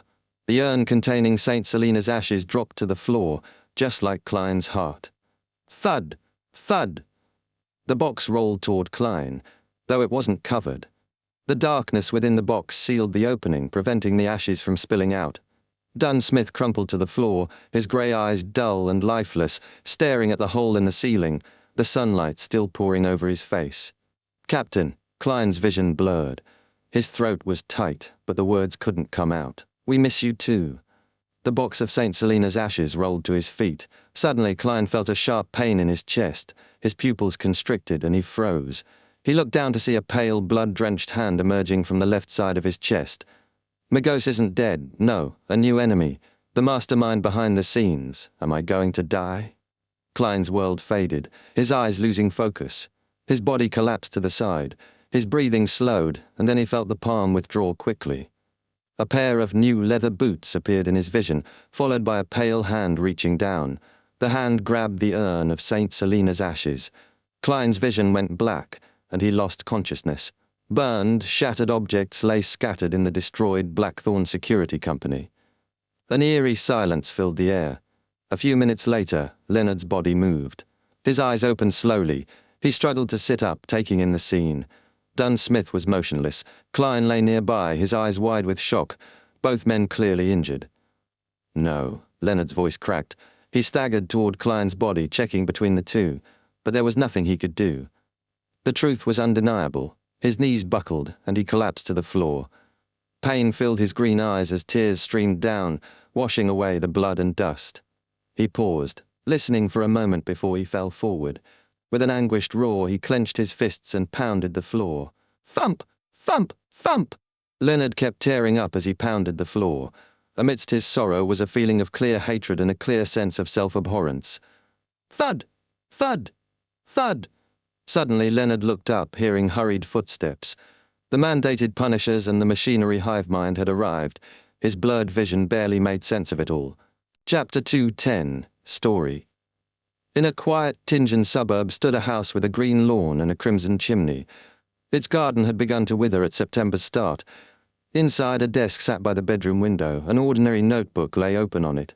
A pale hand flipped the notebook to the first page, then swiftly to the back. As the pages turned, faint rows of words appeared. Regent, a member of the secret order, had accidentally sold the Antigonus family's notebook as an ordinary ancient book, misled by fatigue and illusions. A coincidence that made logical sense. The notebook, influenced by the Antigonus bloodline, subtly affected each new owner. After many changes, it arrived in Tingen, landing in the hands of Aurora Order members Sirius Arapis and Hanas Vincent. After browsing the notebook's contents and copying potion formulas, Sirius and Hanas worried the secret order skilled at divination might track them. They chose to reduce risk by selling it onward, without waiting for Mr. Werner Z's reply. Perhaps because he stayed at Enmat Harbor, Hanas introduced Welch McGovern from Coy University's Department of History, to whom the notebook was sold as an ordinary ancient book. Meanwhile, Sirius was drawn by tales of treasure on the Hornassus mountain range's main peak. He began researching the mountain at Deweyville Library, giving out his real name and address, typical of his trusting nature. During this time, Sirius met Lanavus, who was studying iron mines for a scam. Sirius appreciated Lanavus's hidden lunacy and cunning and planned to recruit him into the Aurora Order, though investigation was necessary first. Sirius secretly told Lanavus about an evil ritual praying to the true creator to bring his spawn into the world. Despite knowing the ritual's extreme difficulty and harsh conditions, Lanavus showed strong interest, tempted by the promise of divine approval. He planned to perform the ritual alongside establishing a steelworks company. Though suspicious of Sirius, Lanavus did not expose him, driven by personal goals. Lanavus revisited Hood Eugen in the asylum. They had a long acquaintance and knew each other's situations. After a dark divination, the Antigonus notebook awakened fully. Welch and his classmate died, but the lucky survivor, Klein Moretti, was influenced by the notebook to send it to Ray Bieber's house, an inevitable fate. Many lines were scribbled out and new content followed. Strangely, and without clear explanation, Klein did not commit suicide as might have been expected, but somehow survived. During the Nighthawks' investigation of Welch's death, Klein met Dunn Smith and joined the Nighthawks. Although this exceeded Ince Zangwill's predictions, it didn't alter the story's course. Bacchus and his brothers, down on luck and drowning in debt after losing at gambling, resorted to kidnapping and blackmailing wealthy targets. While searching for a final hideout, they discovered a room opposite Ray Bieber's apartment. By then, Ray Bieber had been seduced by the Antigonus notebook's power, hoping to digest his ancestor's gift. In a semi-insane state, he abandoned his dead mother but stayed in Tingen City, seeking a more elusive spot for his ritual, a pitiful choice based on instinct rather than reason. Bacchus and his gang purchased weapons and kidnapped Elliot, the youngest son of tobacco merchant Vicroy, holding him for ransom. They successfully abducted Elliot to the apartment opposite Bieber's. Vicroy's butler sought help from a security company. Due to Welch's mysterious death, security companies were understaffed.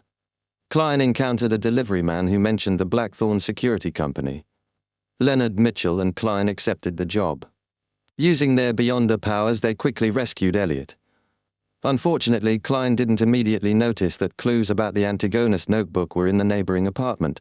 However, spirituality hinted to him in a dream. The Nighthawks eventually discovered relevant clues. Sealed artifact 2049 arrived in Tingen. With the Antigonus puppet Dunn Smith's help, the Nighthawks tracked Ray Bieber and interrupted his digestion ritual. Bieber became a monster, chaos erupted. The Nighthawks united to subdue Monster Bieber but soon faced an attack from a Secret Order member. More lines were scribbled out obscuring the original text. Leonard Mitchell, harboring a secret, was poised to end the crisis, but before he could act, Klein, doomed but inexplicably alive, killed the Sequence 7 Secret Order member. This event did not alter the story's flow. Dunn Smith connected with the Antigonus notebook and secretly became tainted. Lanavus completed his preparations and manipulated Hood Eugen to assist in his ritual.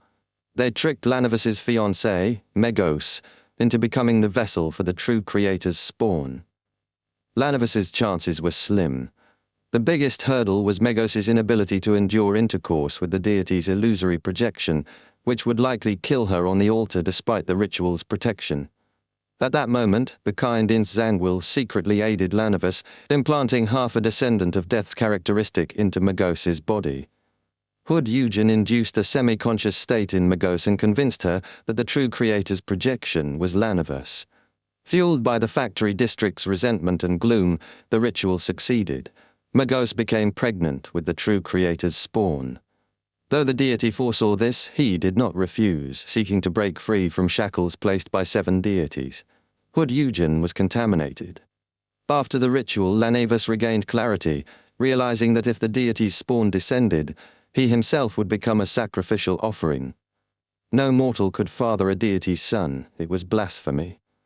Lanavus fled Tingen, leaving clues for the Nighthawks, mandated punishers and machinery hivemind to manage the fallout.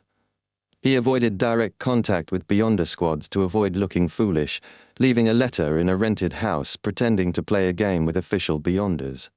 He informed Sirius Arapis discreetly, who, though skeptical, sensed a faint possibility. Selena Wood accidentally discovered a true magic mirror divination incantation from mysticism teacher Hannas Vincent. Her attempt was interrupted by Klein Moretti, who resolved a supernatural incident that might have caused serious casualties. The Nighthawks investigated Hannas, who had recently been honored. Dunn Smith then saw a clear image of the true creator in a dream, suffering severe injuries. He was not contaminated this time, as upper Nighthawks would have noticed. However, his injury worsened his existing contamination by the Antigonus notebook. His forgetfulness and absent-mindedness increased, edging him toward Zangwill's conditions. More lines were scratched out. Klein noticed Zangwill's secret influence in the Crimson Chimney. This revelation came thanks to Azik from Koy University's Department of History, a man with many secrets. Despite this, it was astonishing Klein found actual clues. Regardless, Zangwill continued his machinations, and the story went on. Klein ran into Sirius at the library and had no choice but to kill him, abruptly severing the trail to Lanivus and delaying discovery. Klein met Megos, but his spirituality prevented him from closely observing her. He missed subtle abnormalities. He searched for the red chimney but always took paths avoiding it. Maybe in 2 or 3 months, during his last batch, he'd find the real red chimney house. More rows were scribbled away, more than all previous ones combined. Dunn Smith's problem eased. He had improved, mastering an acting method taught by Klein, inspired by Daily Simone and Old Neil. Zangwill couldn't fully prevent this, only slightly altering plans. New elements appeared. Azik set off to Backland to seek lost memories. Soon, Klein and Dunn found clues from Hood Eugen. To ensure Tingen's conservative and new parties were in total opposition, Madame Sharon, driven mad after her transformation, decided to risk murdering MP John Maynard. Her motive wasn't strong enough, but she acted anyway. People sometimes lose clarity, and she happened to be in such a state. She was confident she wouldn't be caught. Maynard's wife found Blackthorn's security through merchant Viceroy. They swiftly uncovered Madame Sharon's abnormality. Dunn Smith, wielding near Sequence 6 power, acted first, handing sealed artifact 3271 to Kenley. When Kenley, Dunn, and Klein reached Madame Sharon's residence, Dunn tried to enter her dream to control her remotely. The plan failed because Madame Sharon had the primordial demoness's statue nearby. Nervous, Kenley saw his reflection in a mirror and himself. Madame Sharon was dealt with. Kenley died. Dunn blamed himself and consumed Kenley's Beyonder characteristic, but digestion was interrupted, delaying progress and destabilizing Dunn's mind. Meanwhile, Leonard and Klein discovered Lanivus's letter. Megos received a baffling summoning to Zouterland Street, entering Blackthorn's security. Her baby was at a critical developmental point, fueling her urges. Dunn planned carefully, a correct plan, but made one critical mistake. If he had steeled himself against Megos behind Chanis Gate, aided by the environment and items, he might have prevailed. Waiting for backup, he should not have removed St. Selena's urn. But Dunn's mind was unsettled by recent events, and he overlooked the key point. A deity's son could sense the saint's urn's threat. The urn triggered, drawing strength from Megos to be born prematurely, though not fully ready. Azik was in Backland and could not return quickly as he was not a traveler. More lines were scratched out. Megos became a monster, and the battle began. With the help of the saint's urn, the blood vessel thief, and 2 strange high-level charms, Megos died. The deity's son was exorcised. Dunn Smith died, and St. Selena's ashes power was severely damaged, fitting Zangwill's plan perfectly. Zangwill didn't appear directly, but achieved his goal. He killed Klein Moretti, who kept disrupting his plans, and took St. Selena's ashes. Zangwill performed a ritual with half the Death Descendant's characteristic, consumed the ashes, and ascended from Sequence 5 Gatekeeper to Sequence 4 Nightwatcher on the Death Pathway. He gained godhood traits and became a demigod. The sun shone brilliantly over the land. Nearly no one in Tingjin City realized how narrowly they escaped disaster. Monster Ademasul would be very confused. The notebook flipped to the last page. A middle-aged man held it. Dark blonde hair, nearly black eye, tall nose, tightly pursed lips, statue-like features without wrinkles. His pale hand held a classic quill, writing clearly without dipping ink. He ended simply, "Tingin's story ends here." The pages rustled as he closed the book, leaving only a brown cover. Chapter 2: Funeral.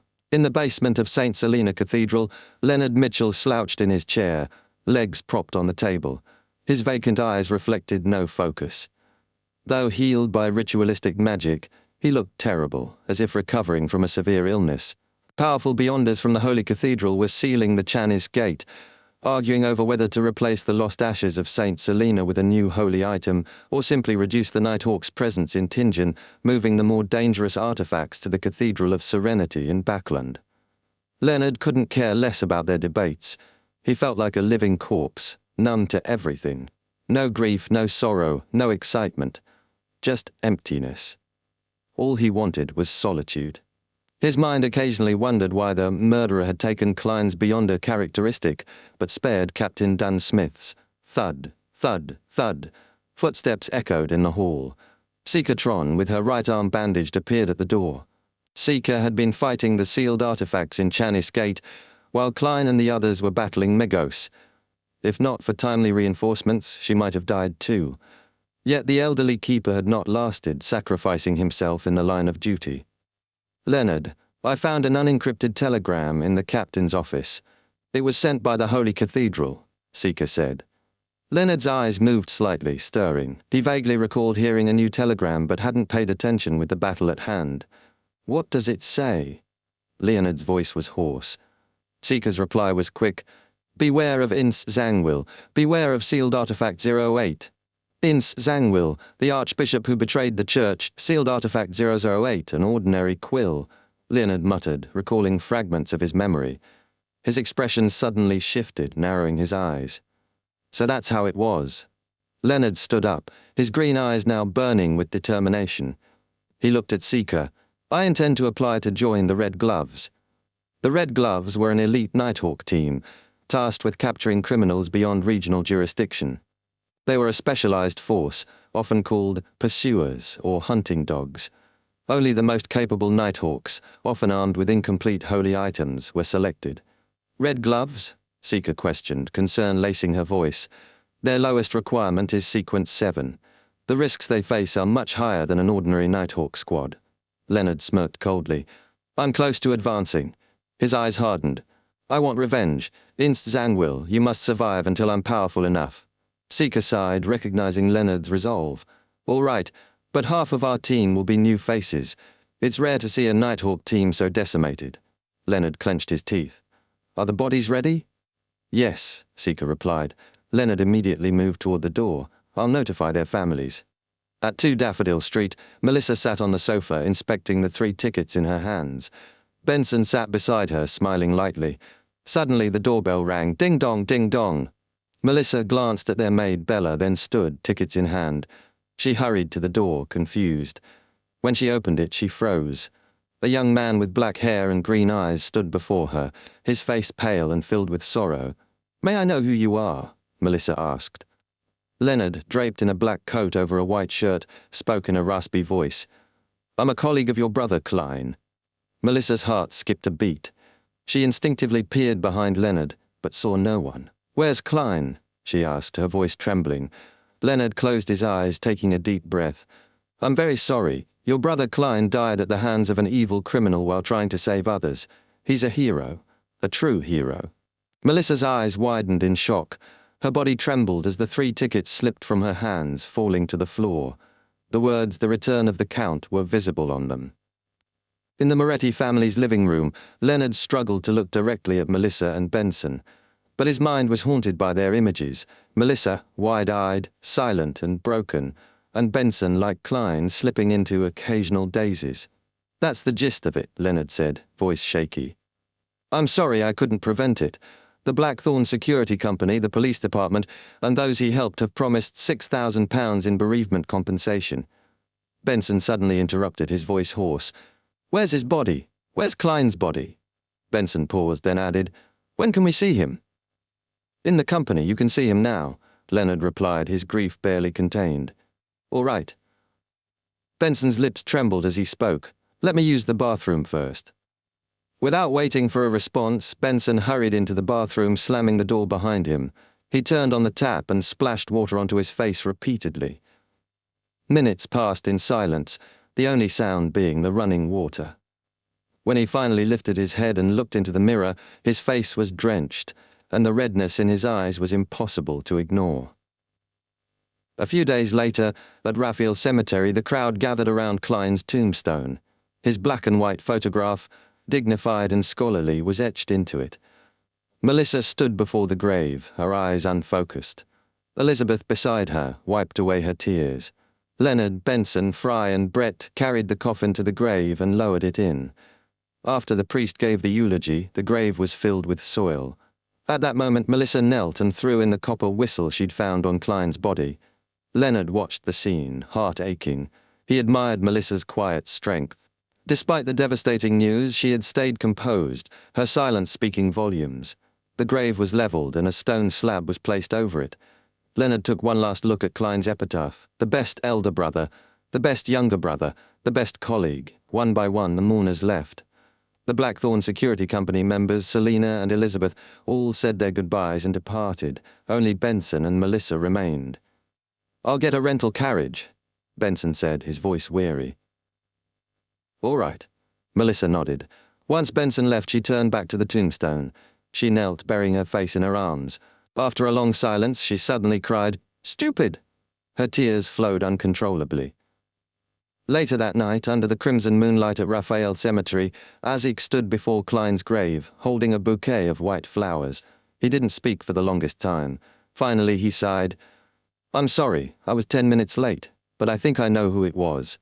He set the flowers down and turned to leave, but did not retrieve the copper whistle. The cemetery was eerily quiet.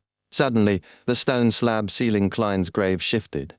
A pale hand extended from the soil, followed by another. The coffin lid creaked open. Klein sat up, disoriented, and looked around. His memory was frozen at the moment, with the new leather boots and the palm holding the urn of Saint Selina's ashes. Everything after that felt like an endless sleep. Instinctively, Klein lowered his head and unbuttoned his shirt. His chest, ravaged and missing a heart, was slowly healing, much like how it had recovered from the bullet wound in his temple when he had looked into the mirror.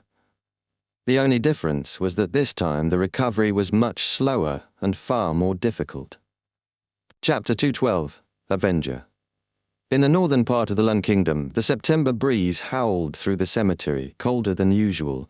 It jolted Klein back to his senses, and he ruefully muttered to himself, "Looks like there are still some secrets behind my transmigration, but it seems like I'll only be able to resurrect a couple more times.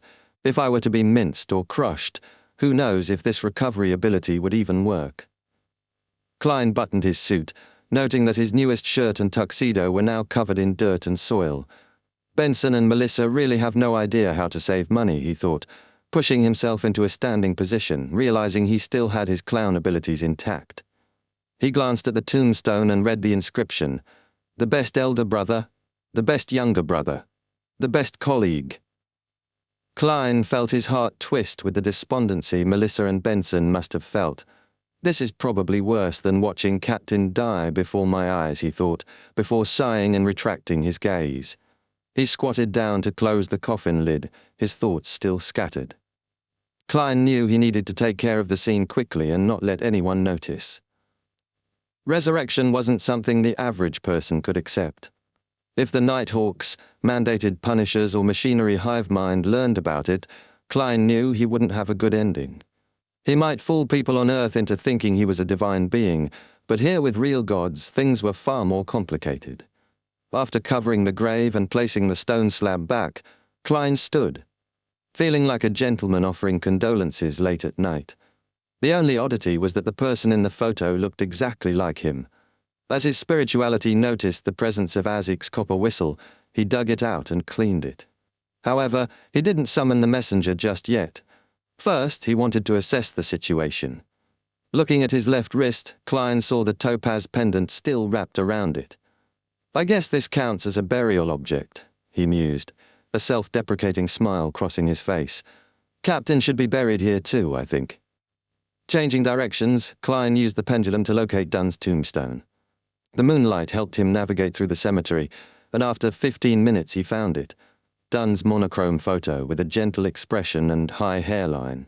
Underneath the inscription read, "The true guardian, the most trusted partner, the captain forever." Klein stared in stunned silence, his eyes blurry.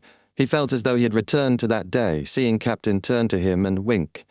He could hear his mellow voice saying, "We saved Tingen." "Captain," Klein muttered silently, standing there for several minutes before speaking to the grave. "Your mental state wasn't the best that day, was it? You even said things like you could bring old Neil into the dreamland if he hadn't lost control. You never asked what powerful attacks I had. Was it trust, or did you forget? You guessed something. I only took one sealed artifact, said it was for Leonard. You didn't even need a brain to know I had other means for a powerful attack." Klein paused and sighed. "I don't know what I am now. Maybe I'm just an evil spirit clawing its way back from hell to seek revenge." He stopped again, his tears streaming down his cheeks. "Captain, we miss you too." The cold breeze hit his face, and Klein wiped his tears away, his mind still reeling. He needed to know who killed him. He could divine the answer. He found a hidden spot and took 4 steps counterclockwise, entering the world above the grey fog. He took the seat that belonged to the fool and saw the familiar goatskin and fountain pen. He wrote his divination statement. "The person who killed me." After reciting it 7 times, he leaned back and entered his dream through cogitation. In the blurry world, light points gathered to form a scene: a pair of brand-new leather boots, a pair of slightly pale hands, and St. Selena's urn being held by those hands. Klein looked up and saw a middle-aged man with short, dark blonde hair, a black suit, and one blind eye. His other eye was an eerie shade of blue, nearly black. The man's face was smooth, unmarked by age. The image shattered, and Klein woke up, his mind in a whirlwind. The face was familiar. It was Ince Zangwill, the former Archbishop of the Church of the Evernite Goddess, the one who had taken sealed artifact 008 and failed to advance as a gatekeeper. "It's him." Klein's thoughts raced. He quickly realized why the man seemed familiar. He had seen him on a wanted poster. The captain said a Beyonder who dies normally leaves behind a Beyonder characteristic.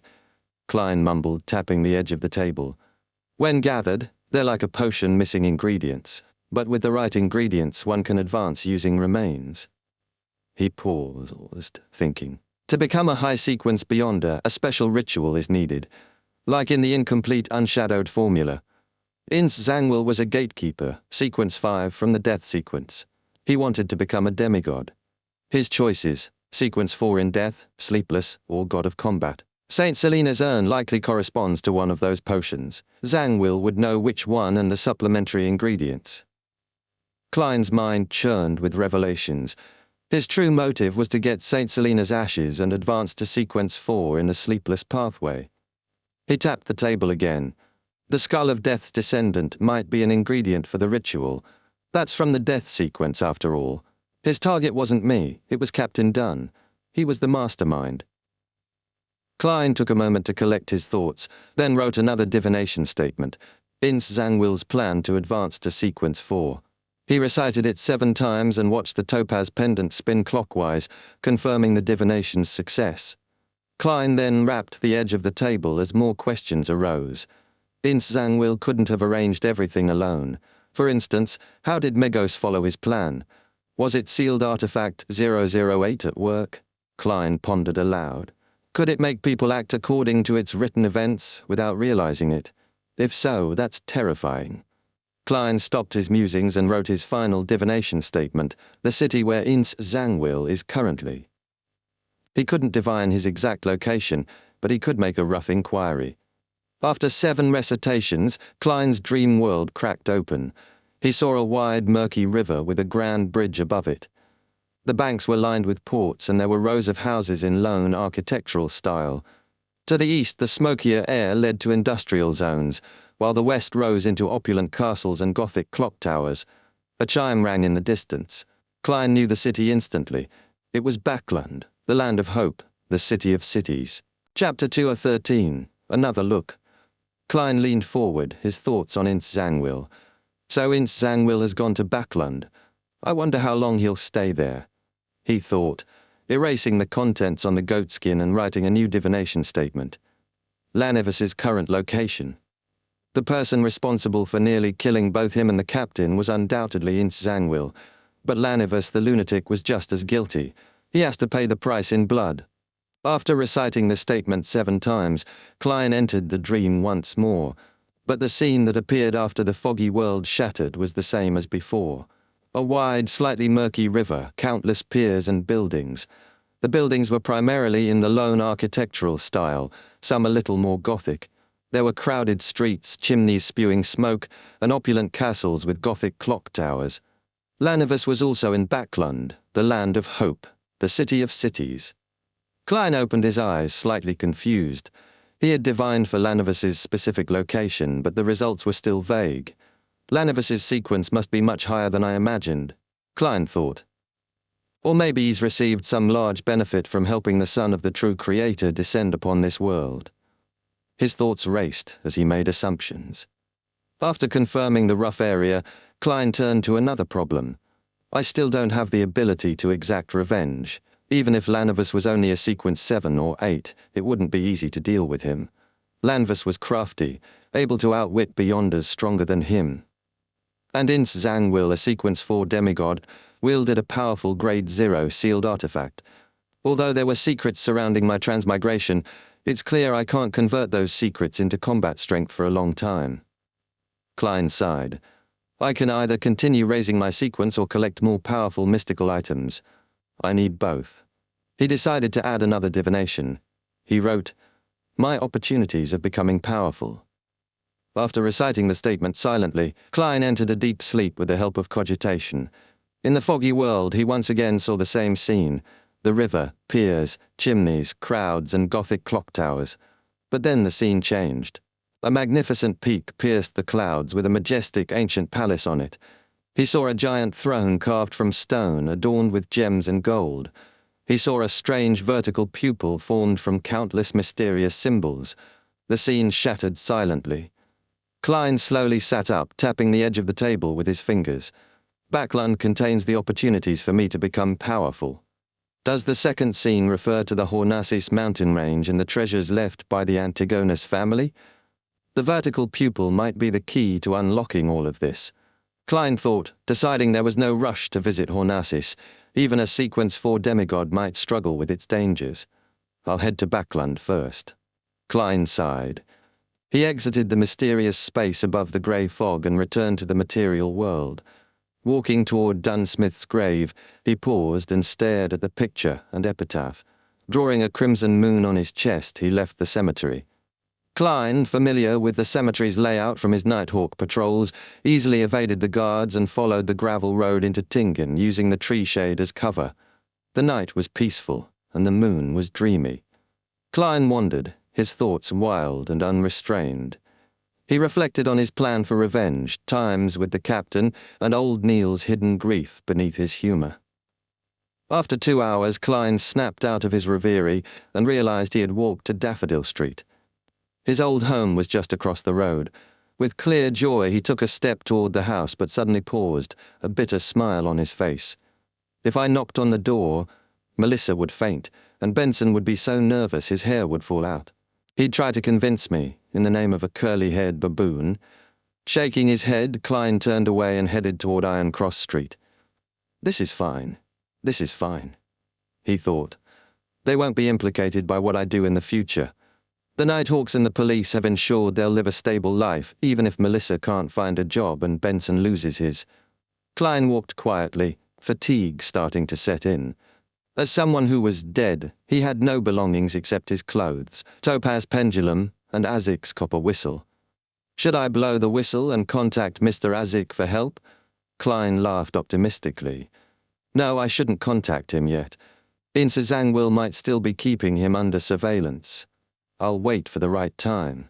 It wasn't too cold tonight, so Klein decided to find a place to sleep and go to the Tingen branch of the Backlund Bank tomorrow to retrieve money from the anonymous account.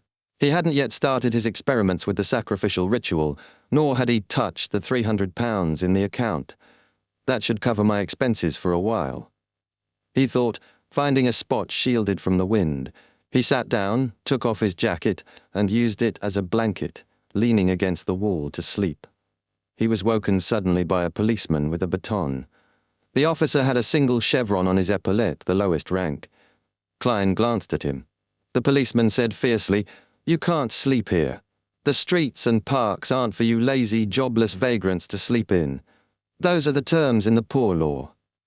"Is that so?" Klein froze. Given his sensitive identity, he didn't argue with the policeman. He grabbed his jacket and continued walking until daybreak. Soon after, he lowered his head and entered the Tingen branch of the Backlund Bank.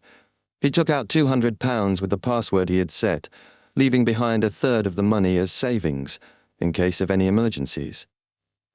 Without a doubt, Klein heard prayers when he wrote the password in ancient Hermes.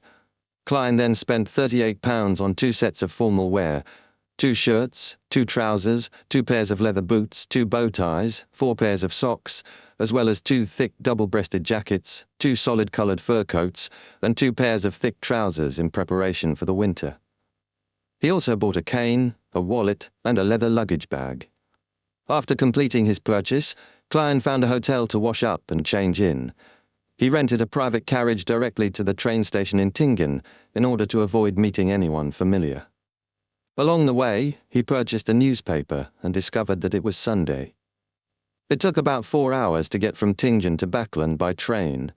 A luxurious first-class seat cost about £0.75, or 15 soldi. A second-class seat cost 10 soldi, or £0.50. The packed, poorly maintained third-class seats were rather cheap at only 5 soldi. Klein thought for a moment before buying a seat for the 2 o'clock train, a second-class seat. Klein found a random spot to sit in the waiting area with his ticket and luggage in hand. It was only slightly after 9 in the morning. He was happy that the Lone Kingdom didn't have a strict census.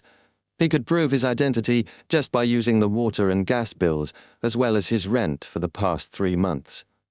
Purchasing a train ticket was even easier, as all he needed was money.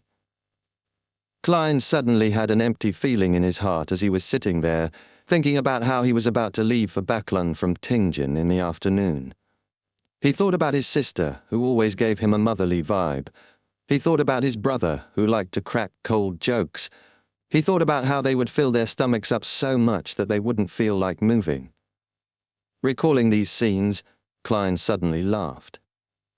He laughed bitterly, for he thought about the tortoise that Melissa called a puppet, as well as Benson's pitiful hairline. He suddenly had a strong urge. He wanted to see his siblings again. At this moment, Klein suddenly realized why he hadn't picked an earlier train, but instead bought a ticket for the 2 o'clock train. He carried his luggage and left the waiting area quickly, taking a rented carriage back to Daffodil Street. He then hid in a shady area on the opposite side and looked at the door to his house. There were many times when he felt like heading over, but he couldn't bring himself to cross the wide street. Klein looked across the road in a daze, suddenly having a feeling of homelessness. He'd had a similar feeling when he had just transmigrated. Suddenly he saw the door to the house open as Melissa and Benson came out. Melissa was wearing a black dress and black veiled hat. Benson was in a shirt, vest, trousers, coat and hat, all in black. They both had numb, sullen expressions. Melissa has become skinnier. Why is Benson so haggard? Klein's heart winced in pain. He opened his mouth but couldn't shout out their names. Without realizing it, he followed Benson and Melissa to the nearest municipal square. He saw that tents had been erected there again. A new circus troupe was in town for a performance. Benson took out some money and purchased the entrance tickets and led Melissa into the circus. He forced a smile. "This circus troupe is very famous." Melissa nodded without expression. "Okay." Suddenly, she slipped and almost fell. Klein, who was also buying a ticket, opened his mouth. He wanted to help his sister, but he could only retract the hand he had instinctively extended and stood helplessly in the busy crowd. Benson jumped in fright, but he was too late to help. However, Melissa quickly steadied herself. She puckered her lips and said nothing. At this moment, clowns swarmed forward, some performing balancing acts on wheels or large rubber balls, others tossing countless tennis balls into the air, then ridiculously catching every one of them. Melissa seemed to disregard the clowns as she looked at the performance. Benson tried to lift his sister's spirits by cheering, but he didn't succeed. He slowly turned sullen too. Klein puckered his lips tightly as he watched this scene from afar. He wanted to approach them, but he didn't dare to. Suddenly, he touched the wallet in his jacket and had an idea. Benson and Melissa continued walking forward, silently watching the various performances. Some time later, they saw a clown running towards them. His face was painted in colorful pastels. At first, he threw a tennis ball into the air, and while the attention of the surrounding people was drawn to the air, he conjured a flower out of thin air. It was a Seville chrysanthemum. The clown brought the flower before Melissa and Benson. The flower was golden in color and symbolized happiness. Melissa and Benson looked at the clown in a daze. All they saw was a wide smile plastered over the pastel face. It was a happy smile, an exaggerated smile, a ridiculous smile. End of the first volume.